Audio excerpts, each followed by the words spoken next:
Yes, we really know it. I got to really hold it. Whoa. We're gonna get. Who am I? This dude can't fly. Who am I? And who cares why? We're going up now. And do what you do. That's right. Keeping it up, wanna do some more. We're going up now. Just keep it on the floor. That's right. Gotta be up till you take no more. Get your satisfaction. Everybody just wants you there. Give them some attraction. Come on up and just pay the fare. We're gonna get down. We're gonna get down. Get your satisfaction. Everybody just wants you there. Give them some attraction. Come on up and just pay the fare. Get your satisfaction. Everybody just wants you there. Give them some attraction. Come on up and just pay the fare. We're gonna get down. We're gonna get down. We're moving up now. So keep it on the floor. That's right. Gotta be up till you take no more. Light up and shine the crowd. We'll burn the house right down, yeah. No thing you're not allowed. The party just begun, yeah. Keep it moving up now. So do it like before. That's right. You better believe you got something more. So now you're number one. You feel the satisfaction. And when the night is done, you like that interaction. We're going up now. Just keep it on the floor. That's right. Gotta be up till you take no more. We're gonna get down. We're gonna get down. Get your satisfaction.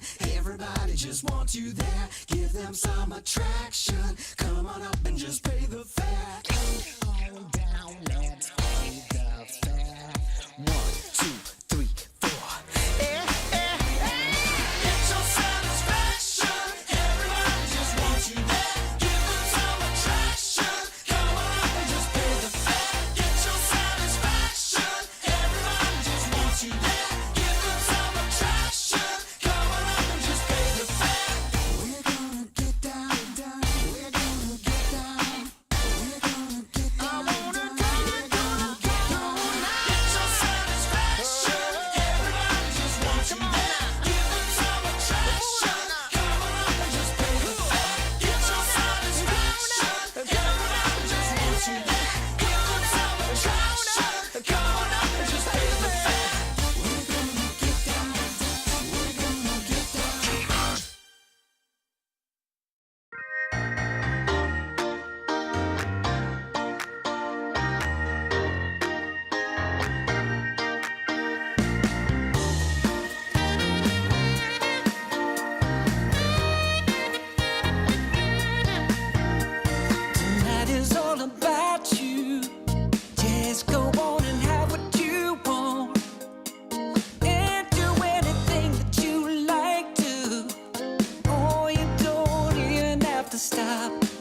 gonna send you down to me.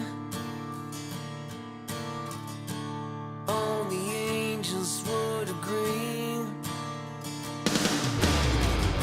Shine your light into the dark, fading in from far away, trying to find the words to say. You're everything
meet that eye, you don't care.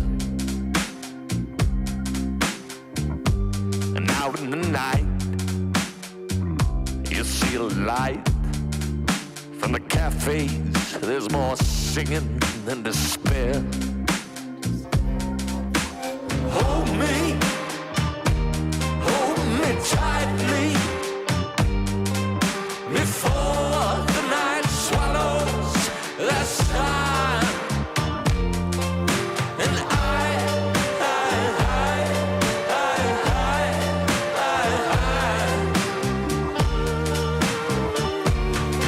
I'm done.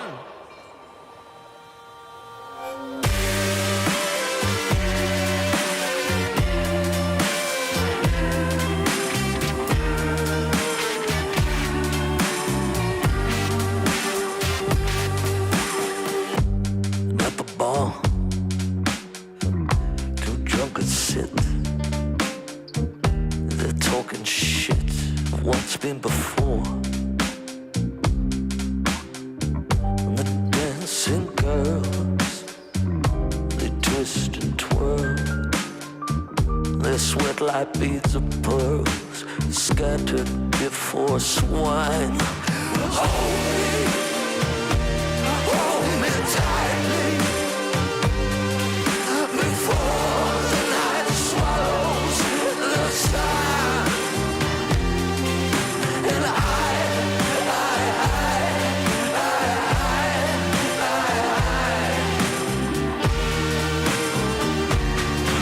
done. Well, hold me tightly before the night swallows the sun. And I'm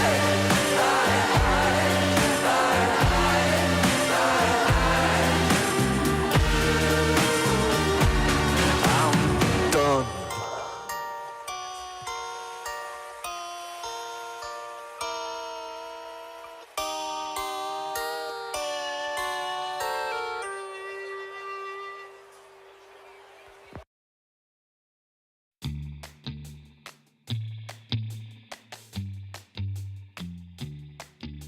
Shot, new kid on the block. Currents running strong like a solar wave. Locked, plugged into the socket. Watch me burning hot, yeah, I radiate. Coursing through my veins like a power surge. Call it misbehaving the way I burn. If you're gonna wait, then you miss your turn. Charged up and ready, I'm going steady with you. Looking like you're blacked out, got that future shot now.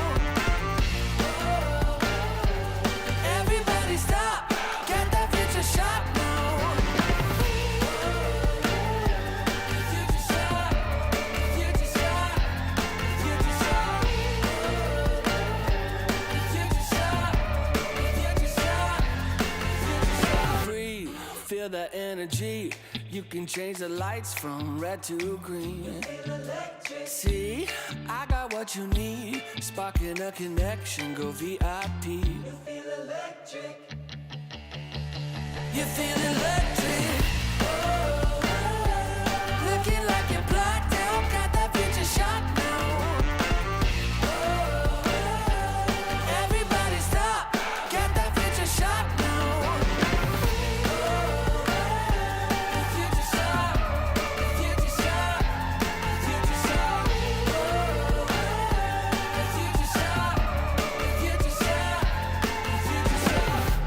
Future shock, the future shock. Once we started, there's no way to stop us. Like a rocket, not for static hearted.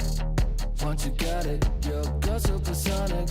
You know you want it, you know you want it, you know you want it, you know you want it.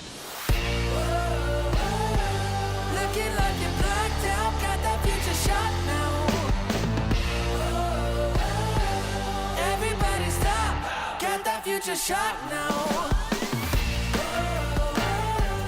Looking like you're blacked out, got that future shot now.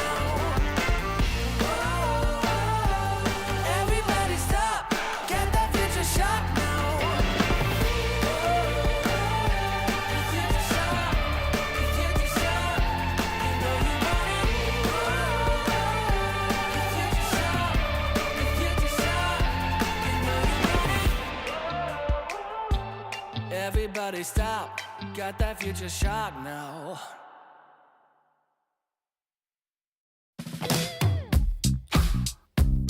Yeah.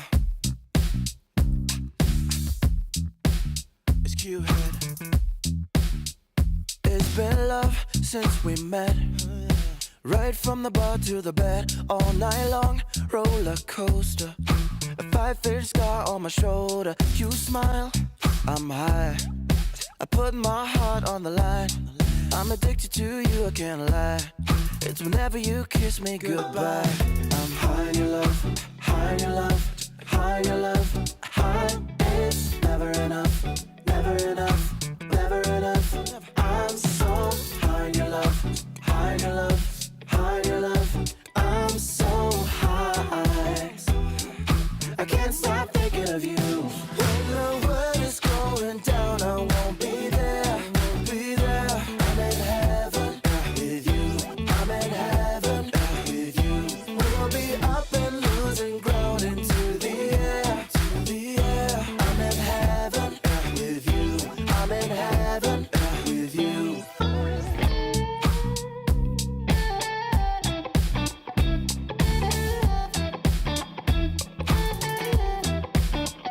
And we faced harder times when sweet words turned into lies. We got caught in our nest, yeah. I put our love on a rest, hit the brake, I turn over.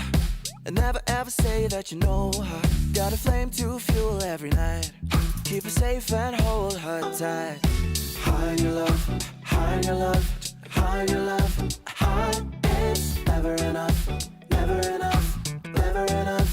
I'm so high in your love, high in your love, high in your love. I'm so high, I can't stop thinking of you. When the world is going down, I won't be there, I won't be there. I'm in heaven with you, I'm in heaven with you.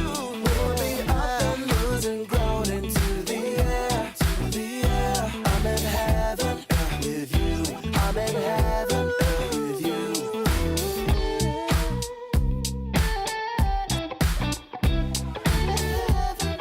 With you.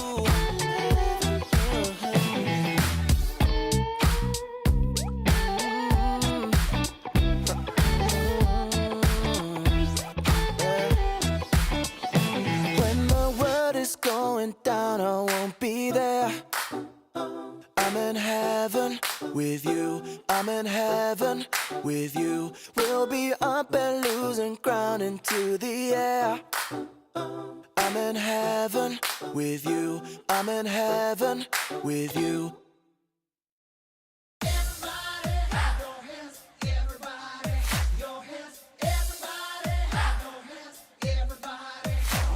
The music's high, the girls are flirting. Come join the party. Come join the party. The sun is high, the bass is pumping. So join the party. Come join the party. Now everybody around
The morning light, it hits my eye. Last night we partied like it's 99. You took my hand, we danced all night. That's all I remember, we can blame nobody. Look where we are, so beautiful. This world is ours for the taking now. Not holding back, not giving in. Stay a little longer in the moment now. No regrets, no regrets now. I'm not feeling sorry for anything I've done. We light it up just to watch them burn it down. And we don't need them anyway. Just take the chance, make dreams come true. Will I ever see your pretty face again? Rendezvous is all I'm hoping for. Maybe we can meet up on a boulevard. Let's get away, away, yeah. Let's get away, away, yeah. Let's get away, away, yeah. Let's get away, away, yeah. 'Cause if we got one life to live, maybe we should just let go. Don't worry about tomorrow. Start counting your Insta follows. 'Cause the sun comes up again. New days they begin. So hold on to me, 'cause I won't let go of you. No regrets, no regrets now. I'm not feeling sorry for anything I've done. We light it up just to watch them burn it down. And we don't need them anyway. Just take the chance, make dreams come true. Will I ever see your pretty face again? Rendezvous is all I'm hoping for. Maybe we can meet up on a boulevard. Let's get away, away, yeah. Let's get away, away, yeah. Let's get away, away, yeah. Let's get away, away,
Dream League Season 24 is brought to you in part by Intel Arc, Acer Predator, DHL, Kadia,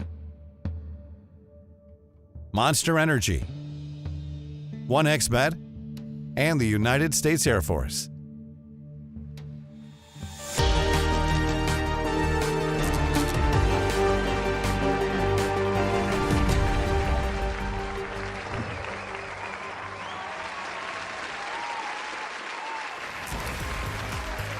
Good evening, ladies and gentlemen, and welcome back to another day of the Dream League Season 24. It's MLP Dota and DreamLeague joining you once again. Jonathan, welcome back as we get to see some highlights of the previous day. But before all that, how the hell are you doing?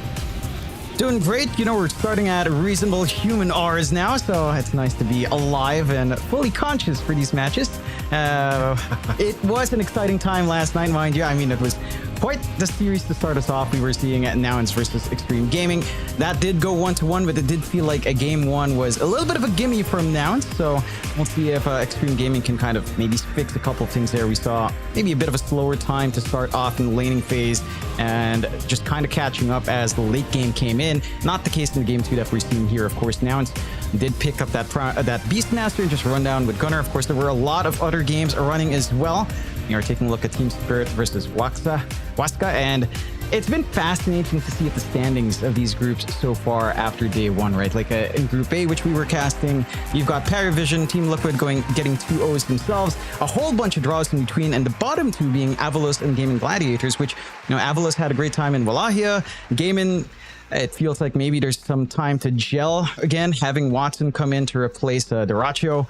So bit of a rough start for teams in Group A. And Group B, some surprises there. The only team to get a 2-0 win was Talon Esports of all things. So that's also very interesting. Up against Palianitsia with Fortnite, man. How did they do it? I don't know. I couldn't, it was like 4 a.m. when we ended. I could not watch any of the other games, but Talon is 2-0. Southeast Asia is alive for now. And what did it cost us though, Jonathan? I mean, we had to beat Fortnite, man, to make it there. I don't know if I can be happy about that, as we are going to see the teams here, of course. Again, I'm not going to go over all the teams, Jonathan, but some fantastic squads here, of course, competing for $1 million at Dream League Season 24. My goodness, we are, of course, on to day number 2, but we can have a look at the tournament explainer. Jonathan, you start with 16 teams in group stage number 1, down to 8 teams in group stage number 2, and we don't mess around. 4 teams in the playoffs. We don't want the losing teams. We don't want them. Get them out of here. No. 4 teams only. Yeah. And that's all you need for the playoffs. And of course, we've got our EPT distribution for this cycle of the EPT Tour. We are starting with Dream League at 13,250 points in this one, and ESL1 Bangkok right afterwards at 19,980, and a whole more set of events coming in once 2025 rolls around. Of course, all of these points lead into the culmination of the Esports World Cup for Dota 2. So every single team will want to get enough points to qualify in, by points, of course, into the Esports World Cup. And we can look at their breakdown here in Dream League Season 24 for those EPT points. We've got points for the overall placement. We've got points for group stage placement, with first, second, and third getting a little bit of a bonus coming in, and a group stage 2 placement reward as well at 300 points. So it's really fascinating again to see this kind of breakdown, to see this emphasis on group stage placement as well, having some points allocated, because it does reward you for maybe stronger performances in every single phase of the tournament. So it could lead into some interesting results in our build up into the Esports World Cup. But that is our breakdown overall. Of course, we also have our prize pool here for Dream League Season 24. We've got $1 million on the line, 300,000 to the first place, along with the lion's share of EPT points. Second place getting a little bit less, and it goes all the way down. But a decent amount of money for every single team, of course, that does participate in this tournament. Absolutely. A whole million on the line here for all these teams. Very, very exciting stuff. Well, there you go. Of course, you can see the prize pool split. Not going to go over all the numbers, but yeah, a lot of money on the line for these teams and a lot of points on the line for that Esports World Cup position if you want to get there. Apart from that, though, Jonathan, of course, we do have some interesting series up on today. I know you've already kind of went over the standings just a little bit, but we did have Talon at the top of standings for Group B, and of course Paravision currently sitting at the top of the standings for Group A. Team Liquid, of course, for Group A, also getting a 2-0 victory, so they are kind of tied for first place. But we do get bored of seeing Liquid at first place, John, so we put him in second. We've got Paravision in first. That's how we like it. Keeps it spicy. It's going to be interesting to see how, again, a lot of these teams develop into day number 2. We only had one set of series per team yesterday. No repeats this time around. We've got a full day of Dota 2 action in day 2, so a lot more to be tested from each side. Of course, we have our schedule for today as well on our Storm stream. We are starting off with Extreme up against BetBoom team, followed by Talon versus Azure, Gaiman up against Paravision, and then Talon up against Tundra at the end. So it's going to be an interesting time on the stream. Of course, we have a lot more streams running. We've got ESL Dota 2, Earth, and Void running as well, and Ember, if I recall right. I don't know, I think Void's not running, but or Void's running. One of them is running along with the ESL Dota 2 main channel. Yeah, and you can, of course, watch all the streams to keep up with all of the action across the board. But for this stream, starting with Extreme Gaming up against BetBoom, it's going to be fascinating because for me, BetBoom, when you think about BetBoom, it's strange. Because when this year came around, right, we had what? Pure leased out to Tundra for basically the entire tour cycle for Dota 2. And then he's back on BetBoom once again. And it's going to be fascinating to see this iteration of BetBoom. It feels like we haven't seen this. I mean, this lineup isn't too unfamiliar. I think overall with the players they have, it feels like we have seen this lineup before, of course, for the most part. But it's been a while since we've seen Pure play back with his old team. So I'm keen on seeing if his time on Tundra maybe change his playstyle in comparison to what he could do here on BetBoom team for the better, or if there's a readjustment period to take up here. Up against an opponent like Extreme, it's going to be a really interesting test for Pure, because for Extreme Gaming's end, right, we were looking at like Ame and on some of his games, and sometimes that laning phase for the side of Extreme would be pretty rough, but Ame would always keep up and farm no matter what the game state was. So I think it's going to be a really interesting test to see if BetBoom team can kind of punish Extreme and try to slow down Ame somehow, give Pure a little bit of an early edge to kind of shut Extreme Gaming down early here. It should be very interesting. And of course, we did have that game yesterday between Nouns and Extreme, and we got to see a little bit of what we could maybe expect coming in today. I don't know 100% yet, but it should be pretty interesting to see how they do perform here for Extreme anyway, because again, yesterday was a very interesting kind of series between them and Nouns. Also, I do believe we have a video speaking about Extreme Gaming, so we could probably head over to that and see exactly what BSJ had to say. I think BSJ. Extreme is back with a slightly different iteration of the roster than we've gotten used to. The core of Ame, XM, and XXS remains, but DY has retired, let's see how long that lasts, and Jinq has decided to take a personal break. To replace them, they've added ESL 1 Kuala Lumpur winner Qian Ming, formerly of Azure, and they've added XYW. Wait a minute, it's PYW? How are they going to survive as Extreme Gaming with only 2 players on their team with X in their name? Anyway, with worse performances than people expected in the past 6 months, Extreme only managed to top 8 in ESL 1 Birmingham and Riyadh Masters, and a top 6 placement at TI. Not that extreme, mild at best. The last time they really managed to live up to the hype was at Elite League all the way back in April of this year, where they beat Falcons to win the entire event. While Extreme Gaming's recent results would be considered good for most teams, it doesn't live up to the expectations on them, and they are no doubt extra hungry now to achieve more. This DreamLeague season could be make or break for the future of this roster, but with their potential so high, let's hope they can get their crew together and find the buried treasure. Yes, thank you very much, Cinderin, is what I was meant to say, Jonathan. It was not BSJ. Quick question, Jonathan. Who sounded more excited, BSJ yesterday or Cinderin today? An equal pacing of excitement right there. I love the delivery. I'm sure it's all on brand, of course, for good old Cinderin, but it's going to be, like Cinderin said, it's been a little bit up and down for the team. I think Chanming has had the adjustment of Chanming and PYW is very interesting. I don't think the movement for Chanming in has been as different as it has been for PYW in comparison to Sinq. I think the activity we were seeing earlier on from Extreme, it did feel a little bit slower overall. I'm wondering if, again, there's maybe an adjustment period for PYW or all of them to kind of try to find how they want to play the game, because the laning phase pretty much felt like a default state. You know, it's like they're just working their lanes. They're not really winning. Heck, even the mid lane for XM looked pretty rough, especially in game 2. But he was playing Puck against Monkey King yesterday. So we'll see. I'm keen on, again, seeing if the laning phase can be faster here from the side of Extreme, because BetBoom is a team that normally can play up to a higher tempo. And that is where we have seen Extreme struggle. Again, yesterday, game 2 up against Nouns. There was no resting from Nouns. They took advantage very early on. All tier 2s were out by, 25 to 29 minutes. Cleared out all the outer towers, and it was a very different game in comparison to game 1, where only one tier 2 fell at 25 minutes. So I think that's the key for BetBoom to kind of bring a struggle out to Extreme. We'll see if they have the same ideas as we should be approaching that game. Yeah, it was funny too, right? Because we spoke to Gunnar after that game too, and Gunnar did say March, which is now coaching Nouns, but March basically said, guys, we can Beastmaster, they've got nothing to deal with it. And it does seem to be the kind of way to play against Extreme Gaming, at least from what we saw in in day 1. Just kind of outpace them, because they are playing a much slower meta, it feels like, comparative to the other teams, but we'll see. I do hope Extreme Gaming as well have sorted out their laning stage a little bit. I know you kind of already went over this just a second ago, John, but the laning stage did feel pretty weak from their end of things, apart from probably Arme. In fairness, I believe even Arme was having a bit of a tough time in his lane.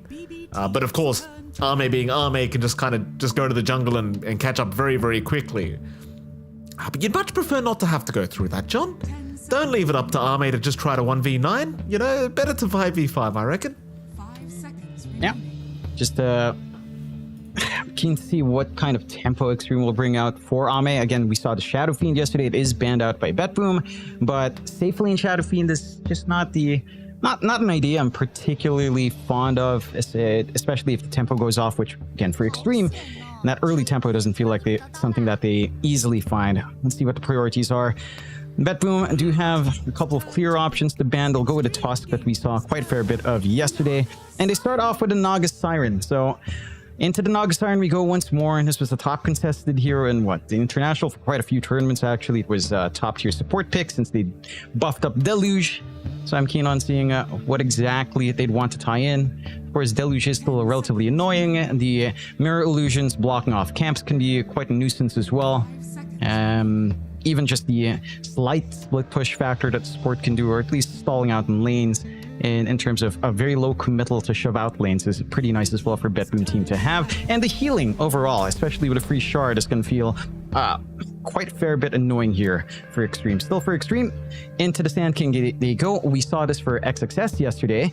And he was getting the priority in farm in that game 1, if you recall. He was literally 0-0-0 by 15 minutes. It was only by 20 minutes, or around 17 to 20 minutes, when he had his full Bloodstone that XXS did join in. So I'm again curious to see if he has a faster idea on the Sand King, or if we're going to go back and try to turtle it out, build up this off lane items setup to kind of get a flow going.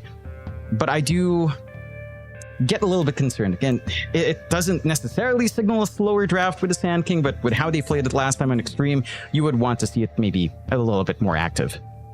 Oh, absolutely. I mean, it's hard to know with this offlane Sand King, right? Because it does feel like once you have Bloodstone into Blink, the hero just becomes so absurdly strong. So it makes enough sense for XXS to take his time, but it's like you said, BetBoom, they might just play too quick for you to take your time. We'll have to wait and see exactly how these drafts do pan out. We'll wait out these next banners, of course. BetBoom looking to make their 5th ban. A lot of focus on the supports at the moment here from BetBoom. I mean, props to XXS, even though he did take a long-ass time to get to that stage. He made it work in the end for that game 1. Not so much game 2, but game 1 was good. Just very slow. Yeah. 85 minutes to be exact. Yeah. Took a while. Again, when you're off lane, it's like 0-0-0 at 20 minutes. You have to wonder if things are all right in the camp. But again, it paid off last time around. See another support ban, like you said, Enchantress being taken out at will by BBT. Rather interesting, the Lions taken out as well. But that is kind of one way, I suppose, to mitigate off the illusions coming out from this Naga. I'll take care of the AM as well on the side of Extreme, setting up for this Medusa pickup. And because you banned out the AM, it's more than likely you might be considering perhaps a pause 1 Medusa. I don't know if I want to give credibility to the support to the support Medusa, but it is still there as well. Although, Is that a thing? I mean, it can work. Yeah, we've seen it a couple of times. I think you basically just try to harass out in lane. You go for the venomous volley, I believe, still, and just freely right-click harass, try to pin people down, maybe get an Atos, some such stuff. It's a little bit silly, but I think we saw it in a couple of qualifiers, Mike, some time ago. Might not be relevant. It could just be our pause 1, but it's a very early dual support pickup. When you are picking like off-lane Sand King into a pause 1 Medusa, I feel like you show way too many of your cards, so they'll hold on to that flex for a bit here. I do like the Pangolier pickup at the very least. Like if, you know, Pango, Diffusal Blade, just very annoying against the Medusa. We tend to see it quite a lot, in fact, and so it does make it very hard to stone gaze the Pango through Rolling Thunder as well, so a nice little pickup here from Boom. And well, naturally, Pangolier, Jonathan, as you and I discussed probably for the last 10 years now, Pangolier just does not disappear from the meta, as Dark Willow will also rear her head. And this hero has been the absolute bane of my existence in my pubs. Jonathan can't stand playing against his crap, but here we are. Yeah, I'd say it's not as annoying as it once was, especially when they nerfed down her talents as well. So her scaling's kind of cut off. Even we haven't even seen a Dark Willow go late game with Ags. It just doesn't feel as good as it once does. A laning phase, of course, the maze can be annoying in some choke points, but I don't think it's as unreasonable, especially since, again, they changed her ultimate once more to not follow an ally. So there's one less thing to worry about. You have to kind of put yourself in the firing line. Extreme Gaming do pick up the Clockwork support, so they do have a good way to jump in. Great way to set up or follow through from your Sand King here. Just a very annoying support overall. Like, we have seen some really good Clockwork performances, again, in the qualifiers that ran a couple of weeks back. And I don't mind it too much here. I'm a little bit surprised for Boom to kind of go into Dark Willow over other supports, actually. Like, say, if you had Nyx, right? Nyx with his innate can scout out Sand King. If he does go for the invisibility on Sandstorm, you can go for your Facet in Burning Mana, burn through the Medusa instantly, just kill her off.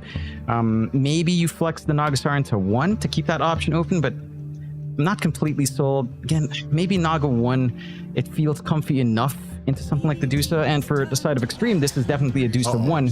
You've locked in the Grimstroke, but there's that pacing that we were looking for from Boom. We've got the Miero Beastmaster out on the off lane. I don't think this is an unreasonable lane for Medusa overall, to be fair. It's still a reasonable lane to play as the Medusa, but that tempo is going to kick in from Boom. Mind you, you have some answers. Like, you have some wave clear coming out with a Sand King and Sandstorm, even the Stinger can help you clear. The Grimstroke can somewhat clear out these creeps as well. So the straightforward push you're looking for on Boom is not as straightforward with some of these options for Extreme, but it still does lend really good tempo here for the side of Boom. No, it absolutely does. Like, you know, like you said, I mean, the answers are there in Grimstroke Sand King, but it can still be harder to actually execute the defense against Beastmaster, especially if he's off to a good start. And laning stage wise against Medusa, Beastmaster just doesn't really care that much. You know, he's gonna farm.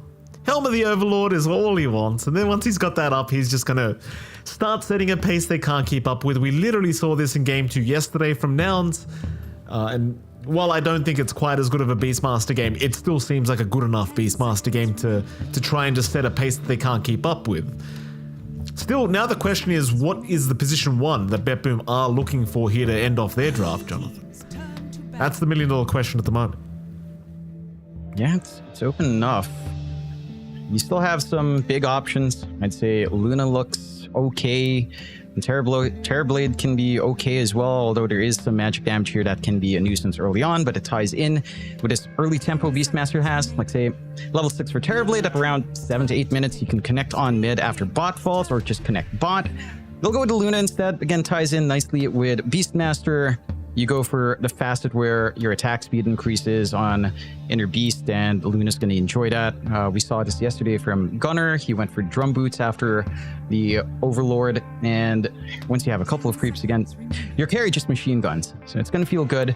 A laning matchup for Luna into Sand King is also not too bad. It is still playable for Sand King. Again, Stinger plus Burst Strike Threat plus your Sandstorm. You're a relatively close range hero here in Luna. So there's some good poke potential on Extreme, especially with Sand King, Grimstroke as lane combo, for example. But it still feels relatively stable for Pure, so I don't expect that much struggles. You've got some good stack clearing potential. If you can secure that stack movement out, which you should be able to with Naga, especially behind your tier 1 here for BetBoom on Dire side. So that's something that's going to be a little bit hard for Extreme to break into. I'm wondering what XM picks up. I like the bans from BetBoom. Take care of Puck, take care of Storm. There's maybe something like an Ember Spirit left that can also, again, clear out all of these illusions, clear out all of these summons. They'll go to Quap instead. So some early tempo for Extreme to connect with, some good early burst.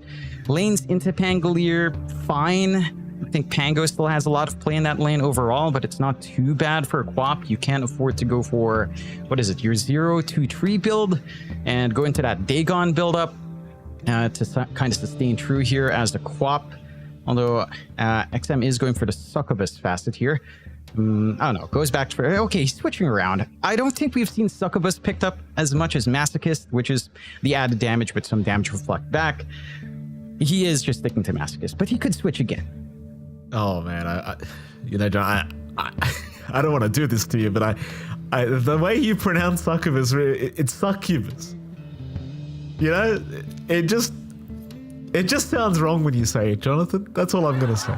It just sounded very wrong. Succubus. Succubus. You've got to pronounce the U, John. You've really got to pronounce. Succubus. Succubus. It's not. It's not. Moving on. Succubus. What are you thinking? Draft-wise, I feel like you've already kind of landed in the BetBoom department. Is that correct? I would stick to BetBoom. I think the tempo ideas from Extreme are interesting. They've got this late game scaling coming out, of course, with your Dusa here for Ame.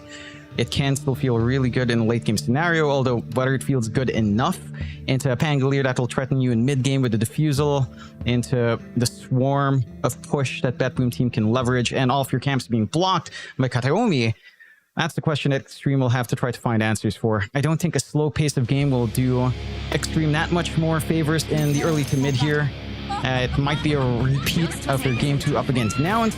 So they're going to have to find a way. I think the key thing here for Extreme has to be XM.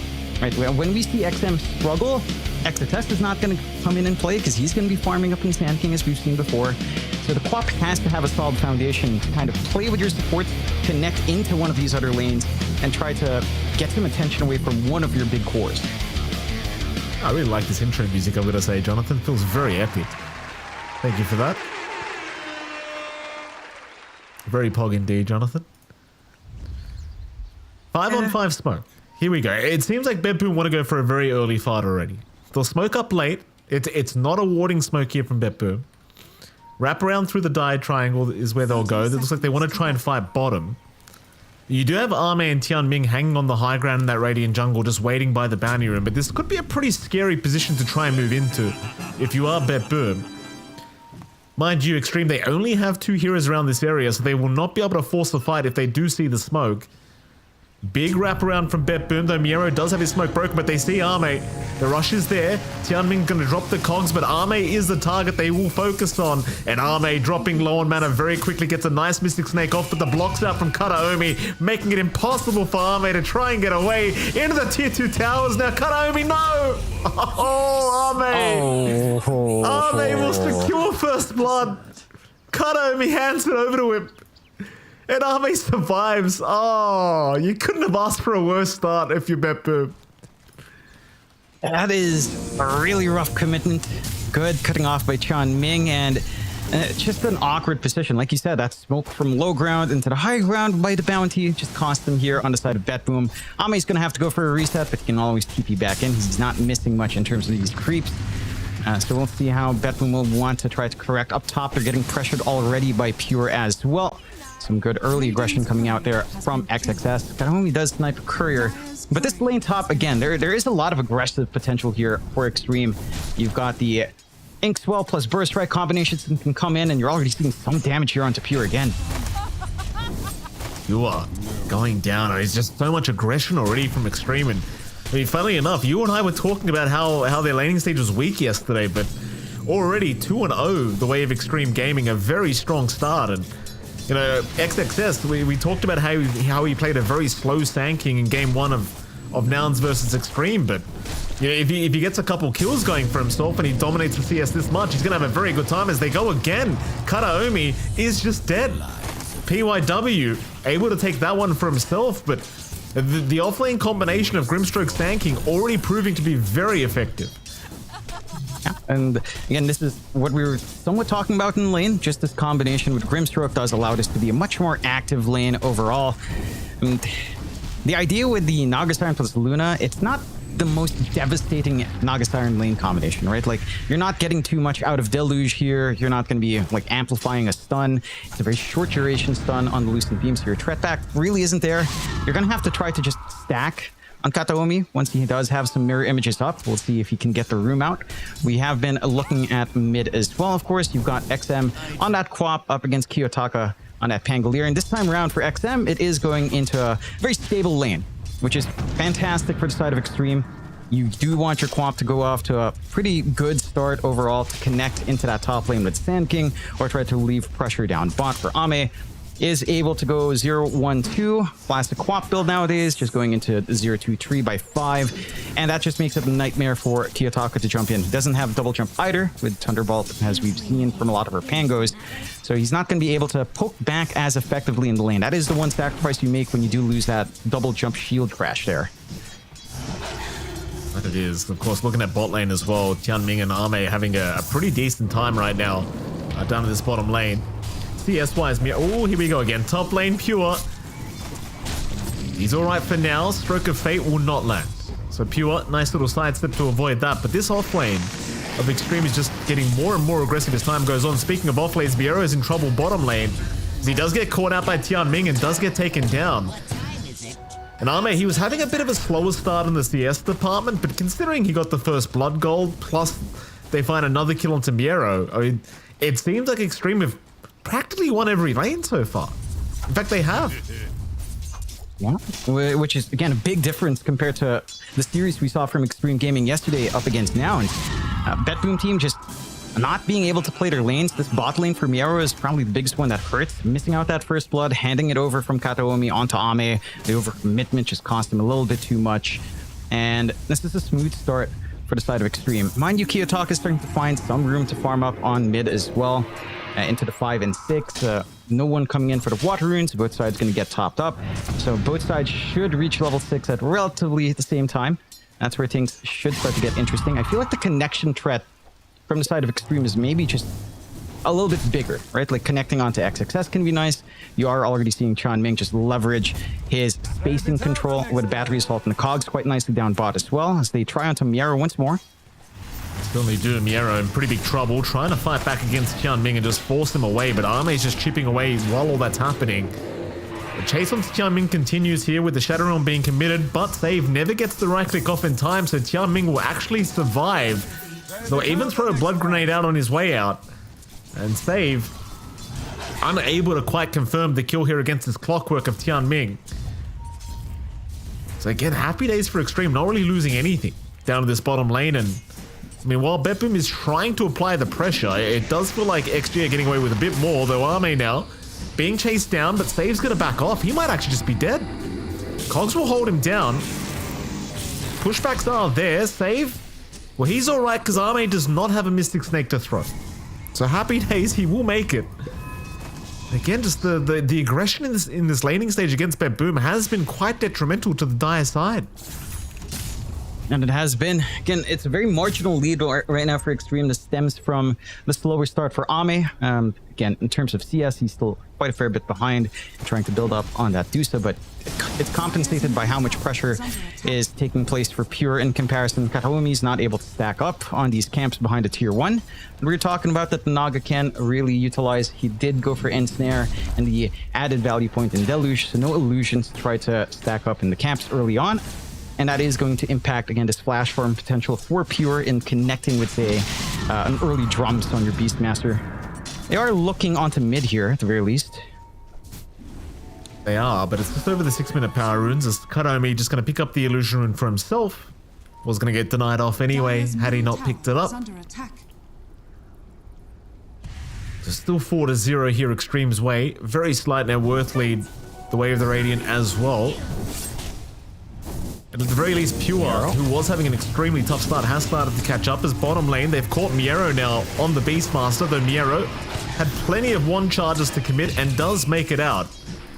Tianming, though, proving to be really just ultra annoying on this clockwork with those level 2 cogs up. And well, as you know very well, Jonathan, you can't underestimate how much damage you can deal with these cogs now. That you can.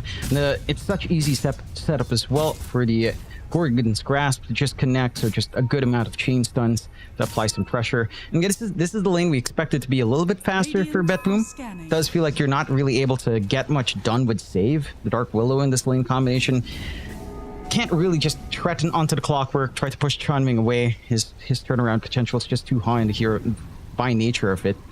You already have level 7 up in XM, so looking for a rotation onto the mid here. Rotation's down bottom at the moment. XM. Save.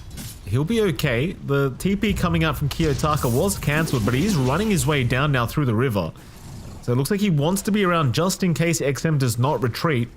XM, however, does decide better of it for now. Just starts farming the neutral camps instead. They are still having a hunt around for Miero. I mean, Miero trying his best to just juke out Tianming. And the clockwork is proving to be a real nuisance here towards his Beastmaster, and Miero's just going to be so cautious not to go too far, as now top lane, PYW securing another kill for himself. Is Kata Omi getting caught on the position 5 Naga, Miero bottom lane still getting caught. XM, he never really left. That's the thing, he stuck around the bottom lane, just farming the jungle, and as soon as he saw the opening, he just jumps in for the easiest Sonic Wave of his life. Yeah, and none of the connections for BetBoom are lining up. Maybe they snipe PYW mid, but it's certainly not worthwhile considering what you've lost here.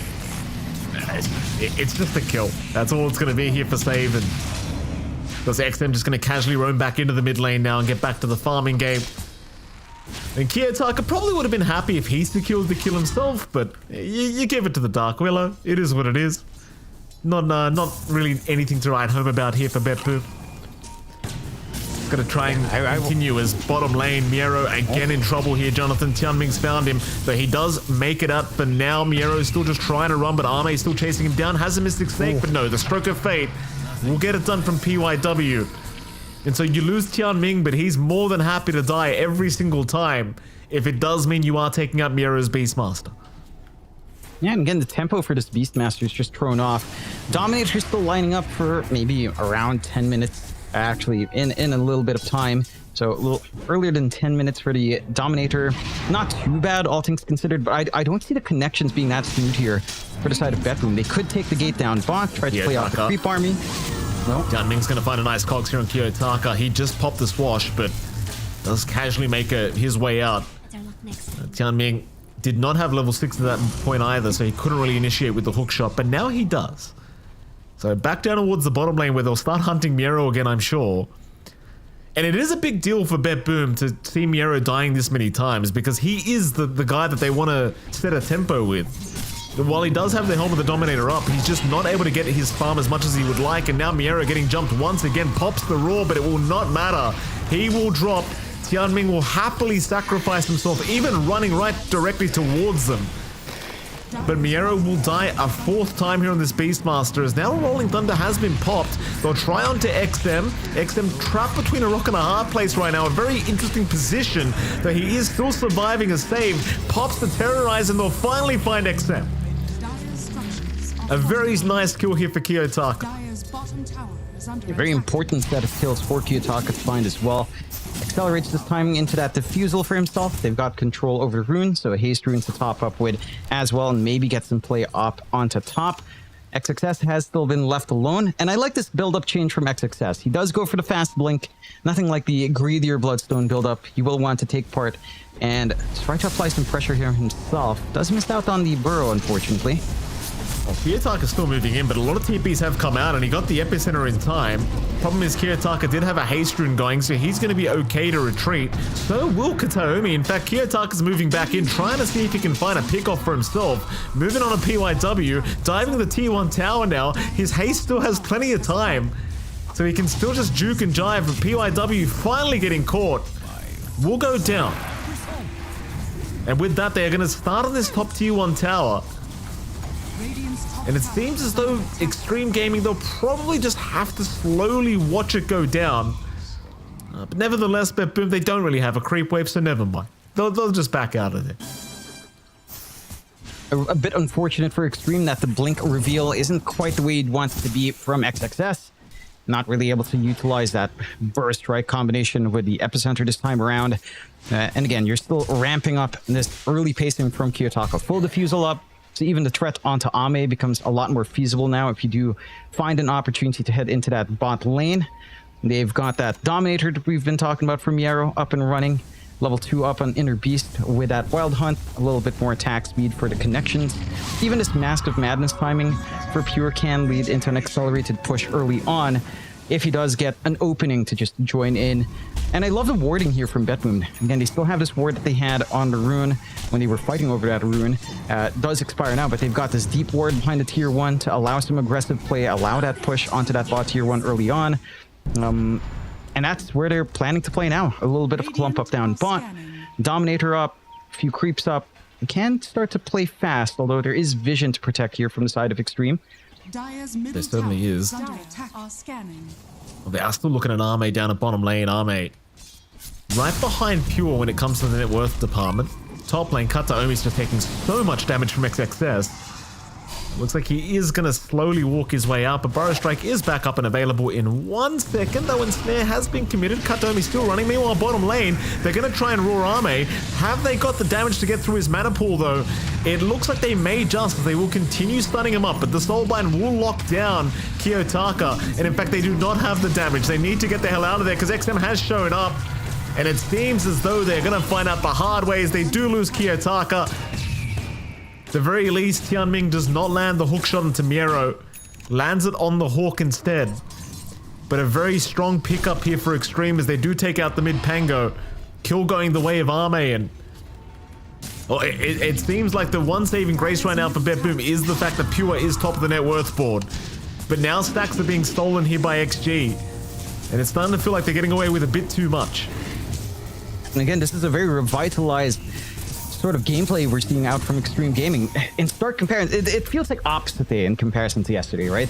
You've got higher tempo coming in, you have a strong lane for XM, you've got some early activity even from XXS. Again, going for this blink, and they're able to just hold their own up against Betboom. A bit unfortunate for Kiyotaka in that last fight. He was very disciplined with staying away from his team while he was soul binded up, and he was set to have this angle on top to try to burst down here.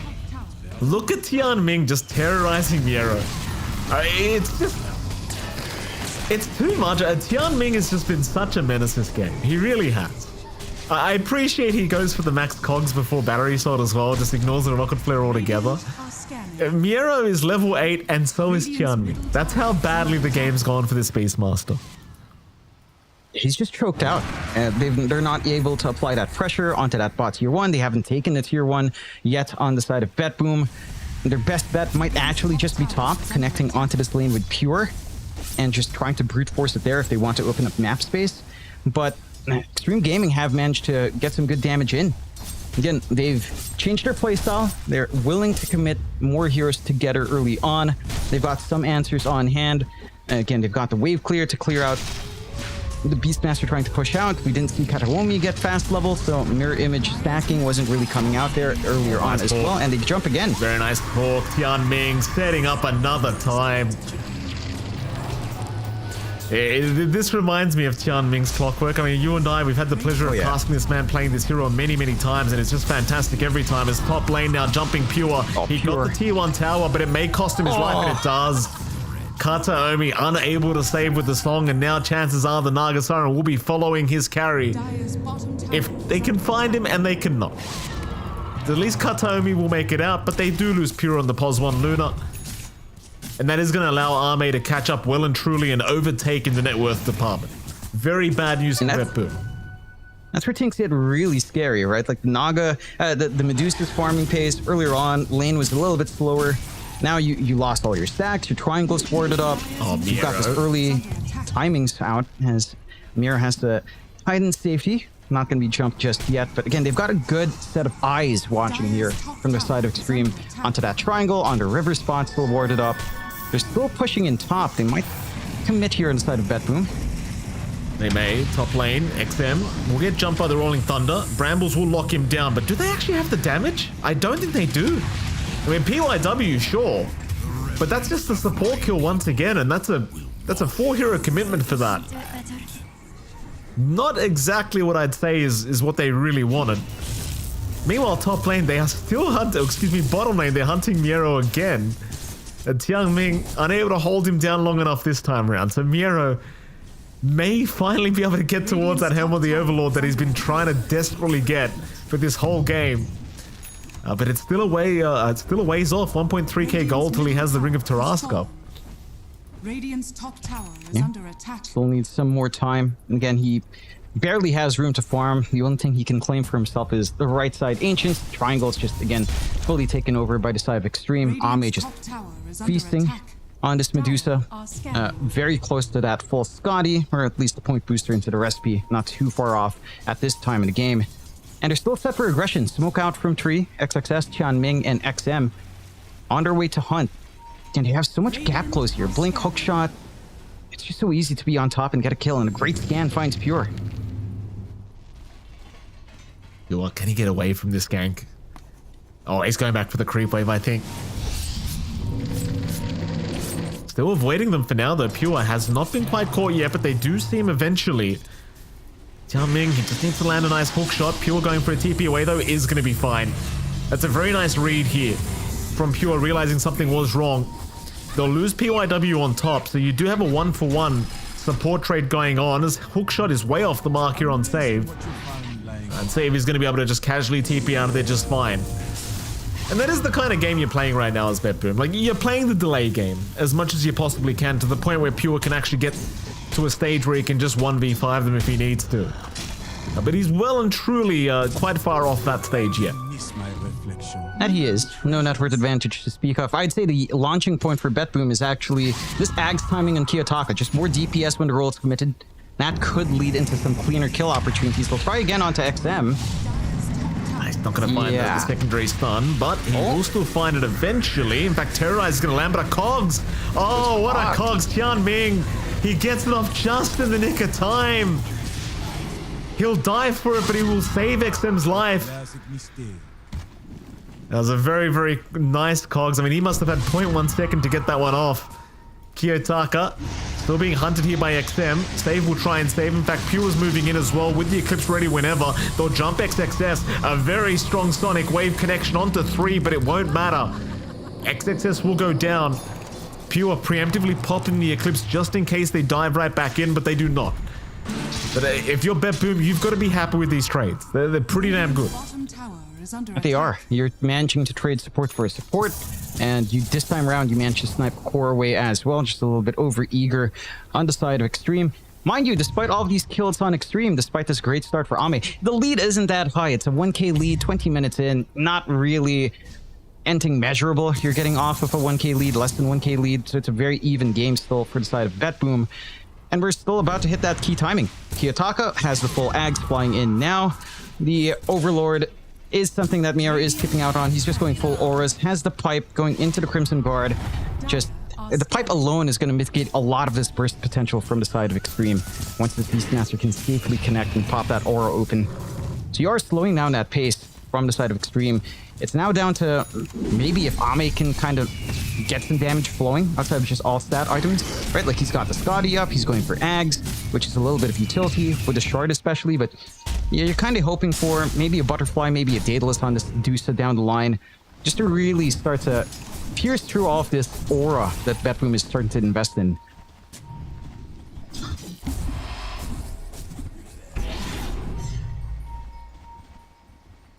Mid lane, big smoke up now from Extreme Gaming. They want to try and move in and see if they can find Pure.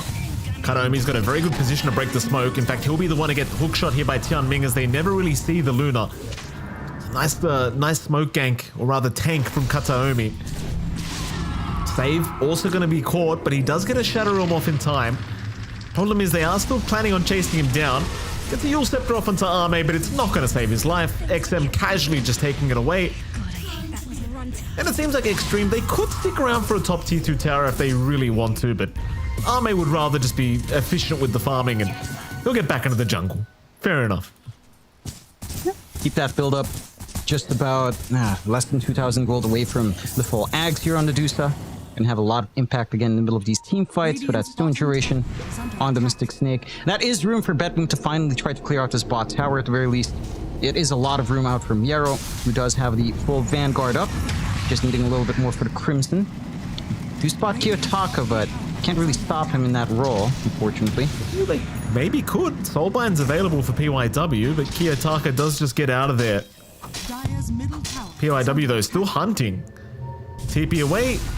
Oh, the Burrow Strike. It's going to land in time. He just TP'd right underneath Vision, having no idea. And, well, I suppose PYW props to him from getting the ward down.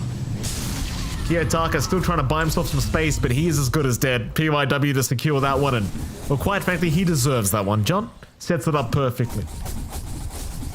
I'm not sure what the order of events were there. It felt like XXS got the Blink Burrow Strike first, and then the ward actually came down.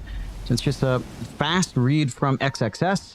They got the control in that area, and they punish Betboom. But like you said earlier on, Betboom's just trying to buy space, trying to allow this Luna to reach that critical mass point, trying to get these auras active on Miero.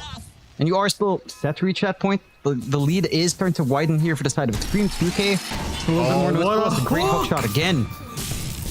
Oh, what a beautiful hook by Tian Ming. Did you see how he avoided the balls there, John? Still Song TP away from Kataomi. He just wants to get his Beastmaster out of there, and he will do so. But that was just a perfect angle for the hook. I don't even know how he avoided hitting those balls. That was a very nice one. That was quite close. Chanming's just going ham in this game. And that TP retreat, the committal of Song, will allow Ame to just siege away. Has enough gold for the Ags to fly in, really pushing on mid, forcing out the Fortify before any creeps are even there. And they can start to consider some things. They are smoked up here on the side of Extreme. They saw Pure sieging solo. He is still staying to siege. This is a risky spot for Pure. Certainly is. Oh, and XXS is going to find him. The perfect target. Burrow Strike. And Epicenter is pop. Pure. He gets the BKB off in time, though, and he's going to be fine to TP away. Save will actually get away as well. So there you go. I mean, it does cost you a BKB charge, but it's well and truly worth it for Betboom to see their Luna survive. Extreme, probably not too concerned about it, though. I mean, you look at Armhe on the Medusa, he is just getting absolutely massive. He'll have the full Aghanim Scepter up now to boot, so things get even more frustrating in the middle of a team fight with that Mystic Snake spam. Sure, you've still got a Luna that's keeping up quite nicely when in the net worth department, but it just feels like Pure's constantly being hunted down. Whereas Arme, he's just having the freest game of his life. Yeah, again, just basically uncontested. Manages to push that tier 2, doesn't even join his team up top for that chase down. So you're not losing much for that movement out from Extreme. Still, again, the lead isn't that wide here for the side of Extreme, but the tempo is certainly building up their way. Side of Betboom, just have to bank on these auras being enough. Again, Miero is not joining in until this full Crimson Blink is up to allow him some easier initiation to follow through from Kiyotaka as well. And that's still a ways off for the Blink to be on top of all of these auras. You're still set to scale on Pure, going for the full Kanda build up. So it's going to need to have to wait for that to start to stack in. And once that's up, the damage should start to flow, but Roche control is something that they are keeping track of. Not that you can easily sneak a Roche on right now on the side of Betboom. It's a massive risk again with the threat of XXS just going on top. You only have the one BKB on your core. You're not going to be seeing Miero with his own BKB anytime soon, and Pango BKB is not the highest priority in the world considering what else you have to worry about here. Still, Aura is up. So Pipe plus Crimson Guard ready on Miero. And that can cut through from the damage output of Ame. So you do have that, and again, just the Pipe to deal with the Quap and your Sand King, and the supports can be nice. They just need to execute here in Betboom. Well, Vision is down. Kiyotaka's going to be very cautious, just running right into that if he goes down that staircase. He will not, though. looks like Roshan going to be started by Extreme Gaming. Radiant's middle tower. I mean, this is kind of an obvious Roshan because they did take the Watcher. So BetBoom should be very well aware that Roshan is indeed happening as we speak. The question is, do they get there in time to actually fight this one out? They have smoked up. They are nearby the pit. Roshan about half HP away from dying. So they can get there in the nick of time, but they've got to be quick to initiate. Kiyotaka. Well, actually, Roshan gets left alone as they know that BetBoom are around the corner. Kiyotaka sneaking in from the western side is going to spot XM very soon, and does. They want to try and jump the quad, but he's out of there with the blink. Instead, Kiyotaka using the Rolling Thunder, trying to find a target desperately, but it seems that this Rolling Thunder is going to be wasted as Ame is in the middle of all of this. Kiyotaka, though, Rolling Thunder about to wear off, jumps back into the pit with the swashbuckle, but he's been silenced up, and Kiyotaka, he'll be saved by the Song of Karaomi. He's got time to try and retreat, but BetBoom, I do not believe, can continue the fight. They've got to get out of there. Karaomi will be slowed up here by XM, and what a hook. Tianming finding a secondary target. Immediate TP cancel as well with the cogs from Tianming. And that'll be another kill, I do believe, as save should eventually just drop here to Ame's Medusa, and does. Extreme Gaming, they were even looking for a little bit more, but instead it's time for Roshan once again. Radiant's top tower is under attack. Yeah, go for the cleanup. That was a decent enough movement out from BB from the side of BetBoom. Unfortunate that the scan did spot them out. The ward placement as well kind of screwed up there. They dropped double sentry in the same area instead of the sentry obs just further out. So that also wasted a little bit of time. They found Kiyotaka again, John. He was trying to TP away by the Tormentor, but he does get caught by XXS in the nick of time. And of course, XM is going to casually take another life for his little collection. And well, with that, it's now 19-9, 3k advantage the way of XG. The thing is, like, you still have Pure farming very well, but it's not really meaning much if you can't get the initiations you're looking for. Pure just does not have the opportunity to hit there and sit there and hit people. No. Miero? He was looking towards Ame, but just never was able to get a roar off. Tower is under attack. They need these blinks to be up inside of BetBoom. They need the blink on Miero, need the blink on Kiyotaka. It's been such a slow game for the Pangolier after being a little bit more back and forth in the mid. Just quite a fair bit better for XM actually in this game. He's not been able to really try to leverage that fast 6, that defusal as much as you'd want. At this point, trying to run down Ame is easier said than done. He needs some gap closed. They will get caught out here. They will. XM immediately destroyed. Ame now in the middle of nowhere trying to fight back, actually doing a lot of damage here towards Pure, but does need to retreat. It is not something he can do by himself, but here comes the cavalry. XXS, he's in with the epicenter. Miero's the target, but XXS dropping quite low, has to pop the Bloodstone and try to survive through it. Meanwhile, Tianming, a beautiful hook shot, finding Pure and Miero. The chase is on now. Mystic Snake will petrify them up, but Pure, he's trying to move back in, trying to go after Ame. Keep in mind, there's only 2 lives available here for your Medusa, so he needs some teammates to come in. But they're just falling like flies now. Ame, here's your secondary life, but it may not mean too much. He'll try to fight on his own. Pure is gone. Ame, can he do it on his own? He's trying. Mystic Snake out. I don't think they have the damage.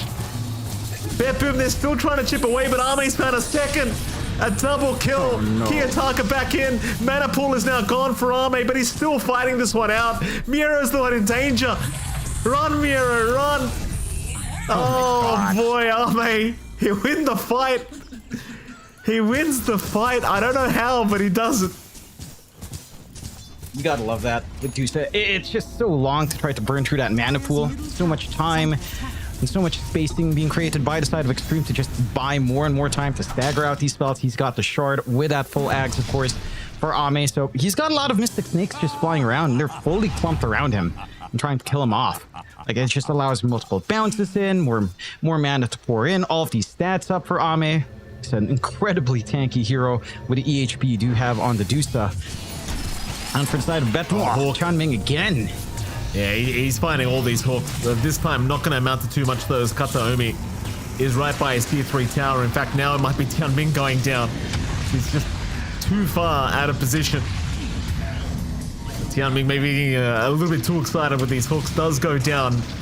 It's still Extreme Gaming proving to be the stronger team thus far, as we are looking at that previous team fight. And well, you saw how badly it was going for XG. Just, you know, losing XM first just takes out so much of your damage, and then XXS loses his life. But Army with the secondary life, he was just too much to deal with. Just way too much mana. All your mana burn stuck on Kiyotaka. He's forced to chase around the back line when you do finally fully commit onto Ame. Again, this Ags plus the Shard being on top for Ame is just way too much durability. Like, they barely tickle his mana with that Swash Diffusal. It just does nothing. And this is almost the point where the Deuce is a raid boss. Maybe not so much in damage, but certainly, again, in the EHP. He's not dying anytime soon. And, you know, if this fight took place when he had Butterfly here for Ame, which he is farming up now, if he had Butterfly here, you probably wouldn't even lose the first life. So I don't know how you're going to deal with this full Butterfly for Ame being set up. He's got Akaya Sanj as well. A little bit more damage coming in, and a little bit more mana regen, of course, coming out for Ame to get some value out of those Mystic Snakes. So you've got a lot lining up here on this Deuce's timing, and your answers from this Luna just isn't there yet. Satanic Conda is up. There is a idea for a Diffusal here for Pure. I don't think you want a Diffusal at this point. You just go full damage if you can. Like your own Butterfly, maybe an MKB. Just try to get enough right clicks off. Like the Diffusal is just... the timing for that's way too late now to try to burn through a Dusa. XM spotted. BKB is off in time though, and the rule was committed, but they don't want to follow up now that the BKB's there. XM trying to find some targets, so Kiyotaka has popped the Rolling Thunder preemptively, moving onto the high ground, trying to find Ame, and he does find the Medusa, but he doesn't have the backup. Kiyotaka needs to run. XXS trying to find a Burrow Strike, misses out on that as well, so nobody really getting caught from either side. Perhaps a bit more commitment from Bet Boom, considering they did use the Rolling Thunder and the Roar though. So they might just want to avoid XG for the next minute or so, but well, thankfully for both sides, nothing really of value was lost. Nah, maybe the BKB usage on XM is somewhat annoying, and that is your first BKB charge on Quap, but it does lead into a clean escape. No opportunities being found by both sides is kind of fine. You can kind of use this opportunity on Extreme to just siege up top now, knowing that these team fight spells are down, and Ame will just get ahead and cut down these creep waves, set up for that quick siege for the team. Not much Betboom can really hope to do about that just yet. At the least for Betboom, again, you're piling onto the ores. Your support Naga Siren's almost at Guardian Greaves. You've already got the Naga Shard as well, so more healing to come in when that song is popped. So the reset potential is high, and you've got the sustain here for Pure with a Satanic that we were talking about. He is gunning for his own Butterfly, it looks like, unless he's just going straight for the Disperser, could be an option as well. So either one could kind of work. I'm not too sold into the Disperser there. High ground speech already begins, and Ame just has no care, standing so far forward. Just knows he can't die that fast. Absolutely not, Ame. Very, very confident with his ability to survive pretty much anything that comes at him at the moment. Jump in, Rolling Thunder is there. Kiyotaka already finding a couple targets. XM forced the BKB up very early on, as now Stonegaze has been committed by Ame, finding himself a Beastmaster for now, but the rule was committed. PYW getting taken down now. The big Burrow Strike and Epicenter. XXS taking out Miero, finding Kataomi by the looks of it. The Kataomi barely surviving, but there goes XM and Tian Ming. Ame still just manning up though against everybody, and they have no damage. Nobody has damage for this Medusa. Like, you can deal with everyone else, but Ame just took he took nothing. His mana pool didn't even shift. Yeah, perfectly healthy. All of those snakes popping out from the Shard. I mean, you saw pretty much almost the full commitment from Eclipse there onto Ame. It just tickles. No buybacks as well on your big cores. Ame is just free to clean up. At the least, he can't get Mega. There is tier 2 still down bot. But the game is starting to run away here for Extreme. They're at this critical mass. They can think about like Ag's Blessing for Ame into maybe an actual damage item, would say a Daedalus, or not, if not, maybe his own MKB. Although again, it does look like the Disperser is the build up here for Pure, so it might not even be necessary. They'll try to cut him up. I don't know if you can even take him isolated like this. I mean, they're gonna try. They can slowly try to chip away at this Medusa, but oh, they're gonna drag him onto the high ground, maybe? No, not quite there. They're watching him, but do you really have the confidence to try? I don't know about this Bepboom. It's a bit scary. And they are going to leave him alone. Like, you've got no MKBs, no nothing. Like, there's just... This butterfly is just going to have too much value for him. And with the shards up, every spell you throw is just working against you. You know, the mana's just not depleting. No. I'm not sure Really what the itemization is going to be to try and change the state of this game for Bepboom, but it's looking rather impossible at the moment. And it is. Again, Pure is going for the Disperser.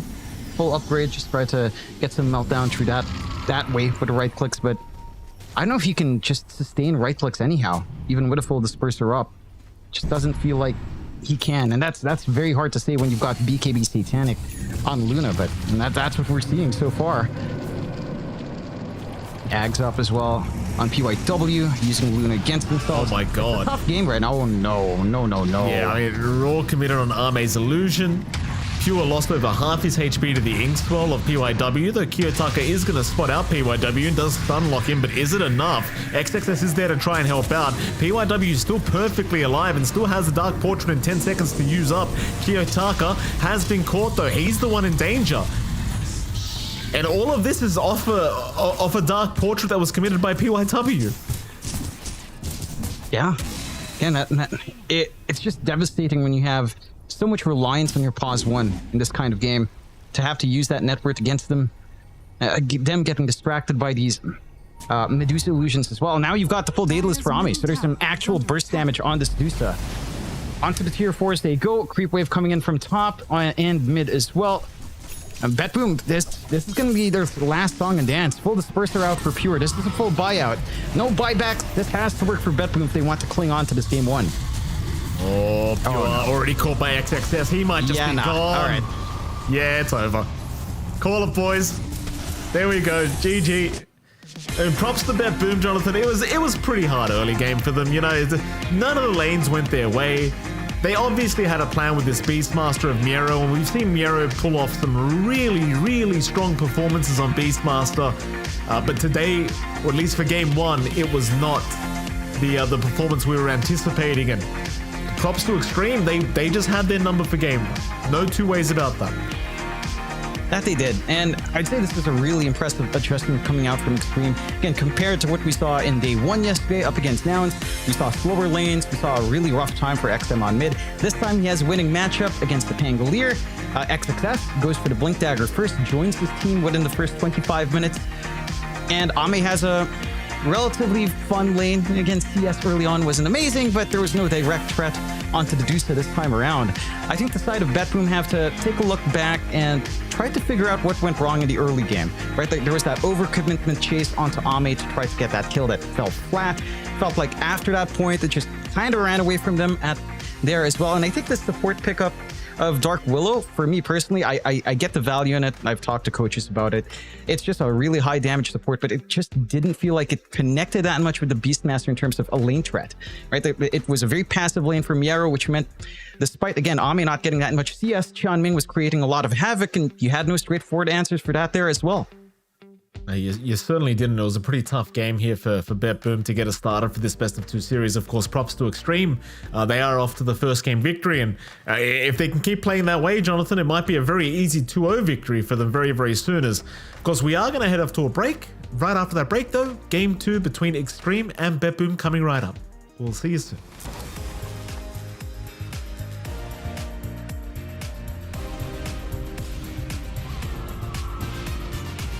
Amazing.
the DHL Super Drop. I'm gonna get the box over here.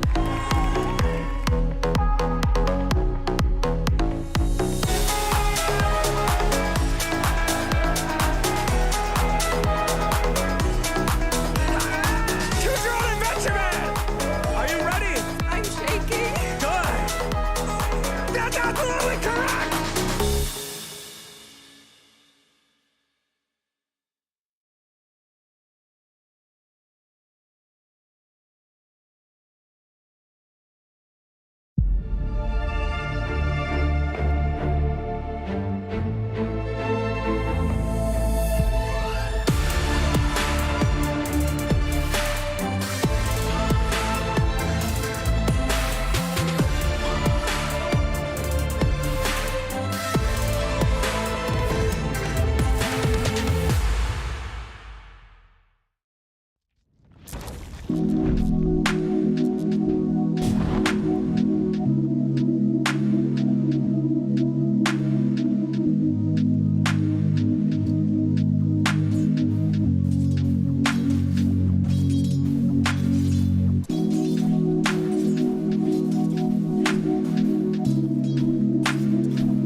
Welcome back, ladies and gentlemen. We are going into our second game, of course, between Extreme Gaming and BetBoom. And in case you weren't watching, Extreme pulled off a pretty convincing, I want to say, Jonathan, pretty convincing game number 1 victory.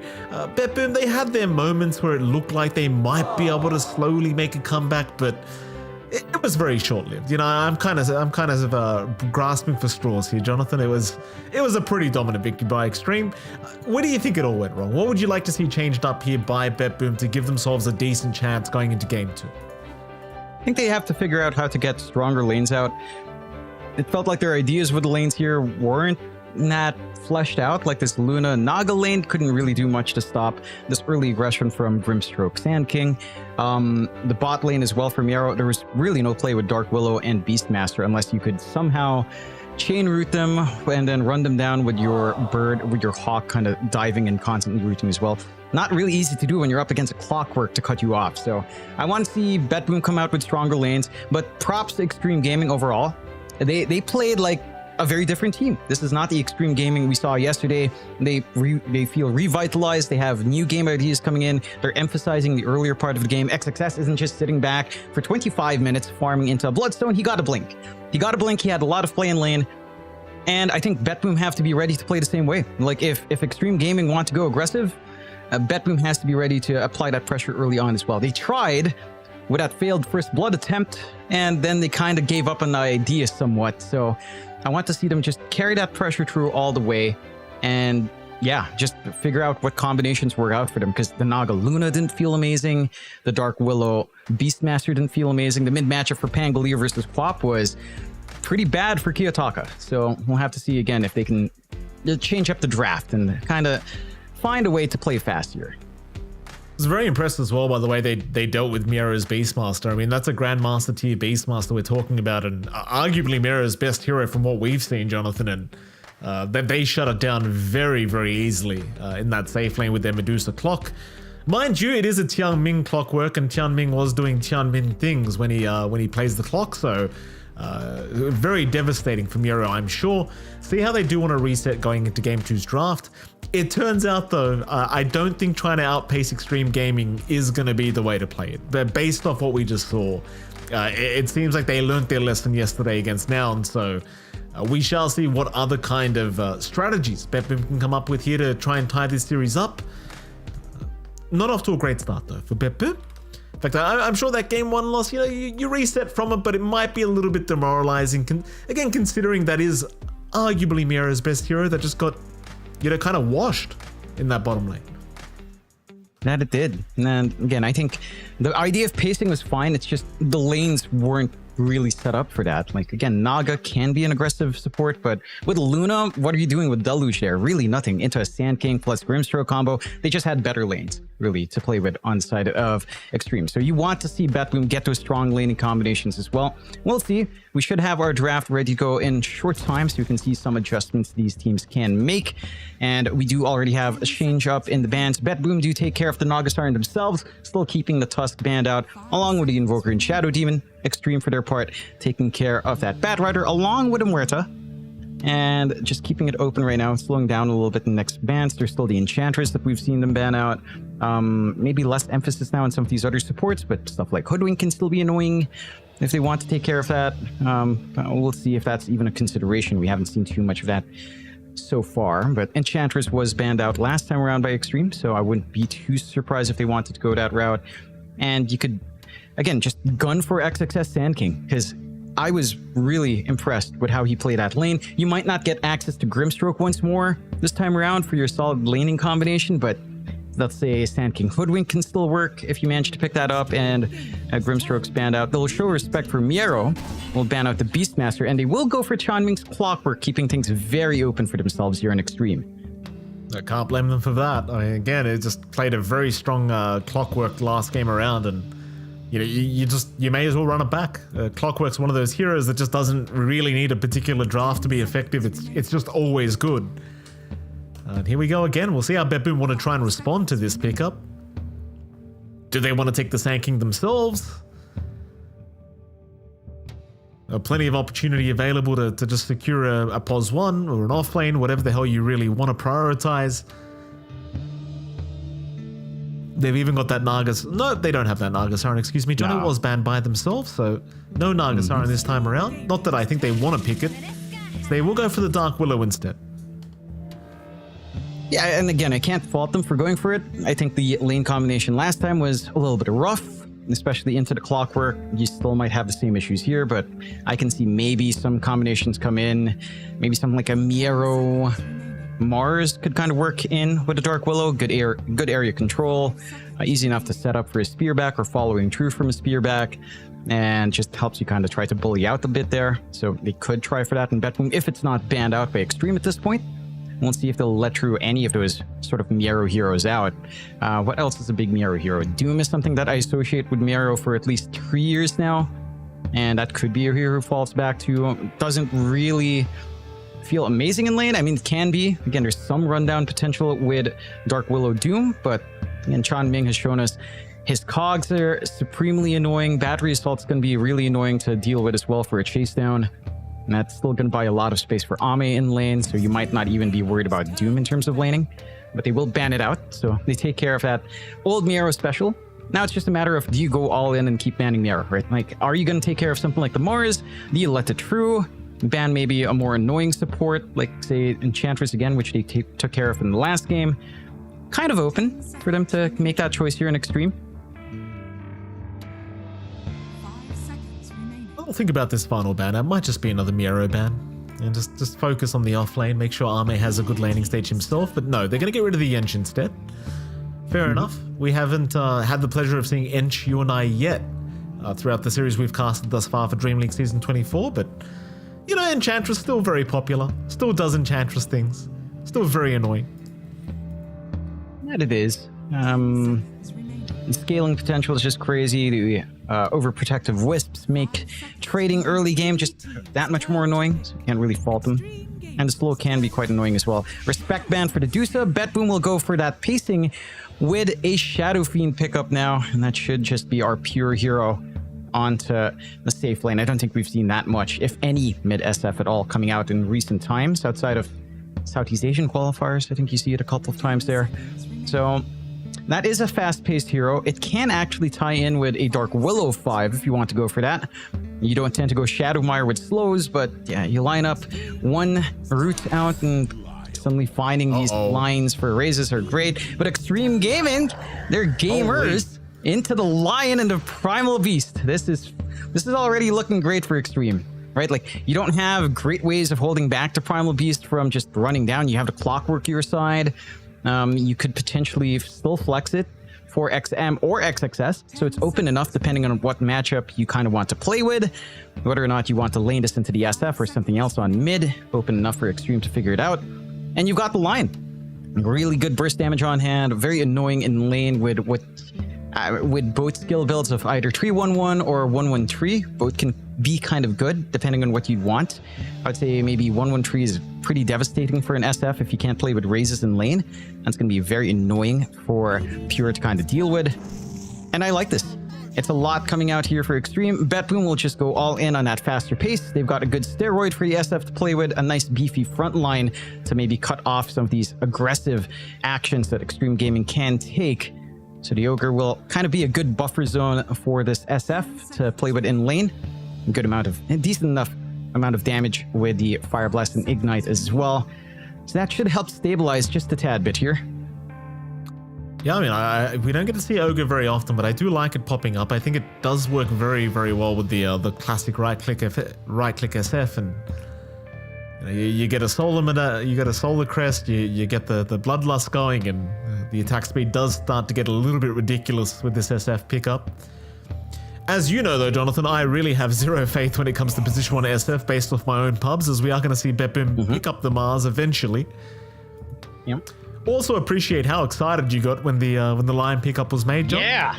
Really puts a pep in your step, I see. Yeah, it does. The only thing, the real gamer move would be playing Lion Witch Doctor, but that sounds pretty atrocious in a lot of scenarios. But that is very funny. That's the one combination where I'd be like, holy turd, they're doing it. They're not. No one's going to do that. The Mars pickup, back to something relevant for a moment. All right, you wanted to make a quip there. What do you want to say, Michael Phoenix? All I wanted to say, Jonathan, was I'm kind of rooting for you here, Jonathan. I want to see. They're not going to do it, but I want to see them pick up Fist of Death for the fast. I want to see.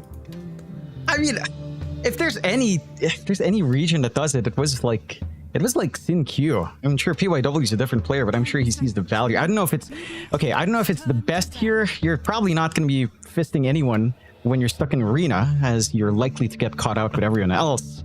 So you're likely not getting additional stacks that way, but it can be fun. And, you know, back to BetBoom for the draft, they do pick up that Miero Mars we were talking about as an option, left completely alone. You see it finally come out. Great combinations on hand for BetBoom, right? Now you have Dark Willow Mars, connects a lot better than, say, Dark Willow Beastmaster in the last game. So there's some potential for kill threats in lane. There's a lot of circles going on here. You've got the Requiem, you've got Arena, you've got the Brambles, the Terrorize.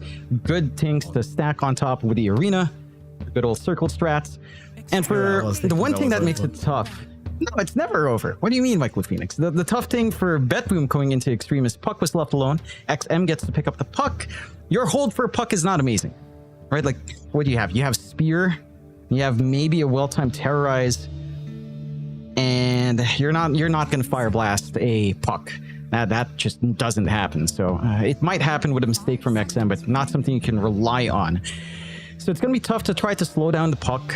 And even in lane matchup, right? Like Puck, what's the only lousy lane for Puck? Monkey King, it's already banned.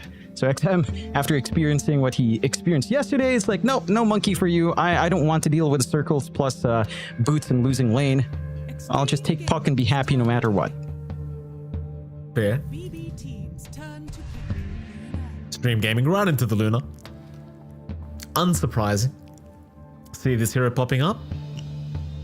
I mean, I like it. Luna, it's a bit boring, John, as a POS 1. We see it basically every second game, but still proving to be a pretty strong carry. And of course, we had the pleasure of watching Ame playing this as well yesterday, and he did perform quite well. So see how BetBoom want to try and deal with this. One final pickup, still looking for a mid lane, I assume, against this Puck. Oh boy, here we go. The Ricky comes out. I like this pick, John. You talked about. In fact, it's not even a mid Ricky, is it? No, it is a mid. No, it is Kiyotaka. Yeah. Okay. Yeah. This is spicy. He goes for Exterminator, so he's going to be farming up nice and fast. I mean, it is a good solution for the Puck, right? Like, Smokescreen will ruin a Puck. You don't want to go for Staff, of course. Yeah, it's going to force maybe PYW and Chan Ming to try to rush that to save you here on the Puck, because you don't want to go BKB either. This is a good way to kind of ruin it. Heck, even like the Crown Beast can get Smokescreen while trying to pulverize down. So this is very sneaky from BetBoom. I want to see what Kiyotaka can do to manage the lane. It does feel like Ricky should be able to manage the lane decently enough, but I don't know if XM fully gets shut down. This does lead into BetBoom kind of going all in on early tempo though, right? Like, Ricky does not scale that well. Maybe with an Ags, you can jump into Miero or Pure when they blink initiate. If that's a thing that Pure will even consider as a physical SF, probably not. So your only ride is probably Miero if you will look for a late game Ricky with Ags. I don't know, like, I'm not fully sold on Ricky. I can see why it works here. Again, into the Puck matchup, it's probably one of the few picks that makes sense to stop XM from just jumping in and out. It will make the game a living nightmare for these supports though. Like, the Lion's not going to enjoy this, getting smoke screened up. Chan Ming's not going to enjoy getting jumped as well until he has something like the Force Staff and his level 20 talent with Rocket Flare True Sight. That's when the game can maybe simplify a bit, but it's a long way off in the game. So for BetBoom, with that much more aggression locked in, I would want to see them kind of win out these lanes. Again, SF, Ogre, Magi is a really good lane, or a decent enough lane. Mars, Dark Willow can be a really strong lane, and this mid Ricky is theoretically sound up against the Puck. You just need to execute at this point. Here we go. We'll see how it does pan out. I believe Kiyotaka should have seen that ward placement right there from XM, so chances are he'll get a very easy D ward off in that mid lane. Yeah, I mean, I like the Ricky. There wasn't too many counters left for the Puck, but the Ricky, it certainly does provide quite a bit with that smoke screen. And even with that other facet as well, the Exterminator facet does allow you to farm very quickly as the core Ricky. So here we go. They're going to smoke up on Bet Boom. 30 seconds to battle. Ward placement in the mid lane here from Kiyotaka. You'd love to find Ame. Keep in mind, last game around they found Ame and they ended up feeding first blood away to him. So you don't want that again. He'll see them smoke break and he'll just back the hell out of there, of course. Meanwhile, bottom side, XG gonna start moving and posturing aggressively, seeing if they can find themselves a target. But it does not seem like they're gonna find much, apart from some bounty runes, of course. And it's gonna be a nice even start. 2 for 2 trade on the bounties. Mid lane is where we're gonna start. Jonathan, you're looking at Kiyotaka's Riki against the mid puck of XM. Riki can be a little bit annoying to CS against, so we'll see how they do here at XM, but yeah, he is a Grandmaster tier puck player, so I'm sure he's prepared for this matchup. And he should be. I wanted to take note while it happened, they did cut off the bot creep wave, so they have completely farmed it up with their Lion and Primal Beast. Don't manage to catch out Pure, but again, just make him farm under tower. Not going to go for the full committal in a dive as well. But they already set up for the bot lane to go a little bit more smooth in the initial levels at the least. Make it slightly awkward for Pure. Missed a couple of creeps here and there and should set up for maybe a faster level 2 into a faster level 3. They're already pulling with PYW, not too much punishment out. They have split up the Ogre Magi and the SF. Pure can't really fully threaten without any big souls to speak of. So the pull will go uncontested. And again, you're just looking to get some free EXP. I appreciate the way they're playing this already here, XG. It makes a lot of sense. And you just avoid the lane altogether up until you hit that level 2, level 3 mark. And then you can start to play hyper aggressive against the SF if you really want to. So I do like what I'm seeing already. Of course, top lane, you're going to see Ame and Tian Ming against Miro and Save. And this lane around, I'd assume the Mars is going to have a much better time. You know, Tian Ming still can be ultra annoying against Save on the Dark Willow with the cogs, but the Mars should be much better off. And it should be. Again, there is some aggressive counterplay lined up. You don't care too much about cogs. You can try to pin someone down on Miro's end whenever that happens, although Qianming still being quite the nuisance, sniping off even just a courier from Miro after delivery. But yeah, at the least, when the cogs commitment does come in, you always have the spear back, you always have the God's Rebuke to slow things down, and you can follow through on the Bramble Maze control quite nicely if it connects. That is one thing to shine here for Miro. For Ame, his reach again as a Luna isn't that far, so you're always within striking range of one stray God's Rebuke and just fear. Oh, we just talked about it, of course. The level 2 mark, Jonathan, is when you can get aggressive against this SF and XXS and PYW immediately. Getting right to work. In fact, now Kataomi finding himself in danger, but XXS doesn't really have the trample or the onslaught to play with. But still, again, I'm really appreciating how well they're playing the laning stage, especially down at this bottom lane. You know, Pure already dropping once, not going to be too happy about it. And the thing is, the more levels you get up, the worse it gets. Like, sure, Pure's going to have some turn potential with the Shadow Rays, but it is going to be much more challenging than, say, just onslaughting in with an Earth Spike and you know, trampling as top lane. We're going to see perhaps Save dying, but not quite. Tianming not going to be able to get the damage off. Just a lot of pressure already again from Extreme's side. The one lane that's probably going well was that mid lane you were talking about. Kiyotaka is drawing even up against XM. But this is not really an unreasonable position for the puck. You're not losing this lane either. You're farming up quite nicely. Maybe the Streaky can start to consider some rotations down the line. Does feel like some relief needs to come in at some point. Around the 7-8 minute mark, you might want to try to get that 6 and some activity out off the back of it. I feel like the issue for Pure here is, this is something we've seen from SFs. Eve, you're just going to get outfarmed by the Luna, right? And the Luna's impact early on with her hybrid of magic physical damage just feels a lot more impactful over the SF. The SF, it feels like going for a hybrid buildup just never works. Going all in on physical takes a lot of time. And the Luna just feels better at most stages of the game. Unless you have that lead on the SF, which, again, in this case, you certainly don't have on Pure. This lane's just a little bit too slow. The damage was done by Extreme from those pulls and from that aggression. So all you can kind of hope for is maybe Miro can slow down Ame just a tad bit more here.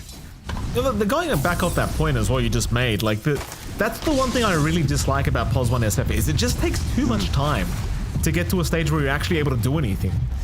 But comparatively to a Luna who can just out farm you and get a Kanda up and suddenly she's just a beast.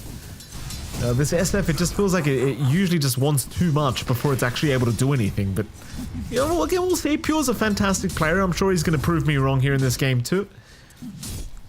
Problem is, Ame is also a fantastic player, so it could be tough. That he is. I would say the weird thing for SF as Kataomi starting to get run down again. Sure is. Kataomi is gone. At least it's not Pure dying though. So again, I don't think this safe lane is going to get any easier for Beppu. No. The best you can hope for is maybe some room to stack, but again, there's no space to kind of even just leave these lanes. I think the one thing with SF as a hero, in comparison to, like, say, a Luna, again, you think about the threat of Eclipse, even at level 1 with, say, level 3 Lucent, it's just different. You're going to have to hold that torch on. Pure's in trouble again. Onslaught is there. Pure. Oh, this is the Shadow Raise! I mean, it was a hard one. It was a hard one. Let's be fair to him, but he does miss the short range Shadow Raise, and sadly dies before the Primal Beast, which means he doesn't get any XP, and it's gonna Kataomi at the very least, chasing down PYW, but a nice next up PYW. Nice jukes as well. Kataomi having his ankles completely shattered by our Lion. Is XXS now looking for another pickup, and he's gonna have it too. Maybe it's a night. No, not even that. XXS will find his 4th kill of the game, and mid lane, at least they take down XM. That's the one saving grace, as the puck does die. Yeah, just a little bit too tied up on top and bot, of course, to try to help out on mid. So you get some decent punishment into the 6-minute power rune. You snipe away a bounty as well. Good movements out from save.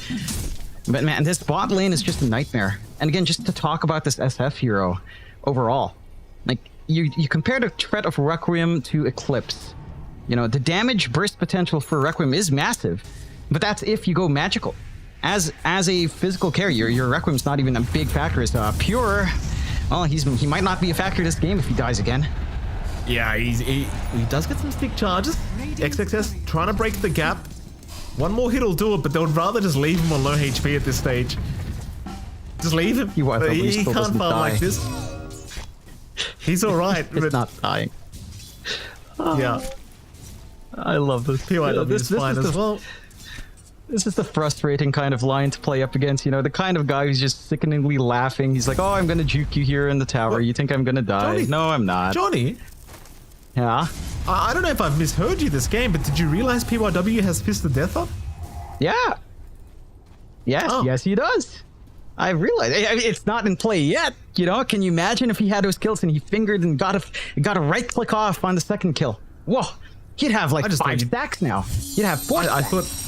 I thought you'd be talking about it for the past 7.5 minutes had he picked up that facet jump, but you didn't. You ignored it. No, my love of Fist of Death is not greater than my dislike of SF1. I think that's why I've been constantly trying to go into that point. They are clumping up mid, XM. There's a lot of heroes here, though, from Bet Boom. I mean, they can just jump onto PYW, and that they will. PYW getting absolutely annihilated by Kiyotaka. And I think that's the one scary point if you're XG, is Kiyotaka's going to be a pretty big issue with how good of a start he's had on this mid-Ricky.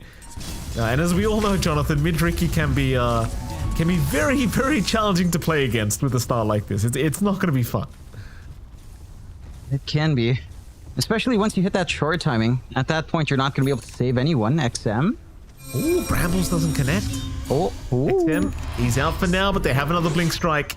Kiyotaka just needing the vision, but can't find it. Nice juke out from XM, but more so, bit of an awkward Bramble miss by save. Yeah, missed opportunity, but again, they're applying this pressure. XM's had a slower game on this puck. It's starting to lag behind in terms of net worth, but he is copping all the attention, right? Like, Ame's having a free game, XXS is having a very free game down bot. BKB rush here for the Primal Beast, not going to take too long. Nice Eclipse, but it's not going to mean much. Ame needs to get the hell out of there. Tian Ming already down. Ame going to try and fight back against Miero. Still trying his absolute best to survive, but he does go down. Bet Boom once again making plays happen off the back of Kiyotaka. And that's a big one. That's the one you really wanted to see, is the Lunar Death. It's going to just continue to slow down Ame's farm here at the top lane. And if of course, if you are this Ricky, you just don't need to slow down. You've basically got spells off CD at all times. What you do. And it's such a strain on the economy here for the side of Extreme. They felt like they had to sentry ward everywhere. They already have quite a fair few sentries just watching some entryways, but it's not enough to really fully sense where the Ricky's at every single time, of course. There has been room to just clear out Bond here for XXS, and he does. Uncontested on the Primal Beast. Again, number 2 in net worth, right beside Kiyotaka on that Ricky. Again, this BKB timing for XXS is going to be key, as he's not going to care about that smoke screen. He's just going to be able to stand up front. Most of your damage right now, outside of backstab, is pretty much magical. So, and that is one thing to kind of consider here as well for the side of Betboom. Once some of these BKBs start to get formed up, it can be a little bit harder to get that first play, but we're still a long ways off from seeing any other core go for those BKBs. The side of Betboom, again, they're in a really good game state. Not a massive lead, but this Ricky is fully online. Diffusal Blade timing shouldn't be too far off. Maybe about 200 gold left here on Kiyotaka. Once that's up and running, sniping off these soft supports is really not going to be an issue for Kiyotaka to kind of keep that tempo up on the Ricky. And again, that's where the threat lies. This Ricky can create havoc, buy space for Pure. He's had room to recover now on the SF down bot, slightly ahead of Ame's farm on the Luna. Considering how bad Pure's lane was, that's a significant recovery for Pure already. It certainly is. Pure having a much better time already. Kiyotaka now with the full Diffusal Blade on the way. Make life even more challenging now for pretty much anyone he does see. This is where the Ricky solo potential does start to kick off as well. Where XM desperately trying to get towards his Witch's Blade, but has fallen fairly behind comparatively to this Rikimaru, and might just be set to fall very soon with this Diffusal Blade now up. XM jumped immediately. Can they get a stun? They certainly can, and that'll be a nice easy kill onto XM. Really nothing you can do but react fast enough, and well, he doesn't have anything like a sentry around to give him the vision over Kiyotaka. I'm wondering what you can do as a puck here to try to avoid this. Kiyotaka is just going to clean up one more onto the line. The one issue for playing against Ricky nowadays is, again, with his shard, you can't even rely on a force staff. You can't be targeted by your allies, so you have to have something self-saving. BKB for puck is not the ideal as Kiyotaka. Have some mercy. This is classic Ricky play here, John. Dream Coil is out, but it does nothing. I mean, nobody's around to try and capitalize, and XG even trying to TP XXS in, but XXS is just desperately trying to get his BKB up so he can be a bit of a menace himself on this Primal Beast. Problem is, in the meantime, everybody is going to be dying of this Ricky. 5-0-2 now, the scoreline of Kiyotaka. They're going to try pressuring the mid-tier 1 tower just a little bit. They don't really have the greatest sieging lineup without their SF. But why siege when you can just hunt? Because nobody's safe right now from Kiyotaka. Literally no one. Death's bounty. Already you have XXS running all the way back, sensing something awry with no commitment on mid, so they will miss out on an opportunity, but are also not able to try to accelerate some of this lead. I think they have to play it safe. This Ricky's just breaking this tempo up from the side of Extreme, allowing this recovery for Pure. Dragonlance not too far off. Heck, the blink for Miero is only about 50 gold off, who also had a pretty rough lane. And both of these heroes now above their counterparts on, or their rough farm equivalents on the other side from Extreme, Ame and XM. Just again, having a slower start here. And all you can hope for now is the side of Betboom only snipes your supports. I think that's the ideal for Extreme. This Ricky is going to be strong no matter what, but if you're only losing PYW and Tianming, you're in a happy state somewhat. I mean, it's not great, but at the least, you know, it's not XM, it's not Ame, it's not XXS dying. You can kind of just try to hope for that farm up. There's that BKB timing at the very least for XXS. That's one thing. But Betboom, again, they've got this blinking arrow. They've got the blink ready. They're ready to go. Casually jump in. Tianming is just deleted here by Kiyotaka. Back to the mid tier 1 tower they'll go, and this time they've got Pure around, so the tier 1 can be taken out a lot easier now with the SF here to help out. Kiyotaka. He's got an amp damage rune to make matters worse, as Ame has been caught by Miero and is just deleted. Miero and Save will take him out safe to secure the kill. Is now Bet Boom. They find a very, very quick mid-tier 1 tower. And the game's just completely in their control. Like, there's no two ways about it. XG's going to find a way to slow down the pacing of this game. And most of that entails just not dying to Ricky at the moment, I would argue. It's all about just surviving at this point for Extreme. You would have been, again, pretty happy if it's just Chanming or PYW dying. When Ame gets caught out like that, that's where it starts to hurt. Man, this Luna doesn't have a gold advantage, doesn't have an item advantage, just needs so much more time to get into that point where Ame is going to be a threat. Feels like you have to play ultra defensive. Like, he tried to run top instead of into his tier 2 there once that angle came out from the side of Betboom. And again, with the blink up, even after getting hit by a glaive, it's only a few seconds to have to wait out for Miero to get the angle. It's just an easy cleanup there for the side of Betboom. 4K lead at 15.5 minutes. A good chunk of gold already being built up here by Betboom. Not insignificant lead.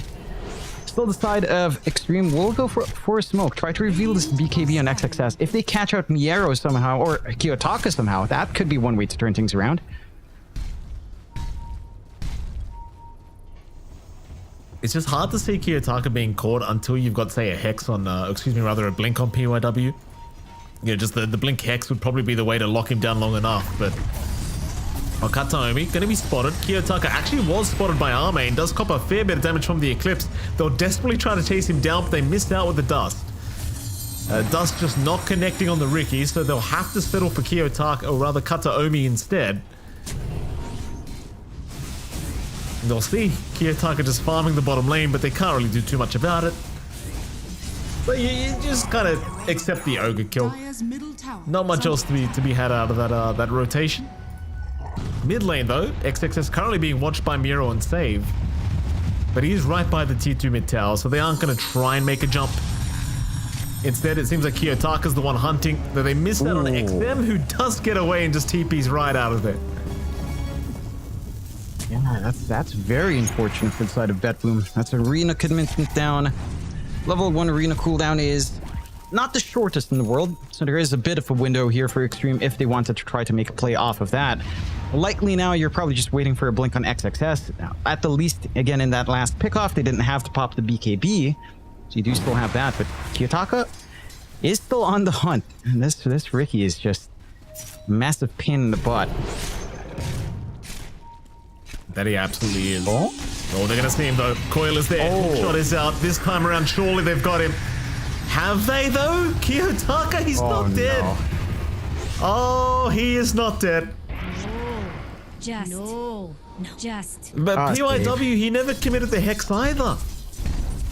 I mean, I guess maybe there was no point, but it feels like maybe if they had that extra disable. Well, I suppose it's just very unfortunate at the end. I think he was hoping that the connection would come in from XXS into Pulverize first, and by the time he needed to Hex, he was walking up and maybe got hit in the smoke screen. You had a really good use of this Yules from Save to cut off that onslaught as well, and that just gave enough time for the bailout there for Kiyotaka. So that saves him.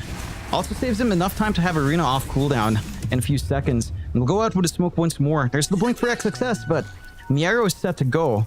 They've even got a shield rune for themselves if they snipe that before the fight. Not going to be an easy one to respond to here for the side of Extreme.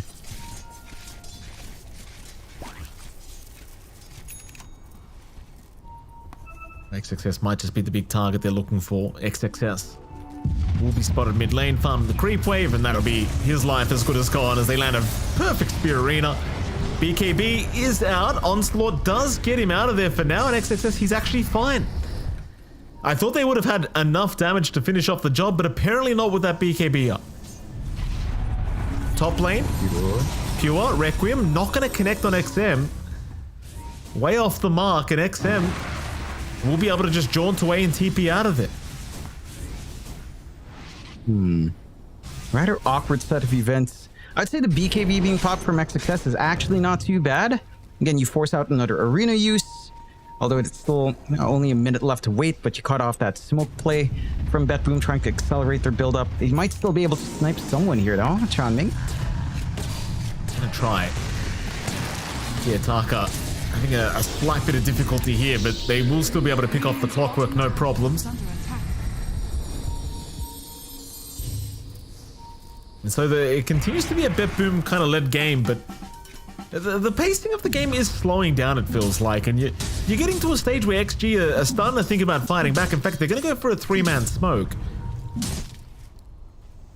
If they can find a successful gank onto Kiyotaka, they might be able to move into that mid-tier. Ooh, they pressed us first, and that kind of made it obvious. I think that might have been a misclick. Yeah, it looked like it.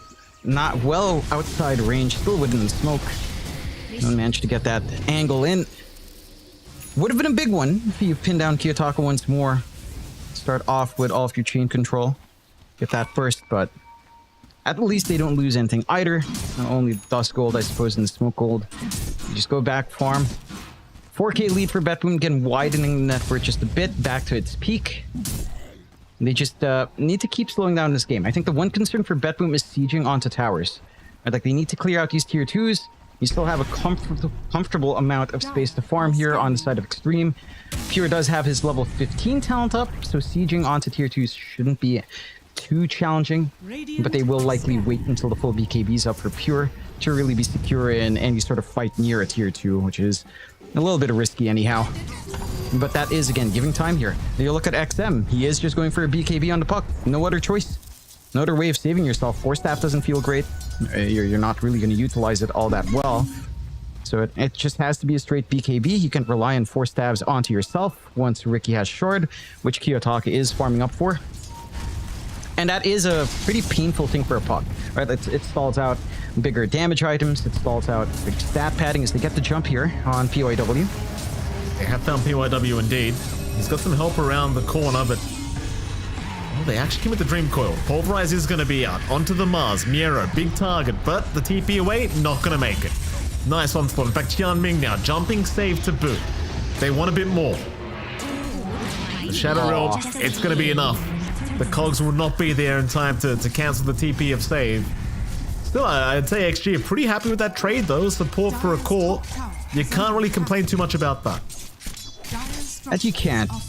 It is free room to slowly chip away up top for Pure. Knowing that he's very safe there to even set up a good forward ward, good offensive ward to watch any defensive rotation in. They will still try though. PYW. Oh.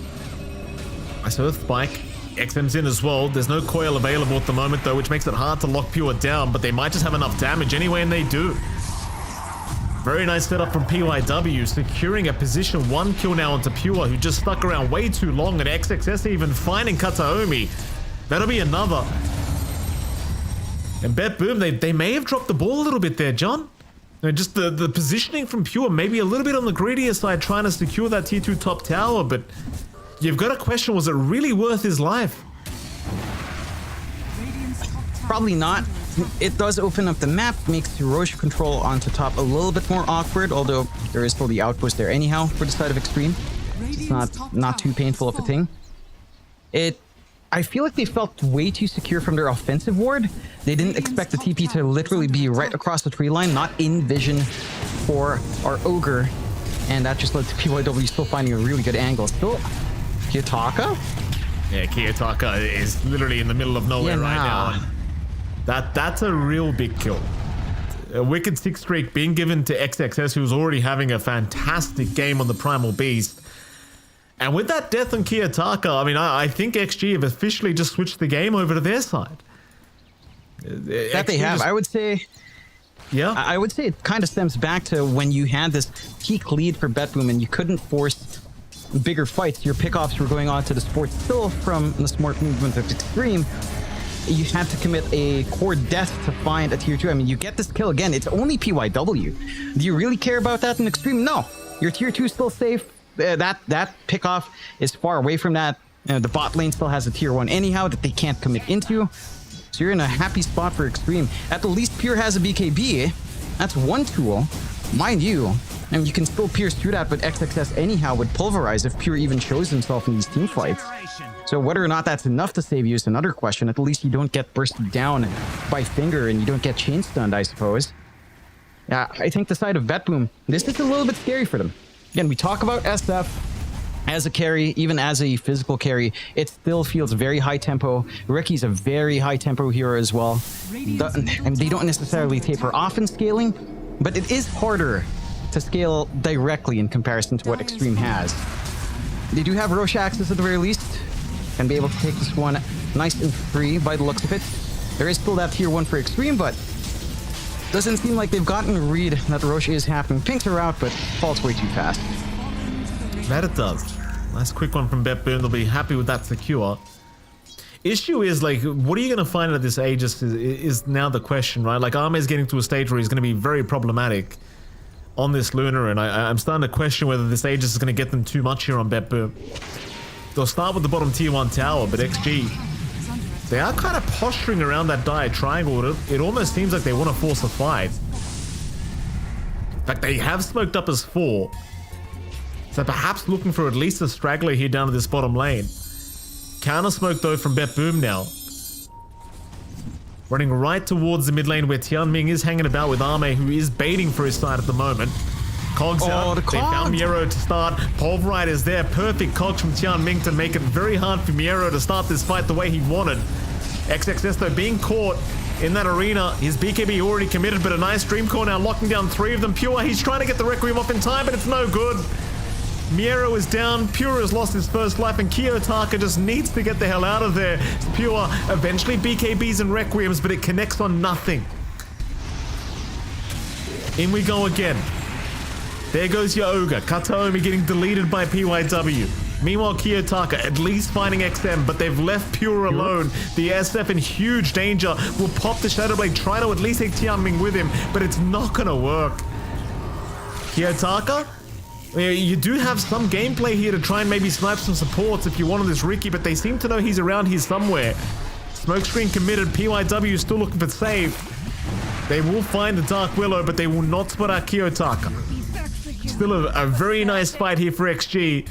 As they take down a 2-for-4 trade, and that's considering BetBoom also had the Aegis on Pure, which was also taken. That is such an awful start to the fight for BetBoom. If we have a replay, you're going to see it right then. The Cogs timing right as the blink from Miero came in. Like, that is just such bad timing for Miero. That was such a good read. Instantly as the smoke breaks, Tianming just gets the Cogs out. Doesn't care, knows that the jump in is key for BetBoom. And just not being able to get the arena off faster, it just ruins them. Sure, BKBs fly on, you're not instantly able to burst, and still gets the arena after, but everyone else has spaced out. You have to deal with this tanky Primal Beast who does not care, and all of the spells flying in through the arena anyhow. Getting all of the control into the back, and it's just a nightmare of a situation for the side of BetBoom. Unfortunate, but very quick reactions out from Extreme. I mean, just blinking into Cogs, man.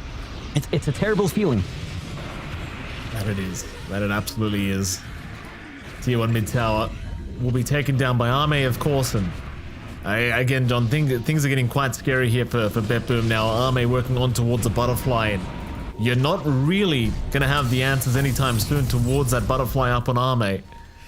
You are seeing Pure starting to work towards an MKB, but of course it is going to take quite a bit of time to have that one up on the SF, and even then the question remains, like, is Pure going to be allowed to sit there and hit Arme the whole time? I highly doubt it. Here we go again. Group up from XG up at that top lane. They are nearby Pure, but they don't know the SF is there. And BetBoom, it's going to be a question of whether they want to try and force another fight. This time without the Aegis up though. This Vision will catch out Arme. They do see a very important target in the Luna. But XG, they are successfully going to be able to retreat. And, no punishment to come. They have all their cooldowns back up on both ends. So either side could look to play in. I'd say, again, there's some pressure on BetBoom to play quicker here. Like, you don't want to go up against the ticking time bomb of Ame, which it feels like this bomb has already exploded anyway with that butterfly you were talking about being done. You just don't have ways to deal with it. Your magical damage gets cut off with BKBs being online on every single core now. You've got a gem up and running on XM, so good luck jumping this puck without them knowing. You could still take care of the supports, but there's at least a 4-staff in PYW.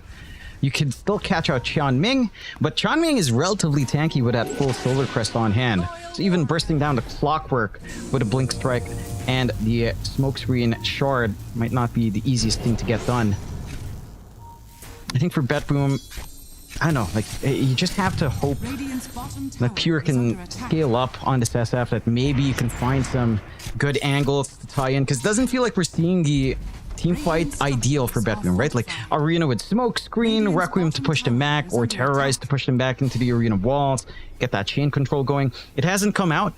Like, they've been, at best, finding pickoffs, at worst, just getting their initiation busted up here.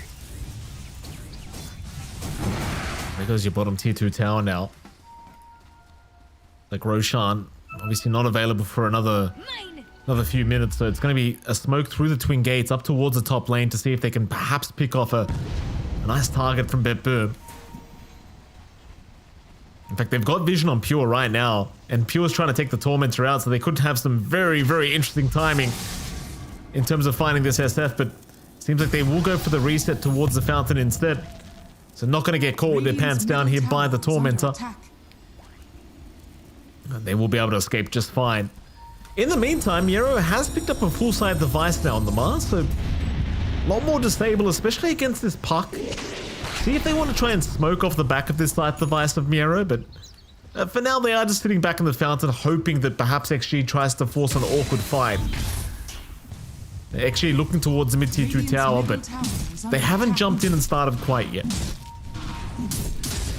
They're showing a lot of respect. Again, there is still a lot of potential for BetBoom in an ideal case 5v5 to have that overwhelming control. If they get their jump right, if they get the Arena Spear off, into the Requiem, into the Terrorize, it can be an awful situation.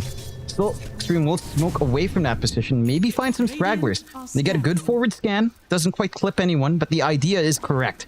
They know where BetBoom is trying to farm up. Issue is they can't quite reach that area. T2 mid tower does go down in the meantime. XXS just casually took care of that on his own. Pure and Kataomi seem to be pretty well aware that they are being chased at the moment, and Pure is going to be able to successfully TP back towards the mid lane instead. And BetBoom, again, still not willing to smoke, and perhaps just waiting for Pure to have the MKB up first, and well, he's about 400 gold away from having the full MKB now. So once that's up, you might have some answers for Arme's Butterfly, but again, even then, I'm sure it's still going to be rather challenging holding Arme down long enough to take him out. Nevertheless, MKB now completed and on the way on the courier. Gonna find a nice arcane rune down at the bottom rune spot as well here for XM eventually. They even got a nice little gem up for this Ricky, so life has become a little bit more challenging for poor old Kiyotaka. Yeah, they've had the gem for a while. I'm more interested in the fact that Kataomi opted to buy his own gem as well, just to clear out some of these wards, try to close out some angles from Extreme. And this is a double-edged sword. You lose that gem, they have a backup gem for Extreme. They're not going to care. They get ultra aggressive and lose a gem one time around. Roche, a minute and a half until it respawns now. It's going to be a daytime spawn on the side of Extreme, already playing down bot, keeping that wave shoved in. Just already have a forward clip ward as well to secure the position. Smoke out from BetBoom. They know Roche is going to be the big focal point, but they need to make this fight work. There's a minute allowance until Roche is up. If they lose this, there's some time to reset.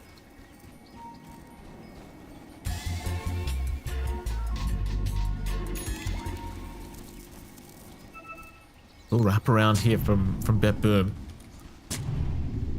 Towards the Roshan pit. Roshan's still 45 seconds left to respawn. Still wrapping around through the bottom lane now. XG just casually waiting.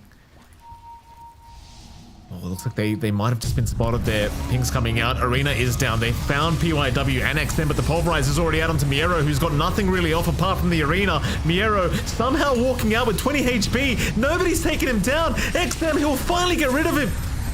They'll lose PYW in the meantime, but Kataomi will also drop as now Pure just needs to get the hell out of the hook shot. Tian Ming, he held on the whole time. Oh boy, it was just such an awkward start. Miero, he gets the arena, but that's about all he got. The XXS is just proving to be a little bit too quick. At least XM does drop now as Kiyotaka will find the puck, so there is a bit more value here for the side of Bet Boom, but it's still going to be a successful fight for XG. And they're right onto the bottom tier 3 tower. Force out the fortify. Creep wave still coming in. Full committal here would be quite risky, so they could just opt for Roche themselves. It's going to switch into nighttime in a few seconds. So they've got a secure position for Night Roche anyhow up top. For the side of Bet Boom, just again, very unfortunate. They're pinning a lot on this initial jump in on Miero. But the follow through just doesn't feel great, right? Like you don't have a blink on your SF because he's physical. So he's not going to be able to jump in on the arena, instantly try to BKB Requiem. And that's not a thing that's going to happen. Your follow through from Terrorized, the cast point's pretty slow, so you have to preempt it, which is very hard. And BKBs can just fly online. And again, your team fight's just ruined here on the side of Bet Boom. See if they can maybe snipe out someone here. No. Not quite. At the very least, Roshan's still available. Tianmin gonna see the Roshan with the rocket flare, but Bet Boom are already setting up around that area. They'll start to move in once the rocket flare vision disappears. Of course, XG are rushing over with a smoke of their own now, as rocket flare will give more vision. Roshan already half HP away from dying. And in come XG, they want the fight. Roshan still being targeted, Pure just trying to delete it as fast as possible. There goes Tianming! Oh, he's in, but he misses out on the Aegis. Kiyotaka is forced to pick it up. Tianming is down, but they've lost Miero. Miero already gone. Pure between a rock and a hard place, trying to survive with the Requiem commitment, but it's not going to matter. Oh, no. Coil will snap. He is stunned up. Pure surely set to fall. And he does. Kiyotaka only really surviving because he did have the Aegis. Oh, Tianming. I mean, this guy's making it too hard, man. He really is on this clock, I'll tell you, John.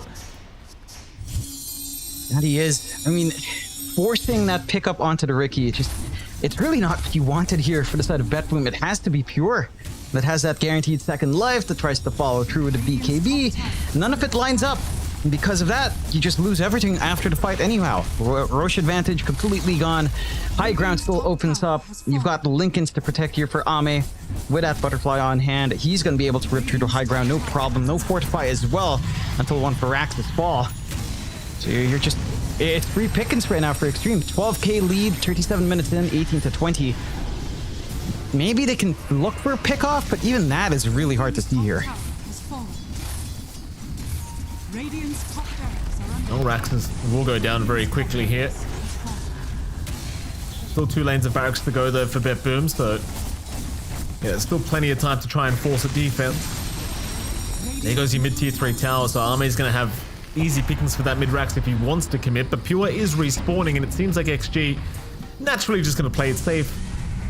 They don't have an Aegis to play with, so they aren't going to risk throwing the game away for nothing. Back to the drawing board here for XG, but certainly a very strong position to be in now. I starting to really struggle to see how Bet Boom are planning on making a comeback in this game number 2 here, John. It's looking pretty tough. It's all in on Pure. Like, it has to be Pure. He has to be able to find these angles, just get the hits off. They could try to snipe here though. Well, they see Ame, he's got some hop around, but they get the snipe device off in time onto the Luna. Problem is, where's the damage? Where is the... Oh, here it is. Pure is here. Ame, though, still running, gets the BKB off, and now turns right back around with the Eclipse, and they're just getting deleted on Bet Boom. Oh, Lord. Ame will survive. Bet Boom, probably not, though. As Pure now being targeted. XXS, he'll get a nice pulverize onto the SF. Pure looking for a Requiem, but the Juke out with the Wind Waker of Miero, or rather XXS. And that is Pure down. Ame survives all of it. That's tough.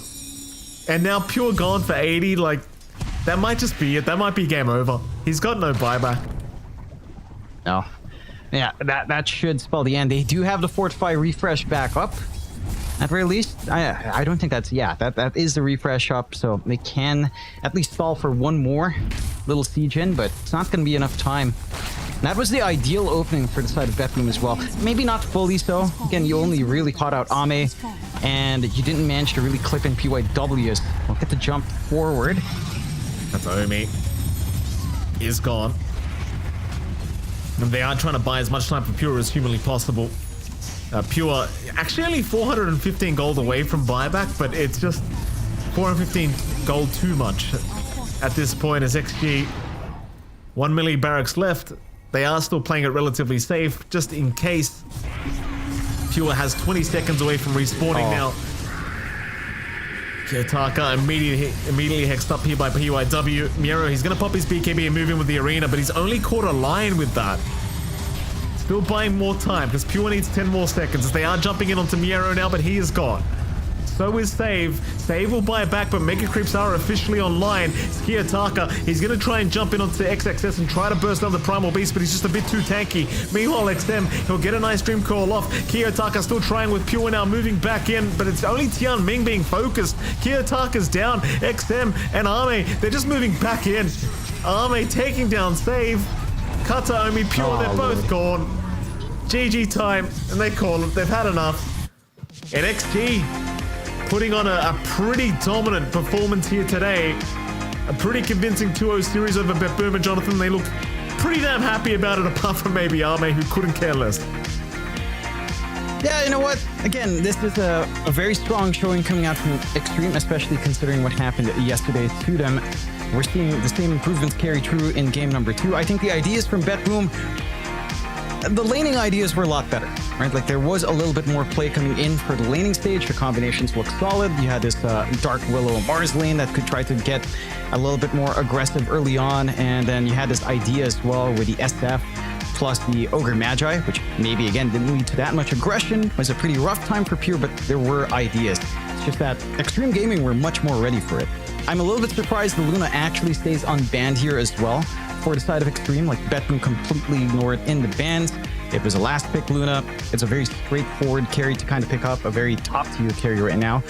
But great news for Extreme, right? Like they get 2-0, they bounce back after a little bit of a back and forth in yesterday's series going 1-1. They do manage to bring their ranking up a little bit more for the side of Betboom.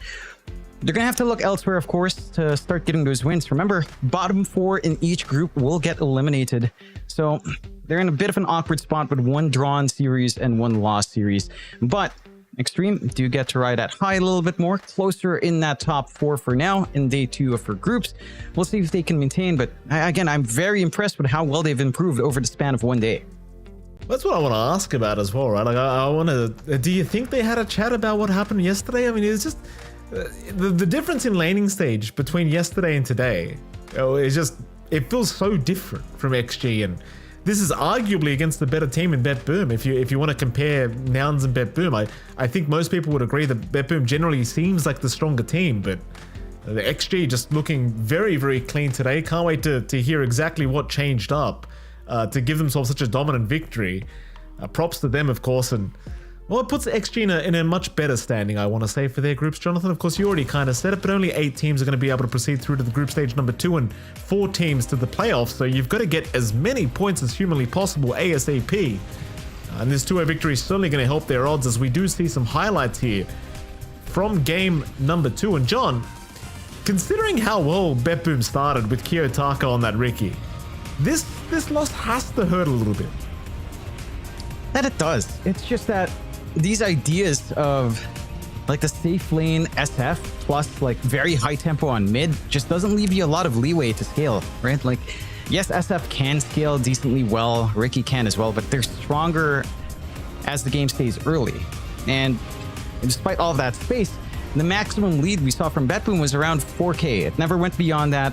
Pressuring tier 2s, again, just didn't feel straightforward unless Pure would show up. And the moment Pure did in that top tier 2, he was overextending by a significant amount, just feeling too confident with a ward being planted in. A lot of big movement as well from Extreme. We saw that Roche fight, a great hook shot out from Tian Ming to force an instant Aegis pickup from Kiyotaka, nullifying the entire reason they took this Roche on. I think for BetBoom, it's I think the early lead was nice.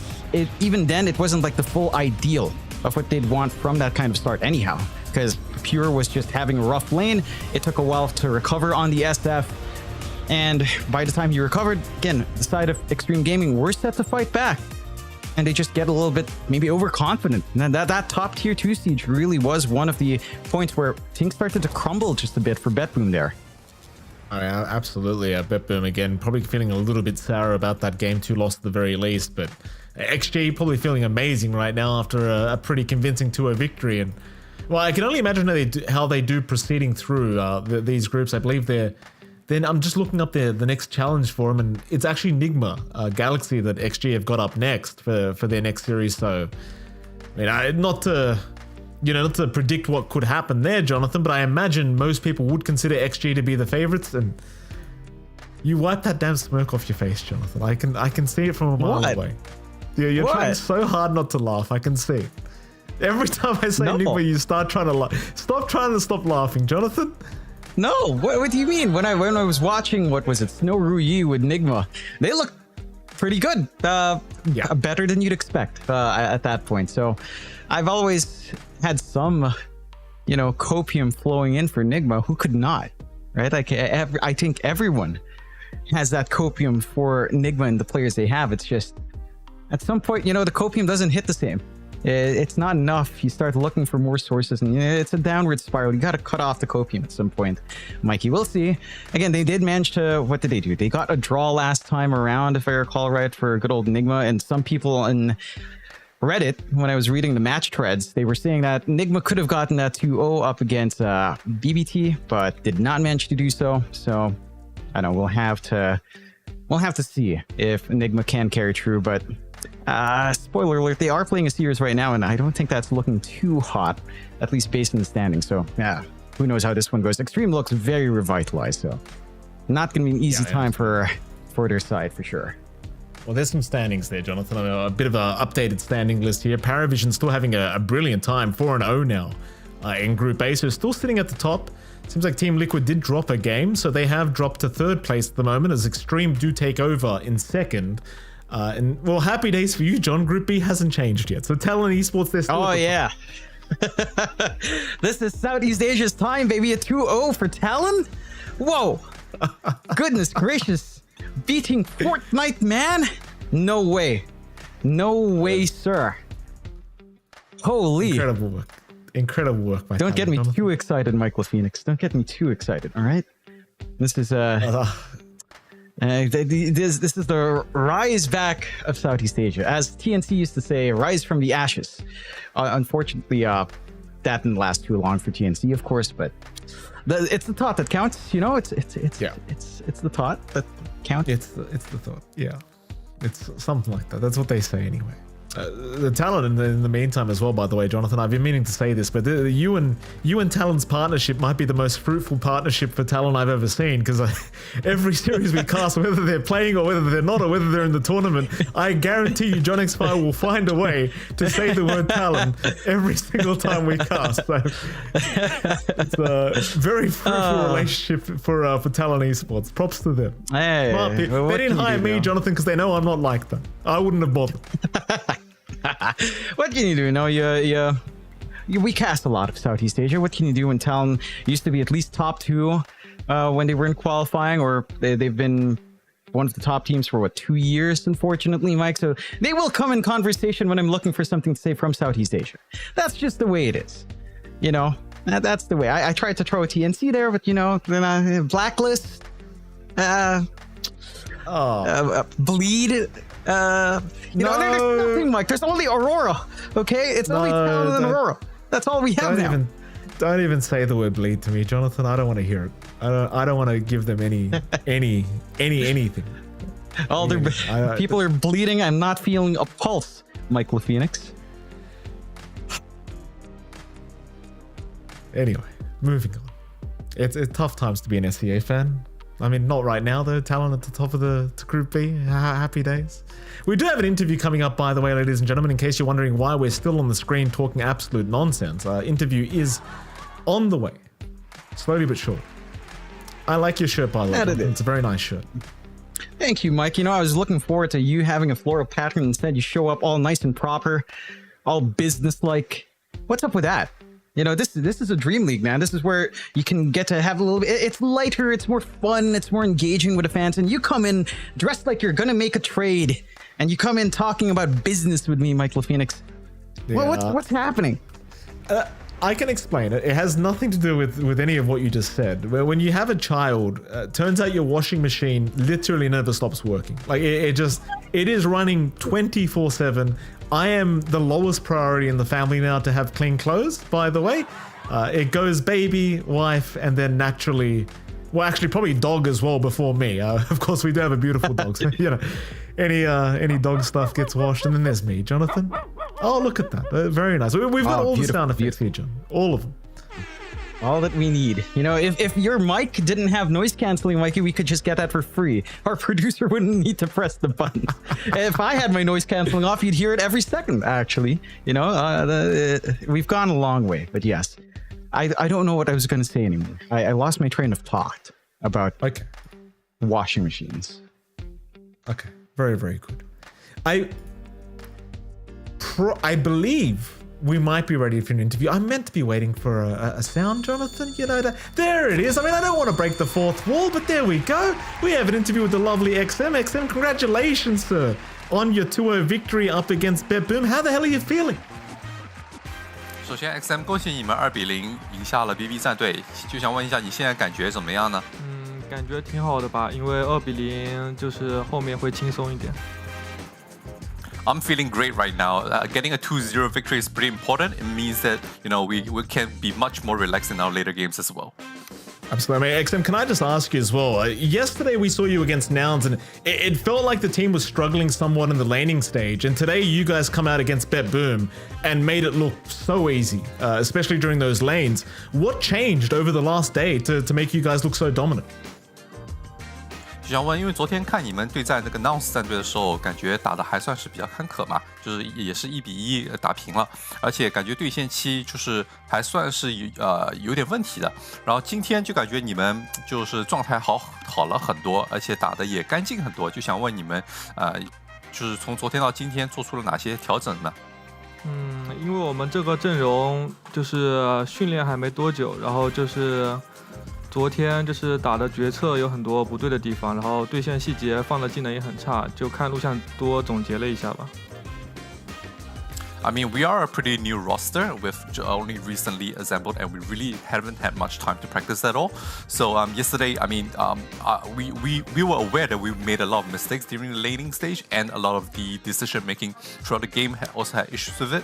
So we went back to look through those replays. We reviewed our gameplay, and we made sure that we resolved a lot of these issues coming into today.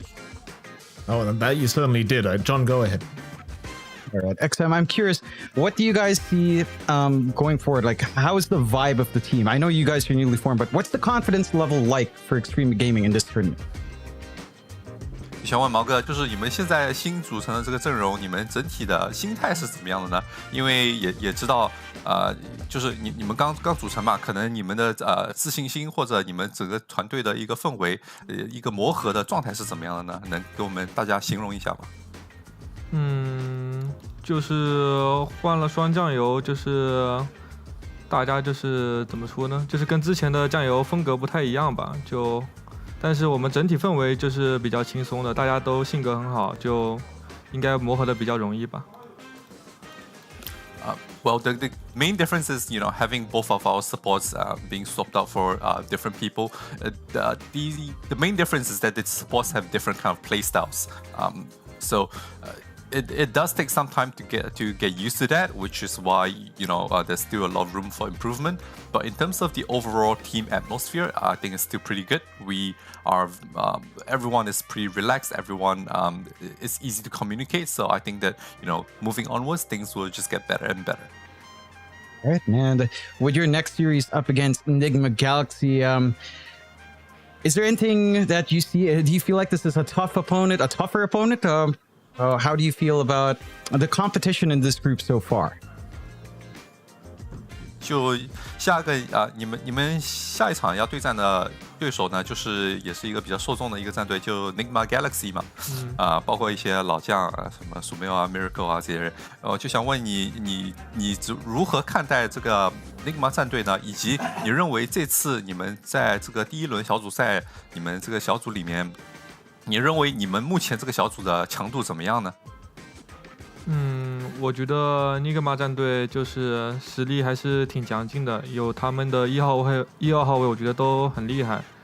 然后我觉得现在战队就是大家的实力都挺接近的，就是前期大家打的细节什么都挺好，主要在中后期就是会拉开差距吧，就是大家实力都很接近，我感觉。I'm definitely looking forward to the next match, the next series against Nigma. They also have a very, very strong Position 1 and Position 2 players who are very well known as well. In terms of the groups and I feel that the overall power between all the different teams out there are actually getting much, much closer. Just in terms of the laning stage, everyone is is just very close to each other. Everyone knows how to focus on the details and knows how to lane very well. And I think that if there's any kind of difference, it's generally you can generally see it more in the middle to late game, where some teams that are better, they tend to perform better as the game goes on. Whereas I think at least in the early game, in the laning stage, almost all of the top tier teams are very, very close to each other now. All right. Well, XM, thank you so much for joining us for an interview. Congratulations on your victory, and we can't wait to see you again. Well, there you go. The lovely XM having a chat with us. John, I gotta call you out. I was asking a question. I knew. And Jin translated, and then XM was talking in Mandarin. I believe it was Mandarin. And you were nodding as if you understood what he was saying. And I was like, John, you're not Chinese. You don't understand Mandarin, John. You can't. You always do this. It's a reassurance thing, just to know, yes, I'm following what you're saying. It's just something I do, all right? And I wanted to say as well, we didn't get to say thank you to Jin. Thank you, Jin, for a fantastic set of translations, because I give him the dumbest questions for the most complex answers. So thank you, Jin, for keeping up with that. That was a long one at the end, you got to admit. I'll see you later, Jin. Later on in the year, I'll see you, sir. Then I'll say thank you in person. Jin gets no thanks from me here online. I'll give him that. Anyway, we got to go to a break. We're short on time. We're going to a break. Right after that break, we'll be back with our next series of the day here for DreamLeague Season 24. We'll see you.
DreamLeague Season 24 is brought to you in part by Intel Arc, Acer Predator, DHL, Kadia,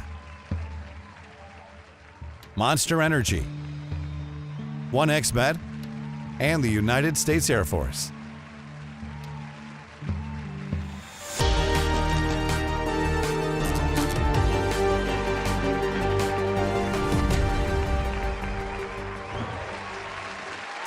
Welcome back, ladies and gentlemen, to DreamLeague Season 24. It is, of course, MLB Dota and Dronix by Jonathan. We're not really that deserving of this fantastic intro music, but we do get it nonetheless. Thank you very much. As we do have a new series on our hands, Jonathan. Azure Ray versus some other team I've never seen before in my lifetime. John, I'm sure you might have an idea of what they're called, but this could be a very interesting series, I'm sure. Yeah, it should be. I'm not sure what this team's called. Talong?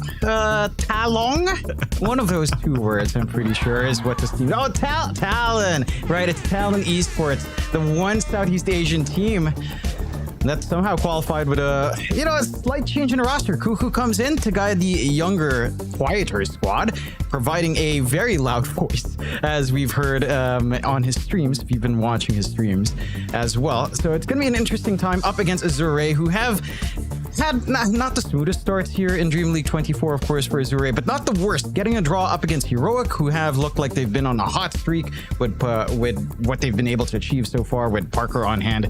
It's been looking good, so it's not a bad opponent to get a draw against, and I think Azure should be providing a big litmus test for Talon once again, because Talon, last tournament they played that they qualified for, they didn't have WS. It looked pretty atrocious. They did have FPC standing in.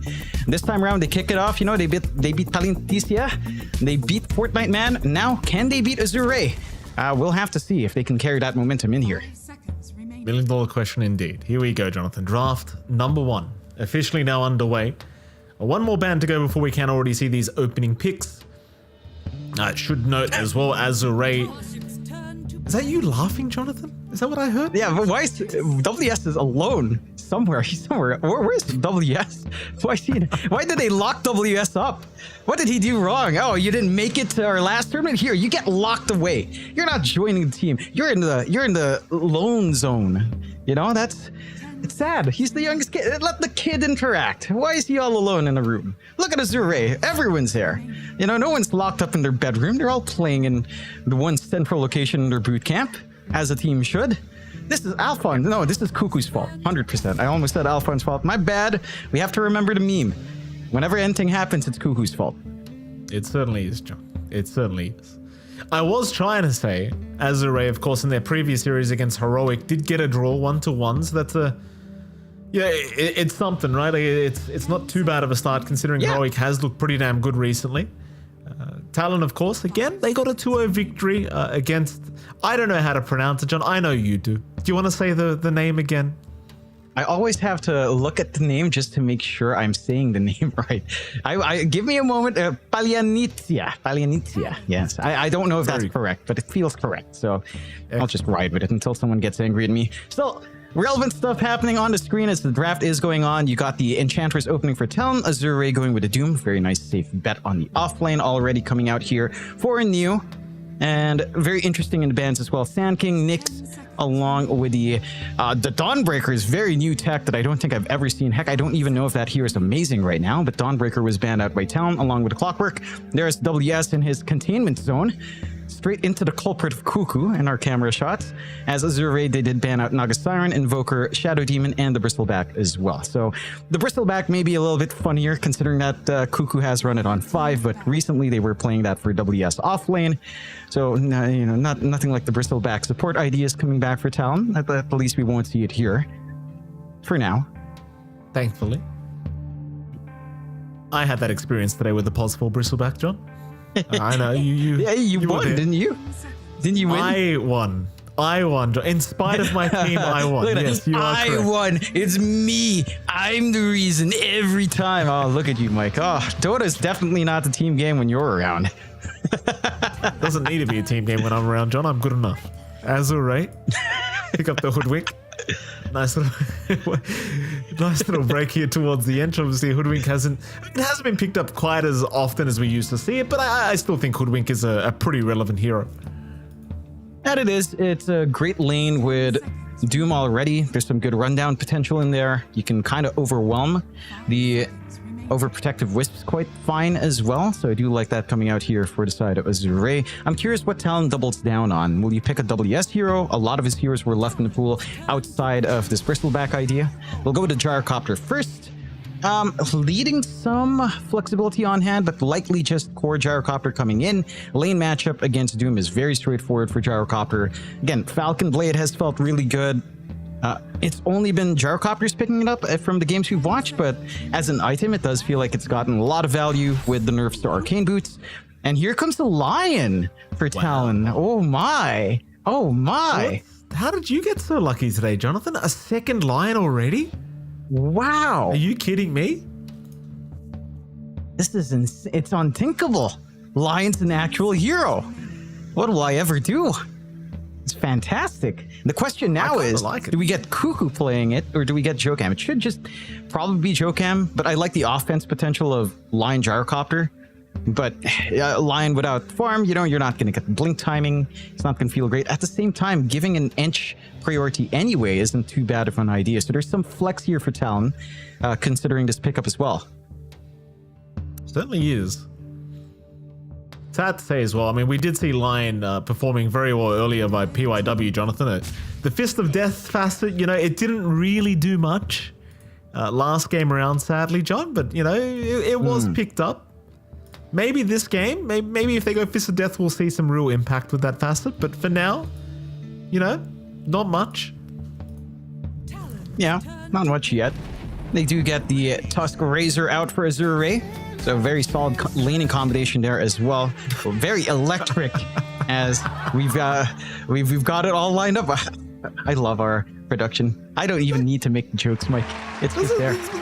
That's my dream job. I want to be the guy in production that just gets to press a soundboard. That's all I want to do. There he is.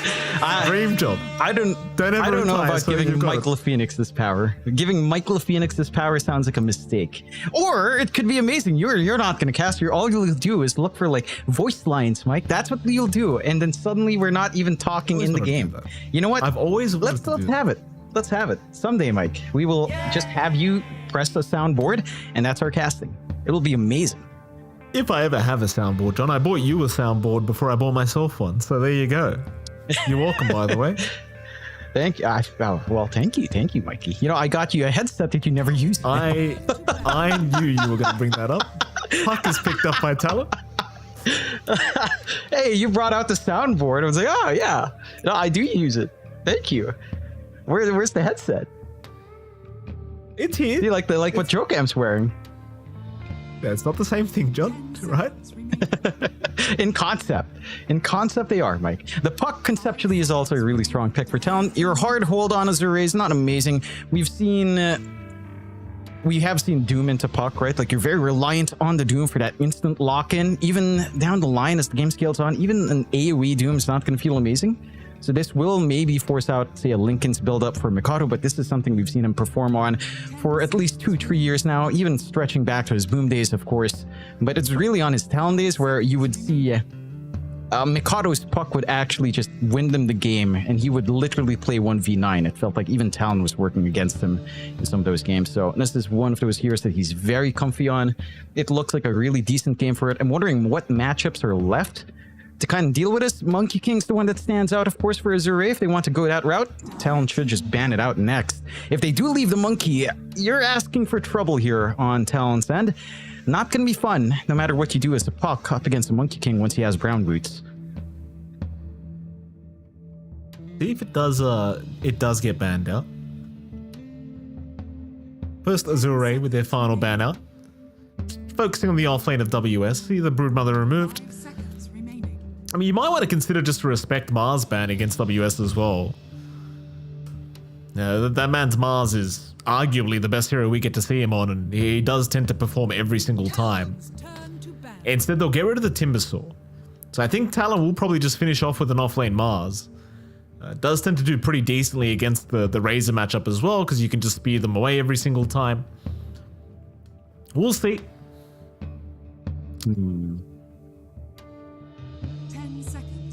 Talon, do you want to ban the Monkey King? Because I mean, like you said, I mean, the MK against Park has proven to be very effective for the Monkey King. I think you just do. You have to go for it. Like, no other matchup really feels as atrocious as Monkey King. Like, that has got to go. You do not want Han playing that.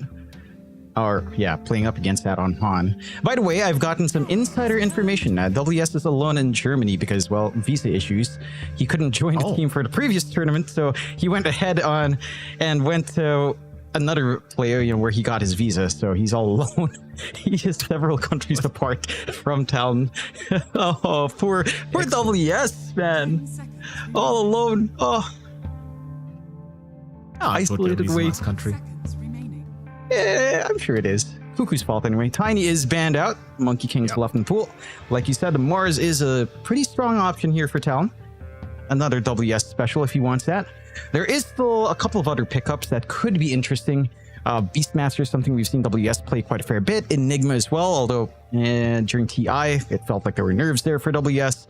Not the strongest performance we saw out overall for Talon at TI anyhow. But those options still hang there as well. I would agree with you though. The Mars looks like the best bet here. Oh, the Night Stalker. Interesting. I like it. I love me a Night Stalker, Jonathan. I don't necessarily see the value of the Night Stalker this game, but I always appreciated Night Stalker off lane. In fairness, there's not much in the way of controlling this Night Stalker this game. Like once he's popped that Dark Ascension, it does feel relatively free. Not to mention against Razor, like you're not really able to static link this Night Stalker anyway, because he just walks away for a bit. Yeah, I think the key thing is maybe isolating out the save, right? Like, with one of the facets when you take away vision, it's going to be harder for a Tusk to try to look at an edge blink snowball save, right? So you get an easier isolation play out for Talon to look for this burst play. The lane matchup, sure, later on, Night Stalker doesn't care, but early on, static link can be annoying in basically a melee matchup. The plasma field's also going to be annoying poke, so that is one thing you have lined up here for Azure. This Razor pickup is looking nicer and nicer, and you still have access to Monkey King. I think that's the ace in the hole here for Azure. Monkey King mid, and your tempo kind of looks good. You've got a lot of good jump potential. You've got good scaling across all of your cores. The one thing you'd lack is maybe teamfight control. Like in comparison to Dreamcoil, it doesn't feel that great on Azure, but you can just brute force your way through it anyhow. You know, if your Monkey King pops off, which theoretically in the matchup, it should. So I'm curious to see what other ideas Azure has here for Han. Oh, Earth Spirit. Earth Spirit. Look at that, Jonathan. Han will pick it up. Earth Spirit proving to be quite potent as of later in this meta. So mid Earth Spirit has been proving to be very, very effective. And I suppose that's one way to do with the puck. You know, it is substantial silence from the Earth Spirits and substantial control. Does pretty well in the CS war against puck as well. Quite hard to actually beat ES when it comes to the creep scores. So I don't mind it. It does feel like a very fast-paced style of lineup here from Azure. Though I could say pretty much a similar thing to Talon, but I think Azure could move a lot faster with their own draft. No, I agree. I think this lineup for Azure has early tempo lined up. The mid matchups where it's a little bit interesting, I don't think the puck is fully bullied out by the Earth Spirit, but the Earth Spirit should also not be under any sort of trouble. Your mid rotations look pretty sharp on both sides. An Enchantress with a creep, a Lion just coming in at, let's say, level 3, level 4. Can do quite a fair bit of work there onto Han. So those are a couple of things to watch out for Azure. I'm very keen on seeing what sort of item buildup we see here from Low on the Razor. Like, should be fairly bog standard, maybe typical Manta, if not an S and Y. There's some value for it here, considering you're up against a line. Into the BKB, into maybe a Refresher down the line. It's a lot to really pump out here for the Razor. And this tempo from Azure, again, is looking much faster. Like, the lanes look pretty solid. Maybe this Hoodwink Doom lane is your slower lane for sure, but the Tusk Razor is a really good rundown lane into a Night Stalker. It's a melee matchup into a Razor, into a Tusk. Doesn't feel great for WS. Jocam's going to have to work overtime to cut them off when they do decide to commit early on. So I think Azure has the tools to just run down Talon early. It's also interesting to see these facet choices. Akashi going for Afterburner again in comparison to the call down facet that I believe is superior nowadays in terms of just team fights. So there's emphasis here on Talon to work the lanes with that Afterburner, maybe playing with Enchant from Cuckoo, chase down, try to punish New on the Doom. We'll see if that's going to lead into some success here, though, as Doom is relatively tanky early on. It should still lead to a very exciting game, as I guess you'll be very happy to see as well. Resonance is picked up by Han. So no Stepping Stone. Just straight up damage. Wow, that's so amazing. Whoa. In fairness, like against Puck, you really don't want Stepping Stone, because if you miss roll, then you don't have Stone Remnant to actually get a silence off. And generally speaking, against Puck, you want to cast Geomagnetic Grip mid-roll to be able to get him when he's not really expecting it. So it does make sense to not go Stepping Stone this game, Jonathan. And I guess it's fair to say Han's a real Earth Spirit player. So happy days. Here we go again. Beautiful music. Music to my ears as we're in a pause. You know what? We should just have some classical music. Just play through. How come you had no comments about this? These cat ears. I was just about to. No comment about that. I was literally just about to before you interrupted. What is with these ears? Why does every pro player out of China have these damn catties going? What's wrong with them? Are you not? What's not wrong with them, John? Are you not? Do you not respect them as adults that they can choose what they want to wear, and if they find this fun, that's what they want? Can you not respect that? No. Can you not respect some people like to have fun in their life, Mike? Can you respect the fact that not everyone was raised in a very depressing environment, Mike? That they're in a good point in their life where they're confident enough to enjoy what they want. The music is ramping up. It's amazing. I love this. This is great. Just letting you talk, John. I feel like the music was really driving you with these, driving you to keep talking. It was very good. Anyway, no, I can't handle it, John. I don't want people to have fun. Not if it means wearing caddies while they're playing pro games. It's embarrassing, Jonathan. Get those damn things off. It's embarrassing as a 33-year-old man cares so much about what people put in their heads. You know that I barely remember my age. I was gonna say you were 32. Then I said 33. Then I realized, aren't you 3 years older than me? You're 34, I think. Am I? We're losing our memory here. I think you are. I think so. You are definitely like 3 years older than me. I think. Was it 4? Huh.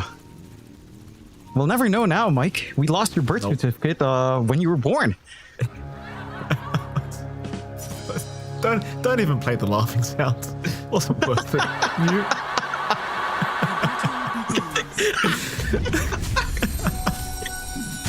Anyway, we've got a 3-for-1 banner in trade. Talon have gotten off to a start here. Jonathan, 3 bannerings for Talon. Yep. That's going to be feeling good for Mikado to rush into that bottle, of course. We'll see how these lanes start to shape up. A little bit of a movement, but straight through the gate they go for low. Back up top to farm. Still taking a look at mid. Mikado on that puck up against Han on this Earth Spirit. Mind you, you and I believe, did cast Han for a while when we were casting China DPC Div 2. I believe that's the last time you and I saw Han. So it's been a while. I can't recall if he was a prolific Earth Spirit player, but this matchup is not the worst for Earth Spirit. It's also not particularly amazing. It is a punch matchup for the most part, unless it's the Monkey King. Puck tends to draw 50-50. So Han should be able to farm, but so will Mikado. The big key here for Azure is a rotation. 4-minute rotation is very plausible when you have a Hoodwink, when you have a Tusk. If you can leave your side lanes alone, you get a +1 for the Earth Spirit, and that can definitely accelerate this timing into what seems to be a Blade Mail build up here for Han. Absolutely. Speaking of Blade Mails, it looks like WS is farming the exact same thing. Blade Mail for the Night Stalker, which does make enough sense when you are playing up against the Razor. Speaking of which, I couldn't help but notice Thumby did tweet something out about how Dota is more fun when teams aren't just building all auras, and I agree with that, Thumby, although I don't think it's necessarily the stronger way to play without auras, but I do agree with that point. It's the more fun way to play, you know? Way more fun. It is fun. It is certainly more dynamic in comparison to just, Crimson Guard, Pipe, Eternal Shroud, and say, meh. Right, Pact, if we want to remember those dark days of Dota 2. Don't bring that crap up. Don't. What if it was a neutral? We made Necronomicon a neutral. What if we got Wraith Pack as tier 5? That'd be sad. The fact that you're even trying to group Wraith Pack and Necronomicon together just makes me sick. They're not the same. You're right. Wraith Pack was way better. Way worse. Anyway, how's bot lane going? You got Akashi and Cuckoo against New and of course Planet. It seems pretty stock standard. Akashi's not really being bullied out too much yet. New's probably just gonna want to secure his own farm. Chances of kills happening down this bottom lane probably pretty low. Planet, he could land a nice bushwhack to set up, but chances are they are just gonna play the farm trade game here. Yeah, I'd say it's maybe a little bit higher in Talon. Enchant plus the Afterburner chase down could be nice, but onto a Doom, not an easy target to go for. You are more than happy to just farm up. Of course, Cuckoo's not going to be able to really eat or build up a creep army up against a Doom, so that is something to be concerned about. Still a bit of a chase lane. Yeah, it looks like First Blood is about to be drawn. Joe Cam, he does go down.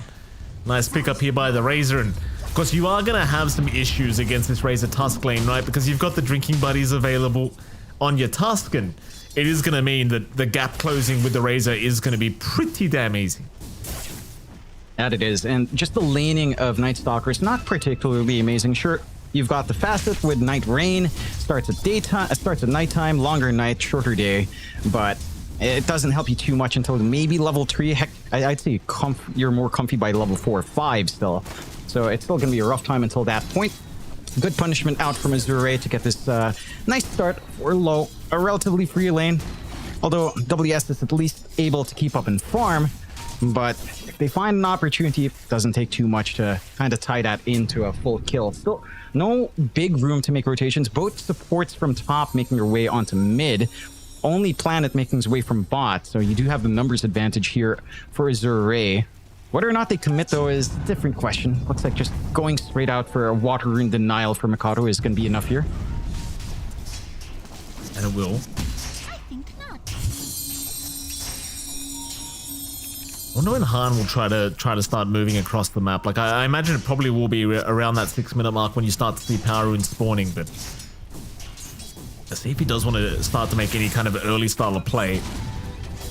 There's a lot of potential with Earth Spirit mid, and just in terms of being able to play very, very quickly. He's not having the best of luck either in this mid lane against Makoto's puck. Like Makoto is well and truly having the much better time when it comes to CS, so you might just be better off trying to secure kills across the map rather than trying to fight Makoto over these creeps. Yeah. And again, he's reaching that level spike into 6, where you could start to hope for that. You've got good areas to tie into. They're trying to punish this dive bot. Kashi maybe getting a bit too deep here. Han gonna land the rolling boulder. And that is going to be another easy kill here for Azure as Akashi getting a little bit too excited. Mind you, it does cost them 2 hero rotations down to the bottom lane, but considering you kill off the gyrocopter, it's probably well worth it. Yeah, you're pretty happy about that. You can swing onto mid as well. Jokam will at least spot it out. No real follow through just yet from Mikado. It's free space for WS, which is a big thing. I think the hope here is that if Akashi gets the kill, he snowballs. If he doesn't, he can always recover in jungle. They haven't been... there are some stacks here. Gyrocopter's relatively happy with that, so that is why they can make that commitment. But good punishment nonetheless from Azure, despite the body count that it requires. You are still, again, having this issue to deal with on Mikado. Like, this puck is also about to hit 6. Dream Coil is going to be a nice threat to leverage here if they can connect on that. Oh boy, Han may have gone a bit too far this time around trying to roll forward onto Makoto, but the punishment is going to be there as both supports have already rotated though. Han is actually still alive for now, but he does not have any way of getting out. Level 2 rolling boulder, the cooldown is not very fun to play with. 12 seconds, could not get away. And that's going to be a very important pickoff. Jokam able to secure that one on the line. Yeah. Good read. Mikado just playing tag, knowing that he'd get 6 off of 1 creep on the creep wave, and just gets that opportunity going for his team while Jokam's still hanging in the area. 1-2 start. Azure still in a very good spot. You've managed to give New a very free lane on the Doom. He does have Devil's Bargain, so he can always sell off if he does want to go for a Midas. It looks like he's just going for a quick drums, sell it off as the charges go down, get some economy, great value from that. And again, it's a slower time for Akashi because of that, but he is still farming well. He's got the Falcon Blade up, he's got some good damage, HP, mana regen on hand. They are looking to make this movement out for the Wisdom Rune, though, on Talon's end. Try. Planet taking a fair bit of damage here. Might just go down. The Jokam's the one to go down first. They do secure both Wisdom Runes here for Talon. That probably will worth the life of Jokam, as now Planet does manage to at least get himself out of there, but that's a pretty big loss here for Azure. 2 Wisdom Runes not going to be making the supports of Azure feel very good. No, certainly not. Like, a Tusk and a Hoodwink do need quite a fair bit of EXP to start to feel good. You're going to be playing at a slight disadvantage. Cuckoo's already 5 in comparison. Jokam's just about to hit 5. So these big spikes for these 2 supports are going to be massive, especially for Jokam once the finger option is up. We'll have to start to kind of keep track of how much EXP they're getting and whether or not a smoke flies out for Talon anytime soon. Speaking of smokes, though, they're grouping up top without one, but jumping far for WS just a bit. WS going to be just fine. In fact, here comes Jokam with an Earth Spike. Not going to amount to too much yet, but Cuckoo and Akashi have also rotated. thing is, you've already got your Razor out of there. I say that they're moving back in onto Jokam. Dark Ascension popped by WS. New's going to show up to boot on the Doom. Here comes Cuckoo and Akashi trying to cut some heroes off, but even more coming in. Han's now joined in. WS needing to run, but a Dream Coil out. But Kodo shows up at the last second, getting a 3-man coil, but it won't amount to much because the snowball does make it so they can't really follow up. And Cuckoo might be the one to go down.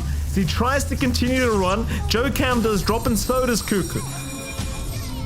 In fact, WS did end up dying in the end, so 3 down for the price of nothing.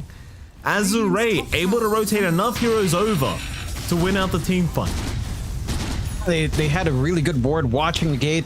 Very fresh ward as well. They knew that movement would come out from Talon. It's been a very common movement that we've seen from a lot more successful teams, so this is the first time I've seen really good setup against it, and Talon does get punished severely. 1-6 start in favor of Azure Ray. Everything lining up. Their early tempo is set to really pop off now with what you've managed to build up for yourself here. Still need some support levels, I suppose. That's the one thing you're hurting on, but again, you've got your Falcon Blade as well in low. New still has Doom ready to go with the drums. Gate movement is spotted out by Talon this time. They can opt to dodge out this fight down bot because, well, they don't really have a threat once Doom's popped onto anyone. Won't just look to have to play a little bit slow here, although Akashi's still making his way down. Well, Akashi's gonna stay out of Azure, but obviously does not really want to run into this Razor yet. We'll just decide to back off in the end.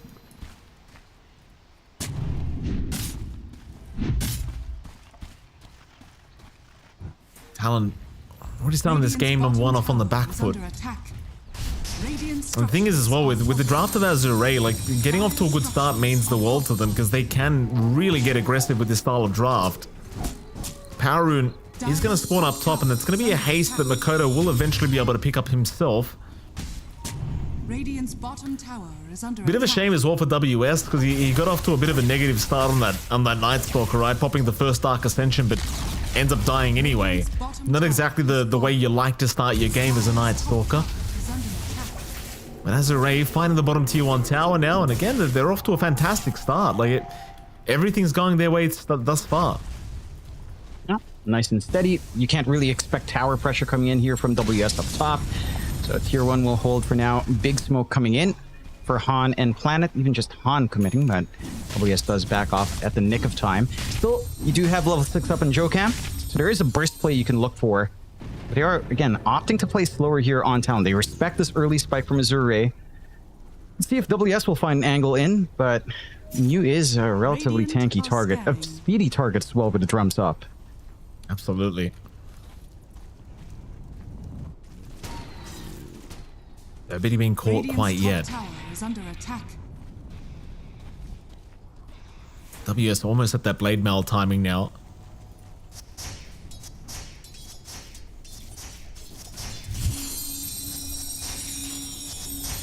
Makoto gonna have his Witch's Blade up soon as well. Dire are scanning. The thing with this Pos1 gyrocopter, like we tend to talk about this all the time, but it does take quite a bit of time and farm to get online as the gyrocopter these days. And the thing is, you compare his farm to the Razor, like while he is catching up, there is going to be a pretty big spike for this Razor that is going to be way before the gyrocopter's timing, that's for sure. He's already got the Yasha up with the Falcon Blade. Your counter action to that has to be the Night Stalker. Like he has to be able to blink in and get that crippling fear off somehow. So, easier said than done until something like blink is up. Planet. Speaking of, WS may be going a bit too far. Roll is not going to connect. They'll still get the boulder smash though, and with the sharpshooter, WS will die to a neutral creep of all things. Lucky with that one, I suppose, but he's still not going to be happy with his death as Jokam also caught out. And I've got to give props to Azure. I really like the way they're playing against this draft of Talon. Just always remaining grouped up and ready to rotate if necessary. And it makes it pretty impossible to play this game as a Night Stalker. And it is. Like this is not a game whatsoever for WS. Bottom network core, even behind Han, who's had, you know, a little bit of a touch and go start on the Earth Spirit so far. Not the fastest farming hero as well on the Night Stalker to try to compensate. The one thing they are doing on Talon is drag all of this attention away from their Puck and Gyrocopter. So the win conditions are getting some free room to farm. And that is the only silver lining right now for Talon, as even our supports, of course, are slowly farming. Kuhu's gotten jungle space for himself. I love the warding here from the side of Azure. They're just able to watch the triangle. They had that reach down bot as well earlier on before it was dewarded. They have the sneaky river rune to spot rotations. That Talon did not get to deward. Sentry could not reach from Jokam earlier. And it's just allowing them to, you know, counteract what Talon's trying to do at every single corner. And they're also invading down bot quite nicely, making it a little bit awkward for Akashi, although he has his own forward ward at the least to protect. The lead is slowly building up for Azure. 2k up, 1 to 2k up. Not the biggest swings so far, but their timings are still lined up. I'd say if the game state holds like this, you're honestly kind of happy for at least 7 minutes. Like literally, if the net worth gap is still within 1k in 7 minutes, you're still in a happy spot for Azure overall. Well, they're going to look towards that mid-tier 1 tower now. WS does pick up that Blade Mail, but he doesn't have Dark Ascension up, so he can't really play too much here with Azure. They are pushing in that top tier 2 tower though. Of course, Cuckoo with the Dark Troll Summoner and the Skellies is going to make it so they have to react to all this pushing coming. It seems like they will get there and take care of it quite easily. Of course, Low again having a brilliant game so far, almost at his BKB now on the Razor.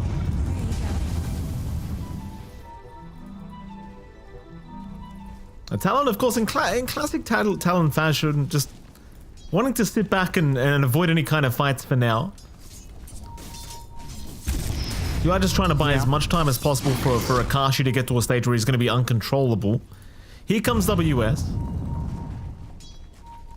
They'll see the task, but they won't make the jump in. Instead, trying to see if they can go onto New. New's going to have a lot of help incoming, though. They'll try to burst him down, but he's perfectly fine. In fact, now WS needs to get the hell out of there. He'll juke out the static link. They'll take down the task, but in comes Han with a beautiful magnetize, landing on quite a few of them. They'll take down Jokam. They'll find Cuckoo to boot.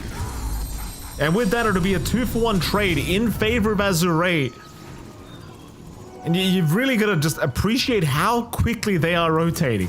It is basically instantaneous. And it is.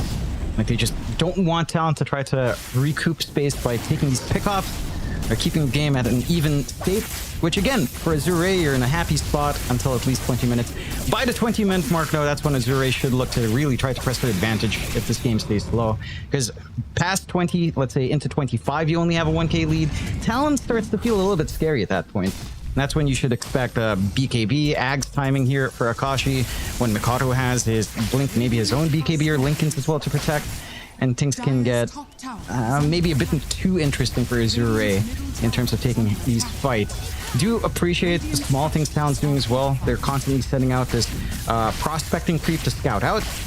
So they always have some rough idea for some of these strange heroes to come in without committing a ward. Their mid will fall though, and again, Talon has no play at the moment. We'll just have to let that go. Nice objective for Azure to try to widen that lead, keep that aggression, keep invading bot. That's the one thing that this movement from Talon is achieving as well. They're fighting away from the farming spots. So even if they lose a fight, there's no opportunity to plant deep wards.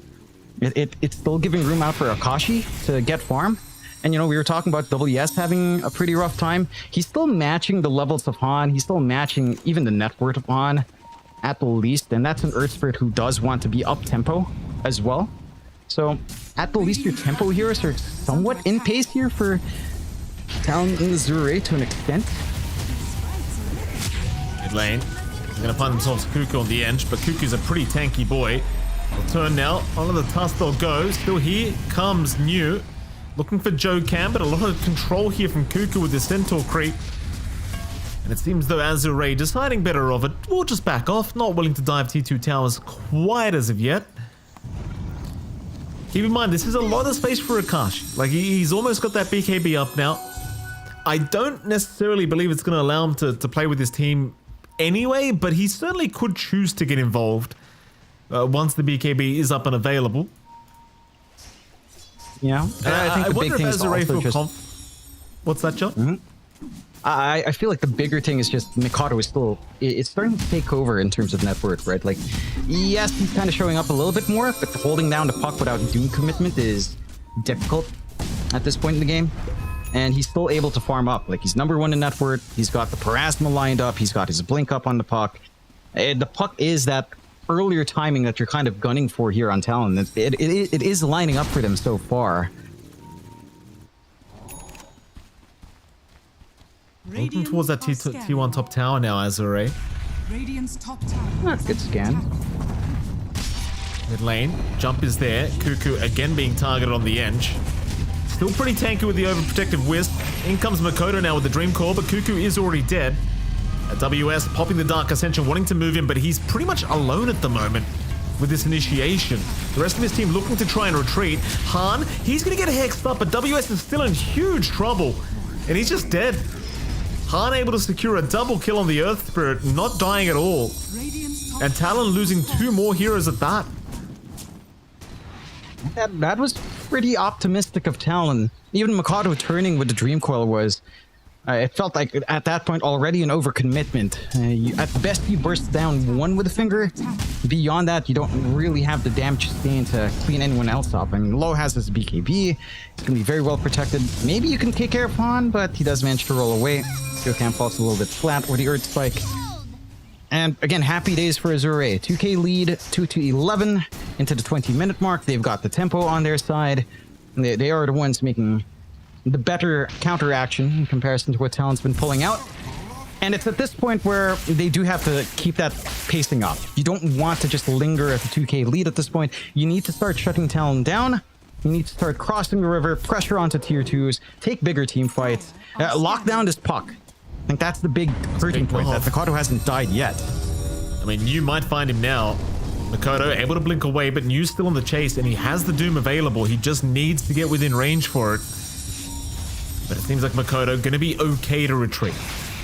So, getting close, but not quite. Yeah, it is certainly going to be a concerning kind of point as well to raise. I mean, Makoto is getting pretty close now to having the full Parasma, but he actually ends up buying the shards out. So it doesn't end up finishing the Parasma yet. Would rather the shards for now. I think that's fine. It's a little bit more damage coming out with your right clicks. It's a little bit of value. You're definitely not getting a shard from the Tormentor anyhow for a long time here. So it's a decent enough investment, considering that it should help speed up your farm a little bit more consistently as well, in comparison to the Parasma early. So it's just about like a long-term investment for the side of Talon.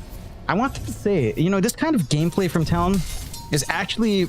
I mean, this is something we've seen Talon do with different lineups, of course, but now specifically with this style of them trying to get aggressive in some parts, reminds me a bit more of Betboom before. So they'll get the jump onto WS. Sure will, WS. I mean, at the very least, it is nighttime, but it's not really helping his cause very much right now. He is going to die once again. Han able to completely control up this Night Stalker. And Azure really proving to be the stronger team, at least for game 1, at least for now. You still have this issue of Akashi getting pretty big on this gyrocopter, and you know, you could make the argument perhaps Azure hasn't found quite as much as they would have liked to by this point, but it seems like they are looking still very comfortable in this game 1. And don't forget as well, like, even if gyrocopter is one of the best late scaling kind of carries, Razor has proven to be very strong going into the late game. That it is. Can't underestimate the impact of Static Link, a refresh BKB, even the Ags now can feel pretty ridiculous when you have Thunderhead on top. Like, the Razor does do a lot of work. Low should be set for that scaling quite nice. Midas up for New. Again, he does have the Devil's Bargain to just sell it off again later on. And all Talon can do is create space. Have WS copy attention, let Akashi and Kato farm up, and they are. Just have to be worried about how much space starts to bleed out. Again, the lead for now at 22 is still only 2k, but they are applying pressure onto the top tier 2. And Talon doesn't have good defense angles to take as Cuckoo. Cuckoo again being hunted, but Han, he pops the Magnetize, but that's going to be about it. Using his BKB a bit preemptively just to ensure that Akashi couldn't try and take him out. Rest of Han's team was trying to secure the top T2 tower in the meantime, so he didn't really have any help around him to try and go for those kills anyway. And it seems like Azure might stick around and continue trying for this tier 2 top tower. The Makoto is forcing in the bottom lane, so they might have to address that, and in fact they will. Low will rotate over to deal with that creep wave. And this is classic Makoto. Puck, like he's just going to make sure all the lanes are forced in at all times. And this is something that has brought Talon a lot of wins, despite the game delaying that we do see with this Puck. And it is. I think the one issue for Azure in that movement top, their siege potential is pretty damn slow. Right? Until you get maybe a Razor Axe, which is not a priority when you're playing one. Certainly not something you actually want to buy out for the most part. Even when you're committing the 3 heroes with a creep wave, yeah, the tower's still relatively healthy top. So it's still playing into Talon's stall. Maybe this movement can start to line up if they can jump Mikato. You're not going to be able to really pin down a Puck again. Just a very slippery target. You don't have a blink on you. So you're maybe a little bit more reliant on a From Fog roll from Han, or just a great bushwhack here from Planet. Easier said than done. Bottom lane, Makoto's pinging out low. Low just gonna casually walk out of there. He'll be fine. Meanwhile, Cuckoo being hunted as well, but he's also okay. New does pop the Scorched Earth. Looks like he still wants to try and hunt somebody down, but doesn't really have any vision over anybody, so everyone from Talon perfectly okay to back off. Thing is though, New now has the full Crimson Guard up with the pipe, so things get a little bit more challenging if you are Talon in terms of actually bursting anyone down, because it's just so much defense with these auras now. As Cuckoo once again being jumped, but gets a nice 4-star for the high ground and will be able to survive no problem. But that mid tier 2 tower is still going to be targeted. As Makoto does land a 3-man Dream Coil, but there's no real follow-up to it. Jump in again, onto the Gyrocopter, but Akashi gets the 4-star down. He's fine. Onto Han they'll go, but Han is a tanky boy. He'll also be able to get out of there no problem. Talon successfully defending for now as they're looking for a bit more. Makoto's still just chipping away at New. In comes WS now, just constantly slowing New down, but it won't matter. They will have the drinking buddies to drag him out, and it seems like Azure now kind of resetting and looking to perhaps try to reinitiate. In fact, Makoto's being hunted by Han, but they don't see him. This is not the best situation for Azure right now. Look at that damage onto Han just from Mikado. More than half HP gone. Oh, jump in again. They're going to find Planet to start off this fight. Azure now not wanting to stick around any longer. Already having the numbers disadvantages. They've also found out the Tusken. Well, eventually he will die. Snowball will only buy so much time. And suddenly Talon finding a 2-for-nothing trade themselves. They can certainly start to look towards that mid-tier 1 tower, which is now gone. Yeah, and this is going into what we were talking about here. Azure, yeah, they're happy at a 1 to 2k lead 20 minutes in. You don't want that into 25. They had to do more. They had to try to force a fight, get the space they need, get the numbers advantage for an actual siege. They tried sieging top and mid, Mike, with like 3 and 4 heroes on each respective siege. Both towers are still at half HP. Like, the siege threat is just not there without the team fight to back it up for Azure.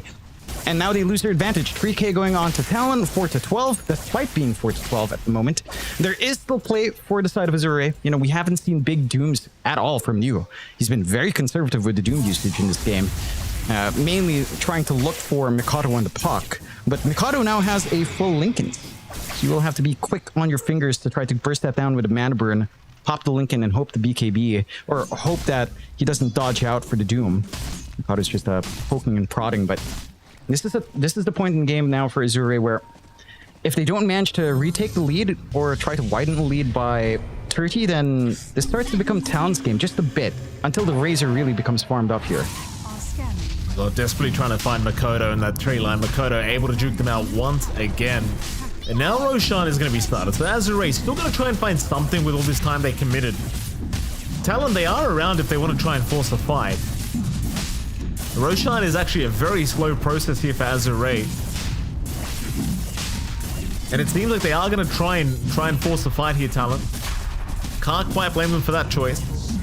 They don't have WS around though, which could make things a little bit awkward, but he does have a TP ready whenever. Just waiting for that right moment as Cuckoo has been jumped, but Makoto does jump in trying to defend him. Looks like Cuckoo will survive at least a little bit longer as Han will chase him down. The Ench is still fine for now. Here comes Low, but Low can't keep up with him either as Makoto has found himself on top of a cliff. And Jokam is the one to drop. So just a lion kill out of that.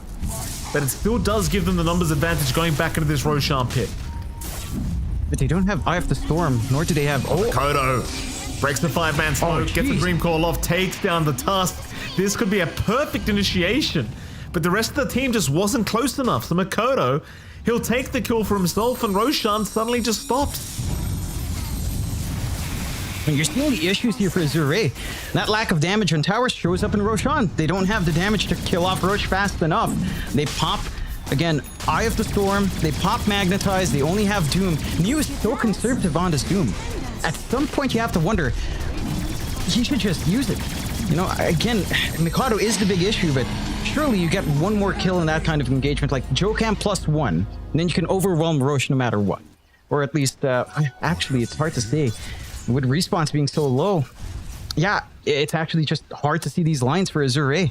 Now you have Aegis up for Akashi, the 4K lead still standing for the side of Talon. You are still getting further itemization, of course, being built up for Azure. Double BKBs up, a blink coming out for New once he sells off. Probably the drums here because they're out of charges anyhow. Get your blink up, you can start to consider that blink Lincoln Break Doom onto Mikado. And then the game can start to simplify at that point, but Akashi started to do a little bit too much damage. That and all of these force stabs are insanely annoying to play up against, right? Like, they got the shard trapment on Cuckoo, he force stabbed out, and then all of them were stuck in the shards on Azure instead. Like, it's all of those small little movement usage from Talon that just kind of ruined the engagement for Azure to look for more. Yeah, now the game's completely flipped on its head now as... Well, Akashi, again, becoming a pretty big problem, and so is Makoto. Immediate smoke up. You're about 40 gold, or rather 140 gold away from Makoto to have the full Parasma, which would really amp the damage up quite a bit. But they're going to jump in early. Two-man coil is out. Nobody dead quite yet. A nice snowball save to take Han out of there, but Han's being dragged right back into the loving arms of Akashi. They're going to try and force the fight anyway. Akashi actually dropping quite low, but has the BKB to pop. Also has the Aegis. They're going to use the Doom on the Gyrocopter, but that's only his first life. He can go back in. In fact, Makoto, he's already jumped in with the Waning Rift. They're going to find Han.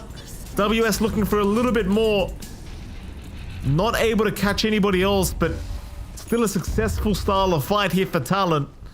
I mean, they lose the Aegis, but they find themselves a core ES kill, and well, now Talon, they can look towards the mid-tier 2. Dire's middle tower is under attack. No Doom to worry about, no Eye of the Storm, no Magnetize. You are in a happy spot to at least poke. They're probably not looking for the full commitment. They are showing a lot of restraint here on Talon. It's Makoto really that's going insane. Has the full Parasma up. He's doing so much damage in the front. And again, there's no easy answer for this draft. It's so much pressure on you. Like, he has to connect that Doom. This time he chooses to just Doom the Gyro to take the Aegis. But again, Mikado just sees angles back in. He does not have anything to worry about. All of your stuns are a little bit too slow. You gap close with Tusk. He has a silence. He has a dodge on the puck. You try to bushwhack, still the dodge. It's not quick enough. Maybe a slight of Vice here on Han could be a solution after this Shivas. Could be one way, or just... I don't know, it's hard. It does feel like Mikado has to die somehow. Low! Oh boy. They found Low. That's Makoto with the setup with the Dream Coil. He's catching the Razor with his pants down. Bottom lane, they're going to try and at least take out Cuckoo for their trouble, but it's not going to be that easy. Akashi and WS still around, willing to go for a fight if necessary. Makoto is currently on the way as well. And so Azure need to get the hell out of there. New looking like he's in a lot of danger. Here comes the puck. New surely did and will be. The jump into the hoodwink as well. Han, meanwhile, found himself in a very awkward position. But thankfully for him, nobody spots him out. This is rough times for Azure. Like, yes, the scaling's still there. You've got a Satanic on low. Rather unfortunate he got picked off. The damage again from Mikado is overwhelming at this point. But there is still scale. There's this refresh idea for the Razor, and that's where things start to get kind of crazy. He has a shard up, but your high ground's being knocked on by Talon, who is 5 kills behind, who only had 2 kills for what? They had 2 kills at 20 minutes on Talon's end? You had like 11 or 10 at that point for Azure. again, they just couldn't use that advantage. The siege was just too difficult. This lack of damage for Azure onto objectives has hurt them. They tried top tier 2, couldn't work. Tried mid tier 2, didn't work. Tried Roshan, it didn't work. And now the advantage is gone. It's not an impossible game. 11k at 33, not the biggest lead in the world. Still playable, but it's a difficult game to play now. That it is. 11k behind Azure. Dire are scanning. To find a way back into this game one for themselves. It looks rather tough now. Talon still grouping up in that mid lane area. Azure just hanging by their own wards, trying to make sure they play underneath their own vision, but now they're underneath the vision of Talon, and Makoto, of course, is naturally just going to jump right in. No fear in the world on this puck. They'll get the D wards off, but they do land a nice stun onto low. No jumping quite yet. Makoto still trying to find the support from the back. Meanwhile, Akashi now has the full Ags up, so even more damage with the side gunner. Azure, they need the perfect initiation, and that basically means killing off Makoto first. And, well, Makoto, he's not really making that very easy. In we go again. Han. Copping so much damage. Makoto, he'll pop the coil on one. The ES is fine for now. Instead, they've turned their attention onto low, but the Doom is out. They caught the gyrocopter with that one. Akashi, he's trying to back out of there, and he's actually fine. He'll create the distance. Instead, they'll try to turn onto WS, but he's also fine. Everybody's just kiting around as they'll turn back onto low, but low is going to be okay to return to the high ground. That was your Doom committed, and it really amounts to nothing. So Talon, there is an opening for them to try and move high ground. In fact, they found a target. It's going to be the Hoodwink from Planet. He'll get saved by the Drinking Buddies as now WS is in trouble. WS out of there though. Han diving in deep. Han, he'll be okay for now, but Makoto jumping right back in on the puck. Gets caught by a bushwhack, but there's no follow-up to it. Han will barely survive. And it seems like Talon say, screw all that, we'll go for the Tormentor instead. Like this is just really smart itemization from Talon, right? Like this all stems back from, you know, we were talking about it earlier. Cuckoo had farm priority in the jungle. Guess what that led into? A really fast Force Staff on your Enchantress. You managed to get the space as well for Jokam to eventually get his Force Staff. You got a Hurricane Pike priority from Akashi over the full Ags. That's what he bought out first while he had Crystallis before going to Daedalus. And the triple Force Staffs are just ruining Azure. And again, we saw that in the mid fight on tier 2. We saw that in Roche. They're just constantly being kited out by Talon, having all of their big spells just whittle away. Like, if the Storm fades, Magnetize fades, Doom fades, and then you don't want that fight anymore on Azure. So it's just removing these opportunities. 13k lead for Talon. Scan is good. Whether or not they commit is a different question, but Talon, again, somehow getting into the driver's seat, and Azure just having a decent enough early start, but not able to capitalize. The draft, certainly one big factor in that, and how Talon is dodging out even the pickoffs. Just creating a nightmarish scenario for Azure. Roche timer we'll see in a few seconds here, and Talon could set up for that. Full Octarine for Mikado. Not like the puck's already annoying. Just constantly poking and prodding. The damage output of Puckman is just insane. I don't know why the shard works this way. He needs 35 bonus magic damage. Yeah, it's pretty ridiculous. It really is. And you're gonna have problems very soon. Like, once you hit the level 25 mark, everything becomes infinitely more annoying against the puck. Suddenly those BKBs don't quite look as useful as they once did. Again, Azure, they're the ones that need to find a way back into this game, because they're 13k behind, and it's Talon knocking on their high ground door. I mean, more items coming up now, and you having a BKB up on the Doom, but it really does feel like an issue of actually locking people down long enough to actually kill them now. There'll be a big smoke up here from Azure.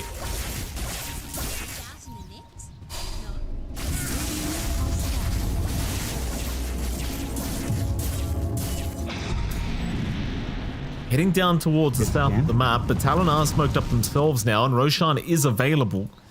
Talon will be the first ones to see it. Makoto's got an amp damage room, but it is just about to expire, so it won't be available for this fight.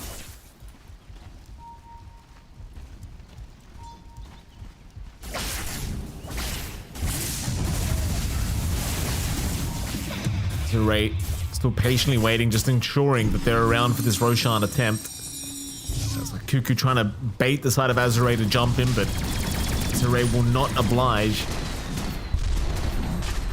And it seems like they're just leaving. So Roshan, I mean, it roars, it tells them. And Azure, they decide better off, but they're going back in. I don't think they can afford to let this Roshan go, especially with the banner available. Make high ground a little bit too easy. Oh, Roshan is now officially gone. They're a bit too late to the party. Lowe's still going to try and force the fight here, going up onto Jokam with the static link. Jokam trying for a TP is not going to make it. Well, Bushwhack doesn't connect. Unfortunate here for Planet. Because he was just out of range for the trees. And with that, I mean, you lose Jokam, but you get everyone else out of there. You're going to be pretty happy with that. What you are, you can always just take care of the creeps with Mikado, start skipping away. Octarine means he's going to be in and out of that map very quick. Nighttime is up for WS, although he did pop Dark Ascension. A bug for New. Gotta get the bug spray out. And it's dead. Bug's gone. No need to reconnect. Just max it right there.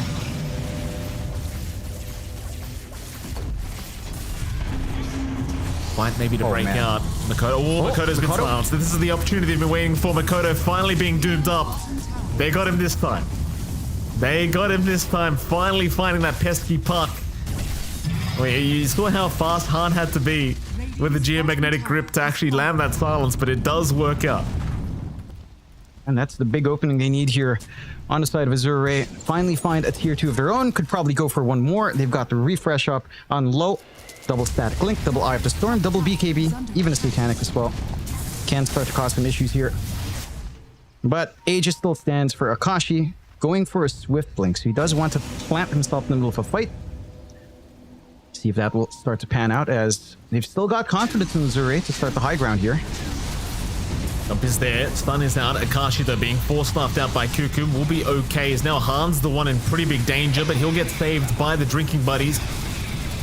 Akashi jumping onto Low, but Low's just tanking through all the damage for now, as Low eventually deciding he needs to escape. Does get his way out.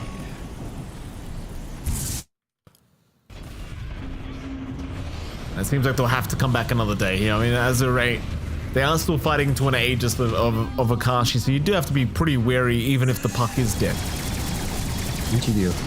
But again, you've reached this recovery point for Low. With the threat of refresh, he's going to be something that you really have to manage well inside of town. Like, you're going to need that secondary Lincolns to be up on Cuckoo. You need to be very smart with your 4 stabs here.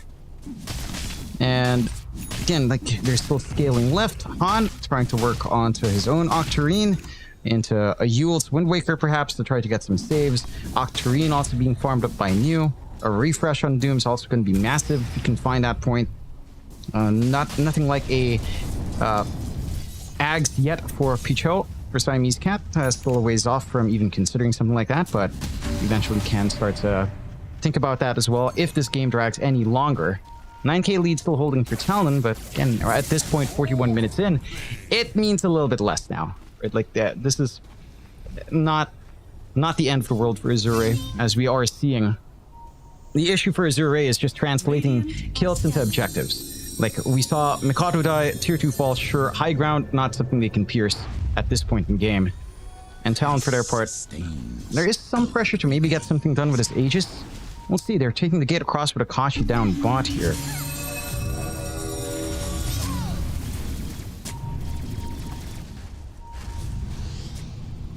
See, Jokam, will get the D-ward off before they do get within range. In fact, Planet now finding out Makoto and Akashi are both there.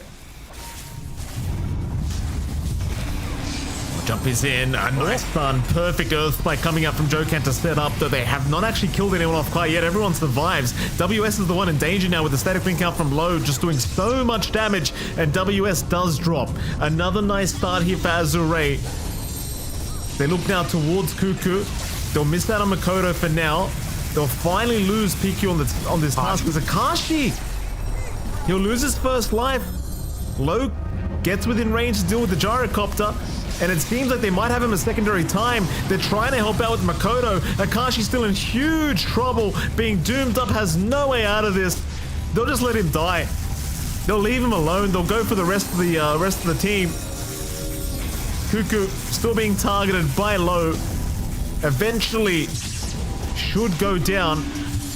Makoto's still trying to get some damage off on Han. Does find the Earth Spirit, and Cuckoo actually survives. Joe Cam's still going, buying so much time here for Makoto to continue just chipping away. And they are out of mana. They are out of mana, which leaves them to be sitting ducks here for this puck. And with it, I think both of these guys might be dying very soon because Makoto can just keep going. The battle of attrition is Low. Gonna try again onto Cuckoo, but just constantly being kited out by these three. Oh my god. And I think he realizes at this point he's in pretty big danger, but here comes the save from our Tusk right onto Joe Cam. Joe Cam's still fine though. They don't have the mana for the plasma field. Here comes WS now. Low, still trying to find a way. Will run north, but it will not matter as Makoto will take care of it. Joe Cam somehow still alive throughout all of this. As he'll get tipped by Makoto. Snowball in. It's not going to help too much though. Joe Cam will survive. Oh my lord. What is this? That was a full team wipe, by the way. That's a full team wipe for talent. What is up with us? Okay, this is breaking the mold for us, Mike. We're reaching new territory. You know what you and I are used to? The longest games. What I'm not used to is a fight so long that your gyrocopter just basically respawns at the end of it. At 44 minutes in. That must be a record. That was a long-ass team fight. Talon does manage to kite around. Big key issue is that, again, you can take care of Akashi. How do you take care of Mikado if you commit Doom onto Akashi? You don't.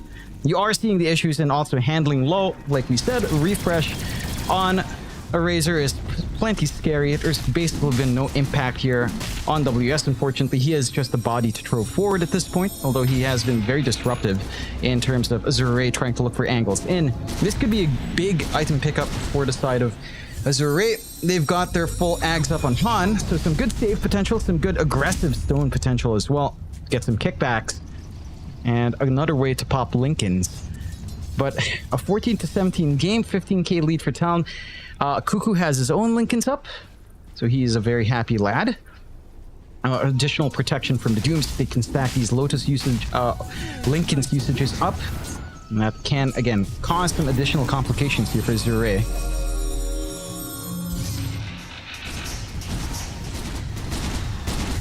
Talon still not ready to try and breach high ground. Obviously, we've seen Azure are able to fight back here with their own draft, and without the Aegis up, it is a little bit scary, but they're going to smoke up here, Talon.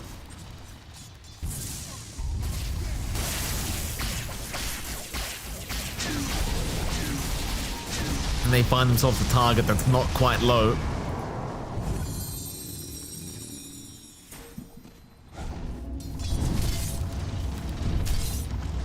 Scary times as well, because Makoto's going to have the Ags up soon, and well, that Ags is always stupid to watch. And it is. You have to appreciate that Mikado had enough gold there to buy the Ags, Mike. He bought the Dagon tree instead. Naturally. Oh, he wants to clean up. You know, the spell Lifesteal is pretty damn good as well. Mikado just wants to stay alive. Fair enough. Next Roche. How long will it be? 1:20. Moderate timer here for both sides. So there's some opportunity to try to fix your lanes here on Azure for Talon. Maybe look for a tier 2 before the next Roshan. They are lining up for it up top. Where do you go from here? Akashi is set to finish up his Swift Blink into a Divine. So he wants to stop this game already, which is fair. WS is set to get into a Lincoln. So that would be, what, triple Lincolns up on the side of Talon?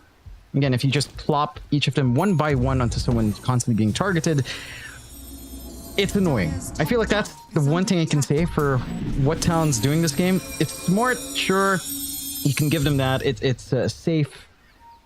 But it's also very annoying. Like, that's the key part. That's the one thing for Azure. You play into guys, you're trying to run in, they just triple force staff out. You're gonna get annoyed. It's a damn annoying game to play. That it is.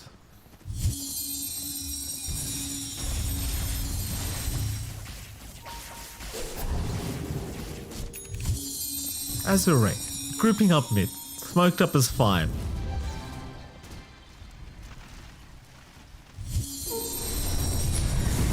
Oh, they found a target. It's going to be WS. They're going to get started right on the Night Stalker. They'll try to force WS away. Even the BKB being committed, but it's not enough. He is down, and so is Jokam. Already 2 being dropped here for Talon. Cuckoo looking to be the 3rd target. Will not be able to get away, I do not believe, and he does go down. Tier 2 mid tower now being the target of Azurain. It seems like they've got plenty of time to try and breach high ground here, assuming they have a creep wave up against this puck, which I don't believe they will very soon. No. No creeped. And they have the 1. Still enough time, but the fortify is up. It is 2v5. Surely they find something for this. I mean, it's not just the backdoors back up. No way. Not just Makoto either, but Cuckoo's gonna have the melee creep pulling the creep wave away in the mid lane. So no creeps incoming. Oh my lord. Oh, this is classic Talon. This happens every time. Every time. Tier 3 is still under siege. At least they've got the creeps to the bot lane. That's one way to sort it out. Yeah. They'll have Doom ready as well.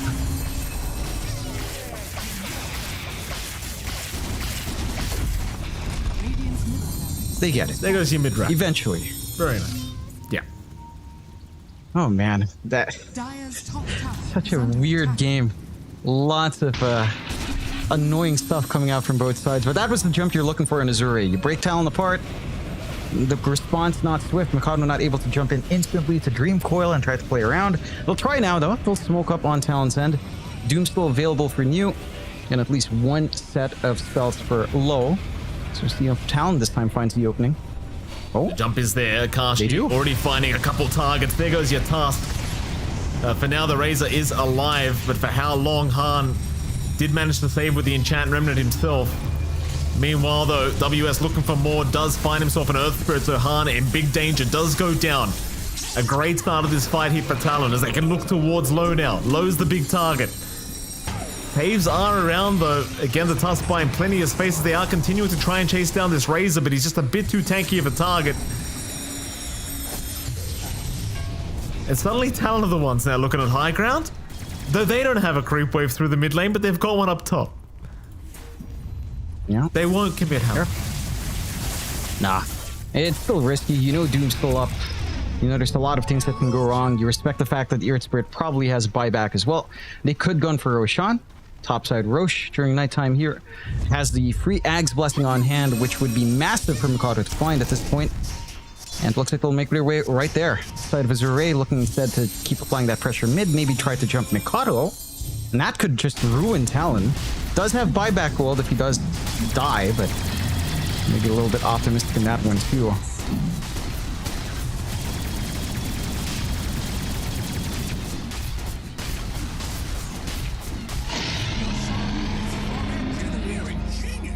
Easy Roshan here for Talon. There you go. Free Ags for Mikado as well. There you go. Now it's a silly game. Travels up for your puck.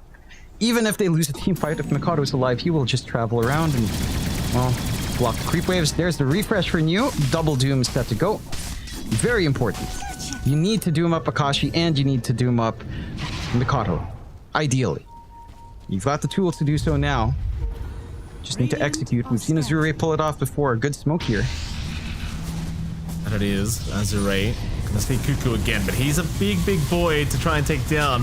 Hard to get through all this HP. Cuckoo, he actually gets doomed, so they do take him out. Coil was committed though. They found the Hoodwink with that. Stone Remnant will save from Han. He'll enchant the Hoodwink up and save the day once again, so Planet is able to get out of there just fine. Jokam now being targeted by Low, does get taken down, but Planet finally will drop to Makoto. Still Makoto now, maybe getting caught as the Doom finally comes out. They found the puck. Makoto's down, but guess what, John? He still has buyback. He's fine. Yeah. Perfectly fine, and they still hold on to the Aegis somehow here for Talon. So actually a pretty big win for Azure, forcing out 2 buybacks on the supports, killing off Mikado. Sure, they don't find Aegis, but You're seeing the issues when that committal comes in. Four stabs aren't cutting it anymore with how much move speed and mobility Low has with his full swift blink up. 13k lead still holds for Talon. They need to stall for a minute 10 until Mikado's back up. You do have the Divine Gold ready for Akashi. That is enough with buyback here.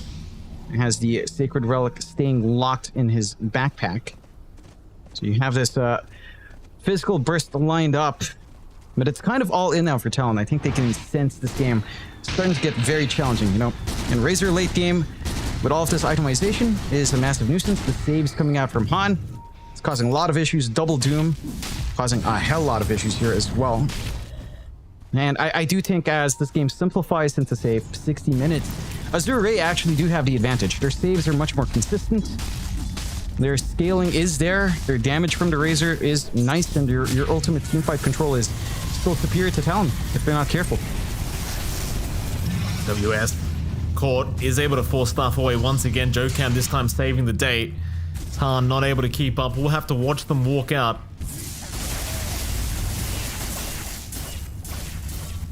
And it wouldn't be Talon without a 1 hour game, would it, John? It just wouldn't be Talon. Nope. Different Another roster. T5 item game. Yeah. Different roster. Still ends up with somehow the same path. I would say we were treated to faster Talon games in the qualifiers at least, and I do believe yesterday was faster than this, but hey, you know, it's to these esports players, this is an early start. BKB forced out from Han. That's something.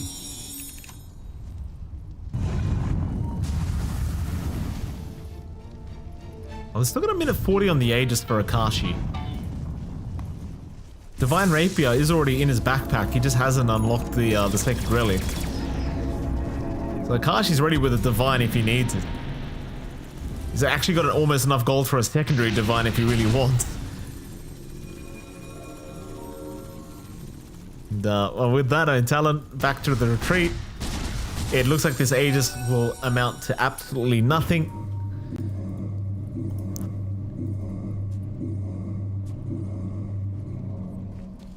Radiant are scanning. And meanwhile, I mean, for Azure Ray, I suppose there's plenty of time for them to continue trying to find a positive way of dealing with this gyrocopter in this park. I think they've found their answers. Honestly, it feels like it's Talon trying to figure out how to breach high ground at this point. You have to take care of the Doom. I think the big issue for Talon is that the impact from WS isn't really felt. Like this Night Stalker, again, just hasn't really achieved much in the game. The silence is great, but trying to play into those BKBs is just hellish. He's working onto that into that harpoon still on WS. And that could be one way. Dragon Hero is back at the very least, try to isolate them off. But still almost there at the very least. Won't have buyback if he does commit. Maybe, I don't know, man. Like, I want to say the Ag's Crippling Fear, Constant Silence could be good, but 6% of your mana is just a stupid amount of mana. It's a little bit too costly. Granted, you know, you could keep it up for 10 seconds instead of 6. That could be nice. It gives you some daytime play if you manage to find Ag's money, but it's a very low priority here for the side of Talon. Aegis expires. They take their Tormentor instead. Mikado about to hit level 30.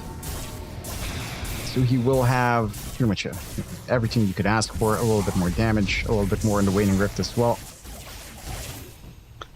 And yeah, this is not what I expected coming into this one. I don't know why I didn't expect this, Mikey, but that's on me. You didn't expect this. I did. I don't know. I feel like you're definitely a little bit more unfair. This iteration of Talon in the qualifiers sometime. Yeah, just a little bit. They have played a little bit faster than old Talon before. The bar wasn't set very high, John. Exactly. Yeah, I didn't expect them to go right back to it. I expected a little bit better. Wait, they're not playing badly. You know, I'm not saying it's bad gameplay. It's just Talon gameplay. It's just, you know. Yeah. The game just. I was about to ask if there's like a. In fact, hold that thought, because we are going to see a 5-man smoke. Good time to reveal the Ags here on Picho. The kickback is there. Again, what a repositioning they have with this Earth Spirit Ags. This could be the way forward, just isolating out Talon.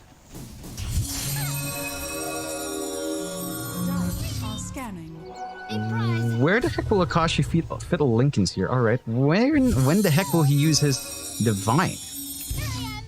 I imagine it's going to be the classic emergency, they're on our high ground, buy back and pick up the Divine kind of play.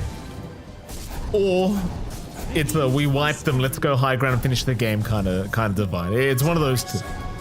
I don't think he's gonna assemble it up until one of those two conditions happens. Yeah, it does look that way.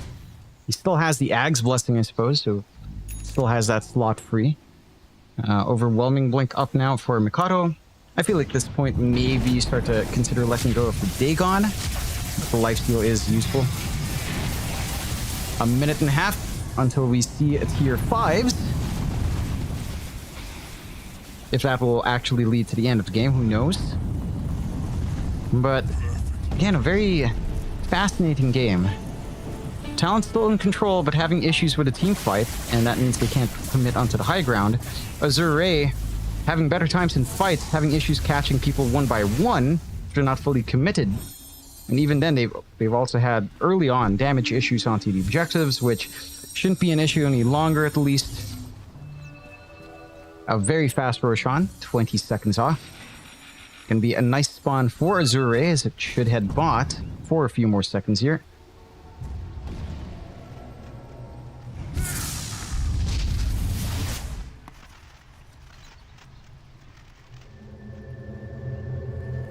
Five seconds for Roshan. Azure leaving the area though, a bit awkward.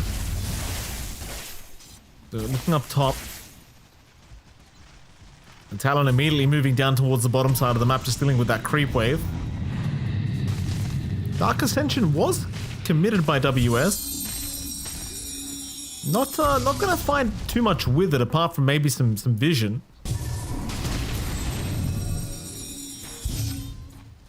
Now Roshan now is officially available, so that Dark Ascension usage could be a little bit awkward.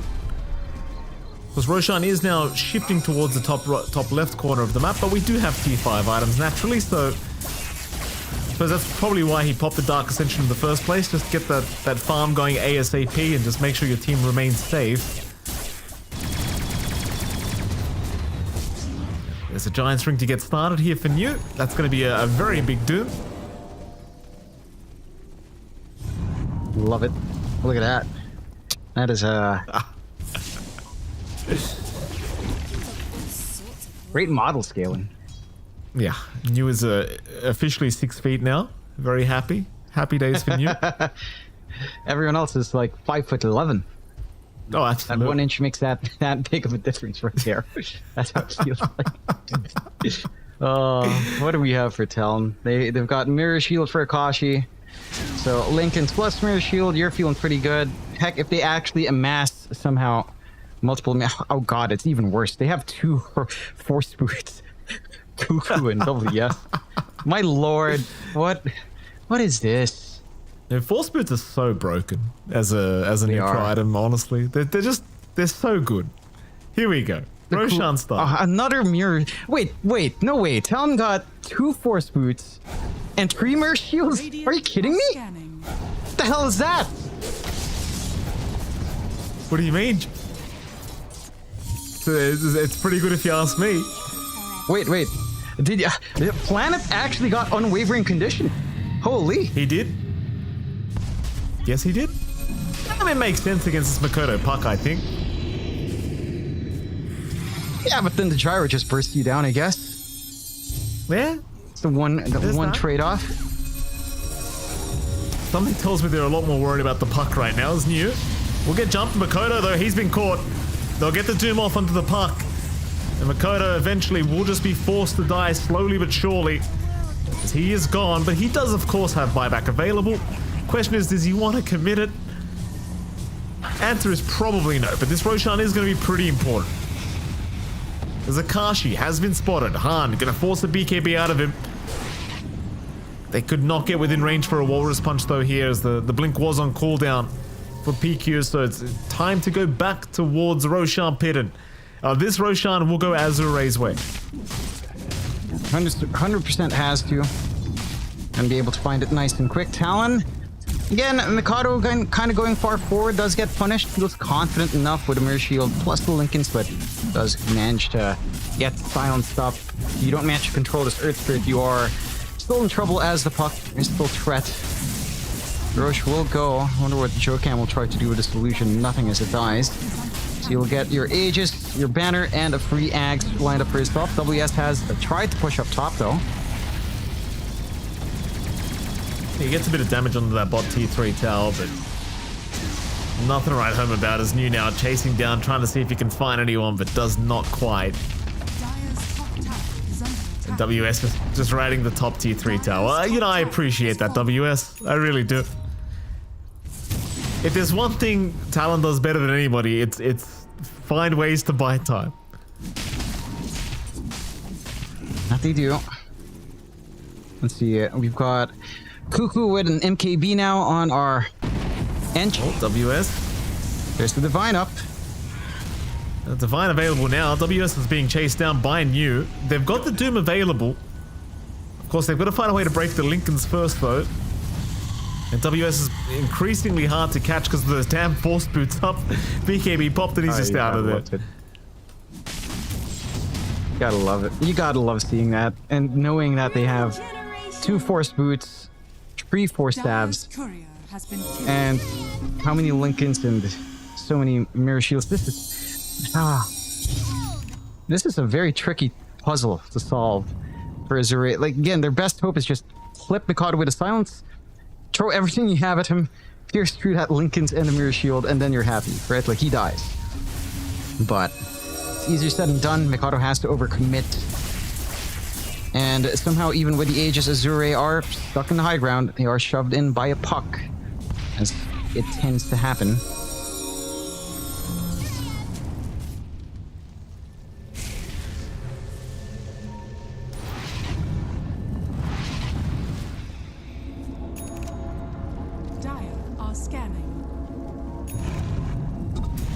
Even a Shadowblade being built up on planet now. Because I mean, maybe they just want the Silver Edge for planet, just, you know, have another form of break available. WS being targeted again top lane, but there's no chance in hell of catching him at the moment, because, you know, Force Boots and Linken's and BKBs and whatever else you can find defensively, he's got it. Ag Scepter up now on the Doom. They spotted out Joe Cam. Joe Cam gonna go for a bit of a run with the Glimmer Cape, and looks like he actually might just make it. Nice TP away. He's fine. I like what Azure is trying. They are trying to group up, play off of this Aegis, but Mikado's gonna find himself a nice easy one. Oh, what a gem as well. Nice freebie for Mikado to take. But this is just annoying. Like, I feel for Azure. This is gameplay you hate. If you're playing against it, you absolutely hate this style of gameplay. You're just annoyed to hell. You have to maintain composure, you know, you have to think, all right, we're still in a good spot. We're 66 minutes in, literally 1 melee racks up. That's their advantage. Not the most meaningful at the moment, unfortunately.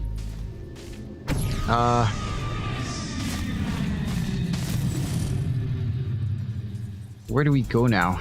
Go to low? They're looking for low. Joe Cam might actually catch him here. Linken's broken. Joe Cam now, the one being hunted, just go step the TP out, though they do have a rod of Atos to lock him down. So Joe Cam will drop. Meanwhile, by the Dire base, looks like Makoto did drop a Dream Coil trying to catch out someone. I think it was Han on the Earth Spirit, but he's able to get out. There's now New's being targeted. New forced the BKB and run, but he's just taking so much damage from this Gyrocopter. Looks like he's going to be alright. The Enchant Room was there onto New, and eventually he will be fine to get towards the fountains. And Makoto now in danger on the puck. Well, I say in danger, there's just no chance in hell of killing him without the Doomer.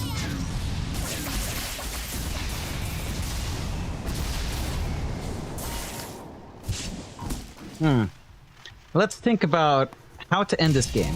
I think the idea now on Talon is Cuckoo farms for more attack speed, a BKB perhaps, And what do we got in WS? Honestly, WS feels like a dead end in itemization. That's the one thing.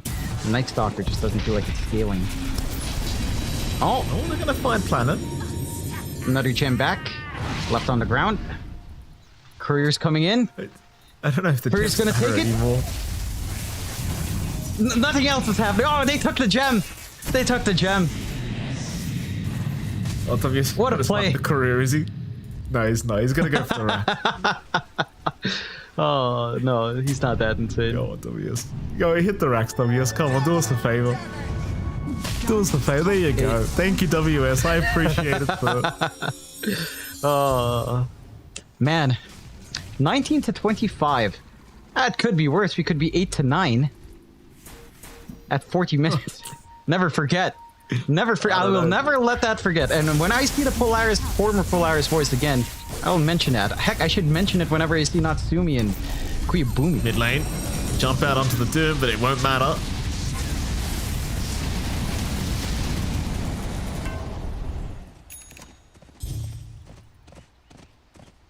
At this point, I'm convinced Talon enjoys these games, John. I'll be frank with you. I think they just like it.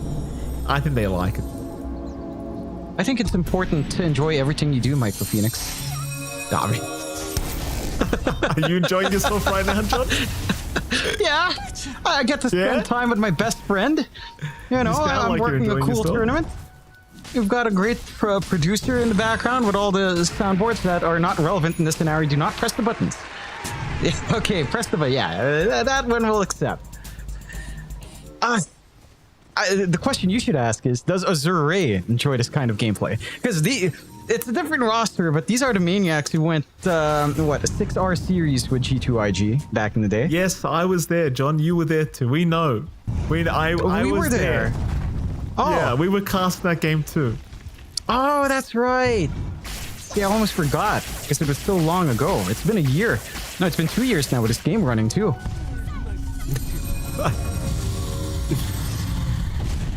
Makoto! Hold on a minute. They found Makoto. They have found Makoto. Makoto's in trouble. He's gone. Look at WS! He does have buyback. Do it, WS! No! He poked. He could not. Backdoor. He knows. He knows the assignment, Mike. Yeah. Jump. Oh, they found it. They found it. Oh, Lord. That's going to be new down. Han tried to move in. Han forced to just run away, though, with his BKB. His team is there now to back him up, but nobody's sure what's going on anymore. Like, do we go? Do we not go? Like, what are we doing, boys? Literally every person on the map has buyback. Everyone. WS? But nobody wants to fight. When they're trying to fight, Azure is smoked up. They had wards. They saw WS, could not jump him. Roshan in 20. Take a look. WS runs right into them. Uh-oh. What's Tasty's WS? Can they actually kill him, though? He's going to BKB TP. They don't have... Oh, they got the kick. They've got the kick. It's fine. WS four-stopping away again, but he's dead. What number Roshan is this going to be, John? How many Roshans has it been now? I wish we could see. But I am not smart enough to count. I will say number 6. On a whim. I will just say 6. And it is... We will consider it 6, even if it isn't. There it is. Back up. Top Roche. Aegis. Banner. Blessing. Mikado's about to respawn. We'll finally find his tier 2 for Azure in. So all outer towers gone for Talon.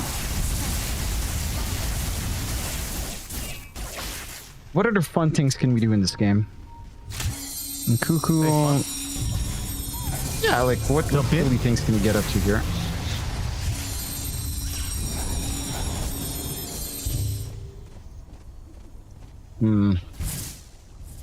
Well, Mikado's finally going for the classic 72-minute BKB. That's the quickest BKB I've seen on the puck. I think the last quickest BKB I saw was 18 minutes on the puck. No, we literally just saw a BKB puck in the last game. What am I even saying? That was last year, of course. Our last game we casted. Time flies when you have fun, Mike. I'm telling you. You have to enjoy what you do. I'm convinced there'll be a day where Talon will be casting Talon and we'll be able to, you know, say Happy New Year's and it'll actually make sense. Honestly, at this point, a joke can't. Gonna jump in. Cuckoo's out of there. Makoto. You'll stop in maybe a bit of danger. Does avoid the stun of New. Doom's gonna fly out on Cuckoo instead. They just want some kind of target. Here comes WS as New has refreshed. In fact, did he? He committed Doom on himself. But even with those kills, nothing is gonna happen. Nothing changed. Nothing ever happens. As a certain Nef sensei likes to say, nothing ever happens.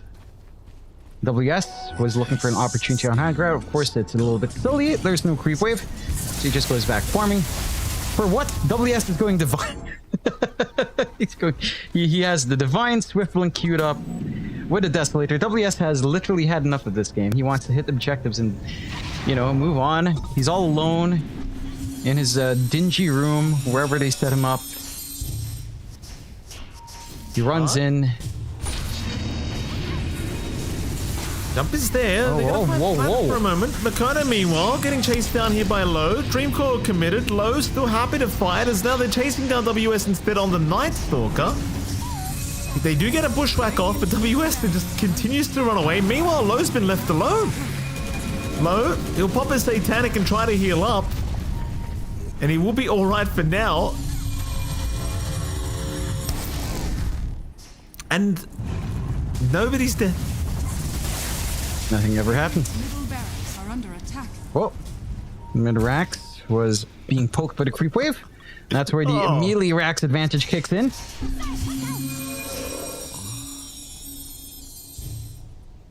Did I mention I have to take my wife to an appointment tomorrow early in the morning, John? Did I mention that part? You have to enjoy what you're doing, Michael Phoenix. That's all I'll tell you about anything you do in your life. Just enjoy what you're doing. Into Roche they go. This is what I call an enjoyable soiree. Well, not for Roche, but who cares what he thinks? He's alive forever. Scan is there, Roar is up. Roche is still going. This is a slow Roche at 74 minutes in. What is happening? Oh yeah, Roshan does get stronger, right? So it makes enough sense, I guess. He's sitting at almost 16k HP. As a nice Earth Spike is out. Akashi's in. The Aegis is on the deck. Somebody pick up the Aegis. Somebody pick it up. Pick it up. Akashi. Oh, Akashi's down. The Aegis is still there. Han gets it. Makoto, he barely misses out on Low. Low TP's out. Han, in the meantime, being left behind. But guess what, John? He has a secondary life. He's fine. For now. Meanwhile, bottom lane, WS is just split pushing. WS on the run. Han also running. Han is actually okay, believe it or not. For now. Though no, never mind, he's not. He's been hexed up. There he goes. Cuckoo's now involved. Poor old Han. Just can't catch a break. Rolls away again. Looks like he finally makes it. Well, we are in a very interesting game state, Michael Phoenix. We've got a Doom Divine Rapier. Not something you see every day, but Yu does pick it up and he will shift it into the Spell Amp form. 25% Spell Amp on Doom. You know, it's nice. It's something. Akashi, unfortunately, did not get to grab Aegis. In fact, whose Travel Chooser this? I do not know. They cannot pick it up for the courier for whatever reason. They lost. Okay. Now whose is that? I wonder who. It's Cuckoo's? Is it? It's not Cuckoo's. Why was the banner dropped by the Roche? I just realized. I thought they used it mid. What is the Roche banner doing here? That Roche on. Hey, you know, it's his banner. What use is it, John? Nobody's using him anyway. Oh, it's Han's Makoto's holding. Makoto's holding one in his backpack. You know, it doesn't matter. Who cares? There's one on planet as well. They don't get close to the high ground, John. What does it matter if you have Roshan's banner? Nothing, I guess. Nothing matters, Michael Phoenix. Now we're turning into nihilists. Yeah. Mikado? Oh, maybe caught. Doom is out here from New, and they've got Makoto again. But the thing is, he's got buyback. Like, you've got to try and commit high ground if you're actually going to take advantage of these devs. WS in danger? No, not quite. He didn't have the punch nor the kick to actually cancel the TP. split pushing top. He used his Warpine creep to take a ranged Rax. Thank God.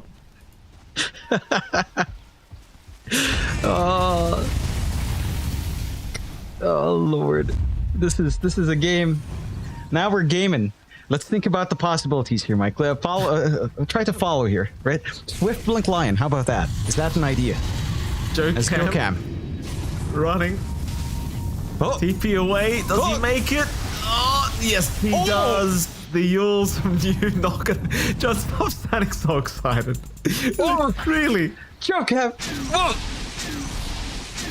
You have to enjoy what you're doing, Mike Lesbian. I am thoroughly enjoying myself. Again, back to these ideas. Swift Blink Lion with Ags. All right, and listen to this. Assault Curse. Swift Blink Assault Curse with Ags. 100% uptime on melee form. Jokam could also end the game. They are pushing in now in Azure Ray. They've got the creeps. Talon is just not knowing what to do. Yeah. I mean, they've never seen this before, John. A team finishing the game. Look at that. Low. He's gonna escape. Meanwhile, Talon. The WS is still trying to just rat the base to get the tier 3 tower. Meanwhile, Planet's been caught. Planet's in trouble.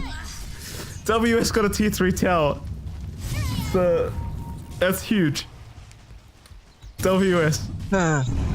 You know, I feel like WS right now, all by his lonesome, in some room in Germany by himself without his team. He's just listening to I Need a Hero. It's running down every time, and he's just running in, poking these racks. He's the hero. If I had to give an MVP out, it's the bottom core net worth Night Stalker. That is 1710, because he has attempted to put an end to the suffering. Or joy, I'm sorry, the joys of playing. Too much joy is a burden, Michael Phoenix. I don't know if that's a tenant anywhere, but it could be true. You can't refute me, can you? Nah. Not if I don't listen to what you're saying, John. If you don't listen to what I'm saying, are we even speaking?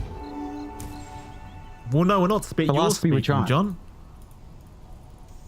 Are we having conversation? Are we even having a conversation? No, conversation requires a response, Jonathan. If you're not responding to me, then what is it that you are doing, Michael Phoenix? I'd say ignoring you, John. Is what I would be doing. But you're acknowledging me by responding to me. Well, I'm not ignoring you right now, John. I was simply saying in a hypothetical situation where I was ignoring you, I would be ignoring. That is Here we go, WS. WS again. Through this king. Let's go. What a king. WS, he's trying. Kick back into the tier 4 towers. Run, WS, run. We can't have you die, sir. Get out of there, WS. He's so done with this. They did take the rack ball. Oh my god. Amazing. Is this the way to play? Throw WS in his bait. The Night Stalker that has literally done nothing but put his life on the line. To distract him, they've gotten the rack. They've equalized on Talon. Oh my lord. Cuckoo. Gonna die here. I'm gonna name my next child WS. It's decided. Here we go. Han will make it out. Makoto looking to jump in. Planet. Hey, he's fine. Meanwhile, top lane is being forced in. They just blinked away from each other, Jokam and Planet. I'm like, nope. Oh, Pietro. And they're like, nope. Oh, I had something to say. Yeah, you'll name your next child Wei Shen with your last name. Yes, I will. Honestly, I'd love that. You should do it. It's not too far off. I'm sure you already have the good old better half's approval already. Yeah. And it's a done deal. You should get WS in for the, I don't know, whatever ceremonies you do when a child's born. Well, baptism or some such. I'm not sure. The festivities of childbirth, Mike. WS will show up. You've met him once. You're very close friends. You know everything about each other's lives. He would be Have I been? pleased. Did I You've meet met him WS? once. Yeah. When? Did we? When we were at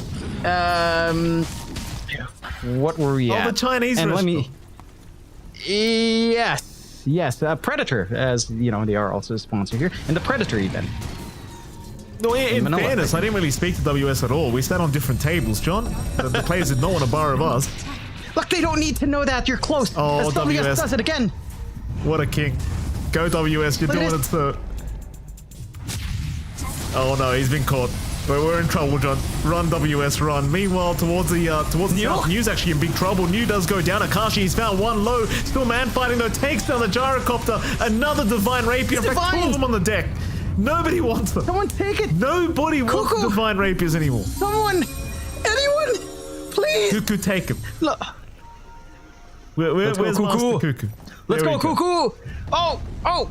Dire's middle barracks are under attack. WS. He's got it. Oh, he's got the share. He's got the Akashi's one, not the traded one. Oh. He can't end the game. And it's Cuckoo who has the real one. Oh. Well, if Akashi disconnects, can we get the divine on WS? Can someone pull the plug on Akashi's PC? Please. You know, there was prime opportunity to talk about a lot of what this means when you saw the Akashi Cuckoo lane. I was going to say it's the most successful Filipino laning duo in a long time because they're actually on a lane. Oh, you said it, not me, John. I get to say because I'm Filipino too. It's okay, guys. I'm also Pinoy. I can make fun of us, okay? Ox lang yan. As they go into Roche. Roche You number may as well 8. start casting in Filipino, John. I'll be frank with you. Or Tagalog, whatever you Nandyan want na to po call it. sila. Nasa Roche na po sila. Kunin na po nila. Roche number 9. Walang magawa ng Azure. Ngayon, pagkatapos, anong gagawin nila? Farm ulit. 10 minutes pa. Thank you, John. I should stop. I'm going to get scolded by someone later on. I'll stop right there. Yeah, We're 'cause having too much fun. You can't speak properly. I don't understand how you can live in the Philippines, be Filipino, and your Tagalog's that bad.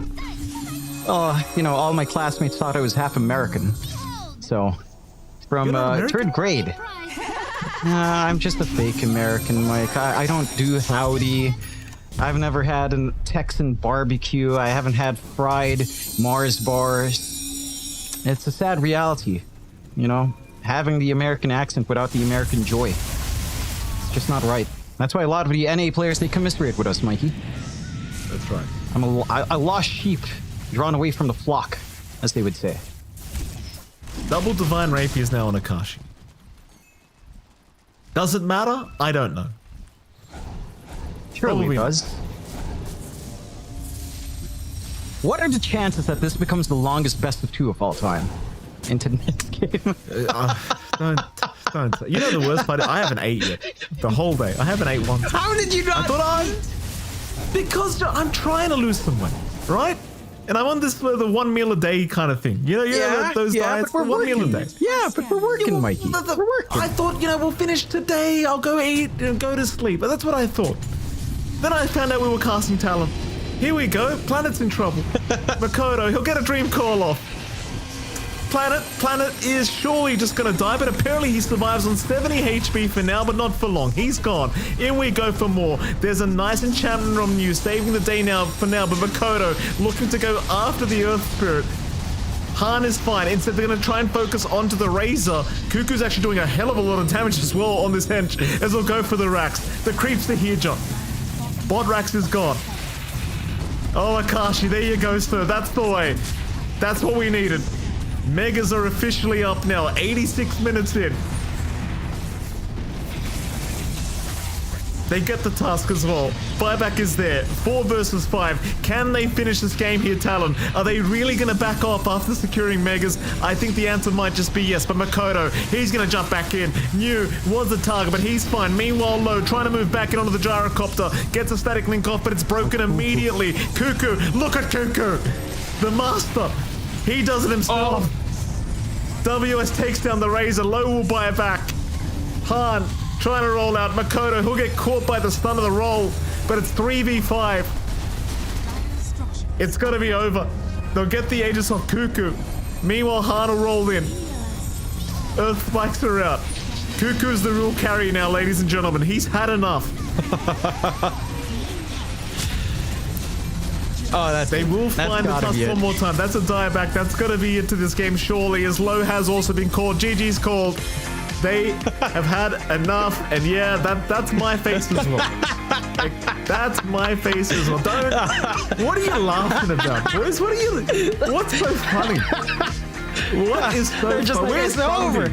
It's over. Where's WS's camera? Let's have a shot of the lonely boy all alone doing this. He's indifferent. He's slightly happy, but deep inside he's like, I've tried so long, guys. Please, it's over. We finally did it. Oh my lord! She's gotten up like he just won TI.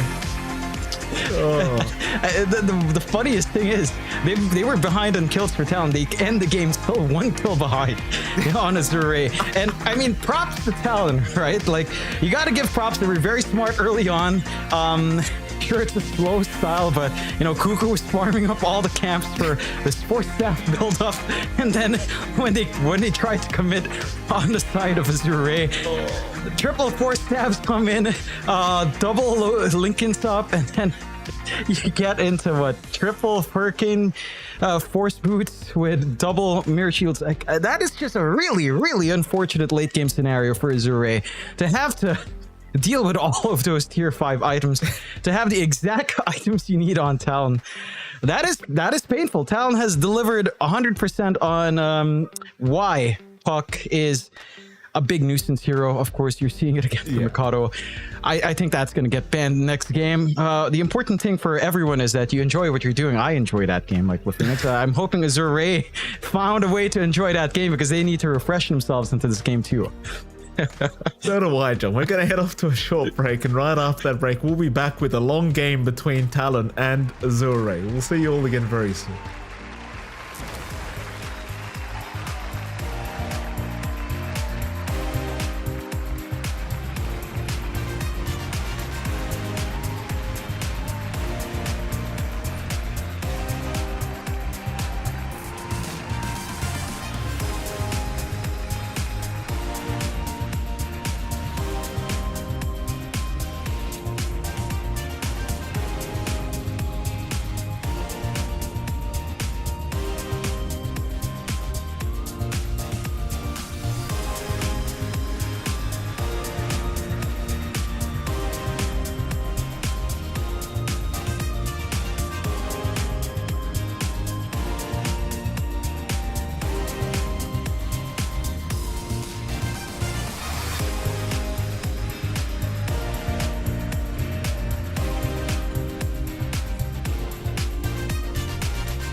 Ladies and gentlemen, welcome back to DreamLeague Season 24, and of course, Happy New Year. We are still here for our best of two between Talon and Azurain. It is MLP Dota and John X5. Jonathan, welcome back. So as you know, Talon secured game number 1 here against Azurain.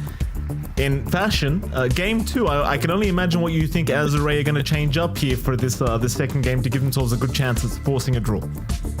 It feels like they need to find a way to get some objective damage in. You know, we saw them attempt a top tier 2 push at, what was that, 20 minutes, and then a mid tier 2 push when they had like a 2k advantage at around 22 minutes. No damage, and then they went into Roshan, and they didn't have damage either. I think the mid-game issue was there for the side of Azure, so we'll have to see if they can correct. Of course, a happy new year to everyone as well. It's currently 2025. Group stages of DreamLeague 24 are on hold, waiting for the set of series to end before the next day of group stage continues. So everyone's on hold. All the other matches of the day are done, of course. The streams, you can watch, they're rerunning. Wink, wink, nudge, nudge right now on the other streams. But we are here. It's a new year, Mike. No patch yet. It's exactly what you'd expect for 2025. Oh, it writes itself. It writes itself, Michael Phoenix. It writes itself. It does. Anyway, we're going to have Game 2 draft coming up rather soon. Exciting times for sure. Oh, I don't even know what to say anymore, John. I'll be frank with you. I'm trying to think. You know, the worst part is my mind went to another game that's having their world champion? Do you call it a championship? I mean, you can't really be a champion playing that game, but you know, something's happening in the other. I mean, Faker's in the world. Faker's in the finals again. John, hurrah! Imagine that. Oh my god. I mean, I don't know if that's a good or a bad thing. Anyway, go on. What is it? I don't know. Do you want me to talk about that? He didn't give me anything there. It's like, hey, here you go, John. Talk about something. Say something dumb. You have to enjoy what you're doing, Michael Phoenix. You know, this is the one thing about you. You say that. You seemed, you know, you were not zen, Mike. You gotta get the vibe going. You know, you gotta chill out, hang back. You know, like the stuff in between our series, farm and chill. You gotta be chill. Yeah. Fair enough. That's what you gotta do. And what we have to do is eventually make our way into the draft for game number 2. Again, Happy New Year and Happy New Draft for us in game 2 of Talon up against Azure. God bless Azure. You know, and this combination, Azure plus Talon, is giving me severe flashbacks to ESL 1 Birmingham 2024 qualifiers in China. And I'm hoping that Game 2 does not bring further flashbacks in. We shall see. Bans from Azure not really shifting too much. Pangolier bristleback once more. Talon Esports do take care of the Shadow Demon plus the Sand King. So nothing shifting out. I'm wondering if the puck will get a respect ban at some point. Feels like that really was the issue. And I'm again surprised that Azure didn't opt for the Monkey King, because I feel like, sure, Han did have a pretty decent game, but I feel like Mikado would never have that kind of game if he leaned into a Monkey King. That would just... It would have been ruination from the start there for Talon. Oh. More bans to come. What? Well, while we have waiting for this ban stage, I did figure out something else to talk about. John, did you happen to see KSI's new song, John? How great was that? Oh, good. I don't even know who he is. Don't look it up. For your own sake, don't look it up. It's something. I just, you know, I just don't follow any of that. It's literally people I really don't care for, and that they don't have anything I'm interested in. And I'm like, should I know these people? I'm like, no, I don't. So it's fine. You mean you don't like Prime and Feastables or whatever the hell they call it? Oh, I love that Prime stuff. No, I absolutely. Well, I would. And I'd buy myself a lunch, whatever they called it, Lunchly. I love Moel. You know me. I don't like to waste food. I think Lunchly's doing a great job of ensuring food goes out to be used, no matter what the state is. Waste not, want not. Michael Phoenix. Thank you for that, Jonathan. Still good to go.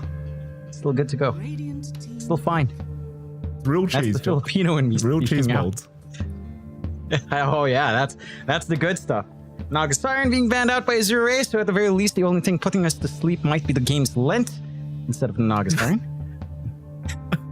Got the Enchantress banned out by Talon as well. What are we going for, Azure? What's our opener? The world is open for them.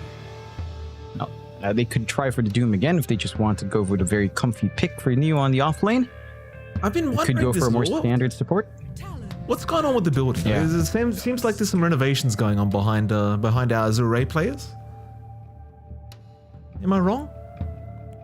It's part of the training regimen, so I believe the mindset is that working together as a team, when you build something, Mike, you have to work as a team. So they're doing the renovations themselves in their downtime as a team building activity and to improve coordination as well. I think it's a good idea.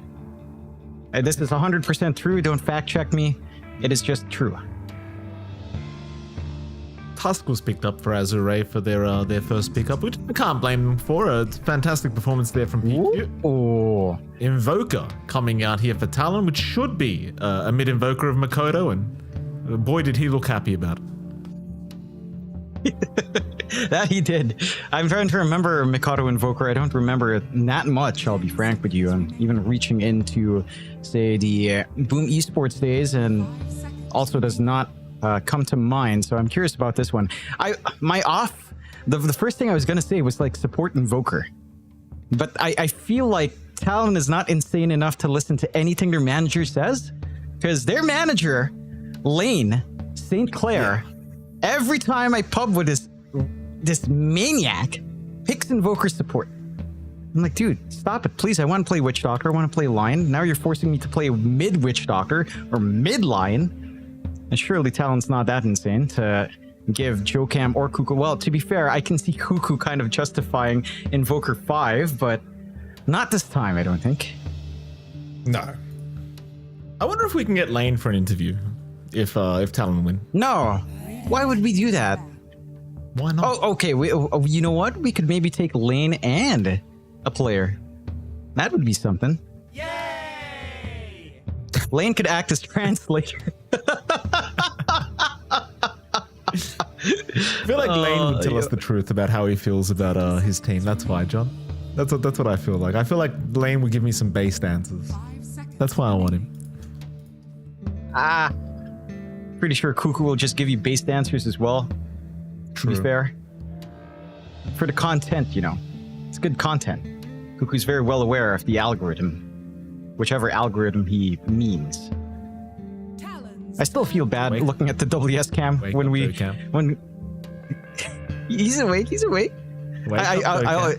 Look at WS. This looks like a small prison cell. There's no furnishings. No signs of life. That's how it would have felt in game 1 for WS. So you can see the man trying his absolute best to finish the game. Look at the Talon boot camp. There's trees outside. There's a window with a curtain pulled open. There's signs of life. And here they have jailed WS away. My poor boy. Look at that. Look at the stark contrast. The drabness of WS's surroundings as they do pick up the clockwork for Talon. Mind you, you and I really enjoyed the Cuckoo clockwork when it did come out in the qualifiers that we were casting some time back. So it does. I like this pick for Talon. I think it ties in nicely. It doesn't reveal too much. Kunkka out for Azure should be our new hero off lane. A lot of durability coming in now for Azure. Lots of good saves, of course, with the Tusk as well. And they'll just go back into the Hoodwink. Not changing too much for Azure outside of the off-lane core pickup. So I'm keen on seeing if this makes the impact they'd want. Mind you, I don't think the Kunkka necessarily fixes their issues from game 1, right? Like their early objective damage, Kunkka doesn't really contribute into that in any meaningful way. But again, the durability factor does skyrocket here for Azure at the very least. It does. Talon looking for their third pickup now.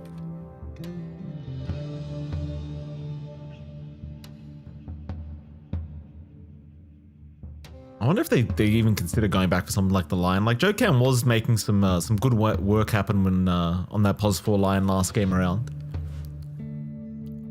He was. It's open enough for it. I don't see the direct reason to do so. I mean, there's nothing that jumpy that you have to worry about that you'd want to line. Mandarin's all right, but you already have EMP anyhow. We'll go with the SF instead, so that should be our Akashi SF. In this case, I don't mind it as much, simply because at the very least the SF has a steroid from the Invoker with Alacrity, so some of that early scaling can kick in. I'm still not the biggest fan of SF overall, but you do have SF Clockwork, which is really not something we almost ever see nowadays. So you have those early cogs to kill for a little bit more damage in lane as well in the first level, first 2 waves.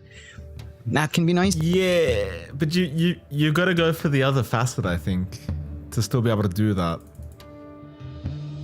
right? Because Clockwork can't kill them themselves anymore. They just go away. They just get pushed. Yeah, but yeah, you have your other teammates around anyhow. So the Clockwork just doesn't participate, but you know, you drag like 2 more bodies. Kind of fine. That's fair. Oh! Ha! Hello! Ha! Not quite what I was expecting. A Pugner makes its appearance. Interesting possibilities here. Decrep's gonna be nice to block off some damage, I suppose. So like the Hoodwink Harass, the Punch Out from the Tusk, but otherwise doesn't really help you too much against the Kunkka. Although it can still save a little bit, but not from the actual spells outside of Tidebringer. I'm curious what facet they go for. I do feel like Ruination, the +% spell amp for every tower that falls, is pretty bad overall. I think the healing from Ward is far stronger. The issue is there's not a lot of big spell spammy heroes here that your Nether Ward's always popping off. So you might actually just opt for the spell amp. This is a very interesting pick in blocking out physical cores as well. Something like Terrorblade has a little bit of a counter. The Luna is a very good answer here from Azure overall, though. And we have seen this matchup before. The core to core, at the very least. Luna into SF. Luna just... Again, you look at the kits. Like, SF has innate damage gain with Necromastery. Luna has her her Lunar Blessing innate. Luna has Eclipse as her magic damage ability. SF has Requiem. And it just feels like SF, if you go full physical build, his magical kit just fades away. Whereas Luna, she goes for Phylactery, stuff like that. It's a bit more of a hybrid, but both sides, both aspects of the hero's damage feels superb. Right? And that's just why I think SF in the comparison, it just falls a little bit flat. When you go all in Fizz, you lose the utility of the magic, that burst potential. When you go magic, you lose your scaling potential. So it's do or die with the SF, really. That it is. I do prefer the Luna much more than I do the SF when it comes to those carries. Especially if the Luna gets to that point again where you build up a Kanda, you have your Manta, BKB, and everything else, and suddenly it's like, well, you can't really deal with her anymore. You know, one Lucent Beam and you lose half your HP instantly. It's a bit of a problem. I'll see how Talon want to try and deal with it. I mean, they certainly have their own kind of draft and their own answers, but against Luna, she's one of those carries where it just doesn't feel like you can play that slow of a game against, you know? 5 seconds remaining. You have to try to choke out the map, prevent that recovery farm from a Luna in the early game. If she does start to fall a little bit flat from laning, press this early advantage on Talon somehow. I'm curious what they get for the offlane. I don't see great lane combos coming out here for Talon unless you shift this Clockwork away from Cuckoo and you go like Cuckoo Pugna, an SF Pugna lane. Theoretically, you could raise people with Decrep. It's kind of funny, but not particularly amazing, especially since you don't go Shadowmar. There's the Mars ban, one of the big WS heroes gone. In fact, all of the big WS heroes are gone. Mars, Timbersaw, Doom, maybe a small chance for Enigma this game, but the Eidolons will get torn apart by Kunkka and by Luna, so there's no value in terms of just a push. And I like this from Azure. Into the new Brewmaster, something that we've seen you perform on to a very high level, of course, previously. Brewmaster overall hasn't felt like the best hero in the world, but it should be able to hold its own here. Very durable into the SF lane. It should just be highly disruptive as well. Combine that durability on the Brewmaster with, say, the Rum buff coming out later on. Bursting down the Brewmaster before he splits might be a little bit challenging here for Talon. Primal Beast is going to be how they end things off here for Talon, so there's your drafts coming out, Jonathan. Interesting drafts to say the least between these two teams, but do you have a preferred one going into this game too? I would lean towards Azure. I don't know what talent's cooking up here. It's very high tempo, but the moment it falls behind, recovery is not amazing for Talon. It almost feels like Mikado is going to be scaling on Elitist Invoker more than Akashi will on Lasting Presence Shadow Fiend. So that is the one thing. It's also interesting, Jokam will just stick to the Siphoning Ward, even though there's really not a lot of spell spam here to benefit off the Siphoning Ward. I suppose Lucent Beam spam is nice to counteract. That's really the big one. So I don't know if you're getting full value there, but Talon, I mean, they do end up with this Pugna Primal Beast lane, right? So Decrep into Trample, it is magical damage, and that is a funny time, and that's not going to be too fun for low if they can gap close here on Talon's end. So that's the one thing Talon has to play with. They have to maximize this strong potential on their side lanes. Clockwork SF is good as well to land up these early raises and try to run down.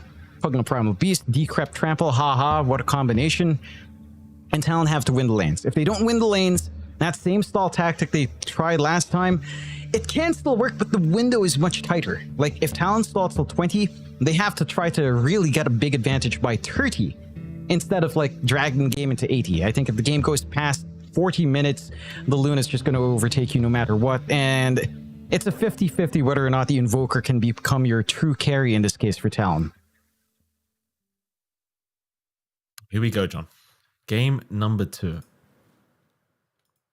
That Invoker set on Makoto, by the way, I've got to point out, is a bit interesting to say the least. I didn't realize Invoker had a set where you can see his stomach area, his abs. Oh my goodness. What a handsome lad. You can't see it right now, but I assure you it looks very interesting. Yeah. That's the app music for zooming into Invoker's abs, of course. That's exactly the timing that I expect here. Outstanding. And once again, when I saw it in the character screen, it looked fake. You know, it's like one of those costume pack abs. I don't know, maybe it's just me. We'll see. Smoke is broken. Both sides just poking with their smokes. See if any early commitments, man. Mind you, whenever you play against Pugna, if you do group up as 5 and he does go level 1 Nether Blast, that is funny. Look at that. Do you see that, John? It kind of looks wrong. That's what I'm saying. Like, why is his upper pectoral covered, but then, like, you know, he's got the lower chest exposed, the 8-pack guy. Like, what's going on there with Invoker? Yes, I don't know. You know, man, I don't know. I don't know human anatomy. I guess it's fine. I'm no doctor, Mike. Any early team fights, perhaps? Maybe top side? I mean, they're new and Planet are going to run right into Akashi, but they weren't trying to make the jump. They just wanted the bounty. Actually going to be a 3-for-1 trade the way of Azure this time around, as nobody went for the bottom bounty rune, so eventually PQ just kind of moved in and took it himself. Well, there you go, mid lane. We're going to have Han against Makoto's Invoker. It's a very flamboyant Invoker. What do you think about this matchup, Jonathan? I think this matchup is pretty alright for Mikado as long as he gets his denies. That's where things can really shine for the Invoker. Of course, that added EXP he gets for every deny feels pretty damn good. He's got the range advantage as well. Already doing a nice job of just cold snapping, getting some free harass onto Han. Mind you, once you hit, like, say, level 3 here on Han, Tidebringer's a little bit more consistent. You can shove out the wave, and you can slowly threaten just a bit, but it shouldn't be too challenging for Mikado. The big thing is still the support rotation potential on Azure. Again, same support duo. You still have a Hoodwink. You still have a Tusk. If they get room on the side lanes to leave, head onto mid, they can pressure onto Mikado. Although, Water Rune control, probably not as big as a deal in this matchup. So that is one thing to consider as well. They might just, this time around, wait until the first power rune instead before looking to target anyone down. So the cog snipe there onto Planet. Bottom lane, you're seeing WS, of course, along with Joe Cam against PQ, and we do have Low on the Luna. Big creep wave coming right towards that Luna. In fact, happy days for Low. It seems like WS probably going to have a much better time than last game when it comes to the laning stage. Of course, Nightstalker had a pretty rough time last game. This time around on the Primal Beast seems like it's going to be a much easier time. And it is. Again, kill opportunities abound by level 2, maybe level 3. Once you've got the Onslaught plus Trample onto a decrep target, easy pickings for the side of town if they can gap close onto anyone. So we'll see if that's something that starts to play a factor in that lane. Last lane, of course, up top, you've got Akashi and Cuckoo up against New and Planet. And this lane's fairly stable. The Brewmaster can't really shove out Akashi, but you can't really threaten onto New either, even if Cuckoo lines him up on the cogs. Just a very durable target in that Brewmaster overall. They have cut the tree line to just prevent easy bushwhacks, at least here for Planet. Doing a great job of just cutting into some of that poke that Azure can utilize. But beyond that, this is a very straightforward farm lane. It is a little bit slower for Akashi overall, though. And you and again, getting some good value in the early pokes that they were allowed to have.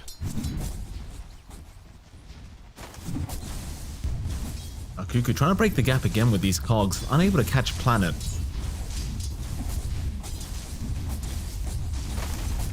Looks like Makoto's having a pretty damn good time in the mid lane, as you'd kind of expected. Top of the CS board here on the Invoker.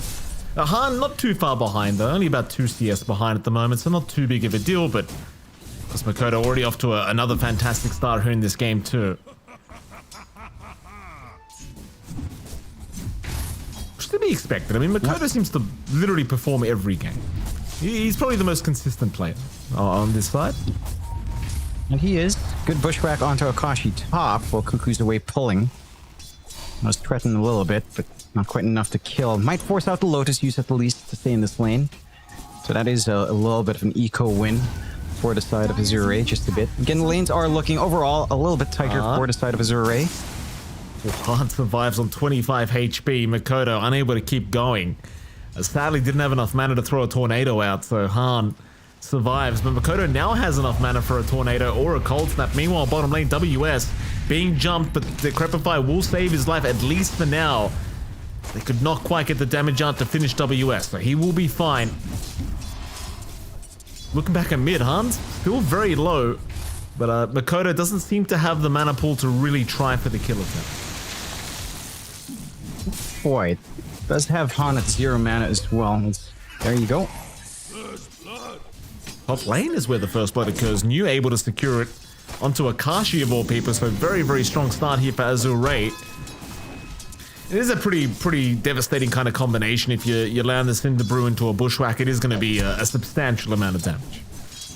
Yeah, and every time Cuckoo steps away to try to manage the camp, get a pullback, Akashi is a sitting duck. There is enough reach here for Planet. He has been very good with just sending out some mana regen as well to constantly apply that harassment in lane. And again, a slow start for SF is not what you want to see. That's exactly what Akashi is getting here, though. 25-5 on our Luna for low in comparison to Akashi at 16-1. Overcoming that early farm gap is going to be a big nuisance for Akashi. And you're lining yourself up for a good time for Azure. Again, outside of mid, all of the lanes are looking great. Han's having a so-so time, but New and Low are having a fantastic time in comparison to their core matchups later on. And there's no sign of slowing down. This power we expected from the Primal Beast Pugna lane hasn't come out whatsoever. Maybe a bit of movement onto mid here. Lane. Han in a bit of danger, but Cuckoo's actually the one to be caught out, and Cuckoo's gone. Nice rotations here from Azure to make sure that Han does remain alive, and Cuckoo the one going to be feeding a kill back the way of the Kunkka, who kind of needed it. Again, Han has been falling maybe just a little bit behind. But with that kill, I'm sure he's going to be feeling a lot better about his net worth. And he is. A nice kill to find. It does open up the side lanes just a bit to relieve some pressure on town. So I think Cuckoo's overall not too displeased with dying to at least allow some space out for WS and for Akashi here. Still a long ways to go in trying to get more out of these lanes, though. At least Akashi, again, is starting to match the CS of New just a little bit more, catching up to that Luna. So there is some good usage of the space, but again, it's the bot lane that's a little bit troubling, because again, this aggressive potential for Decrep Pulvera or Decrep Trample is just not there. They get to jump on Cuckoo again. Yeah, they do. Cuckoo already down. Akashi not really able to help out too much. Tries to get a few raises off, but doesn't really make much of a difference. It's now Makoto also showing up at top lane, but they don't really have enough control nor damage at the moment to really secure a kill. You know, WS was being chased down as well, but does get a very nice onslaught away through the shards. And will not feed another life the way of Azure, but already 3-0 the Radiant's way in. I mean, you look at Low, he's having a fantastic time on this Luna, pretty much free farming down to this bot lane. That he is. He does have some stacks being built up as well, a good sized stack on the Ancient and the Large Camp. There's a lot of flash farm that's set to come out, probably going to feed that over to Han. As again, the Kunkka is going to need a little bit of a gold injection, but happy days so far. Missouri trio start, like you said, 1k lead their way. New having a runaway start on this Brewmaster top already has that urn. Spirit Vessel lined up. The timings are coming together. And Talon, just their supports really can't do much. Cuckoo's been trying, and he's running around, he's putting his body forward, but it really doesn't line up into a kill, and you can't expect that from a Pugna either.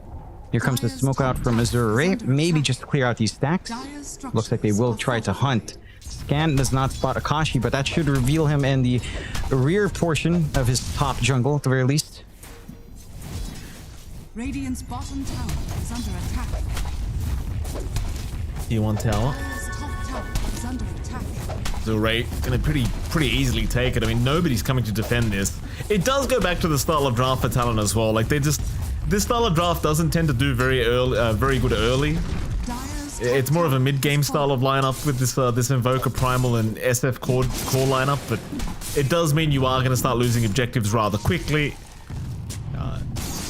It's a bit of a slower build. I'd argue here for Taloners. You are going to need some time for Akashi. I mean, Makoto is getting there with his Witch's Blade build-up, but certainly Azure realize they can start to take down these tier 1 towers pretty quick. And they can. You know, it's more on that the Talon supports really have no one to connect with. Are a bit under level, you know, maybe if you had Clockwork 6, you could try to consider some sort of play. Say you're a Primal Beast, but that's not quite there for Cuckoo either. So all you can do is kind of stall, put your body forward, prevent that forward play from Azure leading into core kills, and just farm. WS is getting the room at the very least. I believe he had his Soul Ring all set. He's going for his full Blade Mail now. And you can do some slow, non-committal pushes with the Pugna, of course, with a blast. They catch Cuckoo again, but this is exactly what he wants. Is it just... I'm pretty sure it is. Good, yeah. He can't do anything else. It's either he's farming jungle or he's going to die to just ensure no one else will die. Right? Like, again, what do you do as a Clockwork with a Pugna support with an Invoker and Primal Beast that you can connect to? Nothing. Especially if you don't have 6. There's just nothing to do in this game. Either than stack or farm jungle. It's either that or die and, again, create space. That's all you can do in this game right now. Mid lane? Bit of a Tornado EMP onto Han. Not going to make too much of a difference. Cuckoo will be able to secure a power room, but it may cost his life to the shards off the mark, and now PQ a little bit too far forward. But Cuckoo's still going to be perfectly fine, and so will the Tusk. Everyone able to get out of there just fine.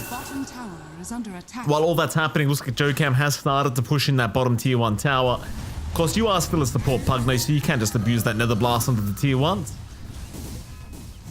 It's still going to take a little bit of time, though, as it seems like Low has rotated back down to ensure that they don't lose these towers too early. Yeah. It's just very non-committal pokes from Jokam. They have managed to keep their stacks alive. A little bit of assistance for WS to clear it out. Should be able to find himself his Blade Mail timing.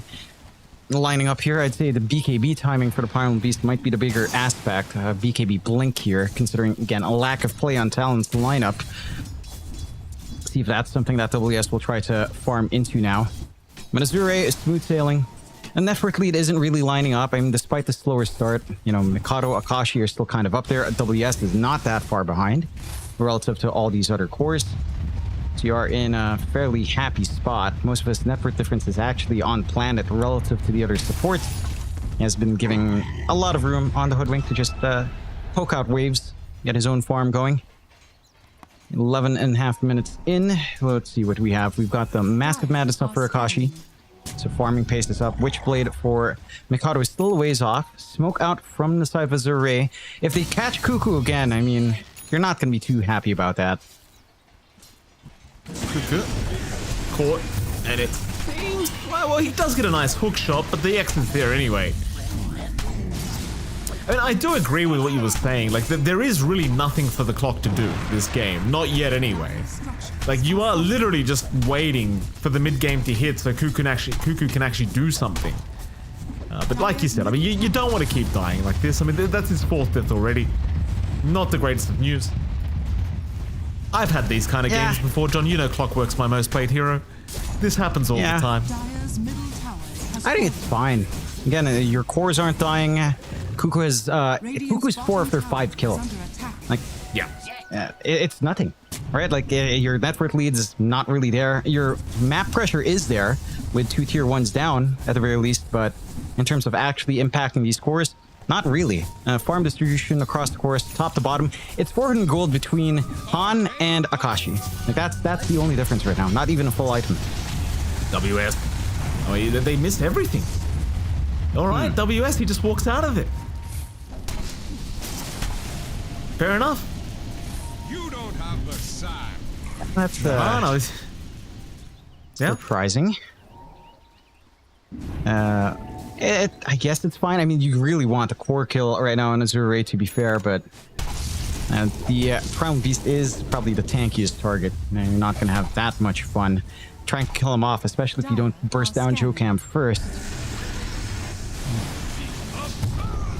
Here we go. I mean, Jokam should go down, but they do have Makoto around the corner. In fact, Makoto's going to jump in, use pop the Primal Split. They'll take down Planet. Akashi even going to show up now as well, so it seems like New is forced to just run back away. Oh, even Cuckoo now showing up, gets a hook shot. It's not really doing too much though, sadly, as New still trying to run, but a very nice tornado landing from Makoto right on the edge, and that's going to be New set to fall, though he's still running, but not for long. Talon able to successfully punish this rotation from Azure. That's going to feel good for Talon, because that's the first 2 kills they get on the board. First 2 kills, and they managed to get a core kill, and one of those 2 only sacrificing Jokam, even getting some early activity out for Akashi as well. It's probably all the things you're looking for at this point in the game for Talon. Makoto's found himself in a bit of danger, but Han has no mana left as the MP did land. He does have 21 charges to be fair, but doesn't really seem to care to commit them. But he's still thinking about it, now has committed them, but there's a lot of heroes moving in onto Han, and he needs a way out of here. Looks like the way out is going to be death, sadly, for Han, as he will eventually drop.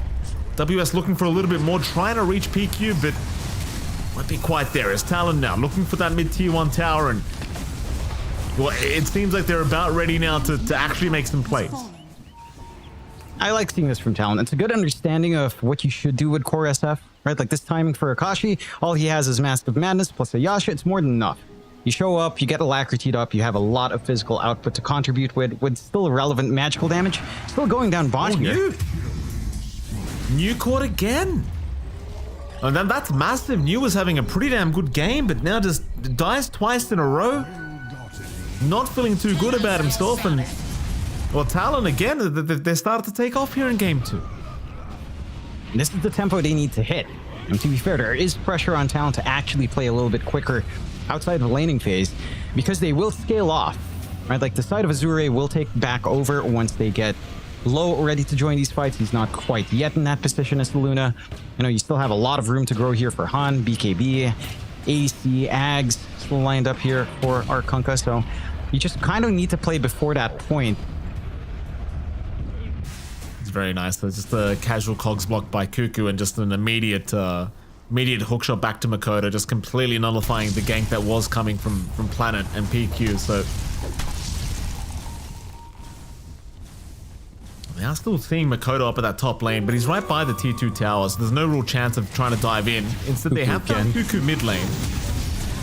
Looks like Cuckoo just going to get caught out once again. It is still just a clockwork kill at the end of the day, and he is 0-5-3 now, so you kind of question how much gold they're actually getting out of this, but a kill's a kill nonetheless, John. Kill's a kill. It's just not the most meaningful kill, unfortunately. Maybe this could be if they caught WS, but he did manage to onslaught. Just safety, just a little bit. Gonna find Jokam.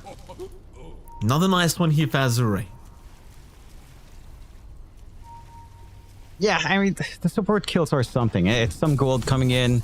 Your Luna's getting free space by herself, considering, again, Talon doesn't want to be jumping too far forward yet outside of these opportunities. They do have the BKB up in WS, so this is the point where you should start to consider some aggressive play on the side of Talon. They'll start to get some D-wards off as well, clearing out their top jungle. We'll see if this is the launching point. It does feel like, again, you're in a decent spot for Talon to start playing into this early timing. You've also got the Manta coming out for Akashi, flying out now. The SF is not a complete sitting duck up front. But again, it's also not fully set, right? Like, this early timing for the SF isn't fully done. Maybe if they find an opportunity with Cuckoo, that's when things open up. Zure on mid. WS too tanky. He's gonna be just fine. They're gonna go Roche? Roshan. I mean, they can do Roche. Master Madness and Manta now up on Akashi, and with the Alacrity, it does make it a lot faster of a process. The thing is, as Azure, they've got a good idea this is happening, and they'll even scan out the Roshan pit. So they're not going to allow this to go for free, of course. Smoke on smoke scenario between both these sides. Azure hanging out on the west, Talon hanging out on the east of that top lane. Planet going to be spotted here by Makoto. The immediate jump in as well from WS, but the Planet's still alive thanks to the snowball there. Tussle, Planet finally will die. Hook shot now. They found the Luna. That's a big target, but the Eclipse does come out. Still, it's hitting absolutely nothing. Oh boy, Low could be in a bit of danger here. They've just got to find a way to close the gap, and Makoto with the 4 staff will be able to get there. Low, he'll mantra off the cold snap. Trying to still get away. Onslaught in from WS, not quite connecting. He doesn't have the pulverize either, but it won't matter. They've got him. Low has no way out of this one. He's down. Those cogs can be so damn annoying to deal with. They can be. I mean, a token, by the way. Cuckoo's fault. Happens. Yep. No? But a beautiful counter smoke out from Talon, right? Like, they know no one's showing up. They know there's no movement across to try to get ganked, so they smoke, they get this rear flank, and this is the devastating thing of playing against Clockwork with the smokes. He gets free vision over where smoke might break, and it breaks in the perfect spot, right under the flare vision. They kill off the big targets that has a lot of that easy teamfight control as well. Bursting down Planet before a bushwhack comes in, and forcing Picho to instantly get the snowball off. So no offensive snowball shards, and it just cuts off this pat for Azure. Really good jukes from Cuckoo. I have to really point out, like, his moves on the Clockwork are actually really panning out. From early on, when he was sacrificing, to how he's angling in these fights, how he's target prioritizing, how he's splitting up the fight. Certainly allowing Talon to reel this game back in. 3K lead, tier 1 gone. Aegis still fresh on Akashi. Oh, Makoto. He's actually alive. Ooh. Well, I can't believe he actually makes it out of there on 100 HP, but he does. They just don't have enough to quite finish off the kill, and eventually they just don't want to risk losing their own lives. As in the meantime, Akashi's just casually pushing out this top tier 2 tower. It seems like Talon are pretty confident of just trying to take some objectives while they still can. And you've got plenty of time on the Aegis here for Akashi, so it's well worth the risk and just taking these objectives while you can. Rod of Atos from Planet landing onto a creep. Meanwhile, X out onto WS, going to drag him right back. Keep in mind, he does have his BKB ready. It's not that easy to burst him down. Hook, Cuckoo, oh, it's perfect. He's found 2 targets, but they're right by the T3 tower, and News jumped in with the primal split. On a Makoto they'll go, but the Makoto just being tossed around everywhere. Gets the Coast Walk off. Actually survives on the Invoker. What? Man. Are they going to go high? Oh, they're going high ground. Okay. You know, John, I think somebody told them I wasn't happy last game. Because Talon are going high ground at 21 minutes. I can't believe my eyes. Yeah, I mean, this is what you have to do when you have the SF carry, you know? Like, this is how you find success on this hero, Sapos 1. Leverage its early damage, because it doesn't scale at the best as this physical carry. They are held back. We'll go for the Tormentor take instead. A little bit risky for Akashi, but he will live. He will survive. I mean, he could have popped Aegis, but not ideal. And it would have been a nice timing to siege. He has 2 lasting presence stacks. He has his 15 talent. So tower siege would have been nice and quick, but again, to play it safe. I want to point out how Mikado is living through this, Mike. Double force staff. Jokan force staff, Kuku force staff, it's enough. And it's like we were seeing in the last game. It's just so frustrating when your jump in is just counteracted by supports with these two items. The Talon is really... Talon's been abusing force staff across these two games. I'm worried that force staff will get nerfed. Please do not. Please. It's all I have. Left as the support, that's great. Please, don't nerf it. I'm getting depressed thinking about that, Mike. No, you already nerfed my arcane boots. There's no way they would nerf force staff again. Surely. I think force staff's in a good place. Surely not.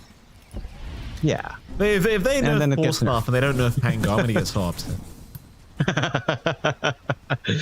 Let's see. 8k lead for Talon onto the mid tier 2. Azure trying to dodge. I mean, Aegis still has a minute and a half. They've got this key timing lined up now. Low has the BKB. You've got BKB up as well for Han. So double BKB's up. It's a big opening for them, but your issue is the physical output right now of Akashi and Mikado actually is pretty overwhelming. So you have to concern yourself with that. High ground again, still open here. In we go, Talon. It's not too long of a process with this Akashi SF. Plus, of course, the alacrity of Makoto and Tier 3 tower down by 23 minutes. This might be a record for Talon. Here we go. Onto the bottom racks. EMP's making it very hard as New just can't really stick around at all. And that's the first rack's already down. I actually think somebody told them, John. Somebody's told them. Maybe it was somebody. Maybe somebody was listening. Why would Sunby tell Talon what to do? He's on Aurora, Mike. Yeah, see, it's been a year. It's 2025, Mike. Things are different now. You lost track of time. Yeah.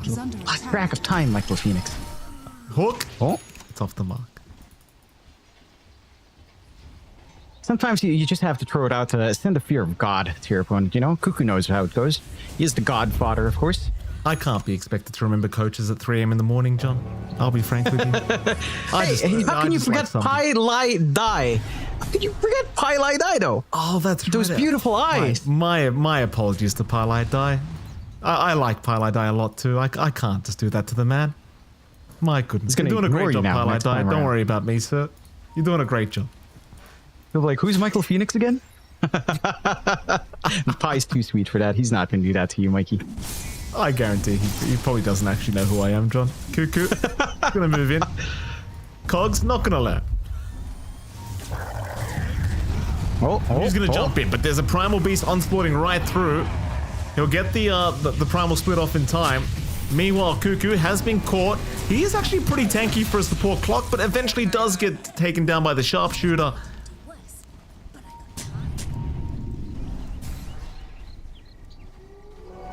They're going for more. I mean, WS, he's going to get tornadoed up. Split's ending, though.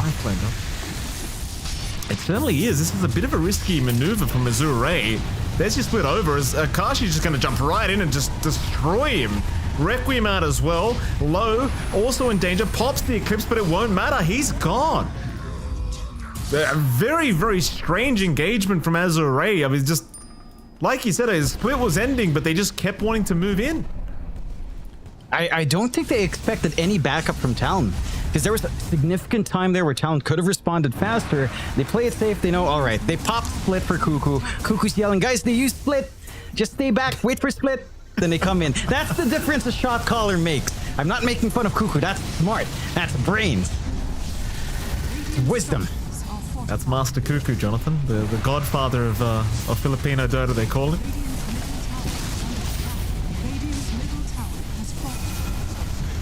And he calls himself sometimes. Calls himself what, sorry?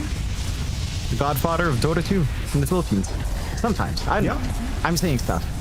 I wouldn't blame him if he said it. Mid-racks? WS? I mean, he's still pretty tanky, but he doesn't have a BKB up right now. Akashi, oh, they'll get it done. Joe Cam with another blast. He'll find a secondary rack. Snail's new, trying to move in, but Akashi's just doing so much damage. Hook shot, Kuku, he found 2 targets again. A perfect cogs into the Chaos Meteor of Makoto, and Low is just melting. And he's gone. No uphill miss either for Akashi this time. No buyback for Low. It's time for Megas. Yep. And this is probably the fastest we've seen Talon take Megas as well. Also, we've had some fast games in some of the qualifiers previously. Still, don't lie like that, John. I mean, we have. I think I remember a 17-minute GG in one. And then maybe that was last year. I don't know anymore. 2 years ago, I mean. Sorry, it's 2025. How could I forget? GG's called, unceremoniously ending this.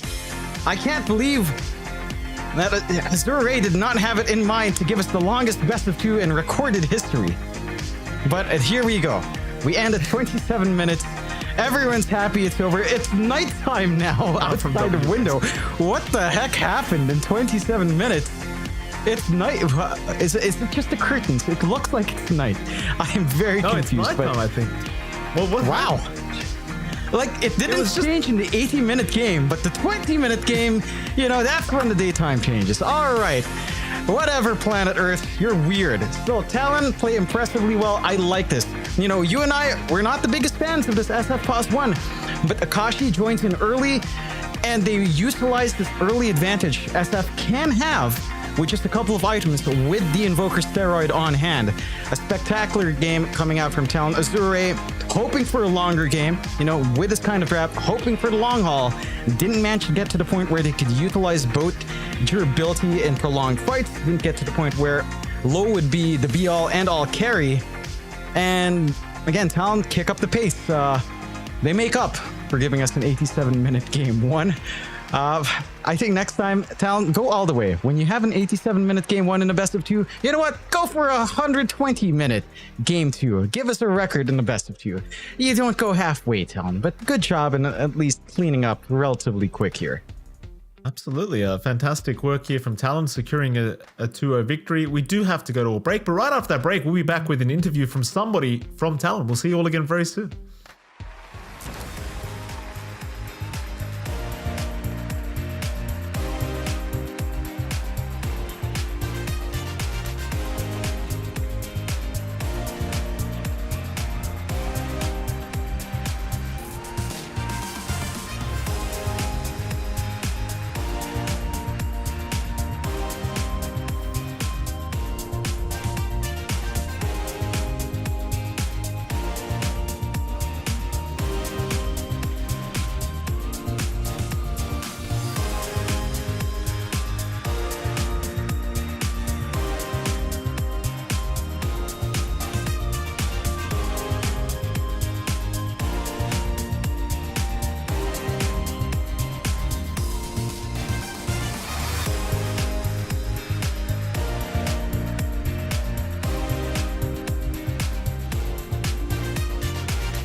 Welcome back, ladies and gentlemen. We are here, of course, for an interview with somebody from Talon once they're ready, of course, and it is MLP.and joining you for this interview. Jonathan, welcome back, sir. I hope you have your questions prepared because I hear we've got somebody special on the way, and there we go. The phone's ringing, John. Don't answer the question because we've got the Godfather himself, Mr. Cuckoo, has joined us for an interview. Cuckoo, congratulations on your 2-0 victory, sir. How the hell are you feeling? Hello, John. Can you hear me? And Hello, Cuckoo. Yes. Yes, we hear you all good, Vasco. Yeah, all good. How are you, Cuckoo? It's okay. I miss the Philippine food, you know. Well, Cuckoo, talk to me. Cuckoo, what happened in game one? Why did it take that long to finish game one? What happened from your perspective? Actually, we cannot fight them like the early ones because of the aura for the Doom. So I think we're dragging to the late game, but I did not expect that it's like gonna be 85 minutes or more. Okay. Game two, I mean, did you guys drafted around finishing the game super early, or? I think they want to like snowball really hard the like Brewmaster. That hero, I think it's not really good at this patch because I think they need to keep scaling. Yeah, I think they kinda all in like the first 15 to 20 minutes. Then I think we just keep dodging them, something like that. Go on, John. All right, Cuckoo. I heard you mention you miss Filipino food. What food do you miss, and why do you miss it? What's wrong with the food there? Nothing is wrong in the food here. It's just the Filipino like always like tasty, like salty, something like that. The food. What food do you miss in particular, Cuckoo? What is it? Like sisig, sinigang, something like that. Okay, Adobo. next question related to this on food. Why not ask Manager Lane to cook food? He is the head chef formerly of Geek Fam. Why can't Lane cook food? Oh, I don't know about that. He didn't say about it. Maybe if he cook also, maybe he's the one will eat. Fair enough. Now, obviously you guys are doing a lot better with WS back. Is it different though?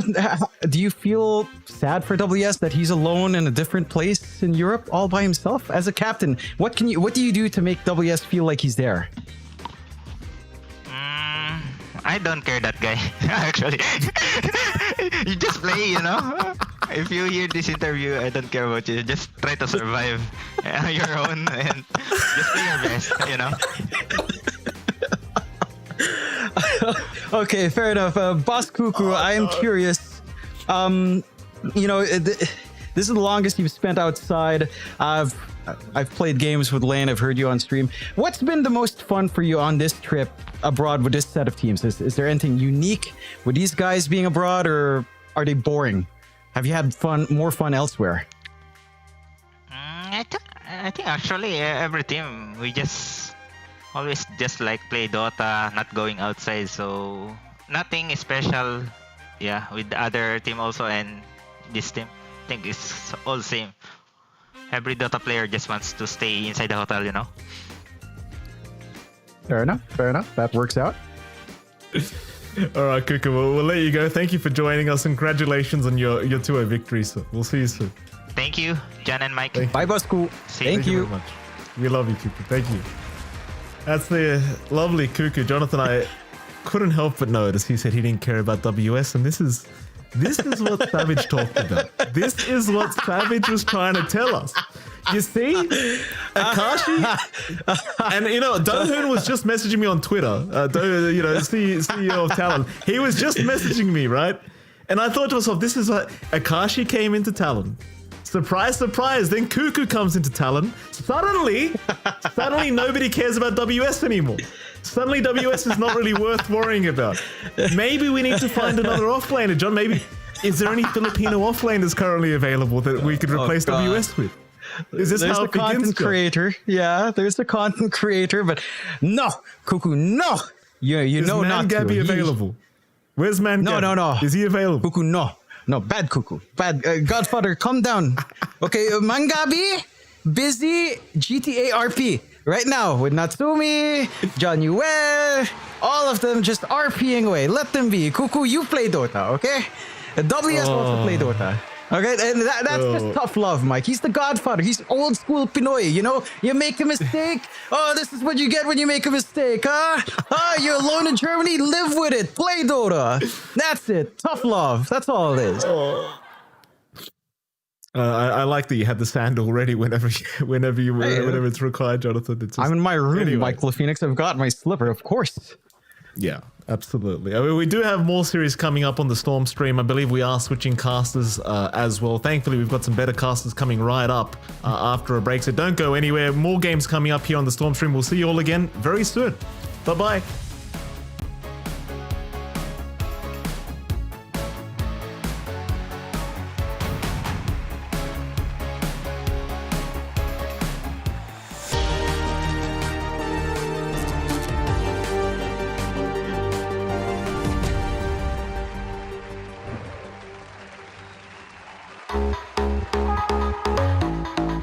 We have in here the golden ticket to the DHL Super Drop. I'm gonna get the box over here.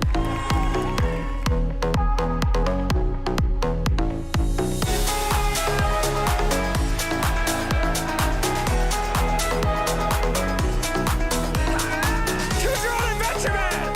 Are you ready? I'm shaking. Good. That's absolutely correct.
DreamLeague Season 24 is brought to you in part by Intel Arc, Acer Predator, DHL, Kadia, Monster Energy, 1xBet, and the United States Air Force.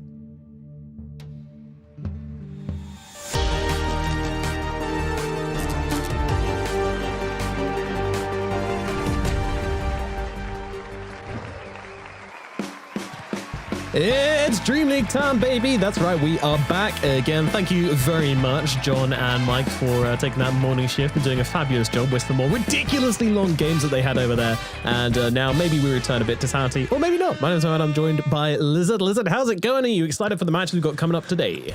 Absolutely hyped. We have some pretty we have some pretty ghouly matchups coming up, all in the Halloween spirit upcoming for all of you out there watching. And Nomads, which one are you looking forward to? Because we're kind of doing two, right? Yeah. I'm looking at this next one, honestly. Paravision versus Gaming Gladiators. I think this one looks super exciting. I think the Paravision stand a very good shot because Gaming Gladiators aren't looking super on form. Quinn said as much in an interview over on the mainstream. So yeah, I think there could be a real opportunity here for Paravision to take another win off Gaming Gladiators. And they've been doing great so far. I mean, Paravision so far 2-0 over Avalus and then another 2-0 over Nouns earlier. So yeah, great track record to start this one off. Yeah, because they, I believe they just lost the grand finals in Belgrade to Avalus. We had two tournaments happening in Belgrade at the same time, and a lot. I don't think we've ever had in the history of Dota as many teams in the same location, like in Belgrade, like a week ago.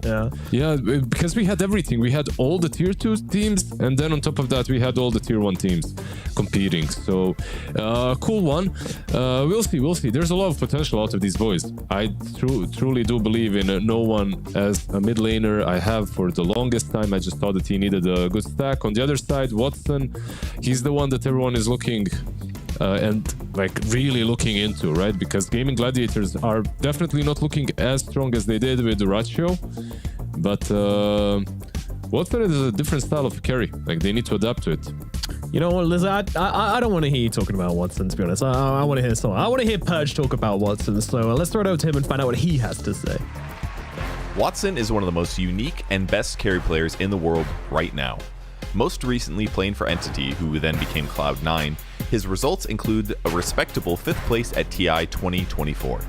Despite that, his success over the years has not been as good as he's hoping for, and is probably capable of more. Looking for greener pastures, or should I say deeper seas?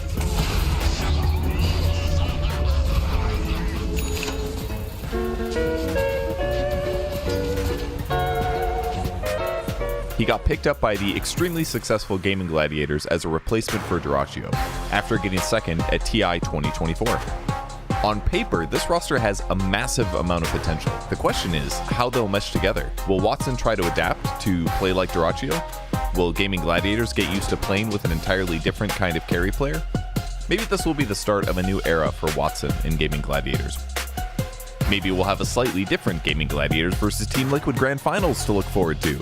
Either way, we can expect Watson and the new Gaming Gladiators to put on a show for us here at Dream League Season 24. That was an extremely toxic piece of work there from Purge. Thank you for that. Some old chat references, some Dyrachio flame in there as well. My goodness, but no, that was great. But yeah, Lizard. I mean, we've now seen them play a couple of series with Watson. You know, it's not looking like the smoothest transition, but is that something to get worried about yet? I mean, it depends how you want to look at it, right? Because if I'm gonna keep it real, I think so. I think they are not really gelling that well together, and they didn't have a lot of time to gel, so we shouldn't be too harsh on them. That's the other point of view, right? The other point of view is, yeah, just give them time. They need to adapt to this new playstyle and stuff. Like, you can look at it that way too. But if you're keeping it real, for real. Well, okay, we're going another layer deep. No, it's the first one basically. I feel like back to the first layer. Okay. It never feels great to lose, even if you're a team that kind of just got the new carry. I think Gaming Gladiators are an org that is used to be winning most of the time. And we'll see. I can't give them too long until they start winning. I think they need to start doing it as soon as possible. Yeah, and I think it's kind of wise to look at some other teams. I think a very notable one will probably be Heroic, who coming into the PGL tournament, they were talking a lot about how they had a new carry, and in the interviews they were saying like, oh, well, the new carry completely changes the way you play as a team. This is a huge reconstruction for us, and we are considering ourselves a new team. And then they come in and they just, fix their issues, like first couple of series, and all of a sudden started winning everything. So I don't know if there's like a mentality difference here, a player difference, I'm not sure. But either way, I'm sure if you're Gaming Gladiators, you're kind of looking at those guys and thinking like, goodness, why aren't we them? We should be at a similar level to Heroic, and yet so far it hasn't really looked that way. But then again, Heroic are also, slightly easier battlefield on PGL versus this one. So we'll see how they do here. A lot of variables still, and I'm happy to wait a few more months before making any definitive decisions about any of these teams. If anything, Liquid winning TI showed us that, patience, working out your problems is always the way forward, rather than just trying to chop and change rosters as often as possible. Well, one thing needs to be said about Liquid and their TI win. It's not like it's the same team that they started off with, right? Like Liquid, the boys, it's Mickey, Insania, and Boxy. That's the true combo that started off everything, and then Nisha came in. They had Zai, right, and then 33, and now Saberlight even. So they were also fixing their problems, and when they couldn't fix them, they would switch players, right? But of course, the nicer thing to say is, and the proper way of playing is to at least give this new roster a shot for a couple of tournaments.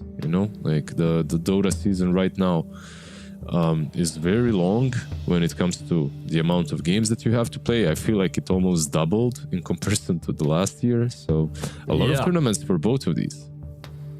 A lot of money to be won as well. If you're a team which can take the top spot in all of these tournaments throughout the whole year, if anybody can do that, kind of pull a early Falcons from last year, then that's like a ridiculous amount of money to be taken home as well, before we're even looking at the Esports World Cup and TI as well. So yeah, there's serious life in the Dota scene at the moment. So a lot of stuff up for grabs. You want to get this sorted quick, and you want to start dominating quickly as well, especially if you're gaming, especially if you're Falcons, especially if you're Liquid. So yeah.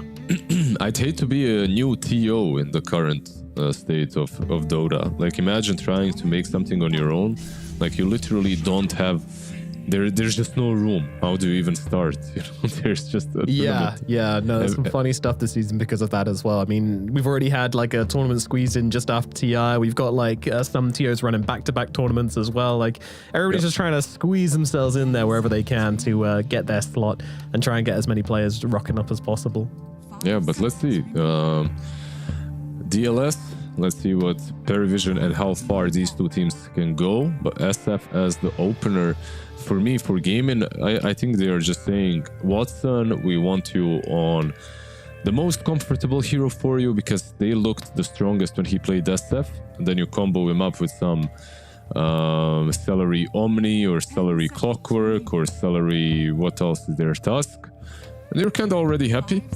Perivision on the other side, I feel like they opened up with something that's a bit more conventional, like a Sand King. I think every team is more or less satisfied when they first phase the Sand King, because it's flexible, can be off, can be mid, and you're not really giving away a lot when you pick this guy.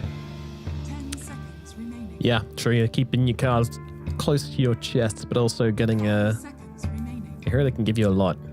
I think the Shadow Fiend drafts are either like done ridiculous amounts of work or just falling apart. It's really kind of an all or nothing hero in a lot of ways. If you can enable it, it feels ridiculous. Yeah, I don't know if I've seen an SF completely fall off and do nothing.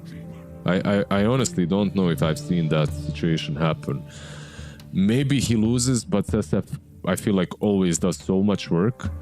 We'll see what kind of a carry they choose into him. I think he's always threatened by the fact that he's pretty squishy if you can get on top of him. If you don't have a defensive draft around him, then he can fall apart in that way. And also if he dies like and then can't defend the base because he doesn't have Necromastery souls up, the game just ends up being over very quickly. I absolutely agree. The problem, like now that you're saying these things, is the position ones that are matching up versus SF aren't good against him currently in the meta. Like there isn't a single position one that really loves playing into SF at the moment. Sure, you can say maybe Medusa can be picked, but like the heroes that are, because we don't have any melee cores besides Alchemist. I guess Alchemist is okay because you can go, but he's been banned by Perry.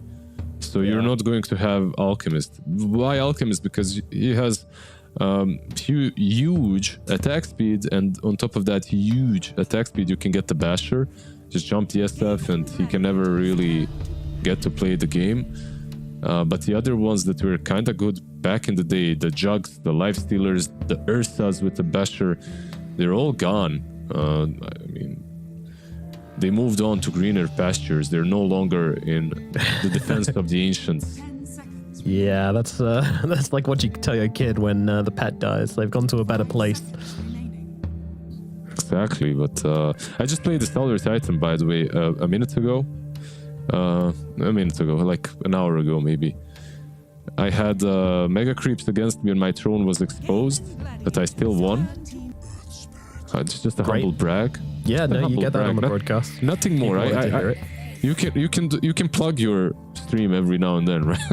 But no, ET is amazing. I love it because what this guy allows you to do is be very greedy from a +5. The phases, drums, and tags build, like you just start dishing out the hurt, and if you eventually do get that tags, like you're one of those heroes that even without items, as long as you get these 3 items that I just mentioned, you can chase SF. As the support 5, I'm telling you. So I've seen it. Miposhka has done that a couple of times before. But of course, first and foremost, you gotta get there. And right now, Pari, I love the bat, by the way. I feel like this hero is a bit underrated. I think he just owns the lanes, and then you roll off of that, and this should be your position 4 bat. I like it. I'm a bat enjoyer. When it comes to gaming, nothing crazy. This is going to be some Tofu Muerta, Earth Spirit mid, SF safe lane. They're waiting for their offlane pick, the last. They're waiting for this carry. It's going to be actually Razor. Okay. Yeah, that's very interesting. I mean, it's not traditionally a hero I'd imagine you want to pull up as an answer to Shadow Fiend, Muerta, or Earth Spirit. None of these heroes feel particularly good, I don't think. Enlighten me. Yeah, haha! I've seen one Razor game where it was, I think, even ATF playing into SF on the offlane, and he did really damn well. And they shut the SF down really quickly during the lanes. Even though you think, okay, you're gonna just raise him, he won't be able to follow you. Maybe something that we'll see again. We'll see. Just an interesting pickup. I think this might be the offlane actually, with Sand King mid played by no one. Then you have Razor Bat offlane, and your last pick might be actually a carry, but we'll see what game in ban. They are banning mid laners, so they're still expecting actually Sand King to be off. Yeah, Razor to be the carry. That's also very plausible. And then if you're going for mid laners, there's Ember, Storm Spirit still left in the pool for no one. Void Spirit as well if you want to get these heroes. Or if you want to get the cheesy ones, Huskar versus Earth Spirit still left in the pool. Something that you might have to respect, but at least you have the overall last pick on gaming, so perhaps you don't have to be too defensive with these bans, that they ban out the puck instead. And you're calling for this guy a lot. You're bringing up the Huskar a lot. Are you okay, man? No, he's broken. I mean, if it's the last pick, the hero just wins the game alone, unless he throws the game alone. Can happen. Hero which seemed to dominate the lane, and then I've seen it run out of steam quite often, but we shall see if it's. I mean, obviously, it's the huge problem for Earth Spirit. It's the new facet. Like, you just crush all of these melee heroes on mid lane, and then with Incendiary, and you maybe get like some BKB Blink Agonims, and then you just these spirits that are played on mids get killed in your ulti. They can't run away. It's like a better duel. So or a better Legion commander, I should say. That hero is gone as well. Moved on. Probably is playing Deadlock right now. Let's see, like, what do they need? They need I'm still not sold that this Sand King is 100% offlane, because I think this Sand King could also be mid, but I can see why they don't think that, because Razor isn't really the greatest matchup into SD. However, I'm telling you, like, I've seen teams pick the Razor and the Brood is picked. Who plays Brood on Pari? Okay, yeah, that's I guess. I mean, obviously, one would imagine it's going to be Chrysalis on the Razor and Brood playing mid, right? No one Brood? Does DM play Brood? I feel like no one is the Brood player. DM does play Brood. Yeah, so I suspect a DM Brood or actually a Crystal is Brood, but I don't think Crystal is. I'm not sure. Like, I'm just talking out, you know, like just BSing. Let me see. Dota 2 Pro Tracker. Let me see. One of them has probably just practiced it. DM has not been playing any Brood recently. He's been playing Sand King and Dazzle a lot. Crystallis. Let's see, Crystallis. Very interesting. I want to see before they. He's been playing Razor, Crystallis. That's so I guess. Yeah, no, not really. So yeah, I don't know who's gonna be playing the Brood. A lot of teams have started playing heroes that they don't usually play, just to, you know, have that. Yeah, why do you think that is? Because you just have to. Like, the meta has too many broken heroes right now. Is anything broken? Is that if everything is broken, it isn't, as long as you can pick anything. But a lot of these teams don't have a way of picking everything because their players just don't play everything that's broken. So you have to add these stupid heroes into your pool. Let's see what gaming goes for here. Just the Bristol. Okay. Bristol, all right. So, I mean, you have the Earth Spirit. We've seen Quinn best this out earlier on as well. It is something which they're kind of reasonably confident playing. He's busted out, I think, his first competitive Earth Spirit in 4 years or something earlier today. So that'll give them the playmaking potential. Bristol obviously a little slower, but just going to be a sort of frontliner. And yeah, the Shadow Fiend should be set up for a pretty successful game here. But do they have the answers to the Brood?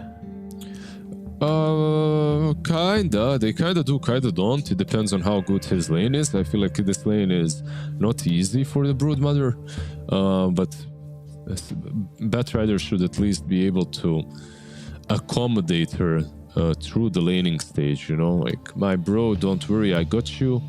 I'll keep you nice and safe. Tofu doesn't look super impressed with the draft, and yeah, when they have this Bristol that they can maybe set against the Brood, but overall I don't know. I think that Pari drafted some nice stuff, and I like their draft overall, but it's very difficult for me to go against GG with all these heroes. Like, SF looks broken, Shadow Demon is insane, and you're playing into a bat, so even better, you know, like, you have a target, you have that Purge into Razor, which is also nice.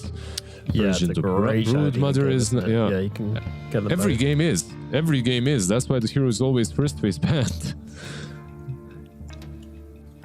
Very strong performance here, potentially coming out for Celery if he can utilize his hero properly. They're going to have to go kill him, which admittedly they can do. It's a pretty deep diving lineup for Paravision, and it's also very fast indeed. Like, Gaming Gladiators, you know, they've got this Bristol, they've got this Shadow Fiend. Like, sure, these are strong heroes. I think Shadow Fiend's quite quick, but Bristol can be a little slow. We've seen that being taken advantage of before. So I feel like it's really on Quinn to have a really good lane and start to dominate and start to take over, really control, and we'll see if he can be the tempo setter for this first game here, because they're gonna need him. It's a lot of pressure. Absolutely, I would even say that this safe lane, I'm not sure, but the way I see it, this safe lane of Elder Titan plus Razor should crush. I feel like there's like kill potential on both sides for sure. But I really like.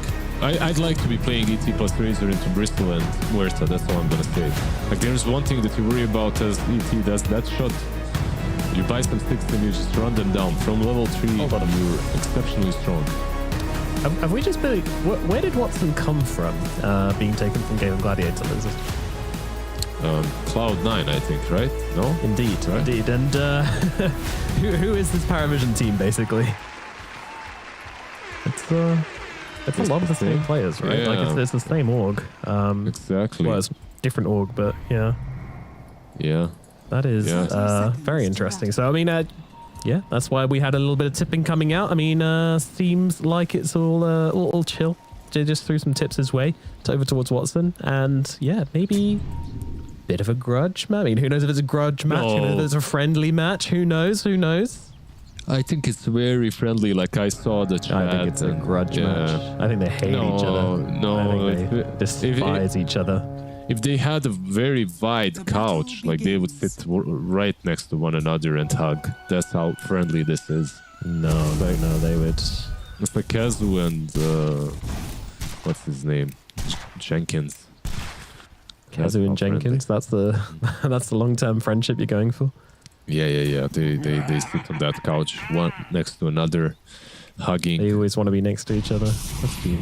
I can't We'll see. I'm just saying, I'm going to be keeping an eye on the tips. I'm going to be keeping an eye on the all chat. You know, we'll have maybe a weatherman segment to break it all down, try to analyze how everybody feels about it. Of course, we started off with a couple of tips over towards Watson. Watson put the double little happy face. He also said, have fun, Zyka. Have fun, my bunny. My bunny? Yeah. Okay. Relationship may be more than friendly. Maybe. I mean, I don't call my friend Bunny, dude. Like, what do you mean? You call me Bunny? That's different. Ace getting leashed up by Chrysalis, but also Chrysalis taking a decent amount of damage from the quills as well. Ace gonna get all of his damage taken away pretty much. The Jukalis also smacking away into Tofu on the side as well. Yeah, he's drinking his milkshake on top lane for sure. It's like, I don't know, I feel like Dire have a huge potential to win this lane unless they get outplayed. Bot lane is also very interesting, and mid lane is kinda snooze fest. Earth Spirit into Sand King. I think both of these are just gonna farm, and we'll see who comes out on top. There is some cool potential, of course, but I feel like mistakes need to happen for a kill to be seen on mid lane, at least until someone rotates in. Yeah, we'll see. Quinn should be able to just secure all the range creeps. Spirit's very annoying in that regard. I can't remember whether it's level... I think it's level 3 or... maybe it's level 5 onwards where you can just secure every single range creep without any problems at all. You just one-shot them. Yeah, the one maybe more interesting lane than the mid lane, but also a lane where a mistake needs to happen, I feel like, is bot.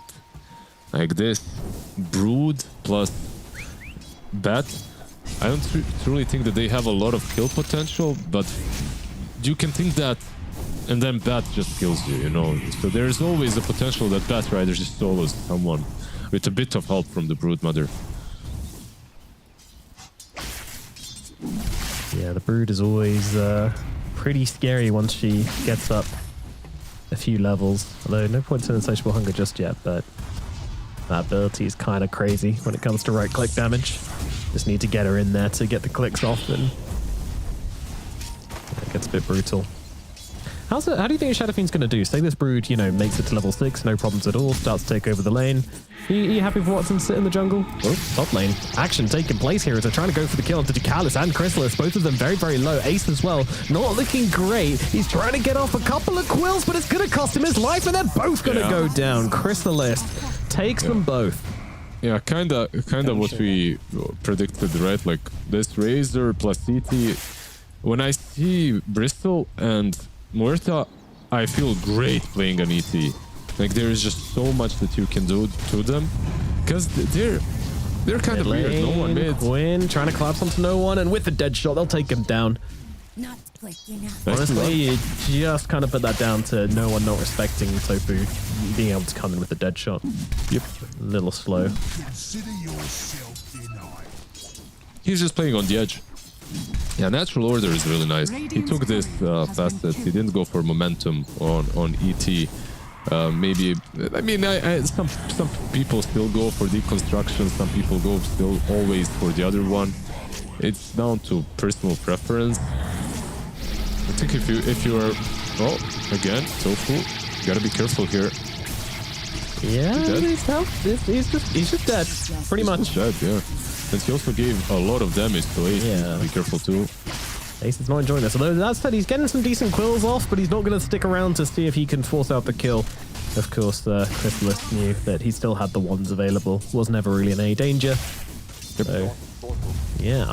This is getting messy up in the topside gaming. Even though it's messy, like look at the CS of SF versus the CS of Chrysalis. That's true. You know? It is a distraction. No one in the middle lane, getting pretty low to Quinn, but Quinn doesn't have a level 6 just yet. They're fighting so much on the top lane that Chrysalis is just keeping the network the same of the stats. So even though he got like 2 kills and 1 assist on top lane, SF is still above. Yeah, he isn't any longer, but they're like neck and neck when it comes to the network. Crazy. Yeah, last hit's not meaning much between the carry-to-carry matchup in this game due to the amount of kills that have taken place, but it is interesting that they're both even with each other. Just from the smooth CSing from Watson. Yeah, just he is able to just farm. No one is contesting him, that's all. On the other side, this is a battlefield on top lane. This is some true full divide Dota. I like it. Absolutely. And mid lane as well, we've seen a fair amount of fighting. No one... I don't want to say he's been forced back to the jungle because he kind of hasn't. He's just choosing to farm the jungle because he made a stack for himself earlier. Use the Sandstorm, get the creeps, keep the money coming in. And even though he's had a death, he is still ahead of this Spirit and net worth. Yeah, we'll see actually who comes out on top from the mid lane. Because their Spirit can... Oh, in general, he can rotate a bit easier. But Sand King can maybe respond to these rotations. That's how I usually see this matchup. Basically, every time I see a Sand King being played, I like him to just farm until there's an aggressive move somewhere being done by the enemy team, and then you respond. Like, counter-attacking is easier for him than it's to move and make a play. Yeah, he is naturally a pretty low-range hero, even with Burrow Strike. It just, if you don't put points in it, it's so small. You're essentially a melee range hero. For all intents and purposes. Top lane, they're going to move once again onto Ace, but with Tofu laying down the calling, it's just going to force him back for now. Yeah, he had to. Ducalis had way too much damage, plus 130 at that point on the Elder Titan. So he hurts, and he's going to stack some more in the jungle. He's just bringing a lot of utility because he has a lot of time. Can even go and stack. As long as Bristol doesn't steal this, it's all good. But they might try to go on Ace again. Just because of all the stacking took place, so he has a lot of damage. Plus 100 on Ducalis. Yeah, they're going in. Yeah, he's dead. There's too much damage. Does do a decent amount in response on Tofu, trying to get the pick up onto Ducalis, but can't close that gap just about. With only 2 points in the dead shot as well, because he's only level 4. Wouldn't be enough to finish the job. It is just insane how much I would love to play ET in this game. I'm just looking, it just feels so good. Too bad I mean, deconstruction is really good into Bristol because he likes to... basically, this facet is good because it stacks up over time. Yes. Celery. Yeah, he's gone. Not getting out of that one. Needed more than a disruption to save his ass. Yeah. And basically what I wanted to conclude with, Bristol usually survives for a long time, so the facet makes sense against him. But if he went for momentum with this kind of a start, bro, he could be doing some right-clicking, some honest God's work, you know? Yeah, but he's got the Tranquil Boots, which means we're not reporting him. Yep. Support facet with the support items. Being a good team player. Respectable.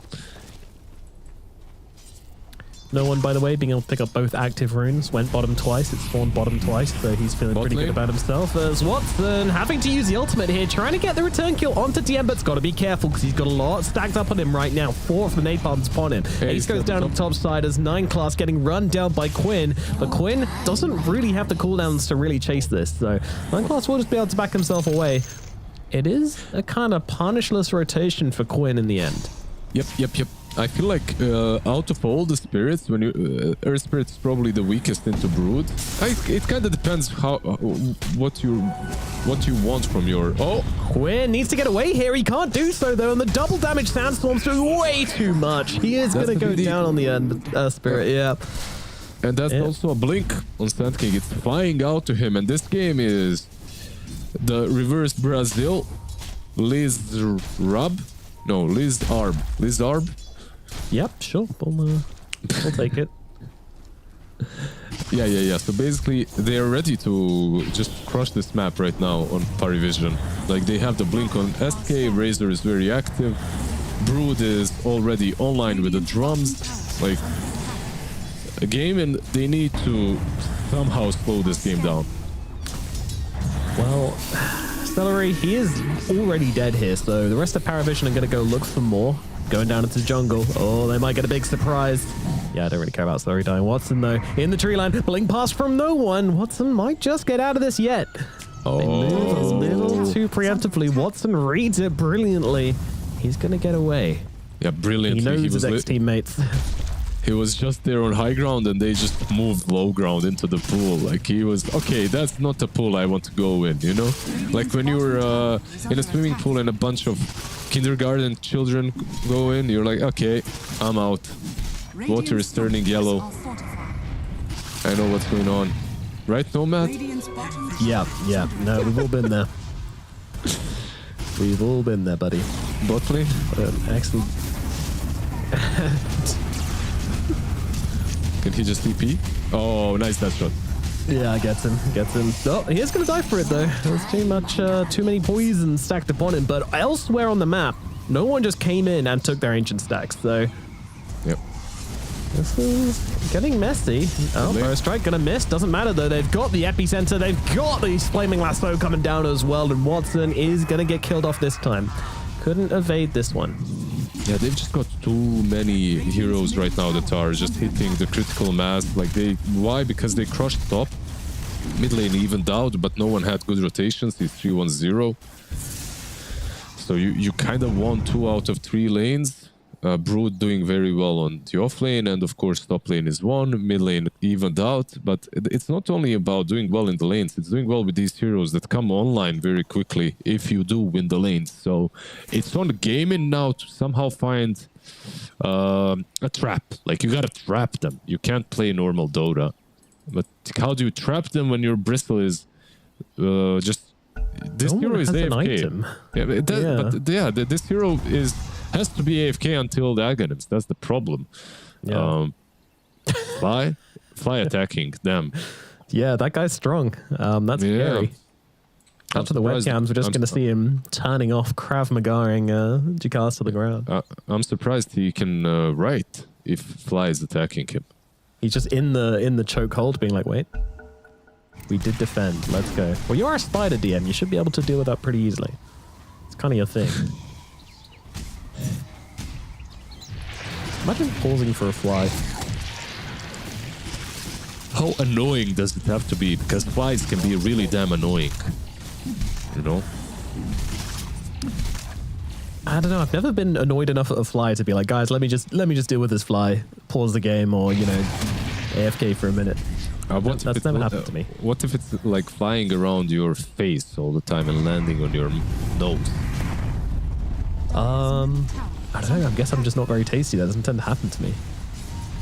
I see. You're not kind of making me... Yeah. It's kind of making me insecure. Flies don't want me. Yeah. Feels bad. Well, it is what it is, man. Like, you can't have everything in life. Can't be delicious to flies and be good at Dota. Well, you're not good at Dota. I was just about to say. Tofu in some trouble, gets off that ultimate, but there's too much magic damage coming in. He's gone. Roll in, though. They want to fight this on Gaming Gladiators and move it on to no one. The Magnetize is good, but he needs to stay alive to refresh these right now. He's just going to get rolled around. A beautiful Requiem, though, delaying Quinn's death. Quinn finally goes down, but Watson, they're all butted up for him, and he's going to come down. Take 1, take 2. Looking over towards DM as well, but DM should get out. Has the webs to get away, but still not a bad fight for Gaming Gladiators by any means. Yeah.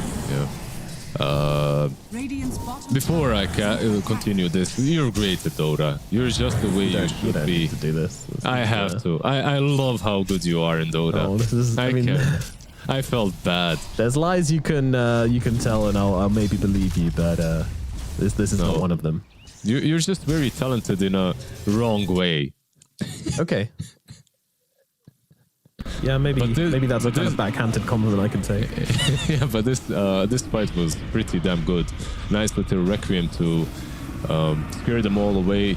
The Sand King couldn't really do a lot because he got purged too. The lasso was nice. Like overall, this is the kind of a trap that I was talking about. Ace as well, connecting. So overall, nicely done. Nicely played by GG. It brought them back into the game a bit. But there was no Razor, keep in mind. And Razor right now is going there. Like, he's going for the Wisdom Rune. Yeah, BKB in pocket as well, so he's ready to fight Ace. He's going to be able to pick up that Wisdom, though, before he goes down. But go down, well, he should. Eventually, they're going to epi for him as well. My God. I mean, it was needed. Those quills were getting kind of ridiculous. As, unfortunately, no one takes a bunch of callings to the face. Those little spirits. You don't want to mess with them. Just imagine if he had Axe there. They all die. Yeah. Like, they literally all die. Yeah, but then they probably don't play it the same. They see he doesn't have the Axe. They know they can go for it. We don't go 2 levels deep. We stay Okay, alright, we'll stay surface level. Yes. Strictly surface level analysis today, guys. Exactly. Maybe that's a monetization system for casting where, you know, subscribers only get the good stuff. Level depth, yeah. Dude, can you imagine the shame in being put, like, if they, like, hired different casters for the different levels of casting? That's what I meant. That's what I literally the first thing I thought of. Like, level 1 cast, Nomad and Lizard. Level 2, you have Trent and Lyrical. Level 3, you get, like, Owen and Fog, you know? Like, the deeper that's you go. the big money cast. And we're just here with the freebies. Yeah, if you want the premium cast, you need to subscribe. Give us your credit card. There you go, TOs. That's a freebie. All these TOs right now looking for new ways to monetize. I'm sure they'll take that one on board. I love it. Sounds like a great idea. Absolutely. And talking about great ideas, Gaming Gladiators are going to come up with one soon, because this game is sort of slipping away from them. What timings do they have to work towards? I think I was actually way more worried for them before. I don't think I am any longer. I think that they because there are some games where how to put it, like there's a huge power spike that Party had where they could have gotten more out of. You know, they could have gotten more out of that power spike, basically. They got something, but 5k advantage right now is solid, but it's not game-ending. And Gaming Gladiators, they're getting the stagnance from Bristol. SF is working towards the BKB. Like, this game is very playable for them. It's not easy, but it's now very playable. My concern is just Quinn. All he's really got to his name at the moment is the Blade Mail. How do you fight if Quinn's not able to get in and keep these magnetizers, keep these stuns coming through? You just don't have a whole lot without him. So if they can just take him down every fight, it could be messy. No one might be gone here. Let's see. Requiem's nice. It's nice. The Bloodstone not doing enough. They will kill him. Very good pick off here, but they are going to pay the price because in come the rest of Paravision. They're looking for revenge and they are going to find it. Down goes one. Celery on the high ground. He's got to escape with a nice TP. So it will be a trade, and one which I don't know if you're feeling amazing about on gaming. What do you feel about this one? It's not great, but it's not terrible as well. Like, you got, what, 500 gold on Watson, mid lane, Quinn.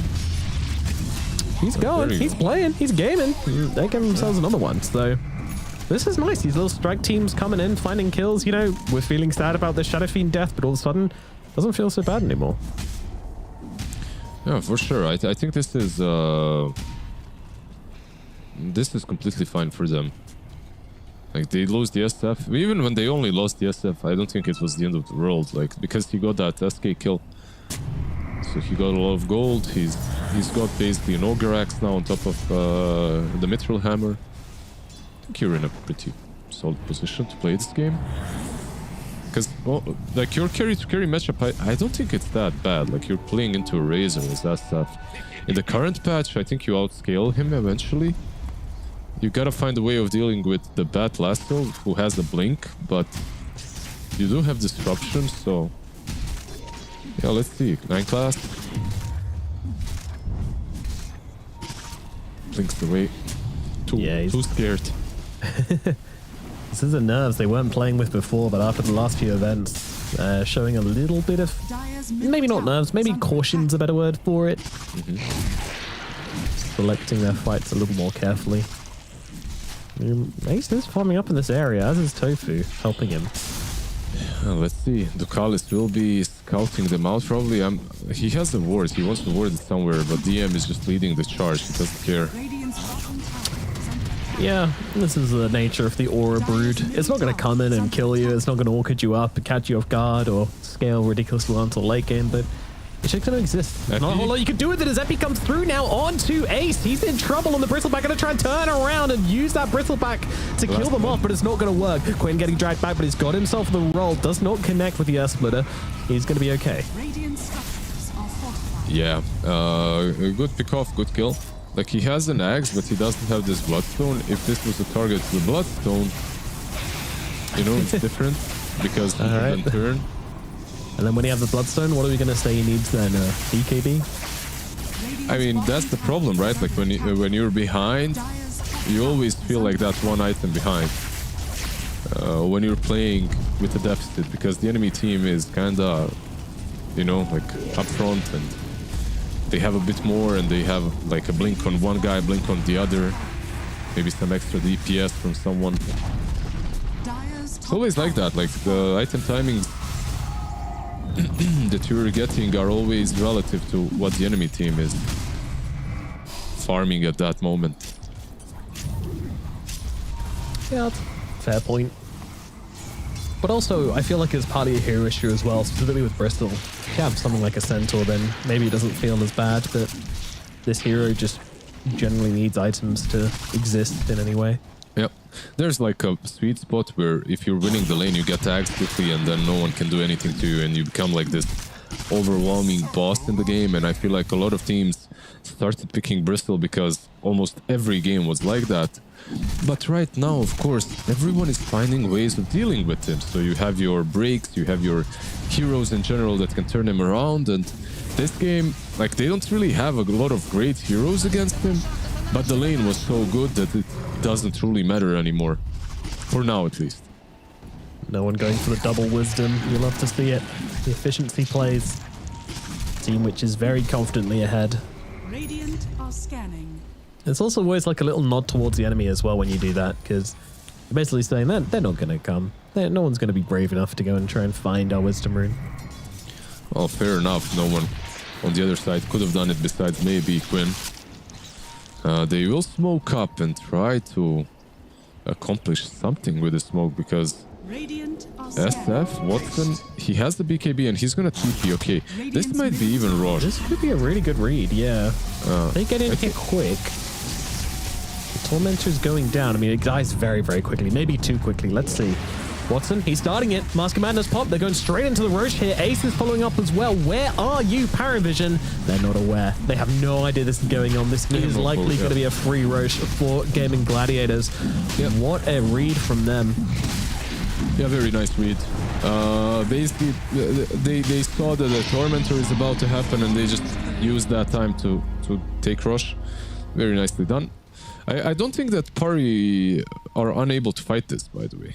And you can see that GG, they're kind of setting up exactly for the fight in case they get... Yeah, the post-Roche fight, which has become way too common these days. Yeah, because what happens usually in the pit, you use too many of your resources and then you're kind of also out of position on the low ground. You know what I want to see? What do you want to see? I want to see Roche back next to the tier 1 dire mid tower. You know? In that little cave of his. The oldest of the spots. Right underneath the secret shop. Yeah, exactly, right there. This bit here, this was where the magic happened back in the day. Yeah, the good times. So many plays. So ridiculously strong for Dire as well, because they could just basically have a TP spot right next to it. We don't talk about logic. No. Surface level, let's remember, yeah. Exactly. Just emotions, pure emotions here. Knee-jerk reactions only in this channel. Dire's middle tower has fallen. Middle tower is gone. Gaming Gladiators working their way back into this game. They still don't have anything close to a net worth advantage, but they do have an Aegis on their bristle. What can they do with that? Farm, probably. Although Watson is a very kind of vulnerable lad here, and he's going to see the rest of the team coming on through. He's actually trying to help them out. He doesn't put the BKB. He's just going to be dead. BKB comes out, but the Esplitter's down. Requiem's coming on through. It does come off, but it doesn't do enough. He's gone regardless. The damage is dealt. Now, well, I mean, Gristle is still just sitting on the front line with all of this extra damage, looking for his next target. Ace, he's here. He's got this Aegis, and it's going to do not a whole lot for the first life, but at least. Does he have a lot of quill stacks going on? Not really. I mean, a few on Critless, but what's it going to matter? They're going to try and fight it, though. Quinn's jumping in. They're trying to take him down. I mean, they will get Critless and no one and Ducalis. Excuse me. Okay, all right. That was pretty sick. I love when you said not a lot, and I'm clicking through them. I was wait. He's got like 4 or 5 stacks on everyone there. That's kind of enough for Bristol, yeah. And then Earth Spirit, of course, Quinn realizing, yeah, these guys are gonna be very low. So I was surprised that they went for him there twice. Like it looked very dangerous, knowing how Bristol, how potent that hero is at this point. That was a bit careless from Pari, and a really good play turned into kind of a disaster. This Earth Spirit is now level 18. Like this point here, you see Quinn's actually elsewhere on the map at this point. TP's back in for the second life. And yeah, just realizing there's going to be an opportunity with the BKB freshly delivered as well. Taking him down. Oh, what a nice play. Completely caught up after that. At least on Quinn. He's having some nice items going for the Shivas next on the Earth Spirit.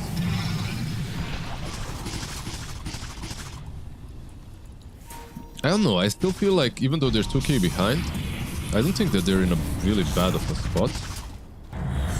Like looking at what they are cooking with, like you have Tofu that can scale, you have Ace that can scale very nicely. Same goes for the SF, the Bristol. Like they drafted a very passive draft without, besides Quinn. Like he's the only one that can do a lot. But then if they go through this part of the game where they can't do anything, I feel like they'll be very happy.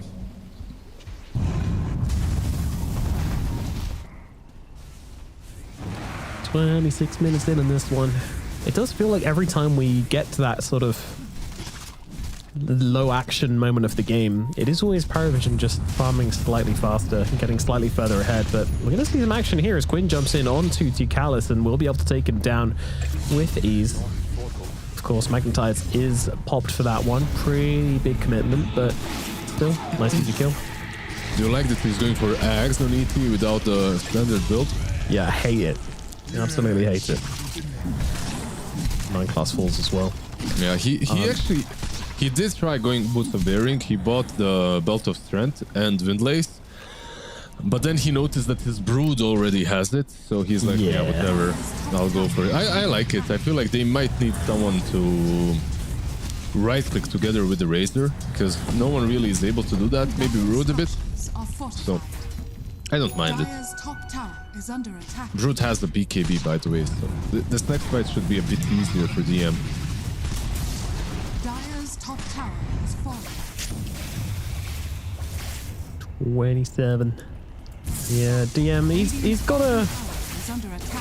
He's the one who I haven't really seen popping off, but then again, it is a Brood with all of these auras and everything, you know, BKB just coming out, so you don't really expect too much from the Brood before this point.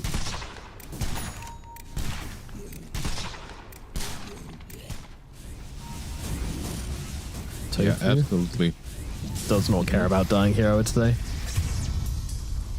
This is a pretty high commitment gank from Paravision, but they're looking for more.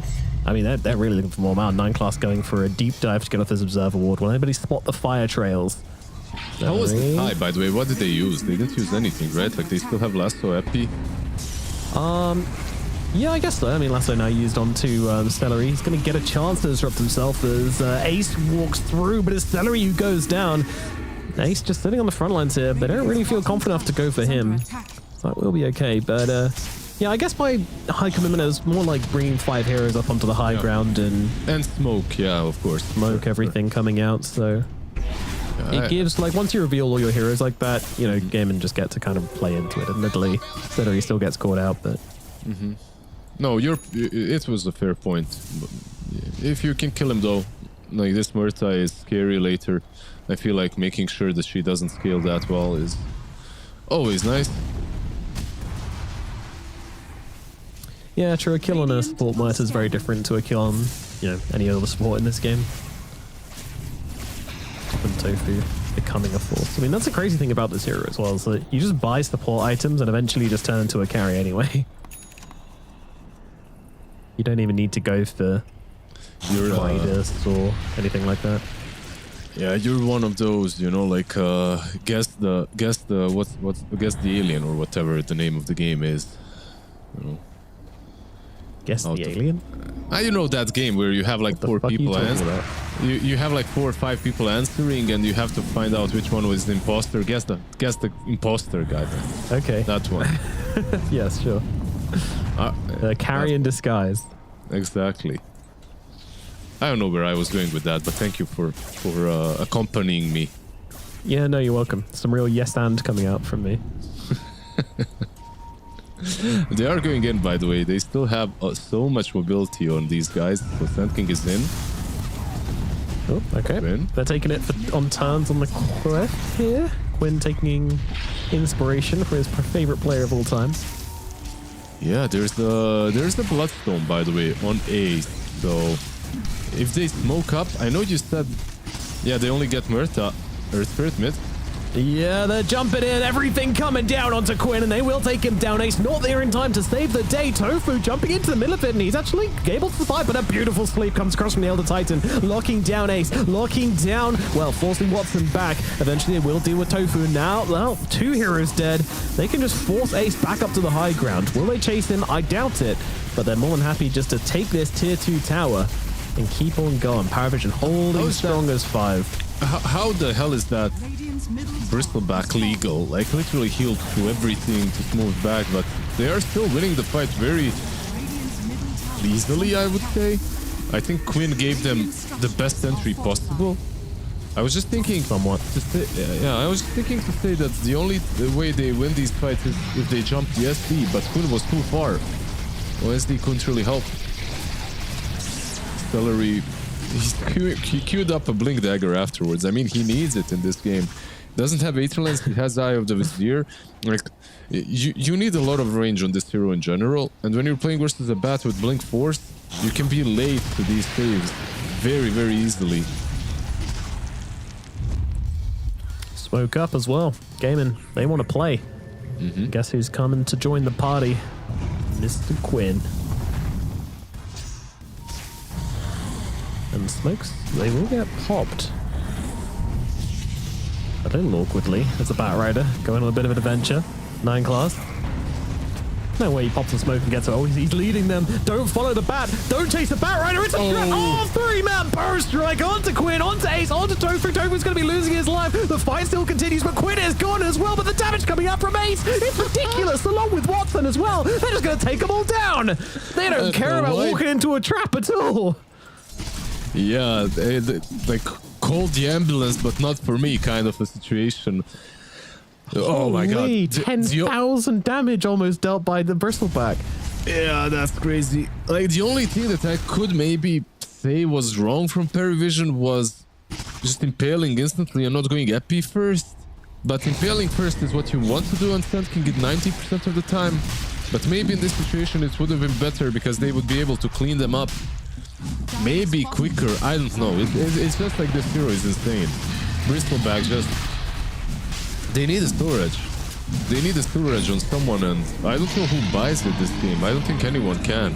I know. I mean, maybe Brood, Elder Titan eventually. Like, he's got the axe. I think Elder Titan should start farming a silver edge. As stupid as it sounds, they need someone to at least break the Bristol. I'm not saying it's a game-winning item, but they definitely need something similar. He's going for an Orchid, by the way, so he could as well buy a silver instead.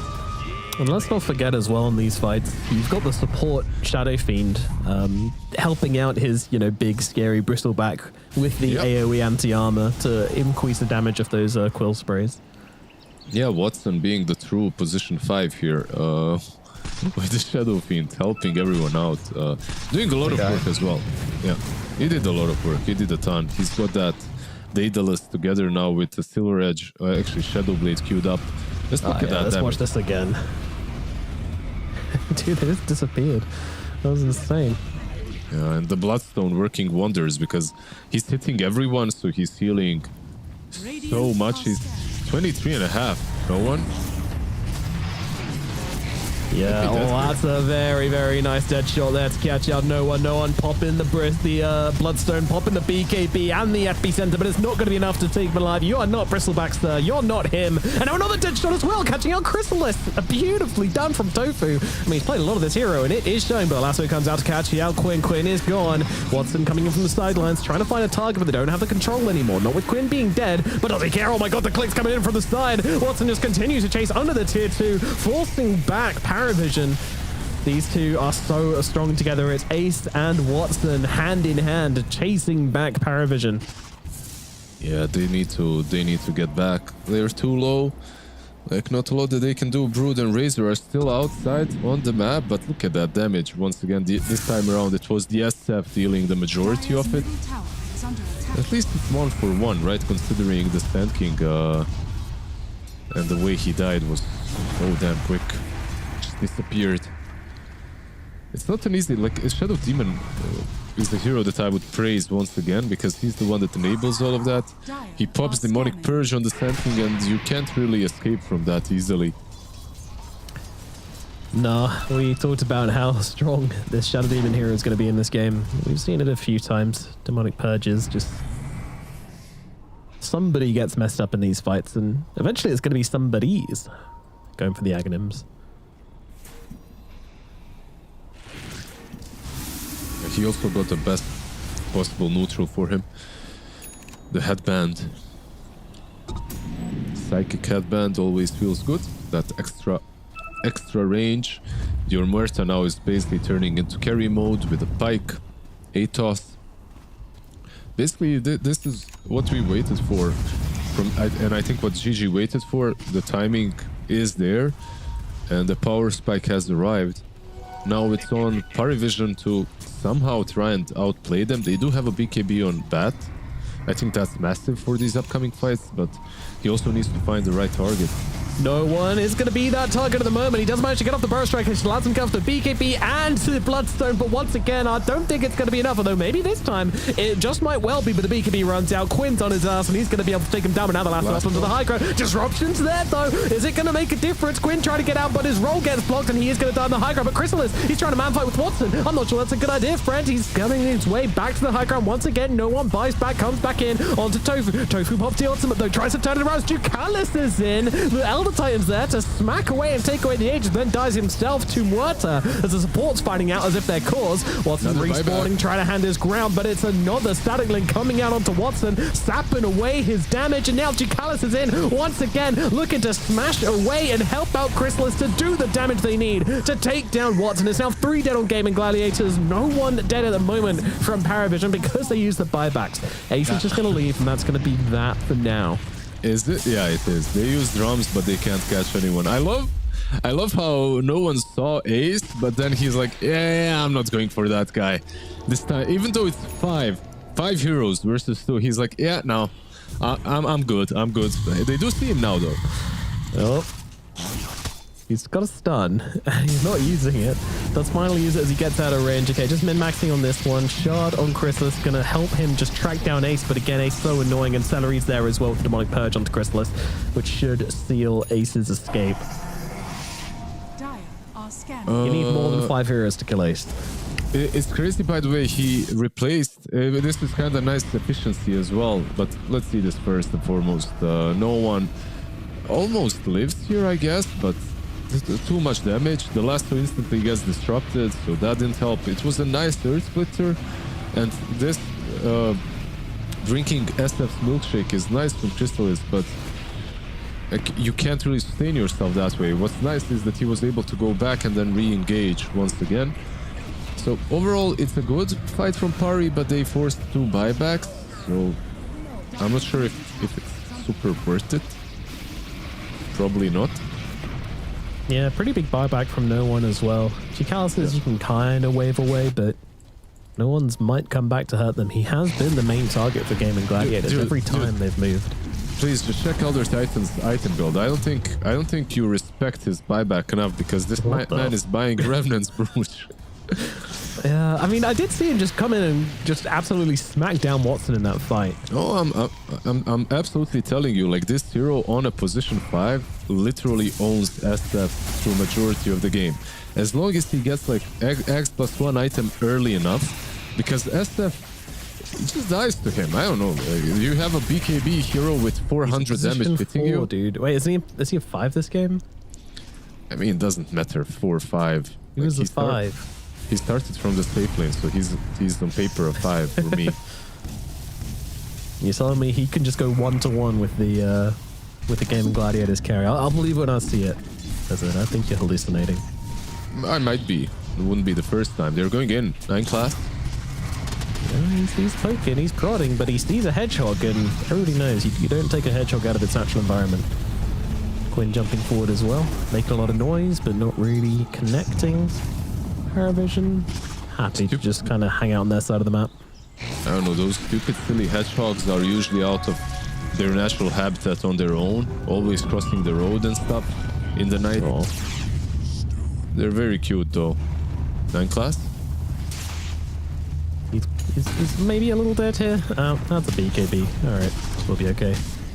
Gotta think about blinking now though. As he didn't TP, yeah. We'll be fine. Is that full? No, it's not full axe, right? On Shadow Demon. By the way, Celery just taught me something basically in this game.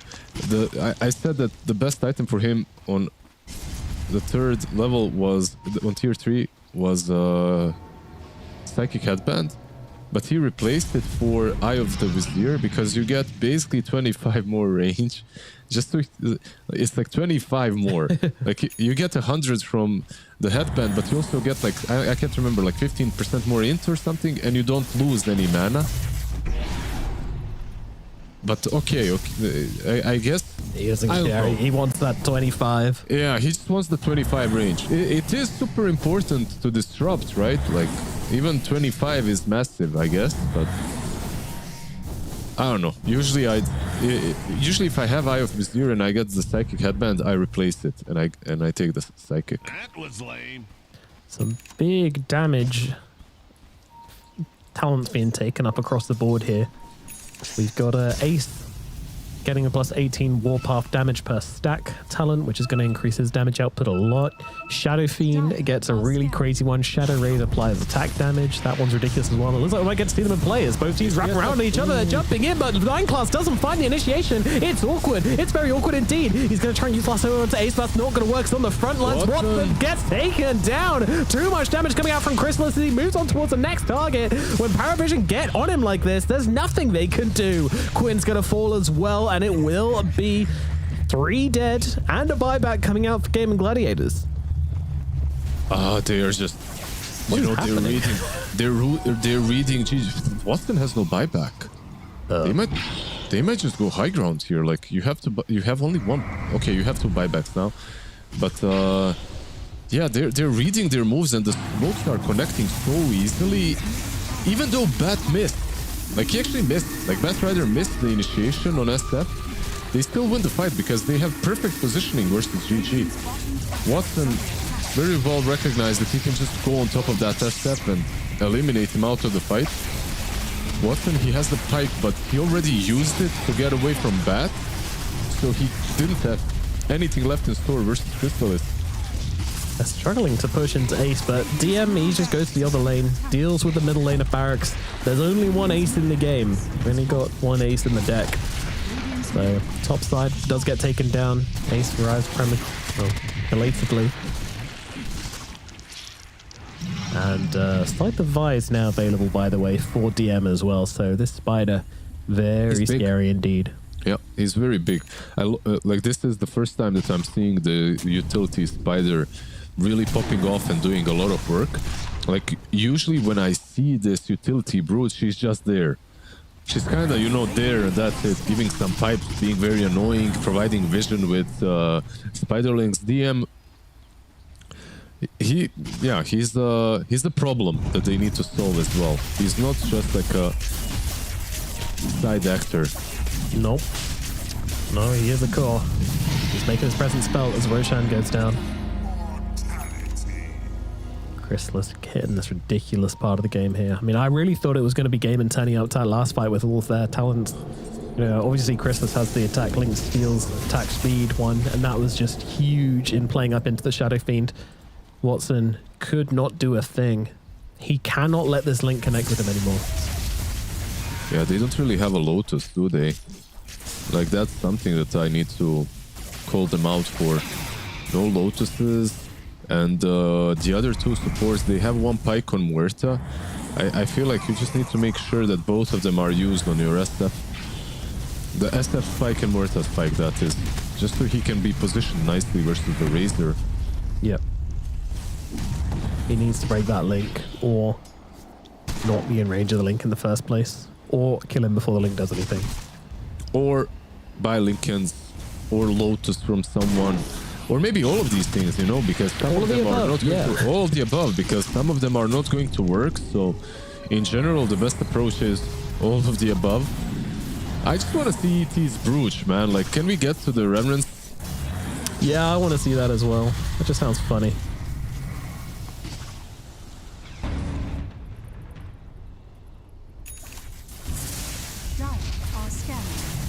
I don't think I've ever bought it on him, by the way, on ET. Every time I play this hero, if I'm having a good time, at this point, like after Ags, I'm either getting AC, Silver Edge, maybe some Echo Saber, maybe a BKB, depends on the game.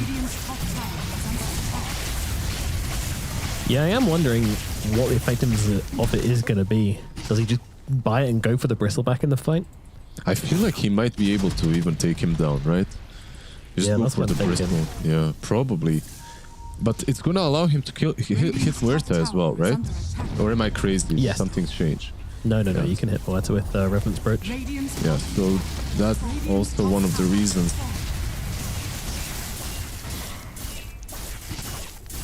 At this level, 20 talent on ET is so damn nice, man. Like, you get this plus 100% cleave on ET and you're just...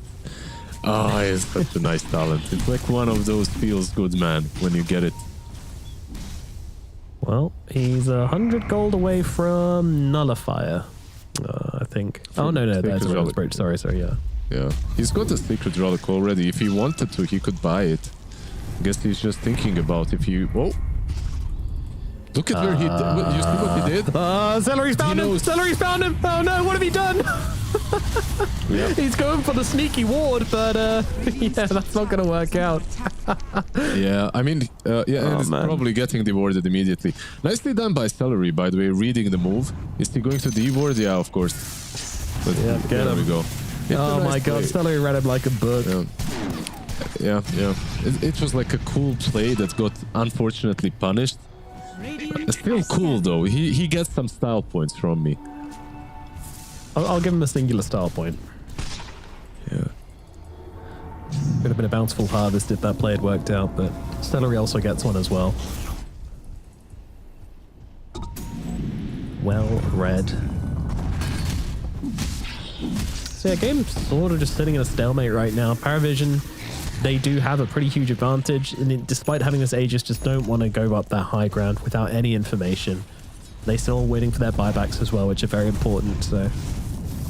Actually, they've got them all back now, so I don't know what they're waiting for. They're waiting for the ET now, first and foremost. He's gonna buy out. I feel like he sent the courier. Is that his? Yeah, no, yeah, it's actually the Swift Blink. Swift Blink on Razor. Yeah. I think this is massive. Like, they won't have the Aegis, but they will have the Swift Blink on SF. To jump the SF, I mean, not the Swift Blink on SF. No, we got it. We got it. Yeah. Also, I don't think Crystal is done scaling, because he does have the Swift Blink now, but Refresher is his ultimate end goal. Like, yeah. Radiant's top tower is under attack. DM gonna be seen here.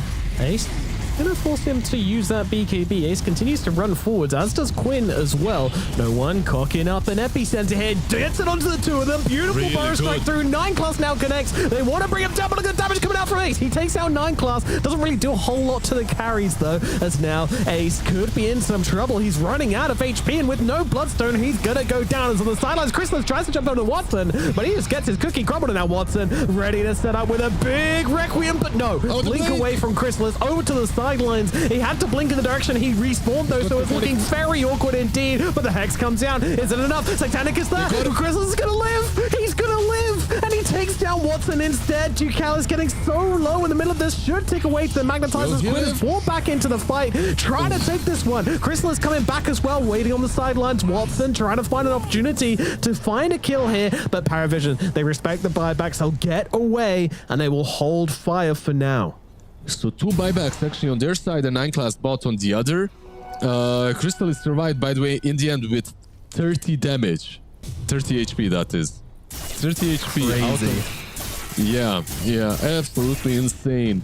The amount of work that Bristol is doing is just ridiculous. How much damage? 13,000 damage by the Bristol, by the way, in a singular fight. My teammates sometimes don't do that much in a whole game. He did. 13k in one fight. Like, this hero is a problem, and I can't believe that they aren't buying a Silver Edge. Like, now, only now, DM is thinking about doing that. Like, he has it queued up on the Brood.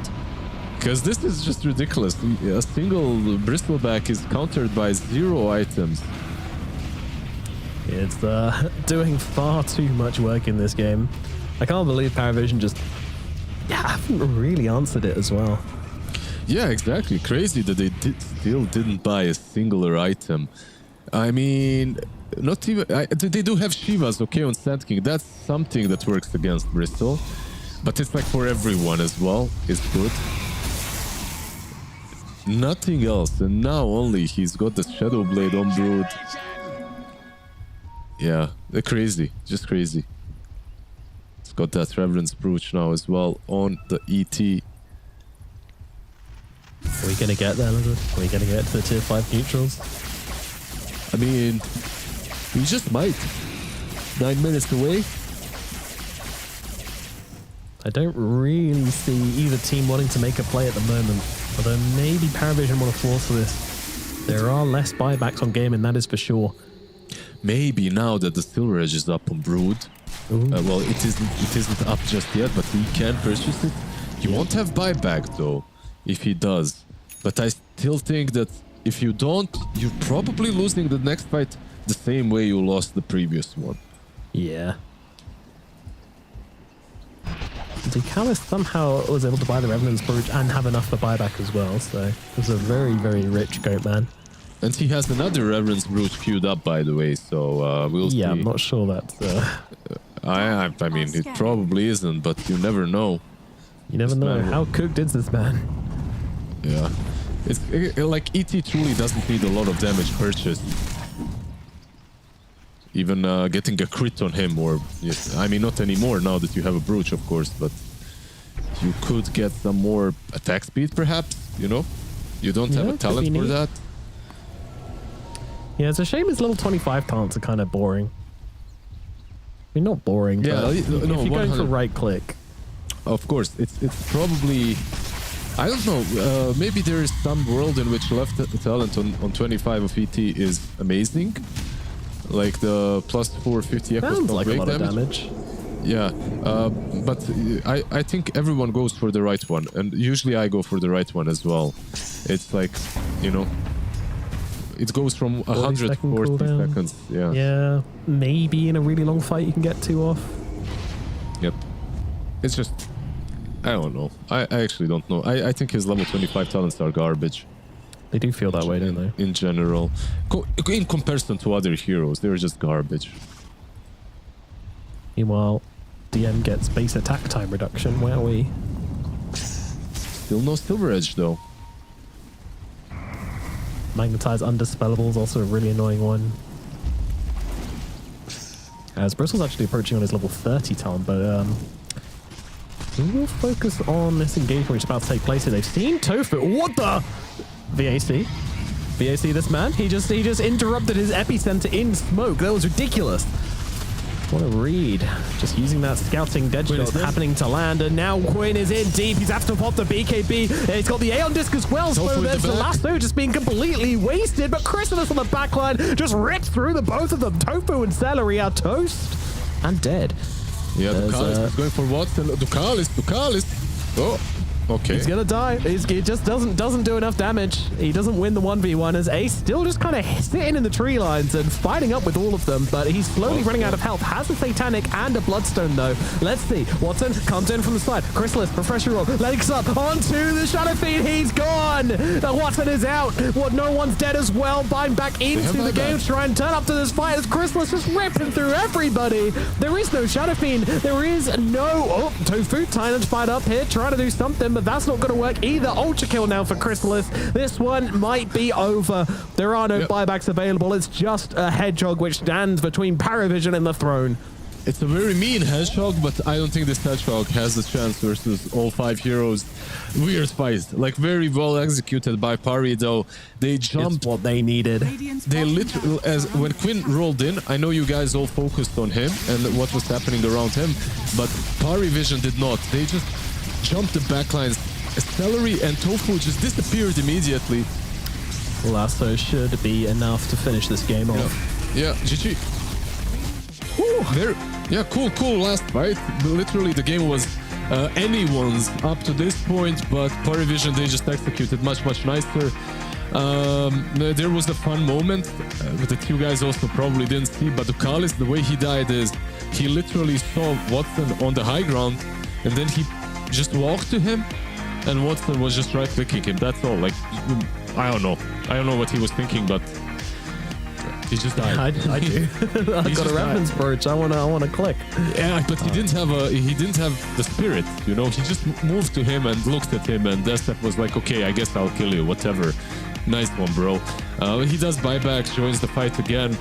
But the most important thing that happened in that fight were the 2 supports dying immediately. Celery, Tofu, even though they have mobility, they got jumped by no one. Like, very nicely read by him what his real targets are, because if you don't kill the 2 of them, you're probably not killing anyone. They're bringing way too much control. A-grade initiation in that last team fight. Very cool. Very cool indeed. Yeah, we basically see the same thing happen where when Gaimin were able to take a nice formulated 5v5 team fight, a classic Dota 2 team fight, Gaimin's draft just made a lot of sense. It worked pretty much every time, where Celery was able to make the saves and where Ace was able to sit on the front lines and Watson was able to stand in the middle of both and do damage whilst having the save potential from Celery behind him. You know, Quinn goes in for the control.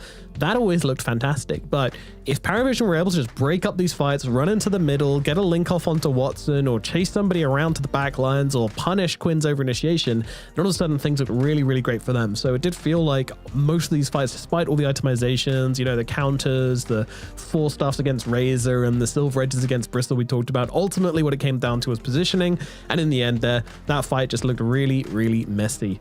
And also, whoever made the cool play lost as well. You know, we had that cool bait from 9 Class. He dragged them all back into his team, and then his team got wiped, and I was like, oh, that's lame. And then we had Tofu interrupting the epicenter from the smoke as well, and we're like, oh, cool, that's pretty awesome, and then they lose the game. So the rule here is, number 1, look at your positioning, make sure positioning favors your draft, and rule number 2, don't do cool stuff, because you'll lose. Yep. Yeah, cool guys end up last, I guess. I don't know. You guys finished last. That's it. That's it. Any final words on this one, Lizard? No, I'm ready to go into the next one. So let's hit that break button, Nomad, and go and watch another game. I can't wait.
Love those funky vibes as we get back into DreamLeague. Hello, welcome back. It's round number 2 as Paravision were able to take a game of Gaming Gladiators, which some fools might say, well, what an upset, but people in the know that Paravision have been playing pretty damn good recently, and Gaming Gladiators not quite hitting their form. But that said, still a very competitive first game. Both teams playing pretty damn well. I'm hoping for more of the same in game number 2, I bet.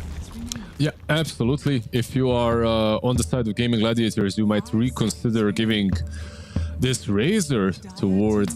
Yeah, they ban it out immediately. The Chrysalis ban, classic. The Monkey and Razor ban. Is there anything else that you need to ban out against him? These are the classics, right? Like these two heroes. And this is something that we talked about during the draft of the last game. Like a very good Razor player, I feel like doesn't care what he's playing into. There's maybe a Morphling that's kind of a really bad matchup, but everything else is, everything else is free game. And yeah, he definitely did a lot on the Razor, but his teammates in general just had a very good game. I think the Batriders as well is a problem. Can't even think of, like, the Ducali's Cellular Titan was hype, even though he didn't do a lot of direct damage through the game. He accomplished a lot of things indirectly. And Invoker Quinn, I'm not sure about this one. Perivision, if you don't get Razor on your star position 1, I think at least you should be banning Quinn's Invoker, because that's seriously difficult to play into. Yeah, the Quinvoker is feared across the lands, and for good reason as well. He's very good at turning up on this hero, knows the ins and outs and what this hero can really do. A true specialist, that is for sure. Now, when it comes to Chrysalis, he's got one more hero which he likes to dabble with, a speciality of his, which is the Bloodseeker.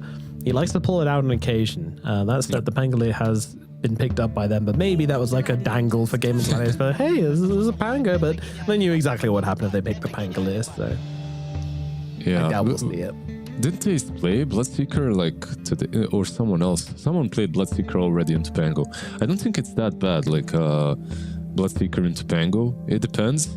When I say I don't think it's that bad, I mean that I don't think Bloodseeker is that bad as a hero, because that's a really good matchup, but sometimes it doesn't work because Bloodseeker isn't really that great. But even in BB Dutch, I've seen 1 or 2 Bloodseekers. I think 1, and it worked out. It worked out. It looked solid. Like position 1, maybe it was even Valachia. I can't remember exactly, but he bought like an Aghanims and stuff and was very active.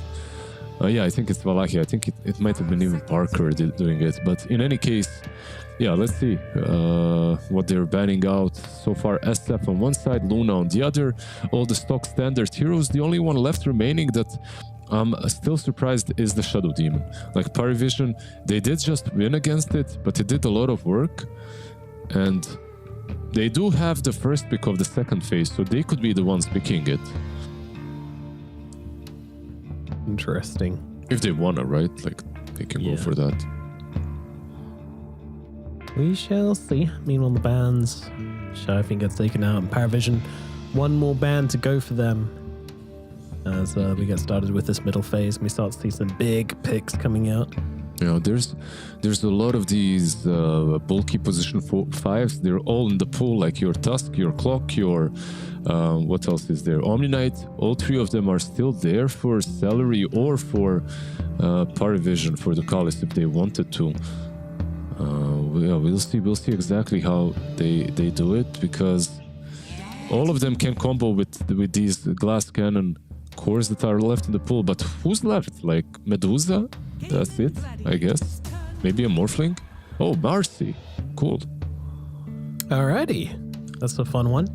Marcy coming out for Paravision, something we haven't really seen a whole lot of. What's this hero's biggest strength and biggest weakness? I think the hero just has biggest weaknesses at the moment. I mentioned, yeah, I'm not the biggest fan of her since maybe a patch or 2 ago, where like basically how you would play her is go armlet BKB and just be this right clicker position 4. You blow someone up. I feel like you have to bring too much utility right now as Marcy to the game, and if you're doing that, you're not accomplishing what you usually like to, and that's like being that assassin style in the mid game. If you're buying, I don't know, like Vlads and stuff. So can fall off. Yeah. But what I we also, do- I was just going to say, I really like his Chen pick as an answer because what Marcy specializes in lane is jumping and getting kills, and what she's pretty bad at in lane is trading. So now you pick up the trend, all of a sudden, like the trade master is here. He's going to be poking you with creeps. It's going to be very hard to actually have the resources to go for any kills in this safe lane against a Chen. So that's a conceptual answer. Oh, Enigma. That's kind of cool. And they have played Enigma like recently. It's a good hero for DM. And overall, Marcy Enigma sounds like a solid lane. It is played into Chen, so Chen will be literally just taking your Eidolons. That's all he wants to do in this lane. He doesn't even... Of course, he can go to get neutrals as well, but maybe go for that Setar convert and then just go for the Eidolons. I think that's more than solid enough. And because Gyro is picked, it's a good hero for party, but it's also a good steal from gaming, so they don't get to play that Gyro into the Eidolons. They need to find a hero that actually deals with them. And one hero that deals nicely with the Gyro, maybe later on in the game, is Morphling, right? Like it looks like a decent gotta Morphling be a game. consideration for sure. The only problem is the Enigma. It's not really the greatest lane for Morph. And now, are you sure that your Chen Morph lane can work out? Because if it doesn't, this Enigma might solo the game. You might have too good of a time. Yeah, true. Could be an issue. But you gotta have confidence in what you've picked. You gotta have confidence in your lanes. Yep. Let's see what they go for. Bristol first and foremost. So it's Bristol more, I guess. Yeah. Maybe it's different this time. Maybe it's a carry Bristol. Chen Bristol safe lane. But I don't know if that's really a Watson hero. Morphling definitely is. And it's probably going to get banned. Let's see what Paravision thinks and what Gaming. Gaming, they kind of know that Pangolier can be mid, can be off, but because of Enigma, it's like 99.9% mid. It is mid. So all they have to do is ban out a support, I guess, unless they think that the Gyro is a support, which is also possible. Like Gyro could be some position 5. So gotta be careful. Maybe ban out. Yeah. You see this? Like they ban out Viper because it crushes Bristol. Nice. Good thinking for sure. Yeah, I like it. I think they're just ready for anything. That's the important thing. Yeah. Be decisive, but be ready. Absolutely agree. And talking about that as well, gaming, they have a flex as well, as you were mentioning. Or usually when you see this Muerto, you're looking at the potential of flexing it to carry, but gaming are just not a team that does that. Tofu is almost always playing this hero, and it's also not a particularly good Muerto carry game. I think you get squished a bit. Yeah, I think that, for gaming, it's probably a bit more straightforward. You'll see. Agreed. Also, Muerta and Bristol, like you soft cover the Bristol when you pick Muerta. She's pretty good into him. Let's see what the Paravision are looking at. They're looking at TA, and what else worries them? There's like Medusa and Morphling, but even they are not sure, so they ban out the Dawn and the TA. Even though the Dawn can be played anywhere, they're just covering all their bases. I like it. If you want to cover the Chen further, if there's like some chance that Marcy plays with Gyro on safe lane, you could ban Nyx here. If you're thinking that Nyx Enigma is a possibility. But it would make Paravision's draft look kinda wonky from the support standpoint at least. I like a nice wonky draft. You like it? Yeah, I mean... give me supports that can't do anything if you're behind. That's what I love. Yeah, I mean, it is sometimes a danger, definitely. Let us see. I'm here for the just give me a Crystal Maiden on Paravision. Keep it simple. I like it into Chen. Why not? I think it's good. Like the Gyro plus CM lane into almost anything is decent. But Muerta Bristleback, gotta be careful with that. And the SD ban, I mean, wow. Still in the draft.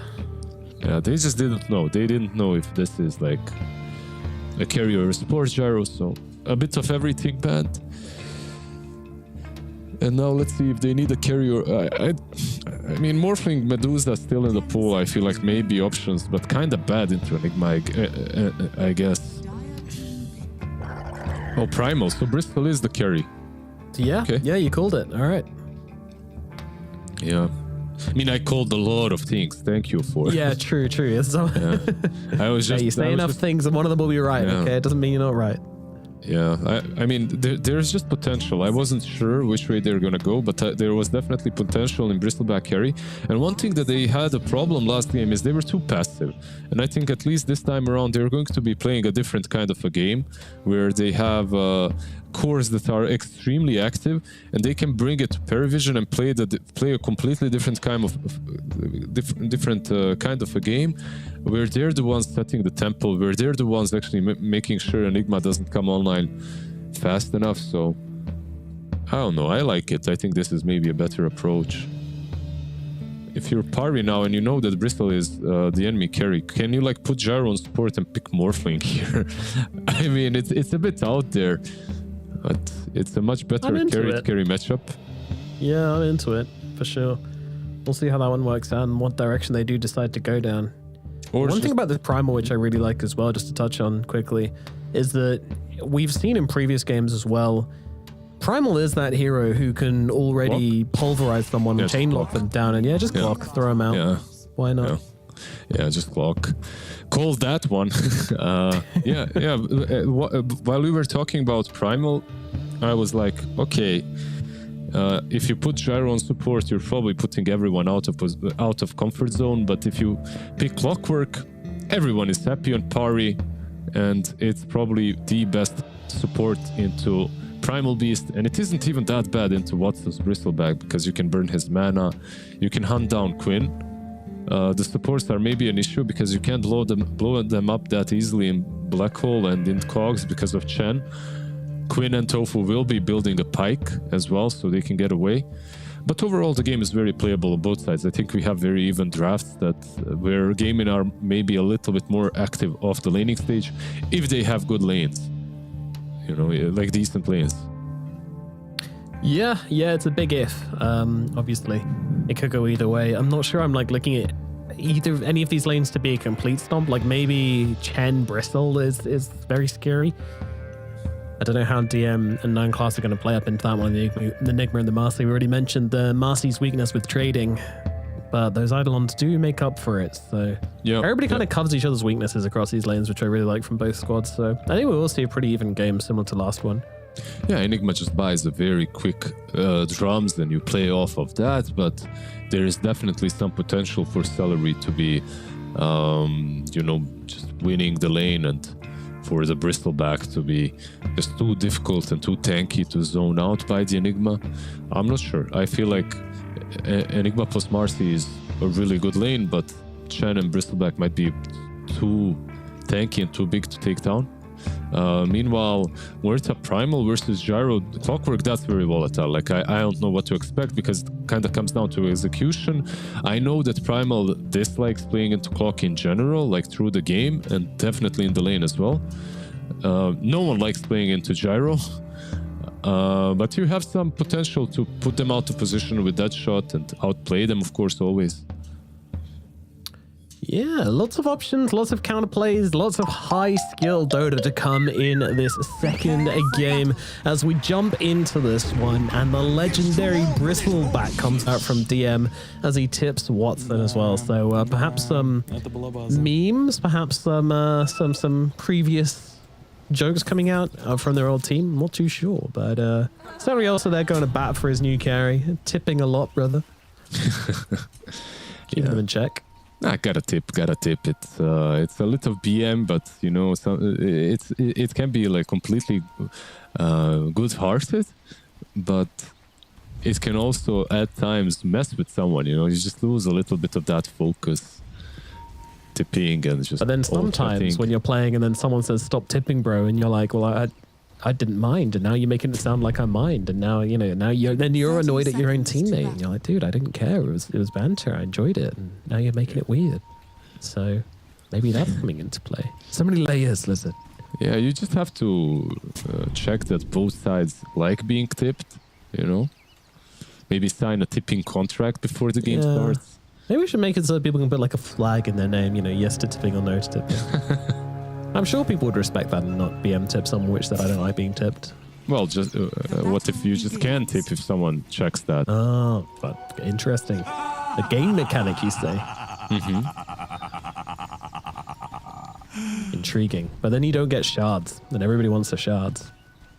Yeah, I'm pretty sure a lot of teams would be instantly opting out. 9 class. Let's get a free obs word, by the way. So that's a nice start for him.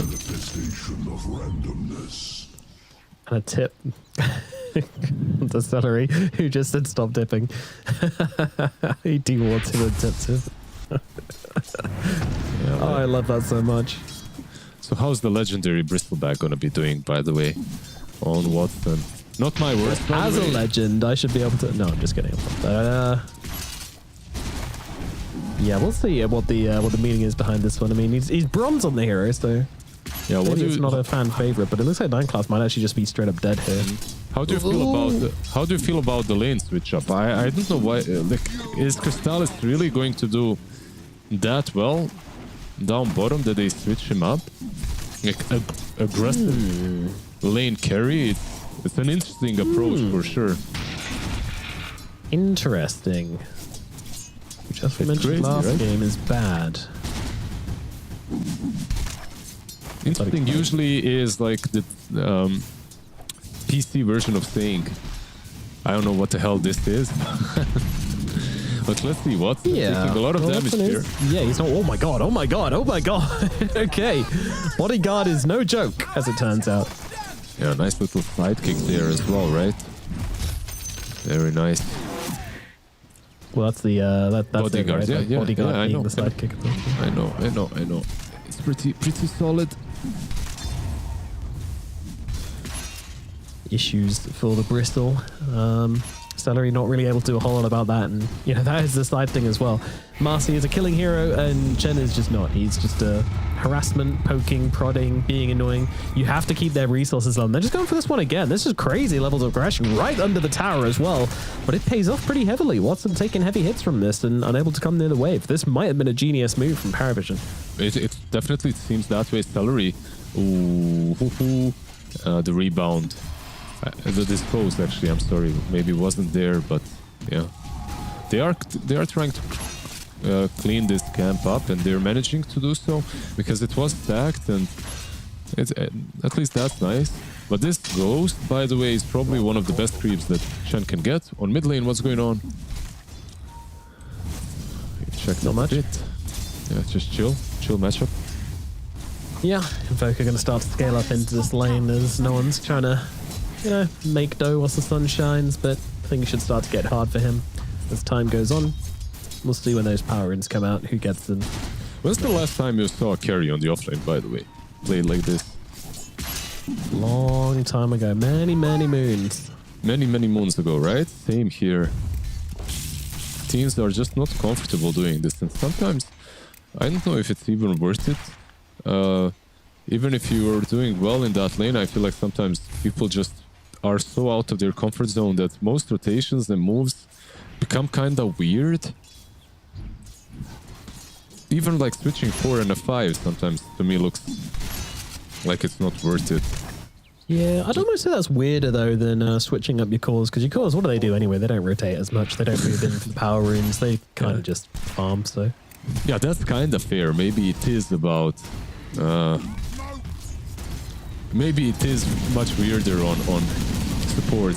Crystal is going in. Is going for this. Yeah, now the bodyguard comes out. We've seen how much it can do. They do have the stacks up on them, but it doesn't matter.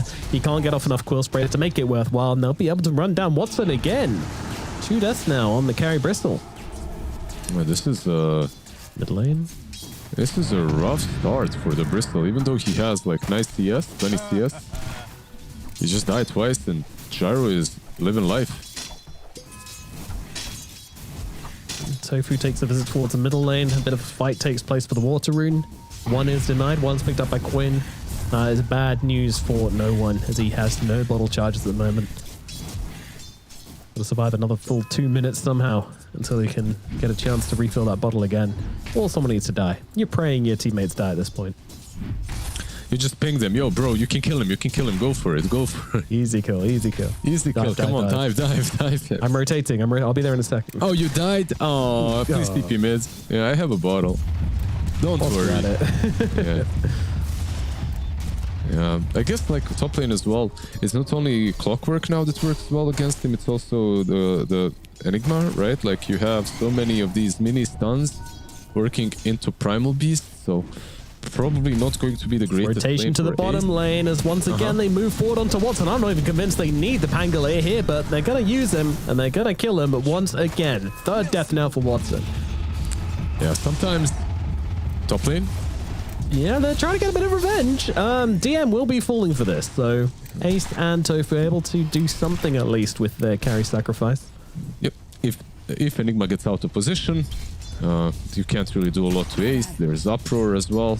And there's just so much damage from Trample. That's the thing though, he's an offlaner, you know, he thought that his position was on the other side of the map. He was trying to... Yeah, there you go. There you go. He tried to run to the Radiant Tier 1 tower. Yeah, exactly. He got confused. Absolutely. Why don't lane switch? That's why I don't do it. Ooh, Watson trying to stack camp, so doesn't quite manage to do so. Nineclass sleeping top. They want to make a move here.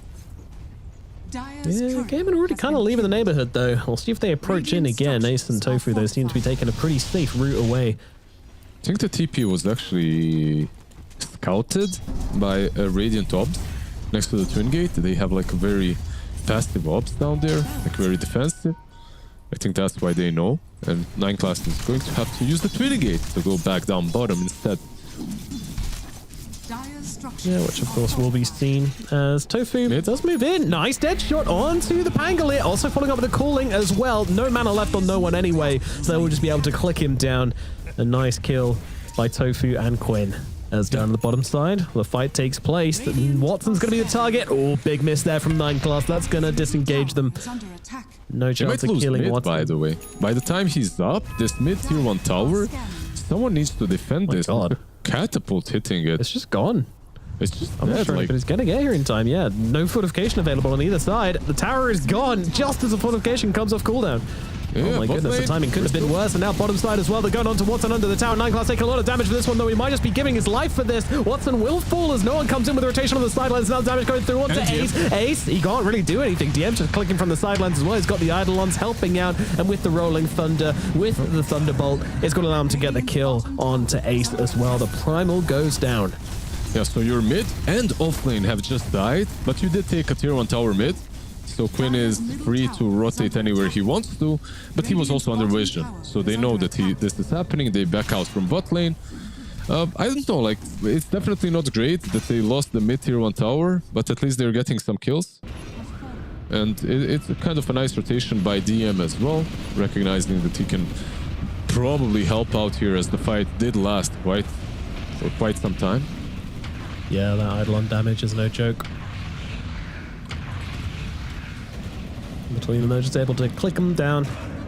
Very nice kill, very worth sacrificing Nineclass for a carry and an offlaner kill.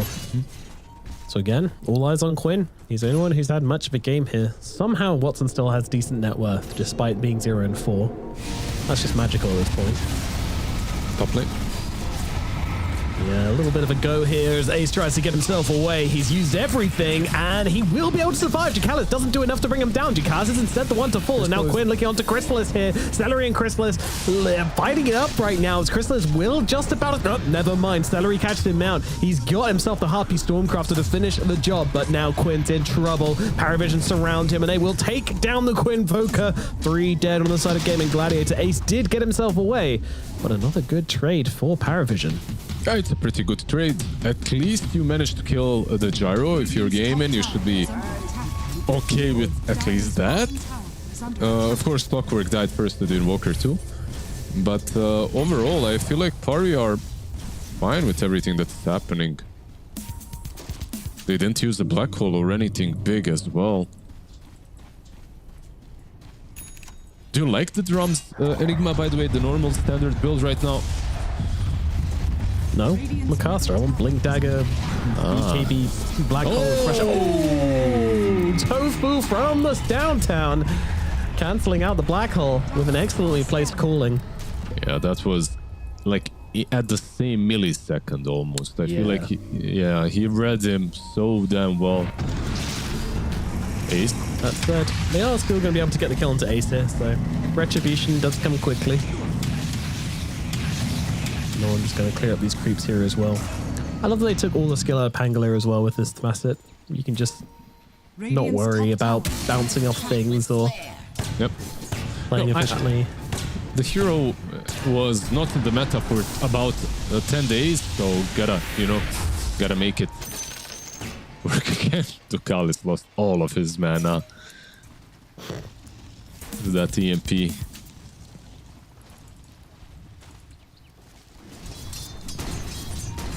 Watson has been left relatively unperturbed now for the past 4 minutes or so, and has allowed him to get a little bit close to his Aghanim Scepter. But a lot of creeps, a lot of Eidolons coming through the portals try and help with this tower, and I think they might just be able to get it. Watson going to go for the deny. Not able to. He doesn't get it? I mean, crazy. Yeah, I mean, Eidolons hit hard, but you also have like 100 and plus damage, right? Maybe it was deniable. In any case, he is farming and he is getting closer to his Aghanim, still on top of the network on the Bristleback. We'll see just how much he can do. Because Bristol is a different beast from the safe lane than from the off lane, and you get a bit more free space to work with. What's interesting is I was kind of expecting Chrysalis to head back to the jungle at some point, head back to the top lane. But he didn't. He stuck around. He wants to farm the Ancients, so it's just kind of existing down here in the bottom side. And makes sense. Yeah, maybe not the most efficient thing to farm right now, these Ancients, but he did clear them after a couple of goes, so he will get at least the small crit. With the small crit, the farm definitely becomes much nicer, and he's going crit Silver Edge immediately. I mean, a complete U-turn from last game. Exactly. It's not even an item that you tend to buy on Gyro most of the time, but just realizing this Bristleback will need to be killed, so they get the Silver mid lane, the smoke.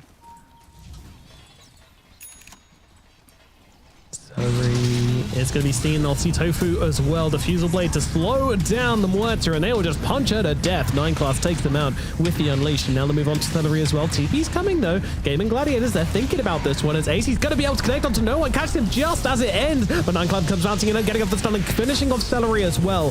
There is no Pulverize from Ace now, and they will probably have to back themselves out. That's that game. It looks like they want to hold steady here. Watson nearby. Everybody folding into this middle lane, but I don't think there's any more action to be had here. And yeah, Paravision will start to spread out back across the map. Not looking to force this one too hard. Quinn just finishing off the Switchblade as well, so he's hit a bit of a timing of his own. Yeah, he's also chilling, but Gyro decided not to fight, even though they had Black Hole, by the way, and even though he had a nice angle, I think, to engage. I guess because of the Rolling Thunder being down, like you said. They opt to go back. And also, by the way, DM isn't doing some drums, Vlad's, Blink, whatever, or drums, BKB, Blink. He's going for a Vessel next, and it's kind of cool, right? Like, you're playing into Chen, you're playing versus Bristol Invoker. I guess it's good. Like, it is definitely out there when it comes to Enigma builds, so you can't expect that massive BKB Black Hole refresher kind of a playstyle, but still, though, it's really good versus what GG have got. That's true. A lot of heroes are going to suffer from that one. I mean, literally any hero, due to the fact that Chen is in the game and can use that Hand of God to mess you up at any point. Radiant's middle tower is under attack. Just cool that they value the item so highly that the offlaner is getting it. Usually, if you value it that much, like, you can get it on the offlane, but only if it's like the proper offlane to buy it. In general, you just get it on a position 4. Oh, Quinn. Oh, Quinn.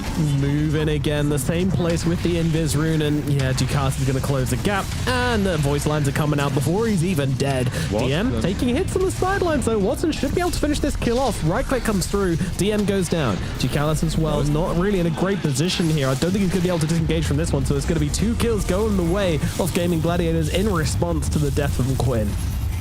Yeah, 2 for 1. A pretty good trade, I would say, for GG. Like, not great that they're losing Quinn, but he was out there searching for blood anyway. He was trying to get a pick off. The only way this would be better for GG is if Black Hole was used, but Black Hole is still online, so DM and the boys, I don't think they want to fight though. Like, they're just happy farming and getting these small little skirmishes if needed. No big team fights for now, at least from them. For now, we'll see. I mean, when is now? When is the point where they're going to look to really start to battle again? I'm not even sure. I guess in about 300 gold they have Spirit Vessel, and that's a pretty big item. Pretty big power spike as well for them. And there is also Gyro. The question goes really to Chrysalis. What do you want to do and when do you want to start these fights? Because your build is a bit out there, so you should be the one making the call. Meanwhile, GG straight into the pit. Rocket will scout them though. Do they care? I don't think so. It's going to take a long time for them to get over here. Ace acting as a buffer to this Roche as well. Probably shouldn't leave them too close, as Gaming Gladiator is kind of moving in and out of this one. Unsure if they really want to commit to it. Quinn. Oh, yeah, okay. He's done the middle lane. Tofu unable to help him out with that one at all. Yeah, they got him with the Black Hole and the Rolling Thunder. So Roche, oh, actually, they still, even without the ultis. Okay, boys, let's go. Yeah, that's what I'm watching. That's what I'm watching. They take him down. And, well, they're going to try and punish for it. They will be able to get the Chen. Oh, Celery, nice moves with the Wild Wing Ripper. 9class is going to go down for that one as well. No one continuing to chase, though, trying to find the Chen in the back of the pit and should be able to do so. Finally takes him down. But Watson and Ace looking for some revenge. But nice juke back into the pit there from no one to get himself out as Chrysalis looking for a target. I think they just would like to slowly back themselves away. And if Paravision overextend on this chase, then they will be punished because Watson's still got that Aegis. He's still hanging around, and they're actually just going to move straight in. Look at Ace. He's just running forwards right now. Oh, he would just go for the pulverize there, but just ran out of mana at the wrong moment. But maybe for the better, as they can just run DM down regardless. Watson gets a kill. Oh, Tornado Quinn is back, and he gets on top of the gyrocopter. That'll be another one. Watson gets a double kill, and Gaming Gladiator take Roshan and a bunch of heroes to boot. Yeah, 9class probably will not be dying here. He should be fine. Well, I don't know what happened to Paravision and what that call was, because the call was kind of crazy. Like, you use your Rolling Thunder and your Black Hole on the mid lane, and then you see that Roshan has fallen, so you decide to take the fight in the pit. Oh, I don't know. That's what you were confused about with the Roshan, is that they're actually going to fight that. I mean, it didn't look like that fight is theirs to take, you know, because okay, you killed Invoker, that's fine, but you still used everything. You basically used your biggest spells to kill him. So how do you actually fight when you go into this Bristol? Like, there's no way you kill him. Yeah, maybe a bit of a blunder when it comes to decisioning, because you took down the tier 1 tower and their mid laner. I think that's a fair trade for Roche. And then you play off of that. Like this, they kind of gave too much to GG, I would say.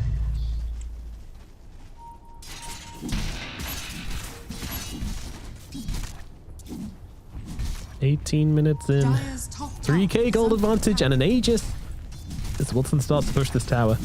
9class hugging his little cliff here. Uh-oh. Wait, why is Chrysalis here? This is a dangerous place to be, my friend. Oh, the Bristleback doesn't quite connect. The slaps, they do not land, but Quinn is indeed here, and the Tornado catches both of them. They'll jump in with the Pulverize, instantly cancel Chrysalis. He's going to get away. Oh, no, the 8 they kill him regardless. It's fine. They have gone very deep for this one, though. Maybe it's not fine. Throw back onto Tofu. Tofu trying to stand his ground, but he's surviving for the time being. Maybe he'll be fine. No, Hookshot comes in. Not fine. No, never mind. Walks away. It's fine. As Watson keeps on chasing here, trying to bring down DM. DM gets bristled back to death, as in the backlines, Quinn just trying to scout out as 9class getting deep into this engagement, just trying to stay away from the Bristleback, but the Bristleback finds him and takes down yet another. Quinn will take that kill as they just take down another 3 members. There is no end to this game in aggression right now. Hold on. They do manage to snipe a kill on the side. This is so messy. Yeah, nicely done by no one. He was hiding around the trees underneath the tier 2 tower and manages at least to kind of salvage something by killing Tofu. But this is your Gyro just dying one time after another, twice in a row. He fell behind quite heavily now to 2k gold basically. behind the Bristol, but it's also a gyro. You just love to farm with gyro, and he farms really quickly. Yeah, some unwarranted aggression coming from Parivision there again. And basically forced by Crystalist's farming pattern, which was way too close to the enemy team.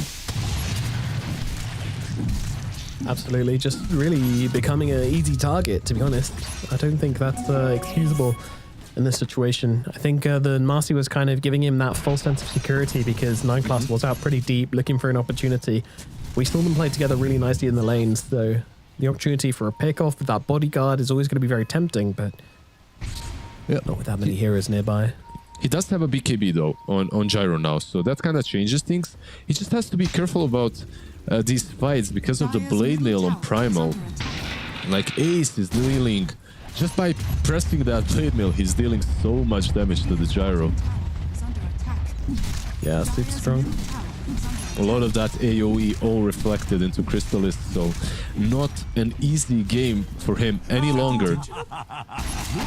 Yeah, and normally alone. Yep, Ducast is trying to cut the creep wave with a hook shot. He might be dead there. Invoker is gonna... Yeah, Quinn is here. Oh, hello. Going for the cutoff. Bye-bye. Alright, didn't get the wave. Didn't live. Overall, 0 out of 10. Sorry, buddy. Well, gotta give him 1 at least for the attempt, right? Crystal is BKB. Stays alive. Does have a TP, but he can't really use it. Rolling Thunder gonna be committed, yeah. No one comes in just to buy his carry enough space to get away, saving Private. Crystalist has been the game. Yeah, that's the first BKB usage too, so not really amazing for Parivision right now. They kind of missed their timings with that rush fight, and since then, GG have just been rolling over the map. Or rolling the map over, I should say. But yeah, they still... I won't say that they're on a timer on GG. I do think that they can scale. Muerta and Walker scale nicely. Muerta. Oh. Yeah, they're moving here as they found the gyrocopter, and don't forget, he doesn't have a BKB available right now, and they're just going to be able to take him out. Oh no, Crystalist, he's gone. Another kill for Gaming Gladiators. This game is looking very, very convincing. Like, sure, it's not some crazy gold lead, but every fight we've seen has just been the undoing of Paravision. Yeah, they are definitely not finding the space to farm for their gyrocopter, which is not great. But you know, I am looking over towards DM at this point as well, who's been greeding up a lot of this map, I want to say. You know, starting in the safe lane even as they'll move on to Watson here. Everything being committed onto the Bristol pack. He's trying to keep himself alive with a Bloodstone. He's living through it. He's living through... Oh, that Black Hole. You ain't living through that one, buddy. Yeah. Yep, Accelerate likely going to be the +1 to this equation as well. Although that said, Quinn's here to back him up, and they will take what they can get, Paravision, and not ask for more. Yep, so carries basically on both sides falling now. Nicely played by 9 class, just initiating on him, right? He was never really worried. He has the BKB, so doesn't have to be afraid of the Bristol anymore, or maybe Quinn completely controlling and killing him. We had it though. Watson died. No one tipped him. Ex-teammate. The beef. The drama. No, you live for that. Yeah, that's all I'm wanting. What's your favorite reality show? There's one called The Traitors in the UK. The Traitors. Okay. Yeah. I'm not even joking. It's great. Who are the traitors? Well, there's like a couple of people who are traitors, and everybody else trying to figure out who they are. Like you said earlier, the imposter game. Ah, I see. Okay. Yeah, it's very good. Ducalis? Quinn just kind of duking it out. Not chill though. Ducalis will get away. Quinn gives up. Or AT bothered. There's creeps to farm. Who cares about heroes?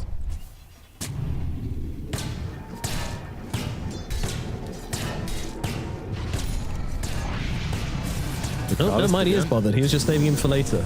Smart. Letting it age a little bit. Ripen, if you will. As, oh, he tries to go to the creep camp, but Tofu's there and waiting, making sure they've got all of his exits covered. Tofu knew he could jump over to that camp potentially, so made sure he was stationed and readied. Yeah, it was kind of a cool attempt, right? Like with the hookshot, but 9 class, he's the next one, I guess. Or maybe no one. Flipping away. Very cool. No one flipping away as well, but Watson, he's like, yeah, okay, if you want to do that, then yeah, you're good. You do what you want. No one likely just going to TP at the end of this one. Or maybe not. I think he can just roll to safety, which he is correct. Yep. They don't really have a lot of vision besides this one obs ward on which is helping them out a bit now, but Jaro and Pango are fine. Nice deny. Got to deny, flips way to safety. Oh, Ignite Class does have BKB going in for Chrysalis next, so not happy with just one Chrysalis for his team, wants another. I mean... Sorry, a third. I'm completely fine with that. Last game as well, ET was doing the same thing. This time around 9 class is going for the right click. So one of their supports needs to go carry mode, it seems like, in every game. Which is respectable, because on the other side, you do have a Muerta that's kind of expected to be doing kind of similar thing. Yeah, and especially when you have these offlaners who are just kind of going for the... aura kind of role where they're not going to be having the most impact. No blink dagger on this Enigma.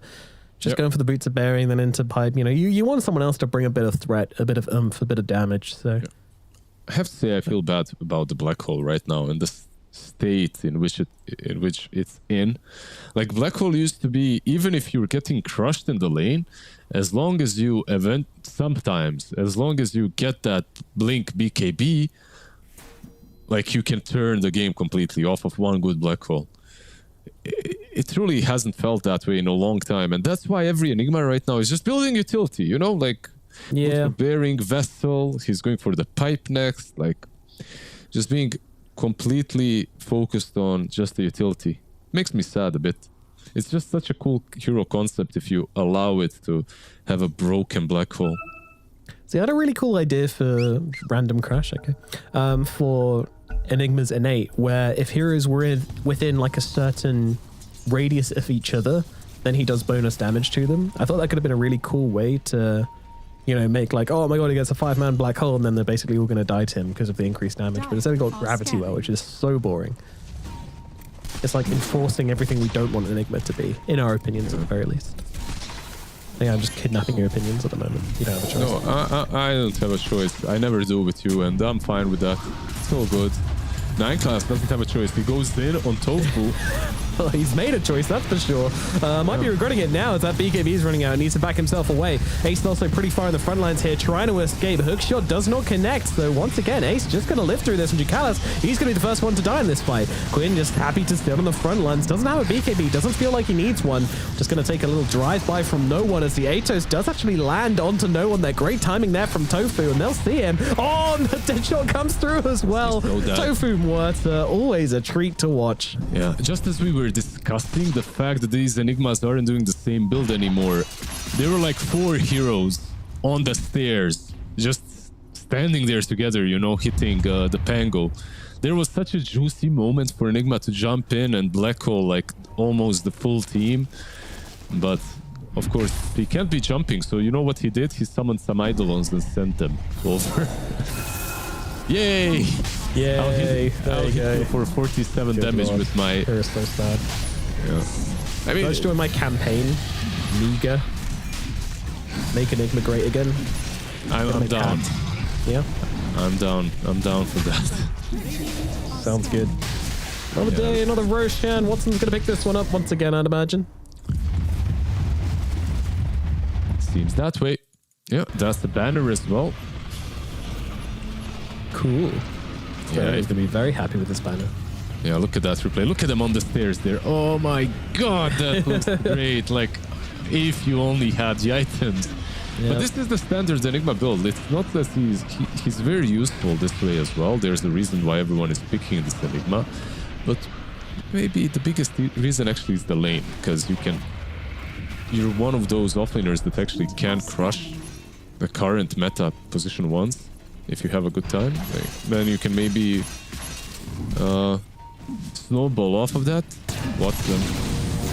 They think they found him alone here, but they're completely wrong. The entirety of Gaming Gladiators winning behind, jumping with the Pulverize out onto the Gyrocopter, but there's the Black Hole coming down onto the two of them. Not bad at all. Tofu and Ace both taken down, as well as the Aegis.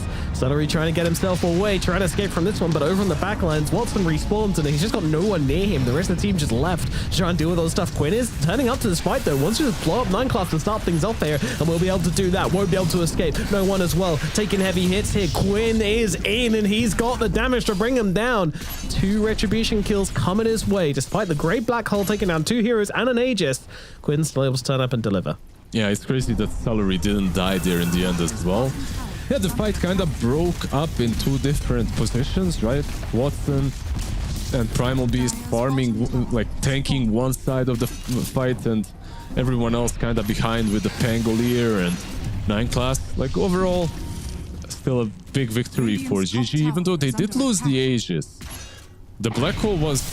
They delivered themselves. DM? Onto DM. Oh, okay. Interesting ice wall. Oh, okay. It's been hook shotted. Oh, all right. Chrysalis is here as well. BKB. Will it be enough to hold Quinn out? Yes, it will. They were chased into the Bristleback. 9 class. 9 class will though, because he's a lunatic. He literally just walked into them. I think he was planning on maybe assassinating Quinn somehow if he got the chance, but his BKB was on cooldown and Quinn was. Yeah, he had the theme music playing in his head there. I don't know what theme, but his favorite theme music playing. He was like, all right. Benny Hill team? No, hopefully not. or some epic music maybe time, you know, like Mission Impossible. 2 Steps from Hell. You know? Sure. Yeah. What's 2 Steps from Hell? I'm gonna. It's one of those like epic music time songs. There was a website called Epic Music Time, and I when I used to play, I play it. Like, I think it's one of those soundtracks or one of those epic sounds that everyone was using on YouTube channels. I'm not sure. You can Google it later. Duty-free ones. Yeah. You can Google it later. You'll recognize it immediately. Yeah, every time I think about things like that, my brain does always go back to the Dota Cinema plays of the week, I think it was. Yeah, good times. Good times. For 9 class. Bad times for Quinn. Yeah, he's been thrown back. No BKB available from him as 9 class just trying to finish the job, but they need to kill him, and they will do so. Chrysalis getting good damage off in this fight, but so is Watson. The Quills really starting to stack up, and my god, this Hedgehog hit, killing off Ducalis on the steps of his base. Nowhere to run, nowhere to hide, and now they're looking for more. Atos out onto Chrysalis. There's the fear coming through as well. Watson being very, very cautious about this one, though. He knows the Black Hole is available. It does come down onto Ace, and Watson says, hey, you know what? I'll get in there as well. Why not? Wants to keep on chasing and does get the kill. Nicely done. It's not enough with the dispose to get him off him. No one just going to TP out from that one as well. Doesn't want to be caught between his base and the Bristleback. It's going to be a messy old fight, but ultimately, they did get 2 big core kills on the side of the Radiant. What does that say, Blizzard? Cool Hedgehog, basically. Oh, right, okay. Like cool. Yezhik is basically Hedgehog in Russian, so yeah. Yeah, I mean, he did do a lot that fight. When it comes to damage dealt, he's the only one dealing real damage in his team. Muerta coming close second with 2k, and him with like 8k damage.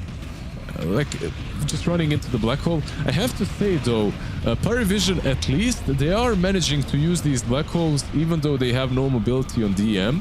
They're making... He has a 4-staff now, sure, but overall, they are managing to somehow make use of him by positioning really damn well. Parivision, you're not allowed to take your Tormentor. That is... Oh, he's bringing back give in. You permission. He's looking. He's thinking. And he's not going to be able to. It was... Maybe he just tried to zone them from the Tormi or try to snatch it on his zone. Not sure. That's that they get themselves a pretty bad shot. Muerta, not the best. Yeah. Your other one was Chen, which is a bit better, right? Like you can get some ancient creeps. Yeah, it'd be pretty amazing. Yeah, that's a pretty big disparity between the 2 of them, so unlucky gaming. Yeah, one shard is some random shard, and the other shard literally used to be his Aghanim Scepter. Yeah. Ducalis on the run. Should escape. I don't think they know really where he is. They're just used to finding Paravision heroes in this area. Like, so many times just stumbled across a random support here. So yeah, it's just a very nice ward up north by Ducalis. He did one of those cliff wards, so he's checking if anyone is there. Meanwhile, what are they waiting for? They're basically waiting for Daedalus and Gyro. He is not that far from it. Like Crystallis, he actually has completed the Daedalus.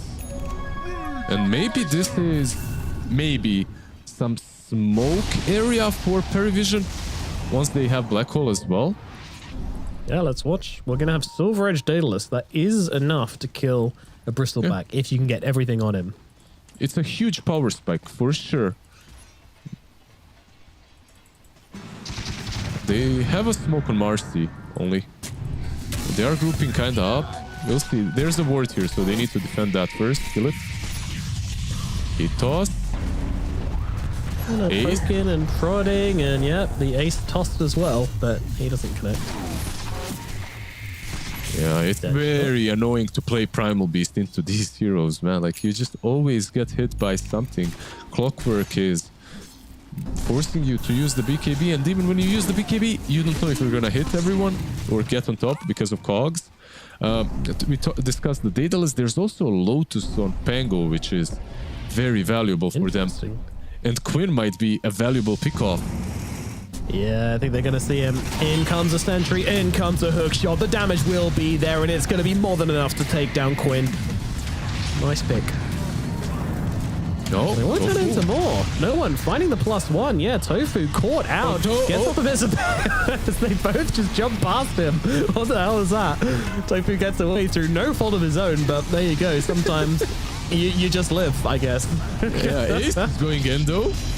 Yeah, why not? Let's see what they can do with this. No one being trampled down a little bit by the dinosaur, but well, in comes Crystallis, and he doesn't really care about this Primal Beast at all. Gonna be able to finish him off as Watson on the sideline kills off Ducalis. Now looking for another target. Nineclap's gonna be that target, but there is the black hole. It's a big threat, and you don't want to play into it. No one gonna be backed up by his team here. I don't think he should be too scared. There's a black hole behind him, and a Shadow Blade, Silver Edge, excuse me, on the gyrocopter as well, but they're not quite willing to commit to it just yet.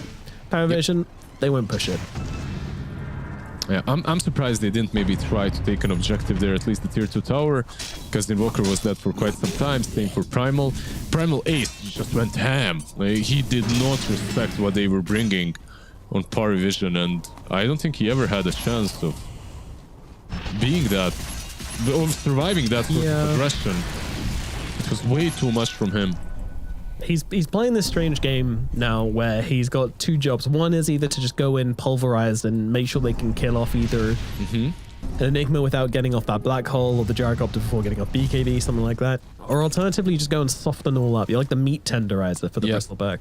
Yeah, but like what the problem here is, he doesn't have that good of a game to actually play that way. Like, this man is lowest net worth core. Like, sometimes you can really do that as Primal. You have Shivas, you have SNY, you're just going in with a BKB. This time around, like, kind of dies if he goes in, you know? So, gotta be a bit more careful. But then again, like you said, maybe he's just a distraction. Sometimes you do have to be just bait as well. Maybe, hard to tell. But either way, it doesn't seem to be working out for him at the moment. Yeah. What do they have? Do they have a smoke? They have it on Ducalis, and they should do this because, of course, you're not giving away Roshan now for free. There's the gem as well, the Pango that he's carrying around together with the Aghanim's. It's going AC next. Let's see. It's very important that they approach this fight, and if Quinn dies again first, oh, it can't be. God, his item inventory just looks really sad.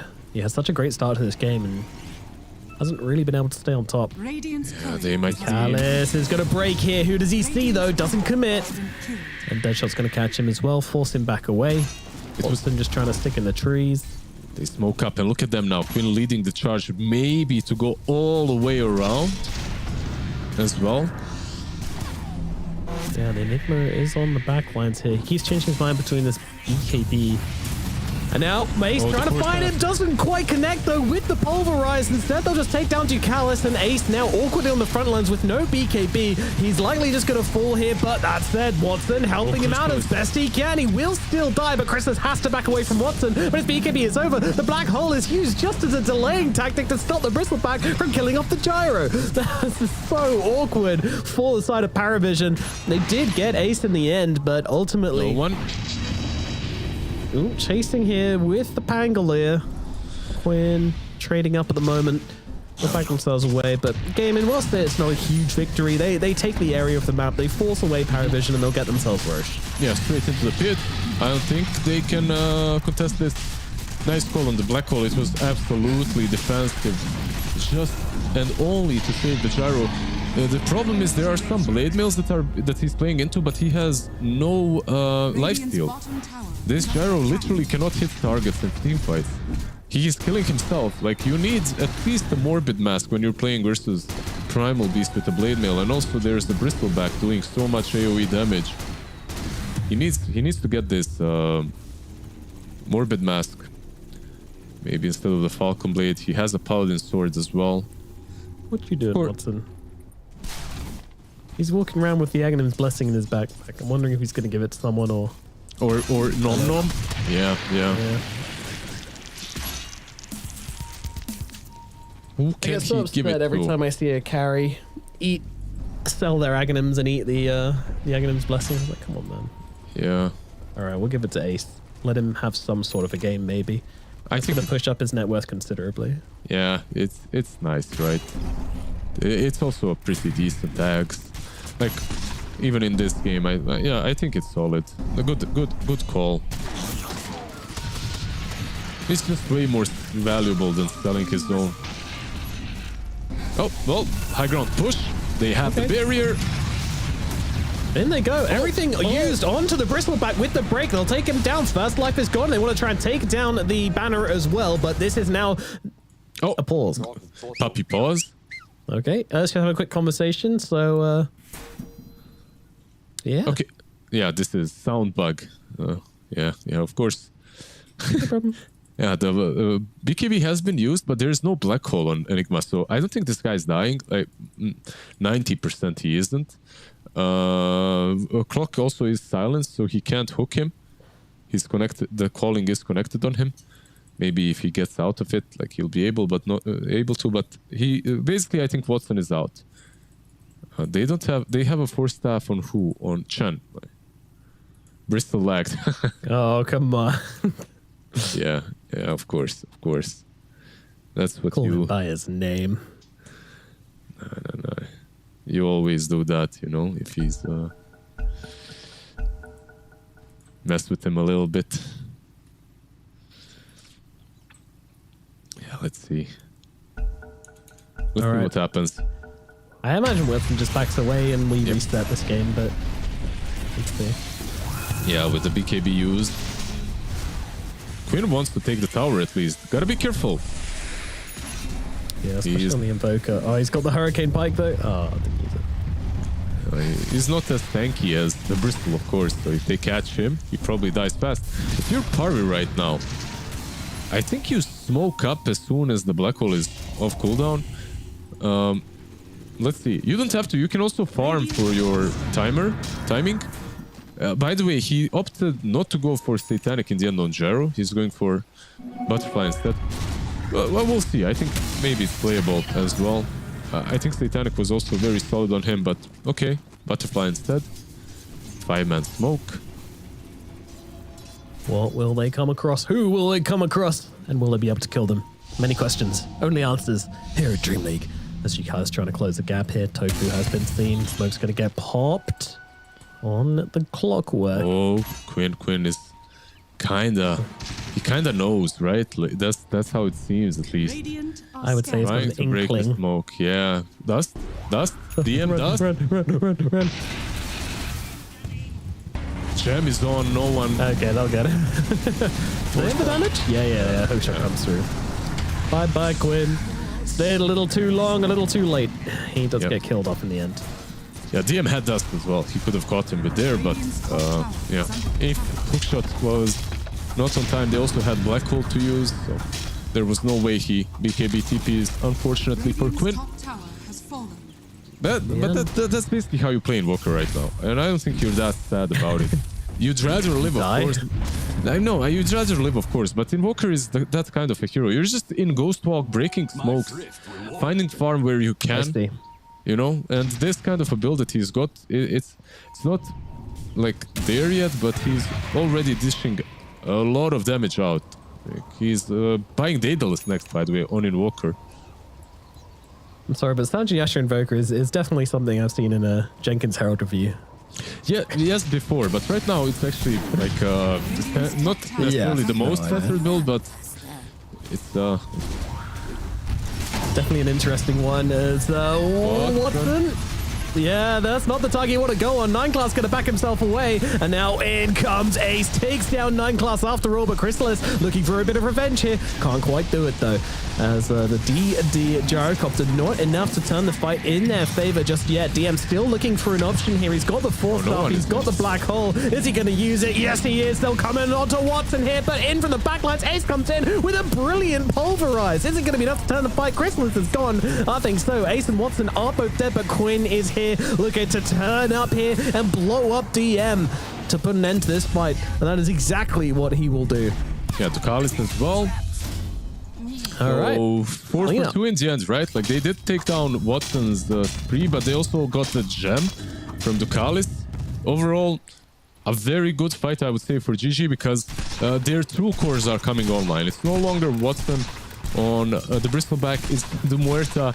Like, he just got that massive kill. Invoker as well, moving towards the Daedalus closer and closer. Like, these true right-clickers are coming online. That whole fight, though, why did it go poorly for Parivision? It's because they have no blink on Enigma. So even though they initiate on Bristol and he gets controlled, there isn't enough control to prevent him from using BKB and Bloodstone.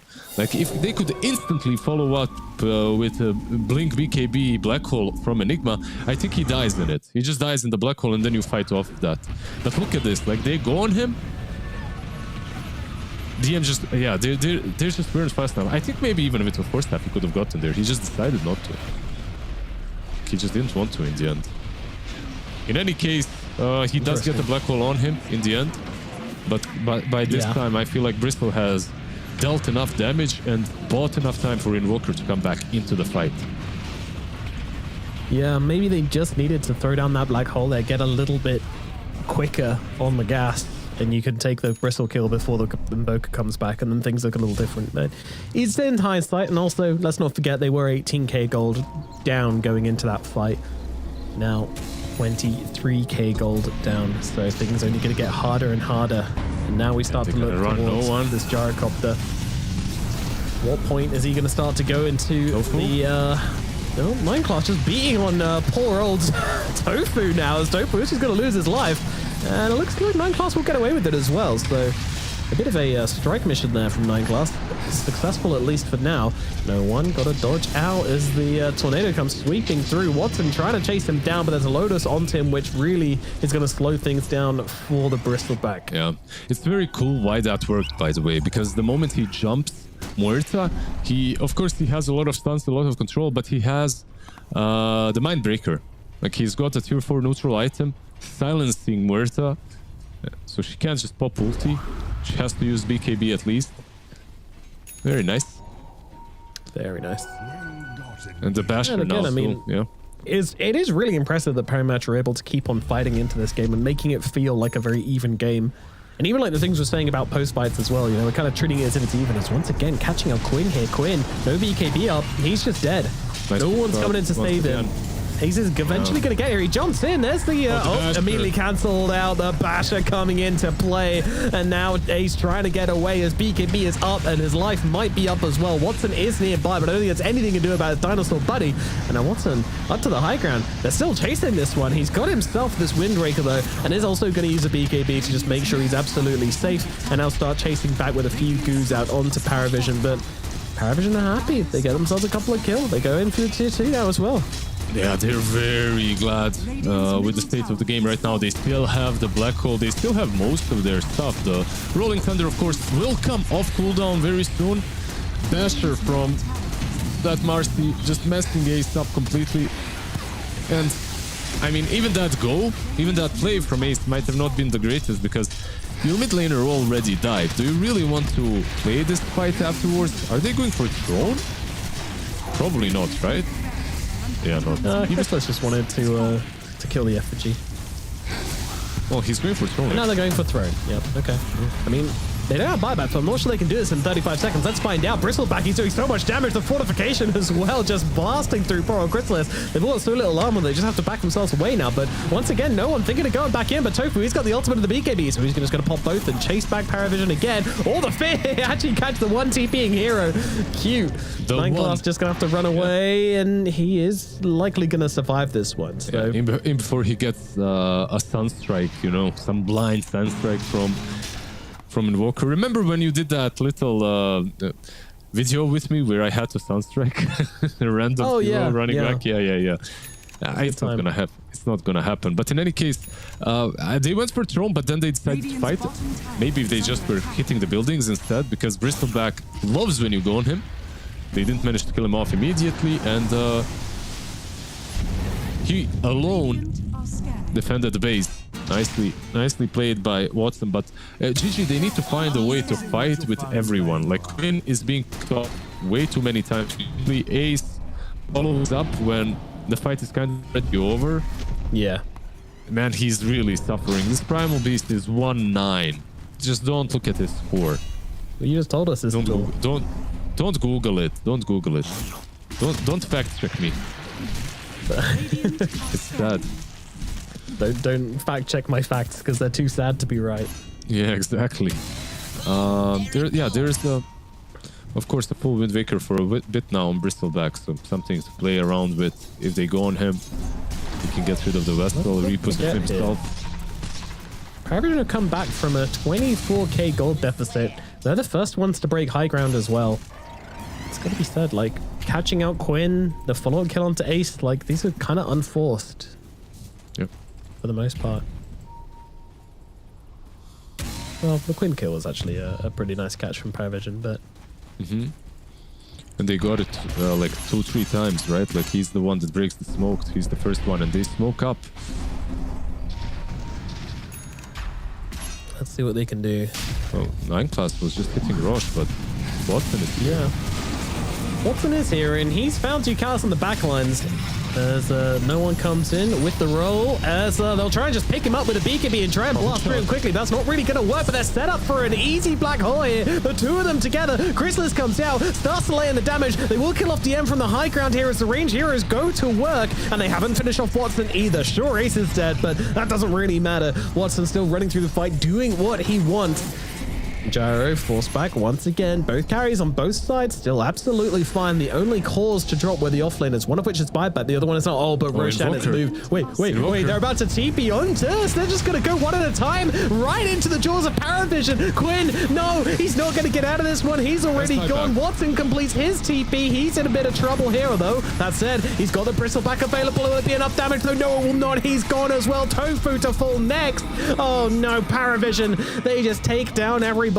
Game and fella, they had no other choice but to TP across for the Roshan play, and it just did not work out at all. Yeah, that was such a risky play, man. Like, it's crazy. Sure, you know they're going to go for Rush, so you TP in there, but you don't know that for a fact. You have no vision. So you're just kind of hoping for it. And that was like high hopes kind of a play where it didn't truly work out their way. Sure, if Pari just went into the pit, maybe you all finish your TP and maybe then you can fight, but you had no idea that's the case. And of course, because Roche is down bottom, it's daytime, so they have the vision that you're TPing in. Hey, look at Chrysalis. He just walks under their tier 2, doesn't give a damn. He is showing his hand here and he wants to force some buybacks. Well, he might get his wish. Yeah, they just want to force the Bristol buyback as well. They might force both. Muerta is buying back. See if they can hold it here. Chrysalis really wants this one. He's got this Aegis, so nothing really to stop him just giving his life here. But that's exactly what's going to happen. Well, now, do you want to buy back? No, still don't want to do it. Okay, all right. Well, Chrysalis probably not going to feel as confident just to stand here and attack the tower. You think that, but I would. This crystal is though, and yeah, this is a wasted Aegis, like a very wasted Aegis. They don't buy back on the Bristol. Of course, it still benefits Pari because you force the buyback on Quinn and on Tofu, which is still very, very big, right? Like you have a clear win condition now if you can kill off the Invoker. But overall, I do believe that Aegis could have been used maybe just a tiny little bit better. Nevertheless, the comeback is pretty remarkable, as we see from this graph here as well. Dragging it back down to a net even game. Crazy. I didn't think they'd be able to work their way back into this one, but through a series of skirmishes and plays and just messy Dota from gaming, Paravision are very much back in this one. It's anybody's game at this point. Yeah, you have, by the way, they picked up the refresher shard, right? And now that's given to Enigma, so you're going to have those 2 black holes to work with. No one already had the orb for quite some time. He's so damn big on the Pango, with the disperser, with the AC as well. Like everyone is getting something. The one hero that's kind of died a lot on their side is Ducalis, but he's got Aeon Disc as well. When you get to this point in the game as well, where you have the double black holes, you've got the BKB available as well. You're looking at these ideas of, okay, how do you give this Enigma the information you need? Because the fights are going to be quick. You need people to get in and find the heroes you need to catch straight away.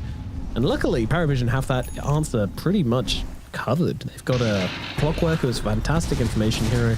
The Pangolier as well with the Rolling Thunder, especially with this Bastard as well. He's going to be able to go in deep without really too much cost. I think like the information is very important, but it's more about who can force the fight in such a way that Enigma finds the right angle to jump in, you know? Because at this point, you know, at this point, they're good. They're not the greatest team at doing that. Like they don't have some Medusa or something up front that needs to be addressed by committing multiple heroes, but they're still okay. Like Rolling Thunder, mid lane, Ducalis. Ducalis, they might kill him here if he's not careful. It's looking possible, isn't it? But that said, you can see the hesitation now in game, and Tofu comes across, wants to open up. Don't forget, the entirety of Power Match are here up in this top lane. Not being shy about it either. Watson killing off cogs, I guess. Yeah. And now they jump in and they go immediately dropping down everything. The black hole, he's already Wind Waker though. Watson's able to just get himself away. Refresher is available for DM here, so always a second round available. But look at the damage coming out, and now the black hole comes in for the second time. But Chrysalis, he's not in the fight. He can't get close. He can't deal the damage. Now another Wind Waker comes down from Watson. He tried to get himself away across the sidelines here. Well, thinking of sticking around, but I'm not sure that's a good idea. He's going to Wind Waker himself down to the low ground once again, just trying to escape Chrysalis's wrath.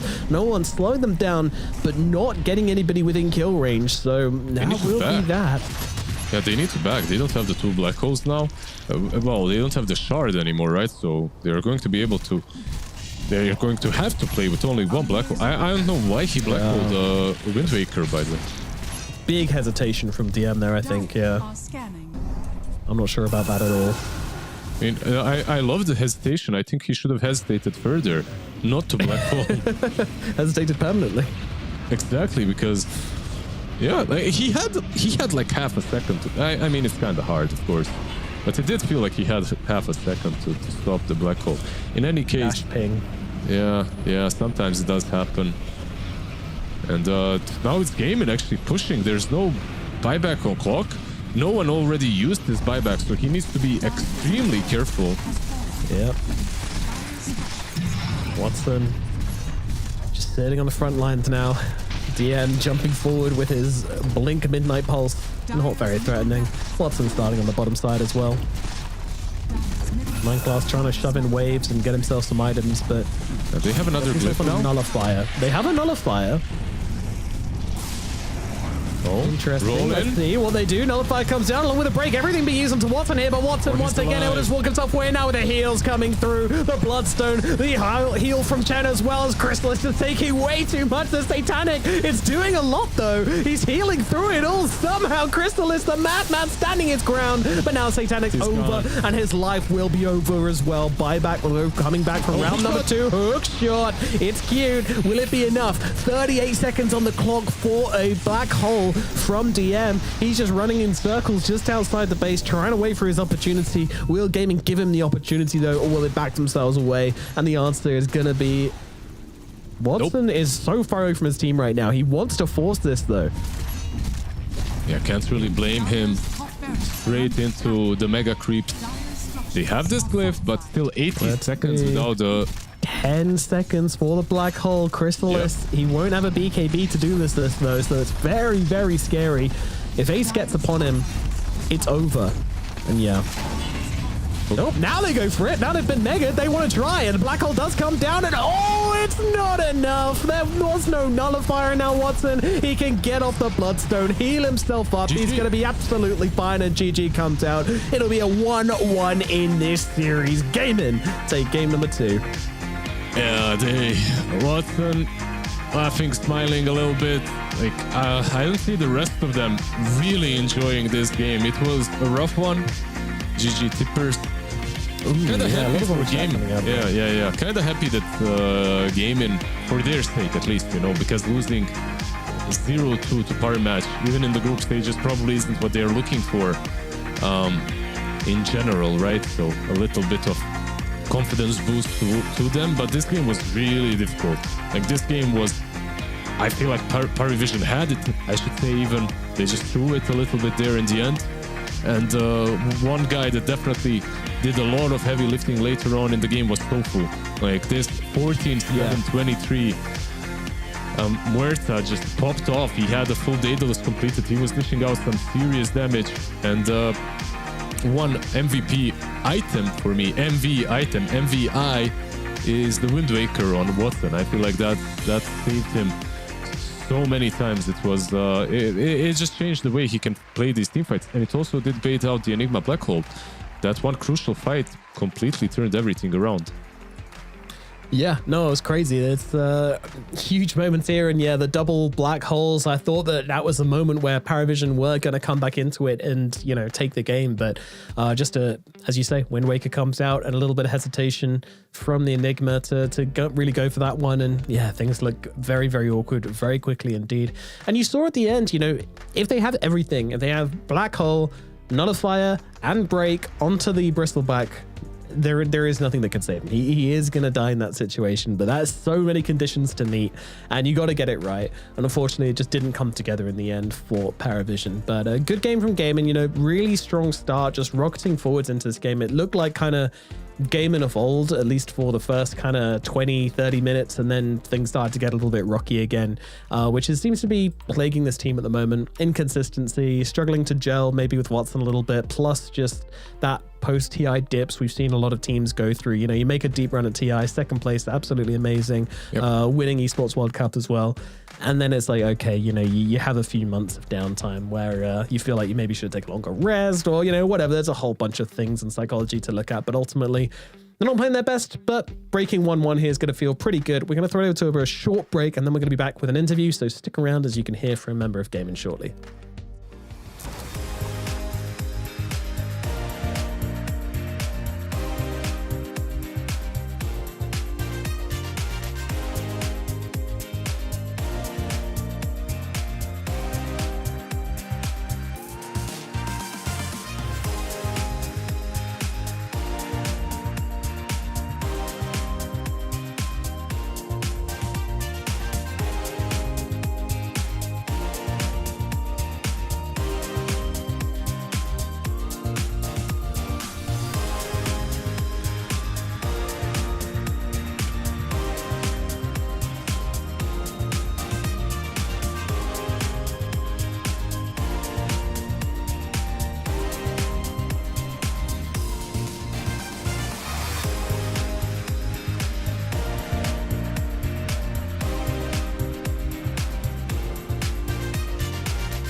back to Dream League as we are ready to get into our interview of the day after this fantastic series between Gaming Gladiators and Paravision. These two teams battling it up, and it did end up being the 1-1, and I think it deserved it as well. Both teams coming in and giving it their all. Very fun series from start to finish, and oh, there we go. There's a phone ringing. Let's pick that up and see who's on the line.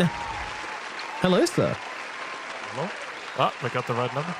Yep, I think so. Did you mean to reach us, Celery? Yeah, it's always nice to talk after a game. I'm glad I found you guys. Glad you reached us as well. So, how's it going? I just want to keep it open. You know, how's it going in Gaming Gladiators right now? How are you feeling in this kind of period of Dota right now? Bit shaky, but the games are pretty fun. Excited to play.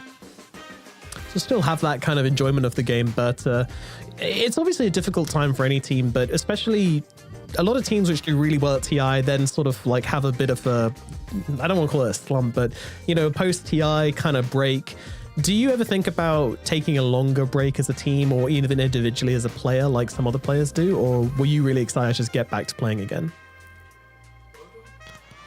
I was pretty excited, but I definitely have been thinking about it.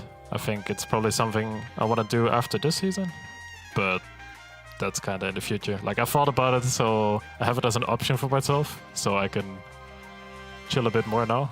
Because if I don't have this option, then I'm gonna be burned out. But I can definitely understand why people do it, because the schedule's pretty tight, but it's also very fun. Yeah, of course. I mean, everybody loves playing. I feel like everybody that does take a break then just can't wait to get back to playing again as well. So it's always a catch-22 in that regard. But I also wanted to ask about this series as well. You know, what's your thoughts on Paravision and a team? You know, what do they do really well, and what did you maybe get the better of them with?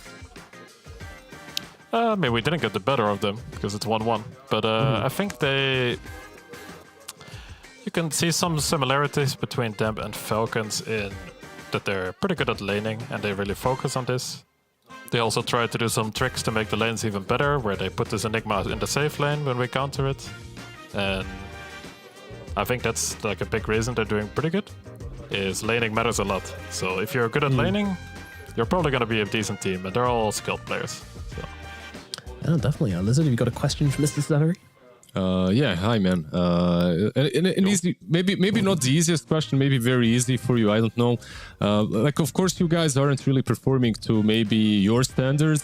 Even though you have a new player, maybe you are performing to your standards. I'm not sure, but if you want to reach like the top tier form, what's the path? Like, how exactly do you do it? Are you just playing and screaming, or are you just constantly analyzing games and saying, you see this is where you effed up, you need to fix this boy, or how does it work? Yeah, I hope this is not our level, but it's true, time will have to tell, right? But I think it's a mix of both. So at first we just mostly focused on playing when we started, because when you have a new player, you just need to get used to each other. Even though we already have a structure, changing one player is already a big change. So you just play a lot, try to talk a lot about the game, random things, and you just get used to each other more and more. But at this point, we're starting to analyze a lot more, because we feel like we know each other enough to the point that it's worth it to start analyzing a lot more.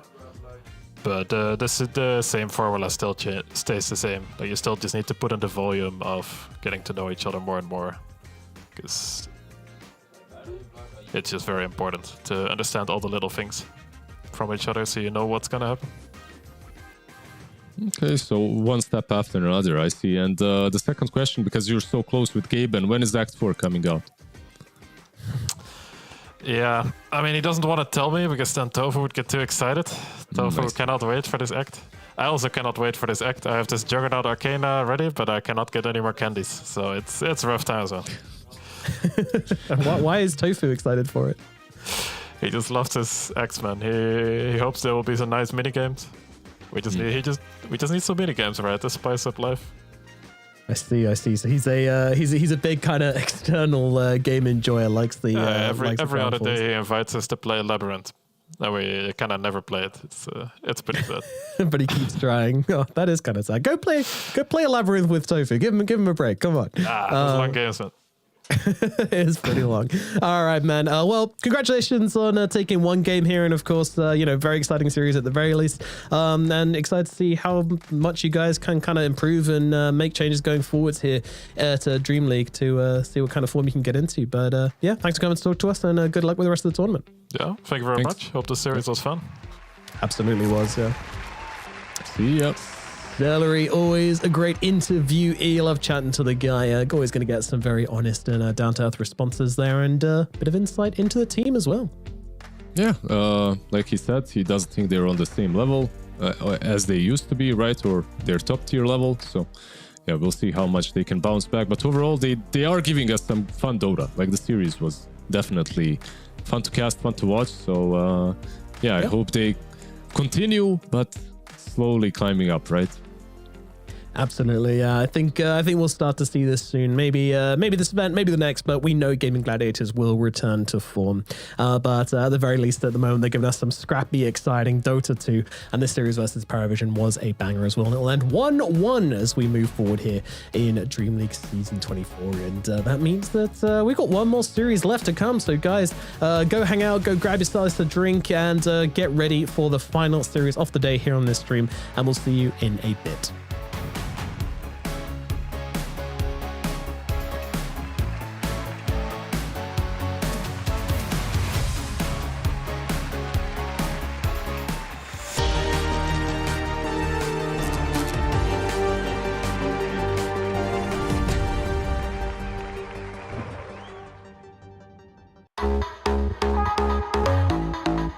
We have in here the golden ticket to the DHL Super Drop. I'm gonna get the box over here.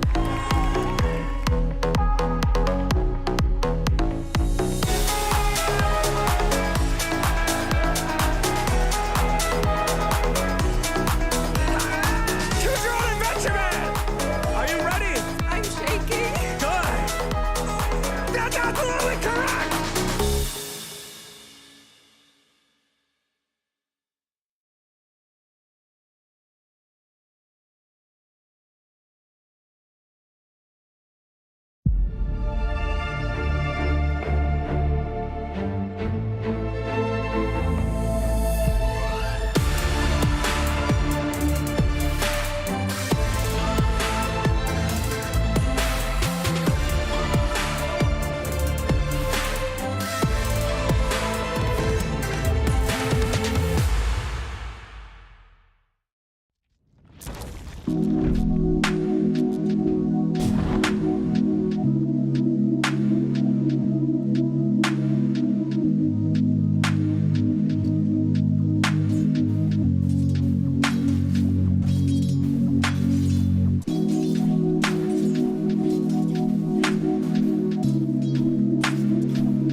DreamLeague Season 24 is brought to you in part by Intel Arc, Acer Predator, DHL, Kadia, Monster Energy, 1xBet, and the United States Air Force.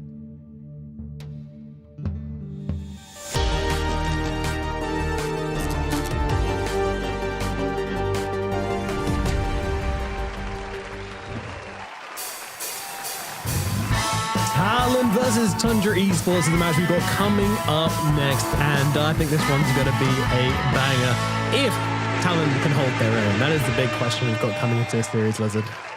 Yeah, it's going to be a rough one for sure, an uphill battle for Talon. You're playing versus Tundra, who just might be a bit fatigued at least. That's one thing that you can maybe see as a downside for them, if it's even a downside. Like, they played a lot of games versus Falcons in the last couple of days. They played the grand finals, then instantly into a game versus them yesterday, a best of 2 series that is. So overall, a team that is probably on their maybe not triple A game, but definitely A game, because they've been playing versus such a strong opponent multiple times in a row. And overall, I don't know what to expect from Talon, because they really haven't been performing that well recently. The STA boys, I think there's so much potential. Like Kuku, he always makes the team work. Mikoto as well is one of those staple mid laners, kind of new age mid laners. I guess he's not no longer new age. For me, he's the new age, for me he is. But I remember, I'm gonna do it. We always do it. Yeah, me and Lizard on a cast, it'll always happen at some point. I remember back in the first remember season. Exactly, my friend. There it is. The first DPC season, basically, when Mikoto was playing versus Yopash all the time, I felt like these two are going to be on top of the world in a year or two. Unfortunately, it didn't happen for one or the other, but they are playing a lot of, well, Mikoto at least is playing a lot of international events, and I'm happy for him. I hope that he finds a way, and that these guys find a way to make that one extra step to actually start contending versus teams such as Tundra. Absolutely, they are very talented players indeed. In the right circumstances, they can pull off some magic. But of course, talking about magic, Tundra have managed to conjure up a lot of their own, making deep runs at tournaments and generally just looking like a team which is very well put together, which is very impressive considering, just recently made some pretty big changes, swapped things around, and come out fighting. A lot of teams, when they shuffle, they take a few months to pull things together, but off the back of a TI win, 33 is ready to put these guys together, put them to work, and they are definitely looking good right now. Yeah, I would say like a complete difference between them and Gaming Gladiators, right? Like Gaming that looked kind of weak post shuffle, like they're still finding the right groove. I think it was maybe, I think maybe the difference is Gaming, they had a certain style that they're unable to recreate now. Meanwhile, 33 and the boys, they found the players that suit the style that 33 wants to play. So it's not like we need to teach someone how to play with us. It's more like all of these players kind of get it. They know what they're on the same page, and it is working for them at the moment. They didn't win the last tournament, of course, but look, losing 3-2 in grand finals to Falcons and actually having that last game almost won is quite an achievement. Yeah, definitely, and tons of experience as well for the team as well, under pressure and fighting up, so only expecting them to go from strength to strength. And yeah, got to be a little bit worried for Talon, but at least Talon are coming back off the back of a win as well. They played up versus Azure Ray earlier on today. Meanwhile, Tundra played up versus Heroic. They both won their series, so this should be a pretty interesting one, again, if Talon are able to make it happen. That said, Talon did have an 87-minute game versus Azure Ray, one of the longest we've had. So yeah, it was it was a bit of an experience, that's for sure. There's a lot of really long games, by the way. A lot of really long games recently happening. I guess you were noticing it too. But let's jump into the draft and let's see how many 33 heroes Talon decide to ban out. Absolutely, but yeah, no, yesterday when we had that really long, earlier today when we had that really long series, I was watching it. It was just really funny because WS just wasn't playing anymore. He was just on his own team. He was just trying to rat the entire game, stopped playing against heroes at some point, and just started just trying to go for buildings on the Night Stalker. It was really entertaining to watch. It was very unhinged, and they had a big laugh after the game was over as well. So. I mean, 87-minute game, you know, like it's... I mean, a lot of Dota players are going to tell you that they hate these endings. They kind of hate it as a competitor, but as someone that loves Dota, like as a Dota enthusiast, you love them, you know? So there are like these two beasts inside of you. One likes to win, and the other is playing Dota because the game is amazing. And yeah, one wants it over 30 minutes in, the other one wants it to last for as long as possible. Yeah, we'll see. So far, Tundra banning out kind of stock standard heroes with maybe an adjustment of Invoker and Monkey King, aiming at Mikoto a little bit. And on the other side, we've got Beastmaster and Doom. And we'll see what the last one is. Oh, they let the Visage go through, okay. Brave? Okay. I would say extremely brave. Now, the only question is Tundra willing to just pick their strongest or take this game a little bit as a learning experience and, you know, take it as a scrim, maybe experiment with some different picks. I think you must punish the naivety of Talon to let in the 33 Visage. They must be punished. They must be punished. Maybe they want to pick Enigma for 33 again, you know. It was a little bit rusty there in the grand finals. Wasn't the best one, but instead they picked the Sand King. The SK. Okay. So why do they think they picked this over the Visage? Honestly, I think they just wanted to play SK more. Maybe they are also testing things out because right now, if you're looking at Tundra, there are ways of dealing with the Visage, and they only had one ban. So what could you ban? Like, because there are like two cores that do well against them in the safe lane. It's Medusa and TA. You can ban out the Medusa. TA isn't really a valuable ban. I don't know. I honestly think Tundra just didn't want to draft that way. Because Talon on paper are a team that Tundra should win against. So maybe a little bit of... I'm not saying that they're definitely taking this game seriously, but maybe they want to test out some other strategies as well, and now they won't get to pick the Visage because it has been banned out. Sand King, by the way, is still a top-tier hero. You know, yeah, of course. Most teams would rather Sand King than Visage at this point in the game. It's just the 33 difference. Yep. Like Sand King is just still too good to pass on. Let's see. Monkey King banned out, protecting I guess the Sand King mid and the Sand King off lane a little bit. I mean, it's been banned out for a long time. Let's see. They get that one extra ban to work with in the second stage. What do they get rid of? There's a Timber. Okay, cool. Another strength core coming then. Yes, indeed. It'll be the Alchemist coming out for Tundra. Dude, but the opener, Sand King plus Alchemist, may be a little bit different than what you usually see, but okay. The Timber Saw, like you said, banned out because of those double strength cores. Yeah, so we're going to have... We'll see, Sand King still flexible. Alchemist, 99% position 1, right? For Nightfall. Yeah.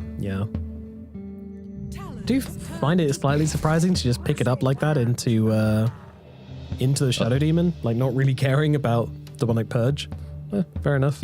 I actually thought about the same thing immediately, and the Radiance as well from the Illusions, right? So you get Radiance, you get Demonic Purge. Alchemist isn't really a hero that likes playing into Demonic Purge because he needs to move around. And now Talon, they get the Tusk and the Bristle. Clockwork banned out, so the last remaining bully, more or less the last. And for Tundra, you have some Saxa Muerta left in the pool. I think into Bristleback, that's pretty good. There's a Viper, by the way, in the game if you really want to spice it up for Lauren off, and then put Sand King on the offlane, and then you kind of have a way of dealing with Bristle through the game, but you're basically showing all your cards all your first cores. 3 picks, first 3 cores. I mean, if anyone's going to do it, it's Tundra. And I do know that Lauren Elf likes Viper. He is one of them guys, so he's there is a definitely chance. one of those. Yeah. There are other options as well. Like you have Earth Spirit and Void Spirit left in the pool. I think they're also decent on the mid lane. Like Void Spirit can turn the Bristle back around as well. If this man wants to play the Sand King. Oh, Phoenix. Your boy. My boy. I like it here. Like the 3 heroes on Talon don't deal with Yegg at all. The Sunray is really nice into Bristle. Overall, the hero is nice into Shadow Demon. The Alchemist is already a strong laner. Phoenix isn't. But it's a lane in which you kind of just survive. Maybe you get some kills if you're really outplaying the enemy side, but overall, you're happy with the draw if you're playing Alchemist plus Phoenix. Sometimes Saxa plays it as well, so that could happen too. We shall see. But, we shall indeed. Yeah. And the Muerta. Okay, so it's gonna be Saxa Muerta, most likely. Yeah. And Phoenix 5. White And Phoenix. It is something somewhat situationally which can turn around the Bristleback. Deadshot is capable of doing it. It's just a little bit high skill, a little bit tricky to pull off in certain circumstances as well. Yeah, in some, but overall it's reliable, I would say, on this level of gameplay. I think on this level, I think it's kind of it's already becoming reliable, especially if you have a setup like Sand King stun into it. Yeah. Cuckoo is always so cheery. I love it. For Talon, they need to find a way to deal with the Seg as well from their carries. So, but most of these carries right now can do it, like your Lunas, your SFs.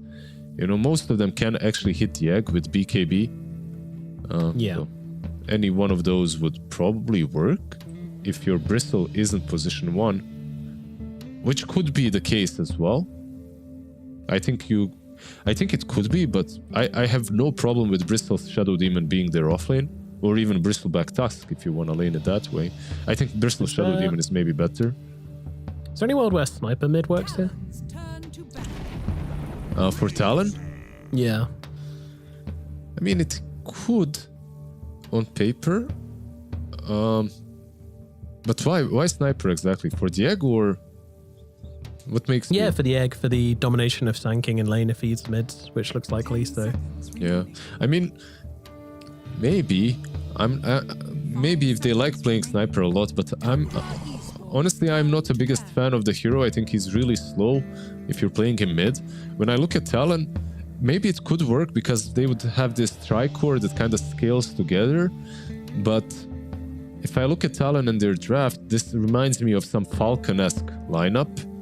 You know, like you have the Razor, Bristle, they can lane anywhere, and then you follow up with some Prophet or something, you know, and you're just like playing the map really quickly.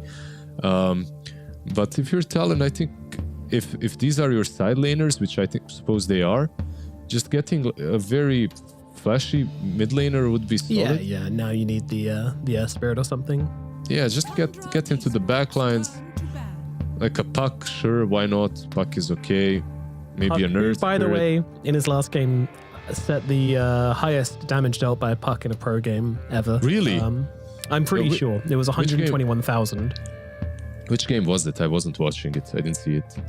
The Talon versus... I don't know, by the way. I'm pulling this up. So Talon did it. So Mikoto Talon did it. versus Jure. Yeah, Mikoto pulled it out. I see. And he did, 121,000 damage in that. Was that the 87-minute game? I guess so, right? Because yeah, of course. So long. Yeah. Cool. No, it was a 28-minute game which came after. I see. 28 minutes, 120,000 damage makes sense. Yeah, he didn't mess around. Definitely, he killed the heroes like 100 times. And a friend. Mortal friend that's just going mid. Yeah. And they all just bought bracers and let the puck hit them. Yeah, I get it. Classic. Yeah. So they ban out the Morphling because they have the Razor and they're maybe afraid a bit of the Alchemist being switched up to the offlane or something like that, or maybe even mid and Sand King offlane.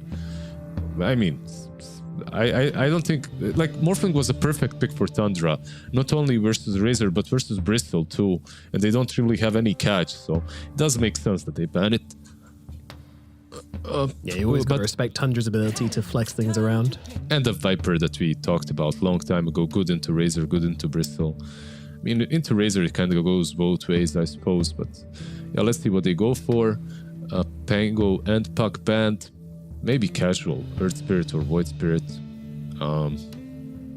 If you... there's like some... Yeah, the other heroes that I'm thinking of, I don't want to pronounce because they're so dead. Like Alina is in the pool as well. But yeah, exactly. They go with an Ember Spirit, the other spirit that I forgot, of course. Of course.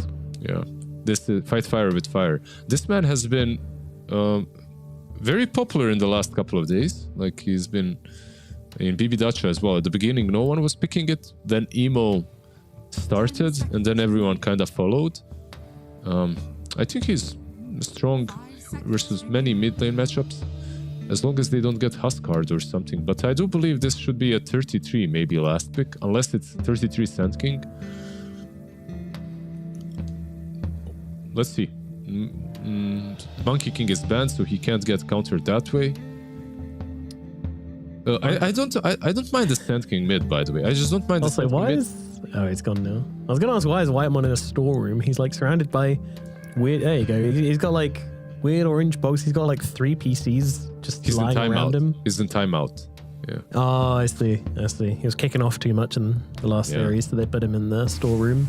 Oh no, not like this, man. Like you didn't say it. You didn't stay for it. What happened, man? I was thinking of it, of course, as always. Did I shame you into not calling for Huskar anymore? Oh, you didn't. It's just like I was too. I was just thinking about if Sand King could do just fine against him or not. But yeah, they just go with the Huskar. Well, Talon, my friends, I know you're not happy. Good luck. Have fun. Yeah. Good luck in game 2. Yeah. I mean, Huskar can always be punished, right? Like if he's a bit too aggressive. But it's really not a great matchup for Ember. Later on, you can buy that Aghanims to control him even further. It's not that bad into Bristleback too because of the same thing, because of the Aghanims. Yeah. The way I see Talon playing this game and maybe winning is by having really good lanes. I wouldn't even mind if they switch the lanes up, put maybe Razor plus Tusk into Nightfall's Alchemist. Not sure if that would be worth it, but I feel like Tusk Razor into Alchemist Phoenix might be some good approach. And then you put Bristleback Shadow Demon into Sand King. I don't know, I feel like that might be good, but because if you put Razor safe lane into Sand King Saxa, what's gonna happen is every time you go into the Sand King, Deadshot is gonna connect and you won't have the link anymore. So it's... And if you put Tusk into Sand King, there is always Burrow Strike to break the shards. Like just jump out of them. You know, there's options. One great option for me would be Tusk Razor offlane, Bristleback Shadow Demon safe lane. You play off of that, and then you put Ember Spirit in the jungle like minute 2.5. You know, just don't lose the lane too hard. Sorry, Makoto. See if you can do some shenanigans with splitting waves and whatnot. That's how I would do it, at least. Like I would definitely. Can we see Makoto's face right now? See what he's looking like. Just before we get into the game, I want to see if Makoto looks happy or. He didn't look happy before, yeah. No, who would? I guess. Yeah. Ooh, oh dear. All right. Okay. Yeah. That's a man who's about to go meet his fate on the battlefield. Let's find out how it goes as we jump into game number 1 between Talon and Tundra. Tundra, of course, the dominant team at the moment. Talon, will they be able to fight up into them in this group, or is it going to be a clean 2-0 for Tundra? Let's find out. Yeah, let's see how it goes, and let's see. What is that? It's a hamster, right? A guinea pig? Guinea pig. Gerbil? Yeah, I love Gerbil. Yeah, I love how he cleans his face. Yeah, you cute little guy. Bot lane? Who else? Who's in this ball of death? Oh, it's Saxa. Unlucky, buddy. Well, nice start to the game for them at least. Yeah, gets the air horns for that one for sure. That's Saxa going down, and unfortunately, Joachim being the one to get first blood, but it's Shadow Demon. Not great, right? Like one hero that doesn't really care too much about the gold early on, but it's always nice to get a bit of extra. cash to start the game off with. Maybe if it was on imagine Razor if- or an Ember, it would be much better. Do you think we'd have seen Makoto smile if he got it? Do you think he'd see some happiness enter his eyes? Yeah, he'd probably think, okay, I might not absolutely lose mid. Let's see. I think maybe At least my scoreline will be 1-3 rather than 0-3. Yeah, Mikoto overall, I feel like there is some potential for him to do some shenanigans on the mid lane and maybe do a bit better than I'm expecting into Huskar. Maybe I'm just like crazy, but I do think that Huskar wins versus 90% of melee heroes. You're a very pessimistic person, so I always try to take that on board whenever you're giving analysis. I'm not pessimistic. I'm just pessimistic when I see a Huskar coming to my lane. Well, that's fair. That is fair in this instance. Nice blocks, by the way, by WES, so making sure that the creeps are under the tower down bottom. Meanwhile, Mikoto had a nice block as well mid. So be farming under the tower too. This lane will push, so eventually Bristleback and Shadow Demon will do a bit better. Ooh, missed the range creep, unfortunately, for Makoto. Always keep an eye on that one with the first wave for an Ember Spirit. It can always be tricky with level 1 Sleight of Fist to time that one correctly. You never want to come too close to the Huskar, so keeping your distance there. That's the problem that you usually have with that hero, because you're just stressed constantly, Saxa.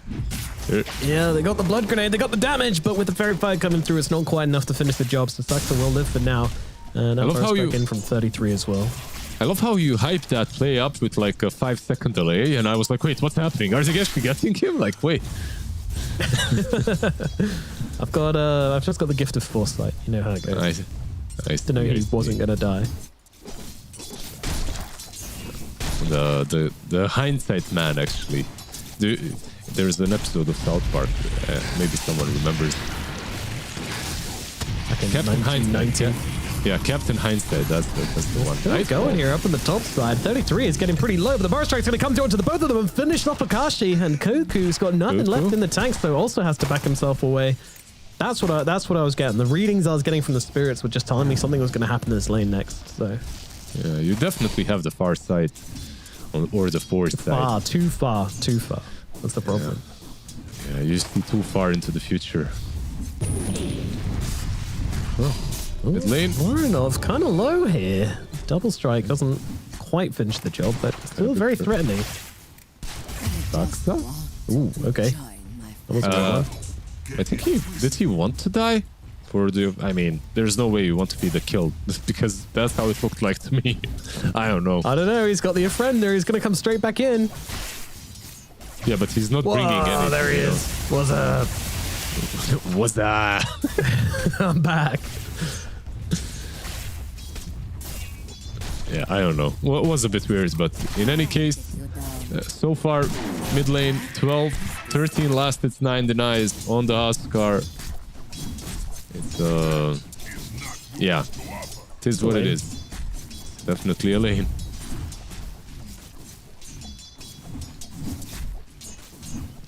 It's a good thing about playing against Huskar, though, is that you just have all the pressure gone. It's just like, instantly, your whole team's just like, well, you're going to get destroyed in this matchup. Have fun. And you're like, yeah, okay. And then you're just chilling. You're just waiting for laning phase to end. Yeah, top lane once again. Waiting. Ooh, good dead shots there. Bounces it nicely as well. But Saxa might just be dead. But he's still got the Offender down, so actually, the Kashi's not chasing this any further. He was a bit afraid maybe of 33 being nearby. Blood grenade cancelled out his salve. Yeah.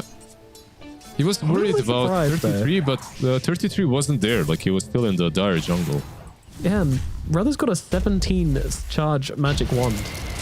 You should not be afraid. Now Cuckoo's set up onto 33 as well, gonna force out. He's just like, well, where's my razor? And Kakashi's just like hitting creeps, but I guess that's okay. It's down in the bottom lane. We've also got some action taking place as Whiteman trying to run away. The goo connects, but the damage does not. Oh, if we hit another one. Oh, doesn't quite connect. That was very, very close. But maybe they get Whitemon instead. Maybe Bristol dies here. And the Shadow Poison. Oh, also doesn't connect. And Bristol's the one to go down instead. Jokan not landing the critical Shadow Poisons. They're really outplaying them in all three lanes. Like, yeah, 33 has a bit less CS, but you are playing into a Razor, nothing to be ashamed of. Bot lane, Shadow Demon and Bristol, I think, should have been doing a lot better. Mid lane, as you said, Oh my god, I don't want to look. I just don't want to. When I see the CS on Ember, I feel bad. I don't know. Maybe try to creep skip. The problem is he can't even creep skip. He doesn't have boots. He went for bottle. I feel like maybe if he bought boots, he'd be able to keep some waves. 33 might be... oh, no, never mind. She's going to TP away. Not going to wait for Cuckoo to get his observer delivered. Sentry, sorry. Yep, and he was on the edge, by the way. That other sentry was blocking the hard camp, so... Look at Saxa. My friend... Hold. 2p in from Cuckoo, helping out onto Saxa here. If Saxa does die, then it might be good. If Mikoto can get the kill, then it might be excellent, but... a little low mana here for Cuckoo. Mikoto is gonna be able maybe to get close enough, but he doesn't have boots. Oh, this is very painful, and also... Oh, it's very... Yeah. It's super painful now. Like, Saxa might even fall to Cuckoo. Yeah. But it's still painful for your mid laner, you know. Mikoto chased all that time. He didn't get the experience, didn't get the kill. He has 7 CS. Oh no. Yep. Got it. Well, you know what? Every great story starts with the lowest of lows. Maybe that's where Mikoto's at right now. Hey, he gets a shield rune. All right, nice. Radiant structures. Might still die, we'll see. Shield rune being held for now, does use it, but it's going to get eaten through very quickly. So many fire stacks already built up onto Mikoto. He might actually just be dead. Lorenov? No, he's got the fairy fire, and Cuckoo comes in from the sidelines. Snowballs out. We're going to have a chain slight available in just a second as Nightfall just getting a double kill down the other side of the map. Lorenov healing up too much. Lorenov just run them in circles. Yeah, he's healing up. I don't think this is happening anymore, friends. Yeah, he's gonna turn on them very soon. They have no tag team anymore. Dude, I just watched this. I just watched this. Yeah, of course. They're tipping in the SD as well. Another hero. Replay. Here we go. Oh, maybe they've got enough. Maybe they've got enough. They do. Okay. And the disruption. Yeah, to stop Cuckoo dying. Nope, never mind. Cuckoo dies regardless. Happen? Yeah, look at Nightfall. Look at Nightfall. He's going in again. Oh, he's doing some stuff. So that's going to be his target, popping that ulti, trying to bring down the Bristol. Probably won't be able to kill him, but considering Bristol just came back from the dead, that's not a situation you want to be in. Being sent back to base again without a TP scroll. In fact, he's just going to try and tango up and stick around. They have this one ward behind the towers, so they see everything. 33 probably the core that isn't having... I mean, they're all having fun. He's probably having the least amount of fun. Out of everyone on the Tundra side. I kind of want to know what happened with Nightfall getting a double kill down here, because that's kind of catapulted his game ahead somewhat astronomically. Yeah, he's 2-0-1 now. Well, they did get the kill on Bristleback even earlier, right? And now they get the 2 kills as well. Haste Rune gonna be controlled by the White Mount Phoenix. Actually, Mikoto with Sight of Fist, very nicely done. I love that. I always love to see it. Like, it's just insane. Oh, the dive cancelled as well. This is a kill, probably. Okay, Talon playing into it, but Lorenov is looking for the return onto Cuckoo. Cuckoo, unfortunately, doesn't have many options here. Oh, the jokes. What? It's not bad, and it is enough. Tip that man. Tip Cuckoo right now. And the stuns on Nightfall as well. Like, he stuns himself. Like, honestly, I feel like they might have overdone it on the mid lane even, because like even the Saxa rotation, you know, like it's kind of unnecessary. You're already crushing so hard. Like, how much more can you do? Even if you kill that Ember, it's kind of whatever, you know. You're beating a dead horse at that point. And then the dive that went all the way up. I feel like it's one of those games where you just have such a good time that you start feeding a bit with Huskar. White Mon. Going pretty deep here. Doesn't have an egg available to work with, so might just be losing his life. Will fall. But has got to be a little bit careful. The Saxon's chasing him. Ultimate available from Saxon. He's going to pop it now as well to try and get off a bit of damage, but can't find the target just yet. Nightfall coming in on the side. Doesn't have the stun for another second, but he's got ultimate now, as well as the stun to throw down onto somebody. They just back themselves out on the side of Talon. If they get out of here, pretty damn good. Dodo's going for the TP. 33 doesn't have the stun, so he's fine. All 5 make it out. Oh, look, like there's almost no difference in net worth now. Like, all things said. That's crazy. Yeah. Cuckoo probably will not die here with the block. Yeah. Never Phoenix mind. coming Why? across. Yeah. Oh, he's got him. Oh, the He's got Sunray him. as well. He's gonna roast him. That's Yep. just mean. Cooked walrus. Tasty. Probably very blubbery. Look at the stack, by the way, 33. Oh, he's going for the steal. We've seen this one before. Jumping in with the epicenter, giving his life probably for these stacks. WS getting in very, very low. And with the shadow poisons, we'll take him down. I mean, gotta respect the Shadow Demon. This hero does a lot of damage, level 3 poison. Nightfall wants to go in again. This man, like, sir, you're an alchemist. Hit some creeps. He's just wants to have fun. He just wants to be fighting. He's playing like he's a Monkey King or something. Exactly. That was the same thing I thought. Like, he's just joining every single fight. He's still on top of network charge. It's not bad. But if he was 2-0-1 and continued farming, I feel like he'd have this Radiance completed. It is funny how he got that double kill. I haven't had really any kill or assist since, but it's just been in every engagement anyway. Nightfall's here to play Dota. He's not here to play Farming Simulator. I gotta respect it, of course. Makes for a more interesting game. Stacks there, trying to bounce around with dead shot. They'll leave the tower for Nightfall. Nightfall says thank you very much. Yeah, 2.4k gold. Very close to his relic as well. They're pinging these ancient stacks like, guys, if he goes, we need to defend this. They already stole one. It's only a double. I don't think they do really. What's my Ember up to? How's Makoto doing? Oh, okay, he's fine. He seems to have been playing around with these runes, and yeah, he's actually staying net worth as his bristleback now. No, honestly, like, Mikoto is completely fine. They dove too much. They just gave back most of what was taken away from him. Now with the DD, he's going for Nightfall. Great target, but oh, they don't quite get him. Let's see. Ulti comes out from the Shadow Demon to try and lock him down. A bit more damage needs to come through, and Cuckoo's there to supply it. They will bring him down. Yeah. Very nicely done from Talon. Talon showing some serious comeback in this game. It was... Huskar is taking Roshan, by the way. Which shouldn't be too difficult to accomplish. Like, he's got 20 burning spear charges. This should be it.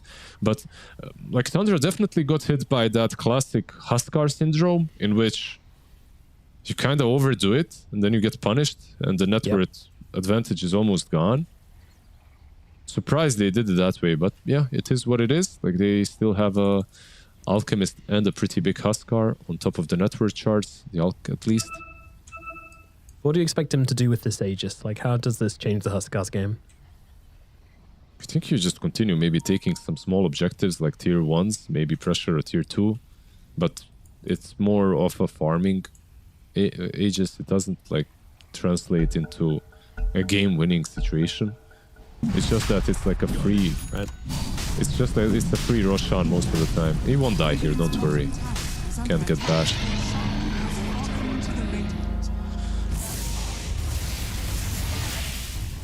Straight towards the top lane. Yeah, they want that here. Deadshot going to connect. 33 also going to be able to follow up as well, and they won't have the saves. But will they have to punish? He is. I'm not sure why though. Yeah, not really a tower that you can defend versus this Lorenov Aegis Huskar. Basically, whatever he wants to do, he's gonna do now. You know, that's the gameplay. What if he wants to destroy their ancient? He's gonna do it. He's gonna find a way, don't worry. If he really wants to. It depends if he really wants to do it. Oh, is that all it takes to win TI? Yes. Well, actually, yes. You just really have to want it hard. And then you put in the effort, you know, and you play every day for like 13, 14 hours. Right. Any team managers watching this? Hi, Lizard is your team's mental coach today. He knows the keys to success. Would you be a mental coach? Let's say like a top organization messaged you. Let's say Liquid messaged you and said, hi, we listened to your cast. We think you're just like the super positive guy with the right attitude, and we want you to be our mental coach. Would you agree? You know, they give you like a full contract and everything. If it's Liquid, I would say, guys, you already have like 16 coaches. Do you really need me as well on top of all of that? You would? You just like challenge them hiring you?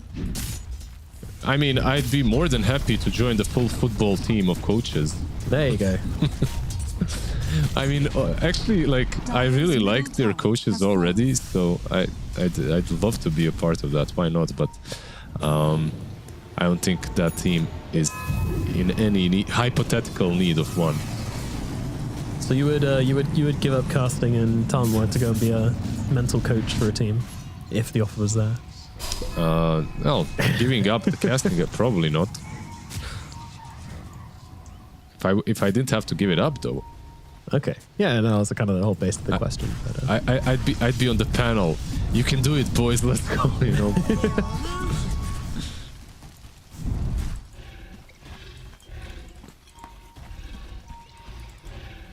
Lauren going for the BKB next. Classic build-up. Armlet, Sange, BKB. Just the plain old brown boots.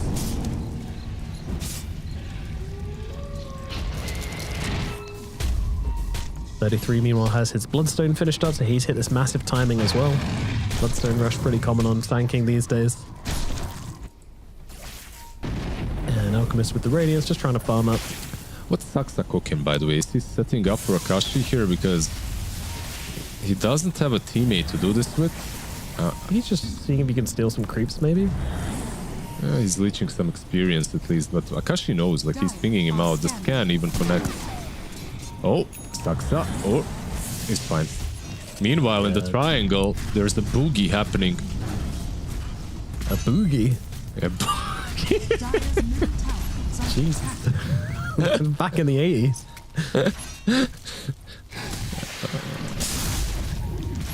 Burst strike through onto the Bristol. 33 just trying to be really annoying.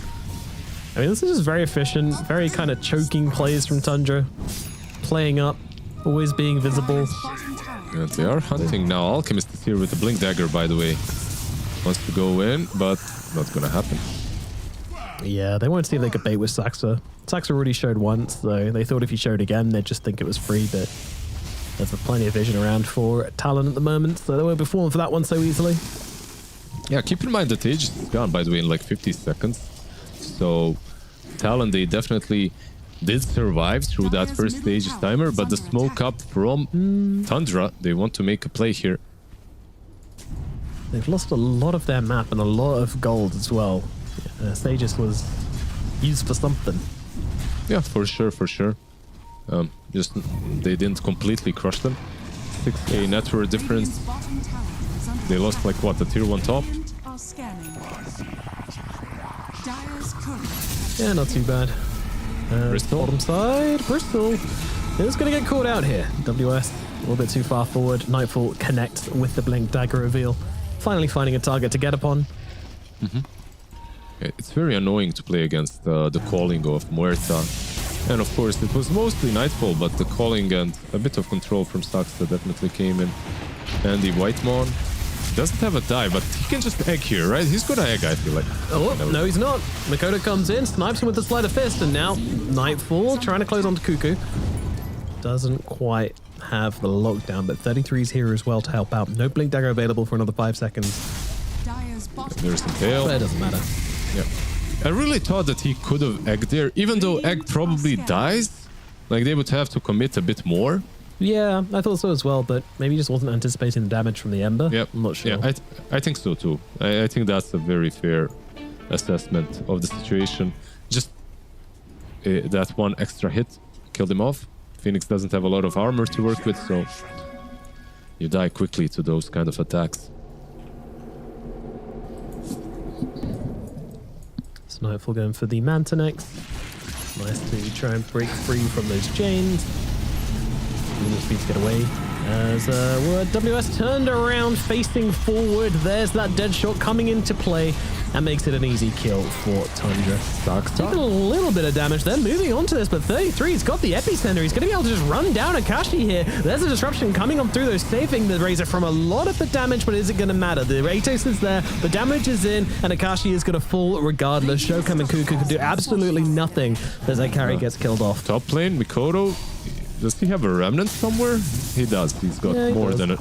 Yeah, he's got more as well. Anyway. Yep, just very rough. They just lost 2 of their cores, and it didn't even look like Tundra broke a sweat. Absolutely not. Now another day. Atos comes out with the dead shot onto the top. Bale. Yeah, it does come through, but snowball's quicker. Cuckoo not going to get away from this one, though. This sandstorm is way too big, doing way too much damage. You can't fight inside of it. Yeah, Bristleback did TP in, but yeah, not gonna be able to accomplish much with this TP. There's a Tormentor that will be up very soon.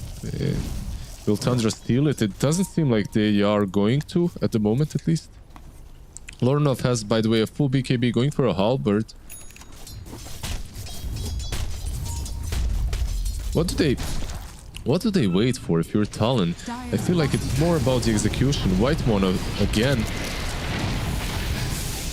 Doesn't have an egg this time. Ooh, the Bristleback though is going to catch him out with the Aghanims. Yep.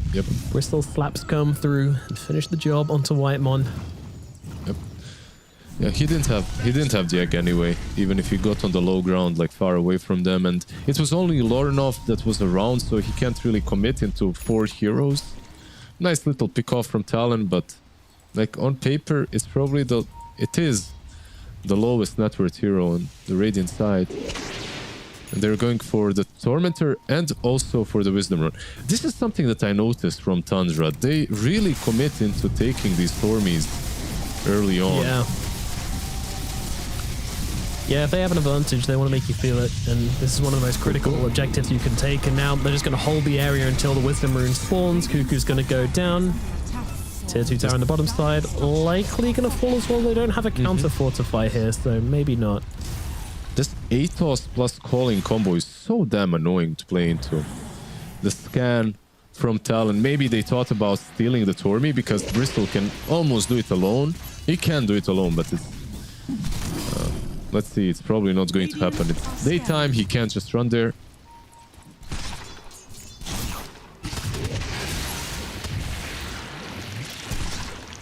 Dire's bottom tower is under attack. This game has felt like it was never really in control for Talon. They showed signs of life. They've showed aspects of good plays, but unable to keep the map pressure going. BKB. Yeah, he's just going to pop it off, immediately turn here on to Cuckoo. Akashi does make the link, but doesn't want to keep it going. Not into the Sandstorm, not into the Phoenix and potential egg. Now the egg comes through, and Nightfall's there to follow up as well. The disruption is there from Showcam, but is it timed well? No, it is not. The egg comes crashing down, stunning Akashi inside his BKB and sealing his fate. Lorinov with the triple kills. He just rips through everybody in this fight. And Borushak up to the high ground. They're not done. They want more. Going far deep, looking for Showcam, cutting off the escape route for Makoto. He does have a remnant down, so can get away for now. Lorinov starting to smack at the high ground. Creep wave is a little far away for that, so no chance of breaking the high ground just yet, but man, this is rough. Yeah, they're just being outplayed in these team fights quite heavily. The fact that they go and commit on Lorinov, who has the BKB, like, he's not dying here. There's no way in hell he dies. Especially because you don't really have an idea where his teammates are, and they're all nearby. The disruption maybe could have been used to save the tusk, but like, you want to save it for a more priority target, and then when you do use it on Razor, he comes out straight into the egg, so even worse. I guess the silver lining, there is no silver lining, but bronze lining, Mikoto survives. When I do think they could have killed him if that stun from Alchemist went on the Ember instead of the Shadow Demon. There was no save from Shadow Demon. He did not have disruption at that point. So I think maybe. But... Interesting. Yeah, the Shadow Demon, just kind of over-prioritizing him maybe at some points, but I'm not sure there's such a thing with Shadow Demon. The hero's so good. Yeah, always nice to kill him. They're pinging Lorinov, but Can they catch him here? Nope. They might be able to catch him in the pit, though. They know that he's going for for very interesting. I mean, immediate observer and sentry down. They're going to know now that they're safe. Roshan's about to let out a roar. 1v5. Lorinov moves out of the pit. The damage is coming in. Is it going to be an up B? Gimme comes out from Lorinov. He's going to try and stand his ground here. 33 is coming in from behind. They're not going to do enough damage to kill off the Huskar.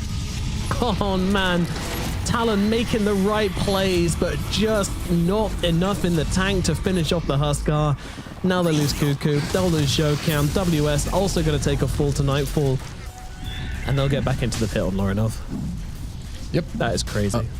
Honestly, I thought that they might be able to kill him this time at least, but they just didn't have what it takes to kill off the Huskar, even with such a numerical advantage. Kind of sad for them, you know, like nothing is working. Yeah. Like they got the better of Tundra there, like 100%. They got the better of Lorinov. They caught him off guard. He was low health. If the game was even slightly even, he would be dead there. But it's just the case where Epi 33 is going in. Oh, didn't use it. Cool. Oh, he actually went in. Okay, Sunray. It'll be enough. They get the kill onto the Tusk, but 33 is now very deep with the Demonic Purge upon him. I'm wondering if this is punishable. I have a feeling I know the answer, but let's find out. Damage comes in. There's a Lotus out onto him, and big heal from that creep wave with the Bloodstone as well. Now the Static Link coming out, but is reflected back by the Lotus, but it doesn't matter. It's allowing him to get the right clicks up. 33 down to the low ground, still connecting, and Kashi stunned up by the egg once again. He can't catch a break. The damage does come through onto 33. They get the kill, so what? Yeah, kind of worth. They caught him at least, but your high ground is falling. This is double damage or amplified damage. Alchemist with that AC hitting your high ground. How do you defend? Maybe a buyback is necessary. They have an Aegis as well. Or maybe you just say, okay, take one side. You'll fight another day when Razor is up. Yeah. Oh, the deny from Mikoto. Another one? No. Yeah. Great shot. Lorinov is trapped in a cage of his own making. Do you really want to go on him? Brother. Cuckoo? Brother. Cuckoo, please. We've been down this road before. Yeah, probably not the one, but on the mid lane, Bristol falls. Muerta and Alchemist once again. Like, this has been a deadly combo throughout the game. Yeah, I gotta apologize. This Muerta is a very hard counter to the Bristleback. You throw down that Atos, you throw down to the dead shot. I should have listened to you, Admir. Yeah, you don't have to apologize to me ever. I always like when you counterpoint me. It makes for a more interesting conversation, you know? We casters, we're way too kind to one another, which is also nice, but... Imagine if we just argued. Very...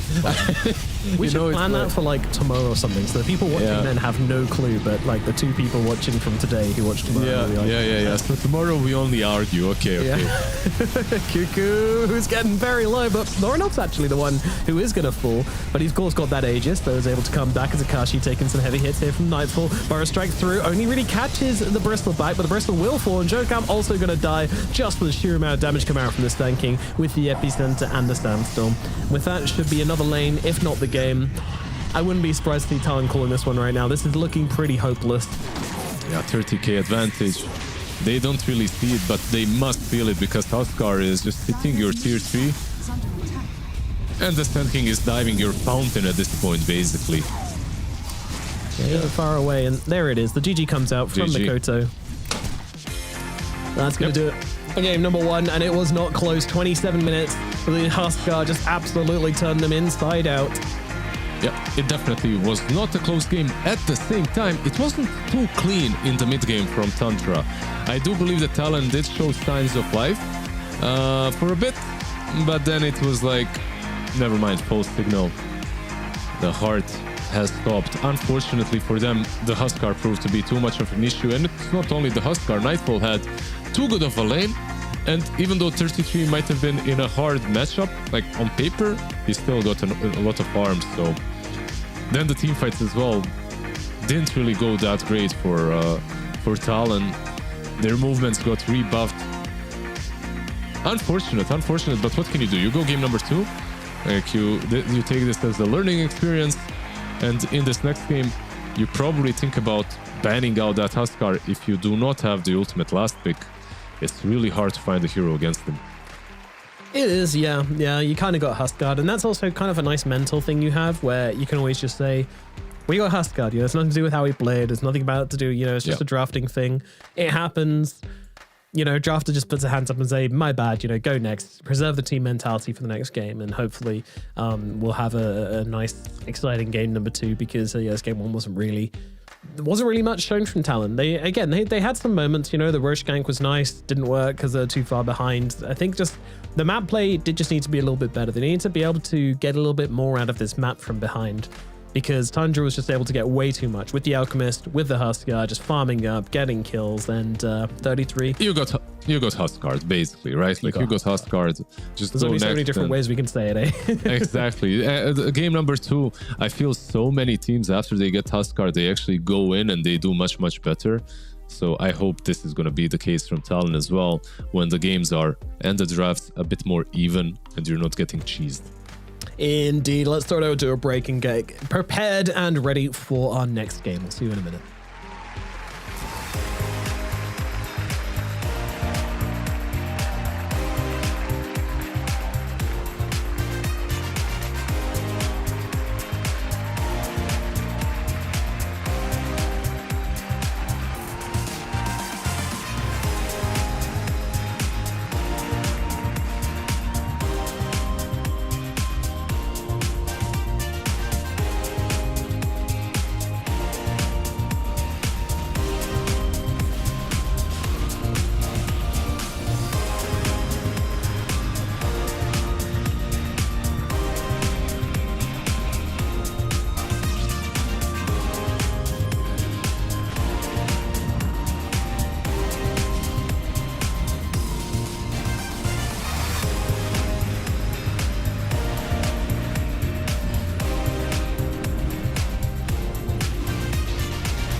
DHL Super Drop.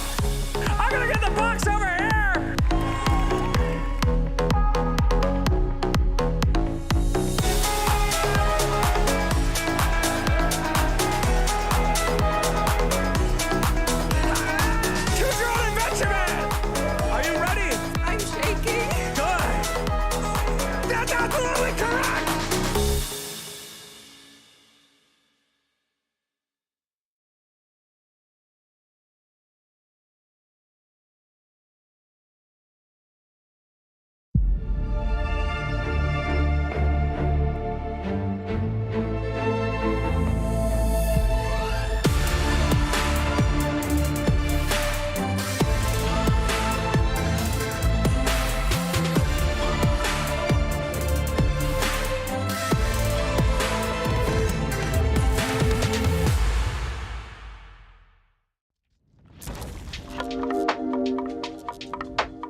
Game number 2 of Talon versus Tundra Esports about to... No one noticed. Stop laughing, Lizard. Stop it. No one noticed a thing. Game number 2 of Talon versus Tundra Esports. Here, game number 1. It was Talon, unfortunately, getting beaten down by a Huskar pick, but it's a Huskar pick. Who cares? Go next. Is there anything specific you want to see in this game number 2, Lizard?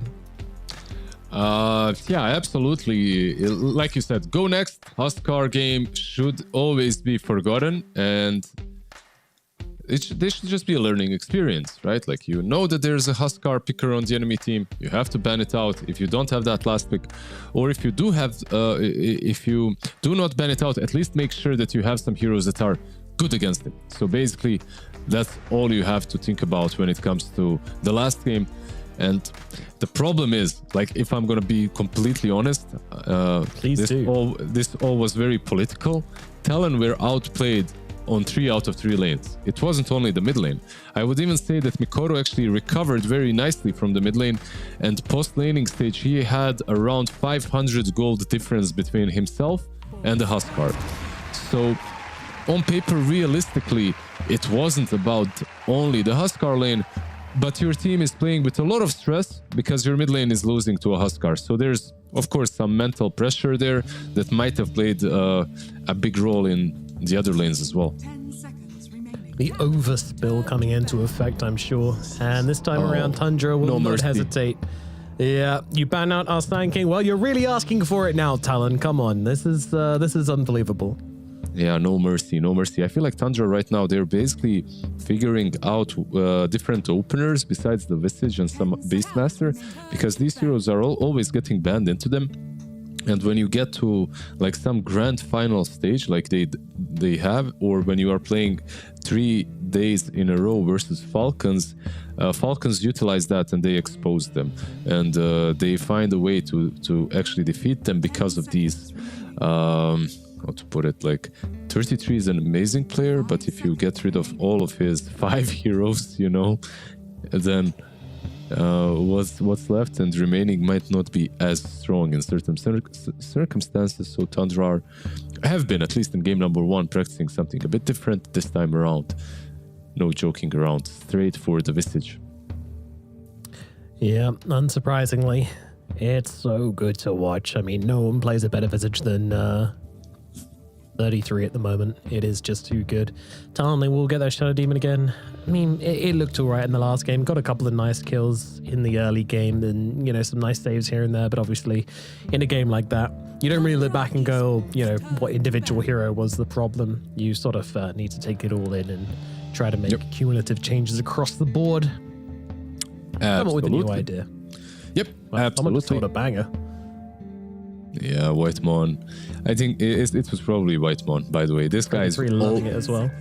Yeah, he's probably the deadpan delivery guy, you know? That's what's happening. Yeah. To be fair, Whitemon's great. He laughs at anything. He's a great audience, you know? He's the kind of guy you want to have at your comedy show.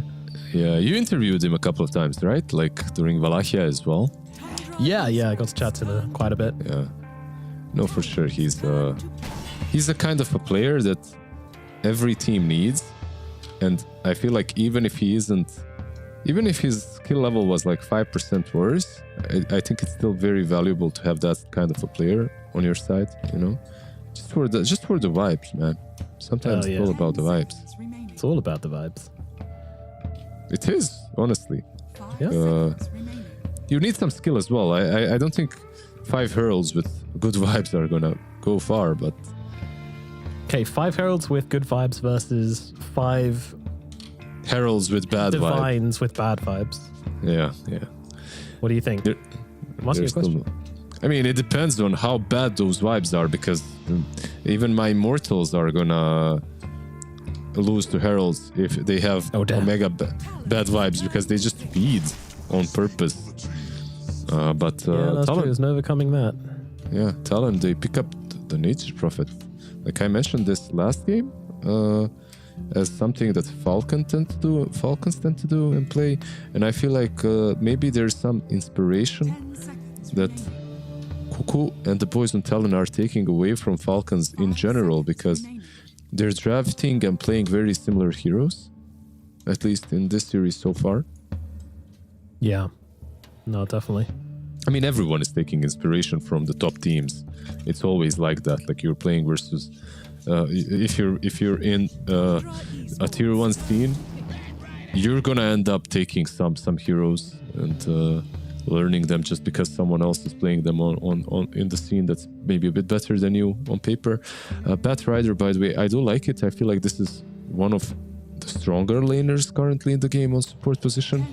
And I don't actually mind him versus Visage because all those dots, they burn the layers. Like you can run circles around him. He can't even solo assumption you sometimes. So overall, I like it as a pick. I don't think that 33 is super worried though, because he has what I really like about him and his heroes is he has a certain approach to every single game.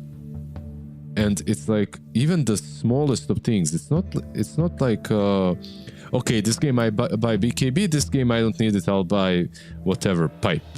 It's like even the small items, like do I need a raid band here or do I need an old talisman? Do I need a stick here or do I need fast wind lace into drums? You know, like all these small minuscule details that make a difference in the end.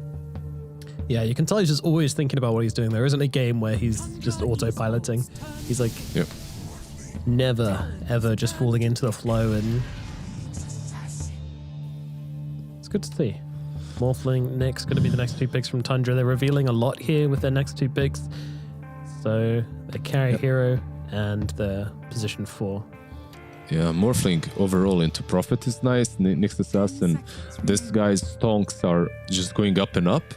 The duo is nice into the Prophet overall. Bat into Nyx is Nyx into Bat, sorry, is an old school counter where you can carapace the Firefly and then you catch him afterwards. It's not as strong anymore, but it's still solid. Ench is still in the pool. Sorry, banned out of the pool, but it's interesting. Nyx usually is picked because of that, like some Ench or maybe a Chen, these kind of heroes, but they just get the Nyx because they want to, and that's fine too. Like Nyx Visage isn't the strongest lane with Visage, but it's still strong enough versus most heroes. Yeah, Nyx is always a very fun hero. Nyx always has a soft spot in my heart for one of the heroes that I actually kind of understood how to play when I was first learning Dota. And someone told me, like, just use this, use ulti, and then use all your spells, and life will be good. And I was like, okay. And then I could actually kill heroes, and I was like, wow, cool. Yeah, it's one of those noob-friendly, I guess, heroes, because you can get solo kills, right? And that's always cool when you can like accomplish that goal, and no matter if you die afterwards, at least you feel good, you know, like you feel great. So hell yeah. Exactly. No, I completely agree. Nice Brood ban, by the way, by Tundra. Their lineup definitely cannot deal with the Brood. And so far from Talon, we do see only 2 cores, right? Like we see the Pango and the Prophet. Pango, obviously, a bit of a flex between offlane and mid. But I do believe Talon would rather play it offlane and pick something else for Mikoto on that mid. Maybe some hero that can deal with the Morphling. Storm banned out, Puck banned out, Invoker banned out. There are still your standard Void Spirits, Ember Spirits. There's like this crazy Lina. Again, I'm gonna mention her, but go ahead. There we go. You're welcome. Yeah, it's still bad into Nyx, into Clock. It's hard to play. I'm just looking at maybe some heroes that can burst Morphling. Yeah, is there something or not? Yeah, maybe Earth Spirit is good. If you put Pango mid, if you wanted to do that, maybe there's like some Slardar on offlane into Morphling, or maybe maybe Enigma, if you want to band. Never mind, Tundra banned it, of course. Yeah, it was a very good ban. Oh, the Elder Titan. So this is like... wait. Don't tell me I'm gonna see... There's no way I'm not seeing an Elder Titan core, right? It's gonna be a bad core. I think it's bad, yeah. It's gonna be bad. I'm kind of sad. I mean, I would like it as well. I would really like it. Look. There's the reason why I'm saying this. Elder Titan is one of the heroes versus Morphling. One of the strongest heroes into Morph. It would be really cool. Makoto's on the Pango, so it is the offlane pick. Yeah, WS Elder Titan, there you go. Let's go. All right, we got a game on our hands. I love this, man. I don't know if it's gonna work, but I love it. Saxa just saw it. His eyebrows whoop. Had a little bit of a whoop. All right. Yeah, like, so what's the reasoning? Like, the hero is really damn strong into Morphling because of your natural order. You can basically, if you get the fast Aghanims, like, you can actually take down Morphling alone. It's just like 2-3 hits. On these lies before, Lizard, I distinctly remember you telling me this and then watching an Elder Titan attempt to walk up to a Shadow Fiend and getting two-shot by him. Wait. That Elder Titan didn't even hit him. Like, he just moved to him. And that Elder Titan did win the game. Did they win? No, I think they lost. No, actually, they lost. Yeah, never mind. Yeah. That was the throw game. Yeah, that was the game GG won. Yeah, I did spawn my Web of Lies before on ET. I just want to see ET work, you know. So maybe maybe I have some wishful thinking that's messing me up. It would be cool if Talon were to take a game. This would be a very cool game to take, mixing things up a little bit, trying things out, and some classic matchups to try and get the better of Tundra Esports, because you're not going to get the better of them just by kind of doing cookie cutter Dota. So you got to play creatively and make sure you've got some good ideas. Yeah, exactly. I am worried for their laning stage, maybe like the lane of Elder Titan. I'm not so sure it's that amazing into what they've got, like Whitemon and Morphling. Clock and Morphling can maybe dish out some hurt. At the same time, if you stack a lot for the CT, then he comes in with like plus 300 damage from the Spirit. He can, I guess, win versus anything. I also want to see what his take is on the core build, because the last time he was kind of popular on offlane, it was Phases, Mask of Madness Aghanims. And you play off of the insane attack speed, movement speed, and Aghs, and then you just run people down. Of course, probe scene is a bit different. So let's go. Let's go into game number 1. Let's see how it goes. I think we're done with game number 1. I think it's game number 2 time here with Talon versus Tundra. That is right. And already the voice lines are coming out. Why tip him? They're asking. I love what's going on recently. We've got so much defensiveness coming out. Last series, we got Celery standing up for his teammates, standing up for their new carry player Watson, and this time around, the same thing. Tipping each other a bit. What the hell? I mean, there's of course these guys are from the same region, so they know each other. Talon, they do know Whitemon very, very well. Oh, they love him. They love him. And who doesn't love Whitemon, to be fair? That's true. I also love the Star Wars introduction to this second game, my bad. Don't say it, don't say it. We're going to get away with the copyright as long as you don't. Star Wars-esque. There you go. There you go. A new creative rendition. Did I just get content? Did I just get hit by a laugh track? Yeah, you did. My no God. one else is going to laugh at it. So. Bounty Rate does get picked up as the fight breaks out. Cuckoo, he's got to disrupt himself to dodge out the stun, but I don't think it's going to make a difference. Soul Assumption comes down. The Toll Keeper takes his toll and does go down himself quickly afterwards, but Talon looking for more. Saxa is going to be that more as right click comes through. Saxa falls as well, and Lorinov also in some trouble here. Makoto with the body blocks. They'll need a little bit more, and I don't think he's going to have enough to really get this kill, but still a ton of damage being dealt to Lorinov as well. Lizard, quick post-mortem, please. Yeah, like overall, that was very good for Talon because they took down Ember to like 30% HP. He's gonna struggle a bit because of it. Vistage getting the kill, right? But overall for Talon, 2 kills for 1 on Vistage. And I feel like this isn't an easy lane for him. Like you are playing, sure you have Nyx, but he can't Mind Flayer the creep. Let's see, as long as Cuckoo is careful enough, I feel like Prophet and Shadow Demon, they aren't weak into a Vistage lane. We'll see how it goes. A lot of damage coming their way at the moment. I mean, you can't. Yeah. The soul assumptions, they're just too good. You force out this brawl on the Nyx Assassin, and 33 on the Visage is absolutely going to take advantage of it. Yeah, I didn't imagine this lane, like when I said this doesn't look like too hard of a lane. It's still a hard lane. I just didn't imagine them to be fighting the Visage head on the way they did. Yeah. What I imagined is he's just gonna send this Greater Treant and harass him, and then when he's low, then they can commit. But they just literally fought. I mean, of course Visage is gonna win it that way, right? Like he's the best trader in the game right now. He is. He's making them stonks. Yep. Down in the bottom lane, meanwhile, we've got WS on that Elder Titan, which we love to see playing up against Nightfall, his Morphling. See who ends up getting the better of whom down here. I mean, what's almost the more interesting matchup, though, is the Clockwork versus the Batrider. Whitemon's got to be careful with his cogs, because you don't want to get caught out by the napalm stacks. He got that. He got that clarity as well off of White Cam.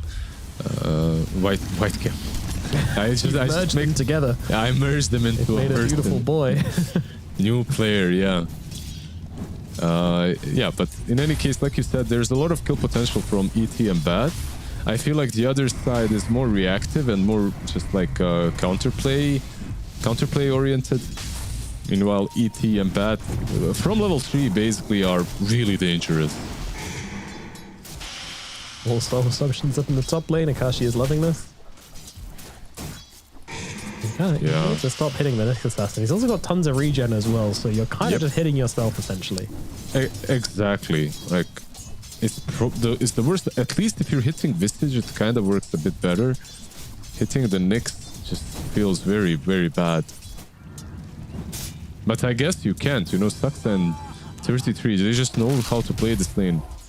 They played Nyx Visage exact same combo so many times, and what also works so nicely for them is that Saxa always leaves the X to the Visage and then just goes into the jungle and gets some Mind Flare creeps instead. Sweet, delicious Mind Flare creeps. Do you like the hard camp block, by the way, by Dire? Like, look at Talon. This is actually kind of genius by Cuckoo. He blocked the medium camp and the hard camp. That's just like some next level hate. Look at how far Saxa had to go to find a creep. Yeah, exactly. It actually means a lot, you know, like he has to go all the way towards mid. Kodo and Lorinov trading a little bit here. Lorinov doing very well in this middle lane, all things considered. Like, he came to this lane with a quarter of his HP left, but has just really fought well into the Pangolier and now has a net worth of 33. You gotta be a little bit careful here, my friend. Cuckoo trying to stack it up. In comes Saxa. He's got the him. Shadow Poison lands, but it's not enough damage. Now 33 turns around. He's got to be still careful on 33, but I think Cuckoo's days are up. He's going to try and move across here. He's also got a Courier with raindrops here. Okay. Not sure what he's doing. Oh, he's giving them the ultimatum. Me on my Courier. Which do you want, Saxa? Saxa will probably get neither. No, that said, 33 is nearby. He's going to go for the Courier, while Saxa goes for Cuckoo himself. Cuckoo's going to TP out. Sacrifice the Courier for the greater good. Yeah, it would be kind of funny if they got both in the end. But, yeah, bot lane, Whitemon. Got the cogs and should be fine here, right? Like, yeah, he's fine. He gets away. No dots on him. Good. Yeah. It's a very interesting lane so far. By the way, Saxa did manage to... I think...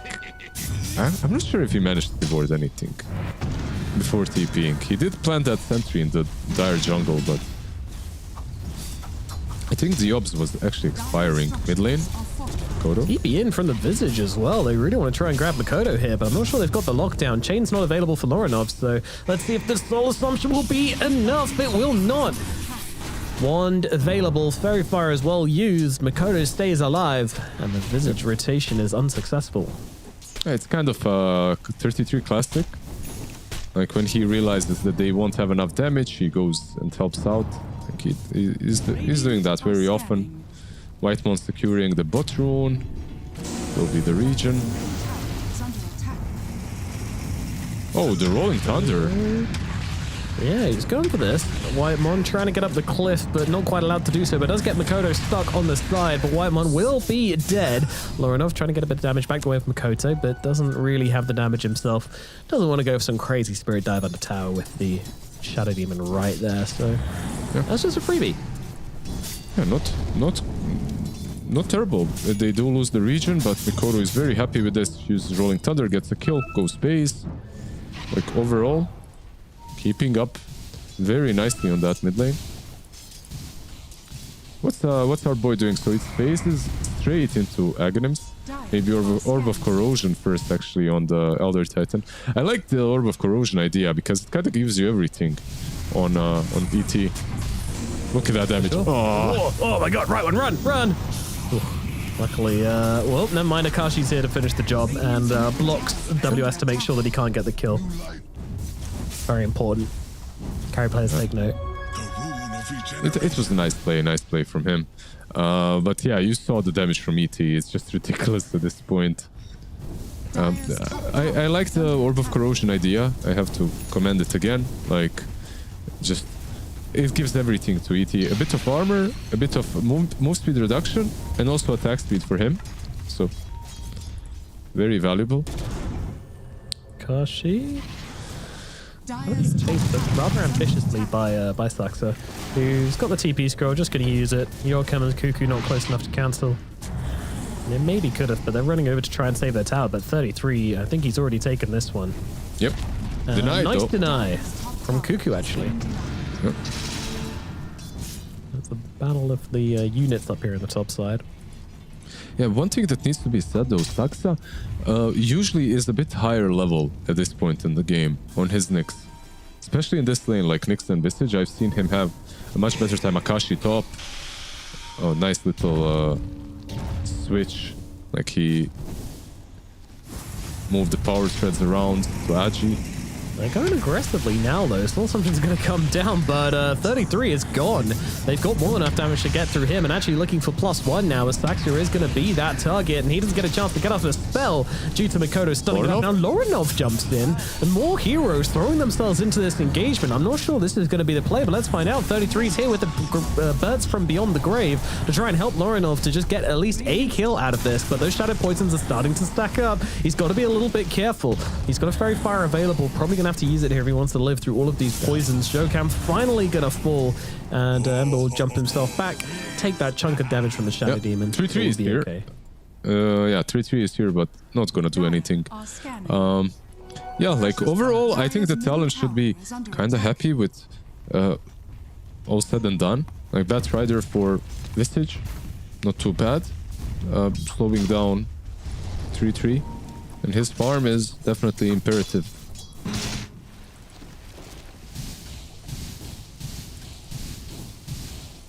How's our big boy doing on the Morphling? He is going towards Vlad. Elder Titan. I did. Big boy is the Elder Titan. I did think about the Elder Titan, but the camera was on him, so I'm like, whatever. Let's call Nightfall a big boy as well. Oh, he's a little puddle. We don't care about him. Yeah, the Elder Titan. Yeah, he's got the Ogre Axe and the Orb of Corrosion. Already is a bit dangerous. 0-4-3 build. It's a bit of a threat. Yeah, very interesting to only have 2 spells leveled at level 7. Well, 1 spell actually. Yeah, 1 spell and 1 aura. Yeah. You know, you don't need a lot with this hero. This is the highest MMR offlaner in the world, by the way. How do you enable him? By apparently giving him 1 spell to play with. Yeah. 2, ladies and gentlemen.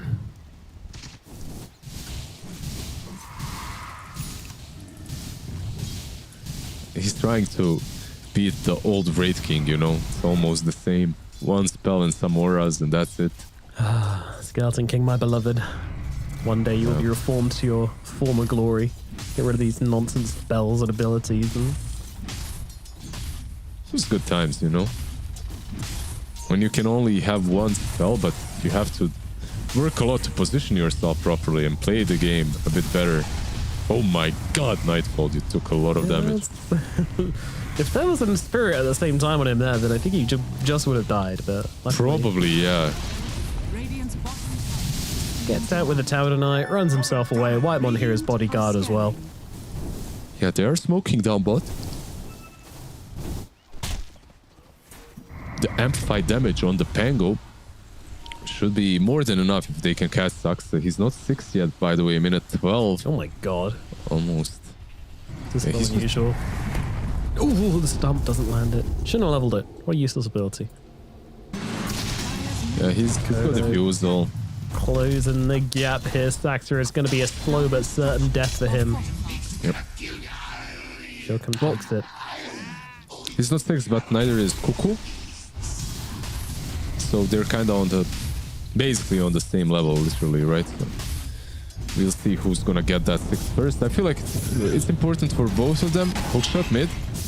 Yeah, they connect through onto Jokum here as he's probably going to lose his life. Lasso comes out though to try and delay it, but he will go down regardless. There's no more Batrider. Disruption out though onto Lorinov. Lorinov gets away. Oh, Yakashi, he was waiting, but he doesn't have the damage. He can't finish the job. Another Remnant comes out in time as Whitemon just being slapped into oblivion by WS. Yeah, First this man big is... play this Elder Titan makes. Yeah, he got another spell now to work with. It's pretty cool. Yeah. One thing to do say about his like spell build is skill build, that is, he doesn't really have a lot of mana to work with, like no mana items, so just a wand. On we go to 33 here as well. He's taking heavy hits with the Grave Cubes clipped down. He's going to fall pretty quickly indeed, but WS now in probably a little bit too deep, and no stomp possible due to Whitemon being here as well, so WS is just going to take a fall. Yeah, Sux is here. He's got the Vendetta now, and let's see if he finds anyone. Whee! Yeah, he needs more, right? Like, he cannot do it alone, but Whitemon does have level 6 and hookshot ready and available.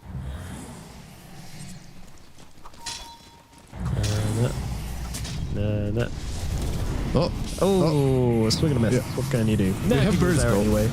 Yeah, they do, and I think Makoto is just dead. He's trying desperately to get the swashbuckle, and he is going to do it. Gets a kill on his way out, but will also be dying. In the back, as will Shokan as well, for some reason coming into this. As will Cuckoo as well. Okay.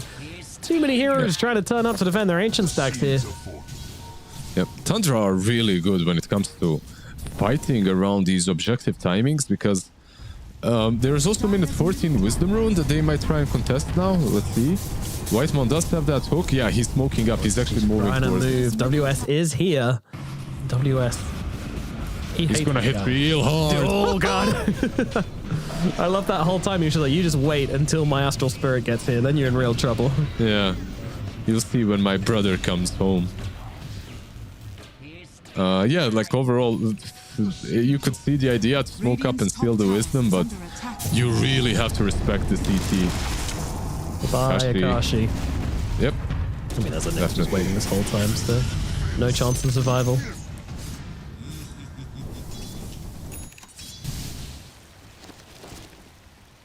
Radiant structure. And this is a map plays which make Tundra such a hard team to play against. They're just very, very active all the way across the map. Like, they love making plays on, like, opposite sides of the map as close to each other as possible, because it just makes you feel like you can't leave your base. They get in your head, these lads. Yeah, you always feel hunted. Like the Nyx Assassins, the Bounty Hunters, they just make your game harder. Like your farming pattern is skewed because of it. Yeah, just not an enjoyable experience. I have to absolutely agree. Never refuse gold given. Radiant are scanning. Cuckoo. Hanging out. Waiting. Might not be waiting long for Tundra to come there. They're kind of hunting Mikoto, but don't really have a lot to work with.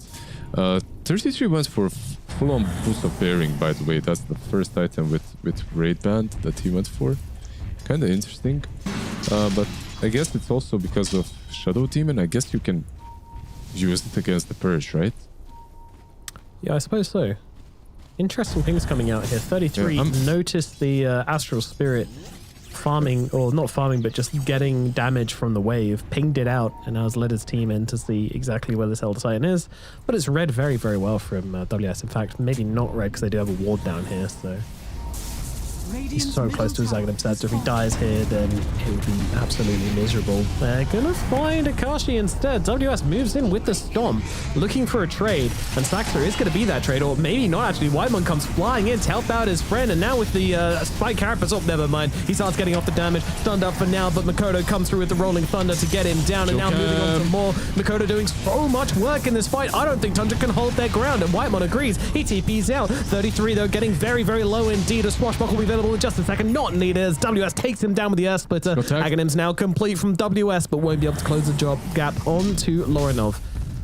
He gets some. He gets one familiar, maybe another as well. 33. You're not gonna get that courier, sir.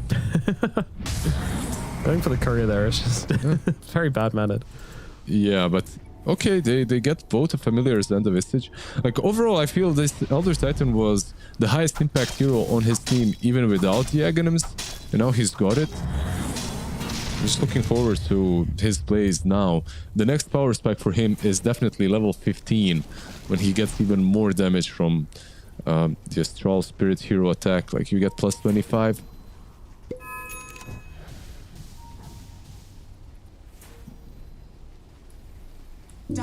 But are they waiting on the other side, or are they just going rush now? Because they have lads, right? Like you have lads, Morphling, Visage, and those two heroes can easily take down Roshan, but they're smoked up and they're kind of reading it maybe. Talon is moving in that direction. Interesting. Wow. Makoto goes down in the bottom side with the help of Whitemon, so we'll see if they can get a bit of revenge here on Talon. It kind of feels like they need to. Yeah, Blink on that. Really strong right now, and they fight. They barely even need WS, but they'll have them regardless. That was a lot of damage to come out. Yeah, he's not really tanky. This is something that I have to say about his build. He went for Braid Band into AC. He's going all into some sort of armor build with just Boots of Bearing giving him movement speed and armor. I have seen that he started going for this Raid Band a bit more now. You are universal as Visage, and it's not that bad, but some games you really feel like having a bit more HP. Saksa mid. He's looking respectfully, considering. Yeah, just get the creep wave instead, or at least a couple of them. He might be caught here. Shogam says no, sir. that is not allowed. However, I'm not sure they've got too much more to say about it. Whitemon's nearby. Akashi doesn't really get in range for the Sprout, so. Yeah, how dare you look at my mid laner? Yeah, Bodyguard Whitemon has really been this, been the name of the game. Yeah, so the Echo Saber, by the way, will be the next item. Coco, meanwhile, buying the 4-staff for him and Bat. I love this item. I'm talking about it almost every game. I feel like it's been a long time since we've seen teams just purchase multiple 4-staffs on support every game. Oh, Lorinov. Doesn't get last though. Yeah. Down the bottom side as well. Yeah. Makoto playing around with Whitemon here. I think Makoto might just be dead as the Morphling comes through, but Cuckoo jumps in with Yokam, immediately trying to grab up the Nightfall Morphling, and now WS is upon him. His arch nemesis is here to chunk away at the Morphling, pushed away by the Adaptive Strike. Akashi comes in. They don't have any interrupt. Nightfall will get away. Great escape there from the Morph. Yeah, manages to live, but Talon, even though they're 4K behind, they do feel like they're kind of controlling this game. And Tantra are the ones, Tantra are the ones kind of trying to stall and get some sneaky pickoffs here and there. Look at this, Goku is setting up on Vistage. They're going for it. Akashi TP's in. 33 takes so much damage straight off the bat, but also so does Akashi from Saxa. Saxa will trade his life for this one. I say that. He needs one more hit, and they're not going to find it. They're too interested in 33. WS trying to run him down, but struggling to stay on top of the Visage and get off that damage. But it is going to be able to connect onto Lorinov, but not onto 33. And WS, you got to be careful at how you approach this one, because he could just clap one of you. Stomp out, jump away to the Remnant, but well, who else is here? Yeah, he's going to reflect a little bit of damage, but will be dying. And Makoto. Yeah, Lorinov wants to set up on this one. Whitemon going to grab up onto his teammate as well. He's got expanded armature as WS trying to run himself away. Using that shard, using the pig pole. It's not going to be enough though. Nightfall runs him down, and now moving to the side walls as well. It's going to be Makoto making it a second kill. 2 more heroes down on the side of Talon. Yeah, they're just outplaying them a little bit and straight into the pit. This is free Roche. By the way, I actually thought he was dead on Visage and that was a free Talon fight, but I didn't see that he actually did get the shard. I didn't see it. He purchased the shard, and I love that pickup because I don't think that enough of players that are not on 33's level, I don't think they buy shards fast enough. I think this item just completely changes the way you can fight, because everyone wants to eliminate you because you dish out so much damage. But if you can be the first one that gets gone on, like here, and then you pop that shard as you get to like 50-20% HP like he did, then it buys enough time for your teammates to follow up, and then after you're back up, you probably have Grave Chill off cooldown, you can run away, you can cast your spells again, maybe some BKBs are out as well. Like, I really think the item is one of better shards in the game, and it even got nerfed. Yeah, it's still very good. I mean, any sort of mid-fight immortality plus heal is going to be ridiculous. Yeah, right? Like, you'd think that everyone would buy it, but not everyone is doing it all the time. Hubris, Lizard. People just... If the option to get a free shard exists, even if it isn't realistic, people will still be like, well, I could get it for free. I mean, I'm guilty as well, you know? Exact same thing. They go for the Tormy. Tormy time indeed. Keep those millions alive, and it'll be Whitemon to grab himself a shard. So get that jetpack to fly over some fights. They just need to fix their lanes now. They took the Tormy, they took the Aegis. They need to fix their side lanes and start taking over the dire side of the map with their next assassin. Probably shouldn't be too difficult, even though like they're 13k ahead. Still have to respect the Elder Titan, I feel like, and the Wrath potential from the Prophet is always there.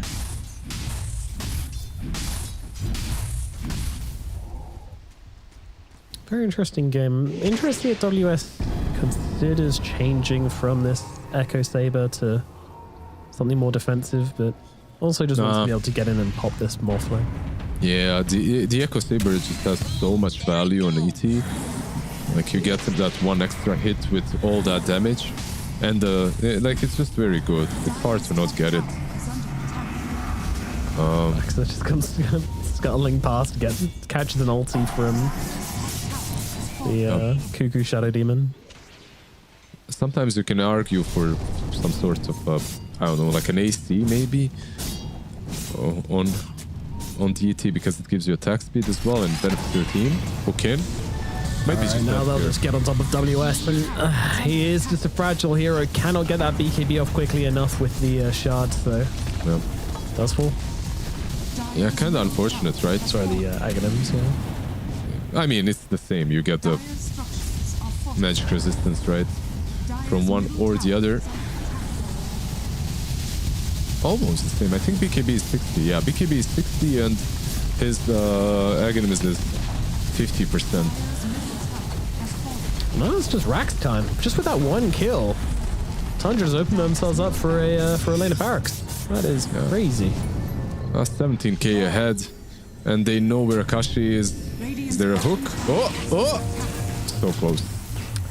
Yeah, I guess my read on this game just been a little bit off by the way that Talon have been playing it. They've been playing very aggressively, trying to play up and find fights, but I don't think it was that off. I think they just lost 2 very crucial fights. They lost the Aegis, and it all completely collapsed. And now they're just unable to do anything on the map. This game is very difficult to come back to. They don't have the levels as well. That's an additional issue. Like, this ET hero, he also benefits a lot. By the way, I know I'm talking a lot about ET, but we don't see the core ET very often. Nah, you have your moment, dude. I'm like this as well. When I get one of my heroes picked, I'm like, I want to It's not even that much of my hero. Yeah. As well. Yeah, like level 15 and level 20 are really important on him because you get like a very good talent for the right click. But he's just not finding levels through.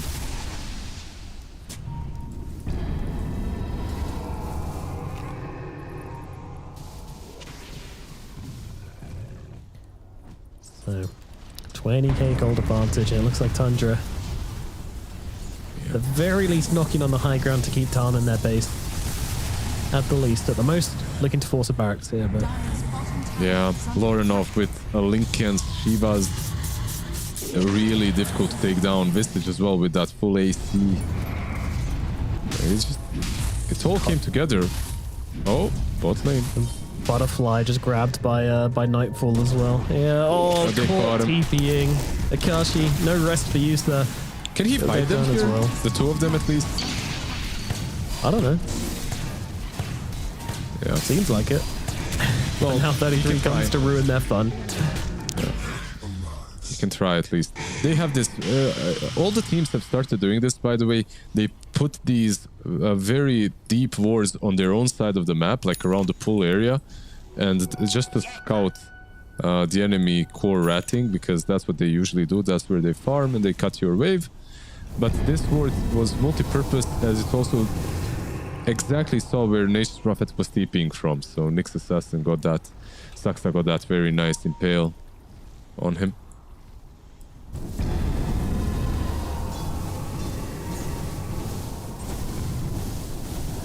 .33 going for the BKB next now as well. Boots bearing, Assault Cuirass, absolutely no guessing as to what 33 wanted to achieve this game. Get me the most aggressive auras possible to help my team put the daggers into Talon.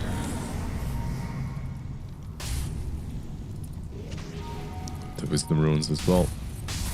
Yep. There's another issue of the Elder Titan as well, right, where he just doesn't farm. Like, he just cannot really hit creep waves, can he? Yep, that's the level 20. That's the level 20 plus that's 100% when you start to farm. cleave. I mean, it's not amazing, but it's, you know, like, it definitely feels great later on. But yeah, like you said, he doesn't farm very nicely, very well.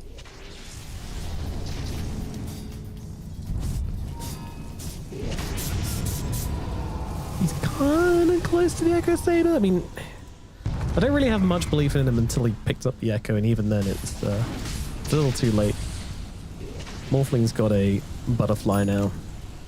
You're not going to get a Bloodthorn or MKB anytime soon, considering you've been trying to get this Echo Saber for the past 10 minutes. Yeah, that's definitely the case as well. Sometimes if you see the Butterfly earlier, like you can get maybe the attempt to go for the Bloodthorn.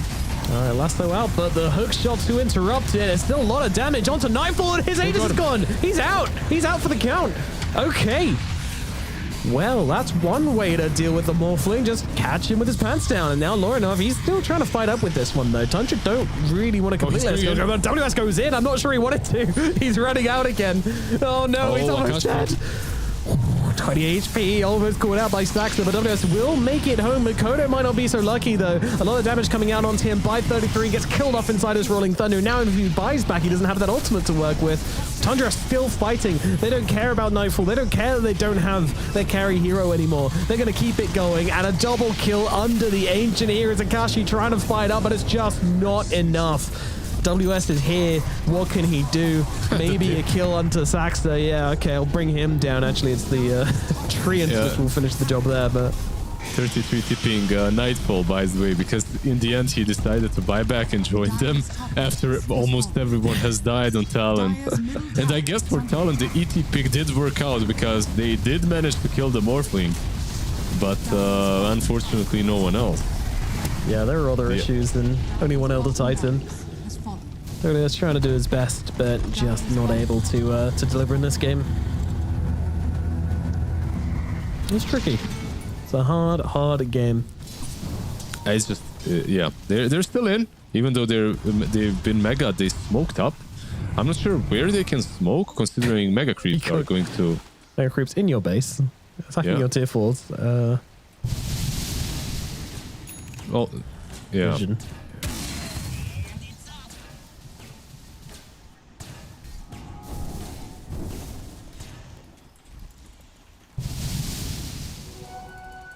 In a way, I agree with the decision to immediately smoke out and try and get some vision down. You know, you want to have these areas which are very, very close to your base, accessible from your base, under vision when you're in these mega creep situations. But yeah, it just looked kind of funny, you know, like they are. There's no way that they get to pick off, but they have a bat, so why not attempt? The fight's not over. Come back here.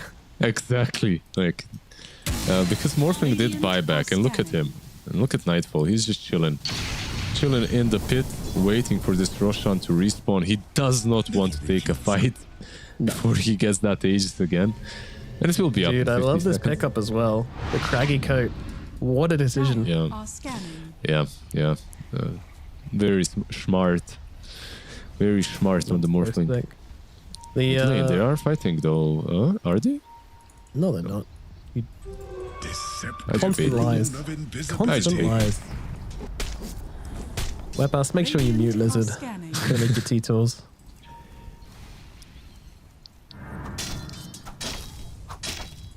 Nightfall is very literally just AFK in the pit. No, don't leave! Don't leave, Nightfall, you're not allowed! This is your shift. Yeah, he's back. He's back in there. There you go. He thought about leaving the illusion, so he's like, no, I don't trust them. What do you even buy? Actually, more like 3, 2, 1. Hello.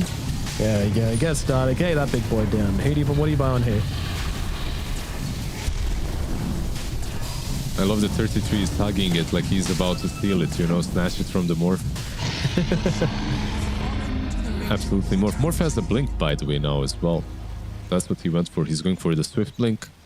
Wants to make sure that he can maybe play a bit further away from the other Titan once he goes in. And the straight smoke up. The big advantage of the mega creeps, of course, giving all the info, giving all the vision. You know exactly where the enemy cores are. You also have a full Skadi on Ember to play with. Nightfall approaching the high ground now under the cover of smoke. This could be the final blow for Talon. Loranov gonna get things started, jumping in, and Cuckoo, my god, he's already almost gone. Oh, Lasso out though, bringing the Morphling into the fountain. That's not where you want to be, even with an Aegis. That is not a good idea. WS sitting, waiting, trying to catch him on the respawn. The stomp is beautifully timed, but he buys himself a Ghost Scepter to try and get himself away. Oh, Nightfall. It's pretty cute, you gotta say. Whitemon as well, also jumping in, grabbing himself his own Ghost Scepter, and GG's a cool Talon. Just having fun with it in the highest skill way possible. Pretty sick. Yeah, I mean, it was kind of cool in the end, right? Like they were diving, but 33 once again, like this man should never get his Vistage. He just knows how to play and win with the hero no matter what is happening. He does it again. The rest of the team, of course, did help out. Ember Spirit Loranov did a lot of work on his Ember. 9-0-11, by the way, on the Ember. Damn. Pretty cool score. Yeah, overall, I think that Talon, they cooked something nice, but they got outplayed a little bit, specifically around that bottom fight. At that point, they kind of got picked apart, and their whole draft just fell apart after the mid set of practice was taken by Tundra. Hard to play into Tundra, nothing to take away from Talon. I think that they have fresh strategies, some new tech with the other Titan on the offlane, who did hit hard, but into Tundra, they always find ways of dealing with these problems. They always do, don't they? Yeah, they always have solutions. They're always one step ahead, and again, just always thinking about the game and how they can abuse it, what things they can abuse. And this time around, it was just the Visage and the Ember Spirit just running you down, causing you so many issues. Even with Saxa being super underleveled, they just didn't care. They just played together, play close, and start to pressure Talon. And even though Talon did make some plays, once again, you know, same as game one, like inside of the fights and when it came to kind of ganking and, you know, all that kind of violent stuff, Talon are very good at that. They're really, really good at that. But, you know, it always feels to me like they're just kind of neglecting their map. They're neglecting the economy somewhat. And they don't seem to care about it in the draft either. So it always seems to come back to hurt them, especially against Tundra. I think you were very correct about the other Titan as well. It's one of the things that this hero always lacked. That's good farming capabilities, so he can fall off very easily. and basically for him to win and keep up in net worth, he always needs to be fighting. And the fights did come to him, so he did get some farm. It wasn't terrible. Another issue is like this read on the map and how Prophet is going to play by Tundra, and just the fact that they had Nyx and Clock. Prophet, he tried farming behind enemy lines, you know, they're ancient and the bot part of the map, but he gets punished just so very often because they have good vision on him and heroes that get on top of him easily. Yeah, watching these replays and just a kind of pretty stark reminder of how things can go sometimes. The control, the vision, you know, it just wasn't possible for Talon in the end. Lorinov jumping in and causing them so many issues. And yeah, again, like 9-0-11 on Lorinov, like absolutely ridiculous Ember Spirit performance. And that was all from starting on like 25% HP in the middle lane as well, you know? You remember that level 1 fight? We were like, well, might be a little tough for Lorinov this time around after last game's Huskar, but nope. Yeah, it absolutely wasn't, and he just demonstrated that it, you know, like every time you play with something like a Huskar, you might have a little bit of a chip on your shoulder, you know, like, yeah, I'm better than this, you know, you feel a bit dirty, but yeah, like, he definitely did even better or just as well with the Ember Spirit. Absolutely did, and I hear the phone ring, which means it's time to chat to Mr. Whitemon from Tundra. Whitemon, can you hear us, and how are you doing? Yeah, I can hear you. Doing great, yeah. Good. I mean, that was a really nice series versus Talon. I mean, how does it feel when you're playing against some of the SEA boys back home? Yeah, feeling, kind of have fun. I don't know, it's always good to see those relationships and like the in-game banter and stuff. But yeah, I mean, overall Tundra looking really strong at the moment. How has it been for you though? Because, you know, you were playing in those grand finals, then you're straight back over to DreamLeague, straight into the next tournament, like literally no break. How has that been for you guys? I mean, obviously we feel like kind of sad we didn't win, but I think we just reset and move on and play for the next tournament. Yeah. So you've not really had that period to kind of digest it and look back and say, like, you know, have you been able to think like, oh, you know, actually we did really, really well at Dacha, considering you're kind of a newer team coming together for this one, and, you know, you made it super far and almost took it in the end. Yeah, we said that. We said that we don't really have enough days for practice, and this is our like first time playing together also. So yeah. I think the result is kind of good for us, but I think we still want to more keep improving. Yeah. Of course, naturally, is it? Yeah, congrats once again on the grand finals in Dacha as well. I think you guys did very well. What would you rate your team right now on like some skill level from 1 to 10? Do you think you guys are like a solid 9, maybe a 10? How far away from true form are you? I would say maybe 4 or 5. I mean, everyone is playing 4 or 5. Yeah, they're very scary. And what about this game? How did you feel playing against that Elder Titan? Did you ever think that there's a chance that he's gonna pop off and just right-click everyone, or were you guys cool and yeah, this game is easy? I think we trying to think about that at the moment, but I think we just like play the game and we kind of farming our map, and it's kind of only him that playing the game, I think, like that can destroy us. So if everyone like fat, I think we don't care. Yeah, definitely. You were all fat. You farmed so well. Thank you. So yeah, I mean, last for me, you know, what's your goals for DreamLeague? You know, are you looking to get revenge for Dacha and take first place? Is that all you're thinking about right now, or is it more like, you know, we'll just play it, see what happens? I think I will just play and see what happens, but maybe we're trying to get top 4 maybe, so we get invited to the next tournament. Yeah. Eyes on the next tournament already. Always looking forward. Love to hear it. Whitemon, thank you so much for coming to talk to us.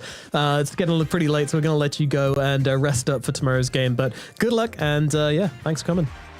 Thank you. Thank you. Whitemon there from Tundra Esports. Always love to chat to that guy. And yeah, I mean, understandably, it's been a long old day for them. A lot of Dota being played, and more to come tomorrow as well, is it? Yeah, always nice to hear from him. They've been doing really damn well recently, even though they just formed as this current stack. So yeah, just I love how when they say 4 or 5, you know, they leave a lot of room for them to improve. We'll see, because every single team that you ask them right now, they're all on 4 or 5, which is understandable. A big reshuffle has happened, and this reshuffle definitely benefited Tundra. They're looking like they came out on the other side as victorious. Yeah, no one wants to think like, oh yeah, we're at our peak right now. This is great. Because if you're at your peak, you got nowhere else to climb. And there's still a whole lot of Dota left, a whole lot of seasons left, and a whole lot of Dota left in this tournament as well. But right now, that's going to leave Tundra at 5-1, along with Falcons at 5-1. They have played each other, which was a 1-1 victory. So that's why they're both at 5-1 at the moment.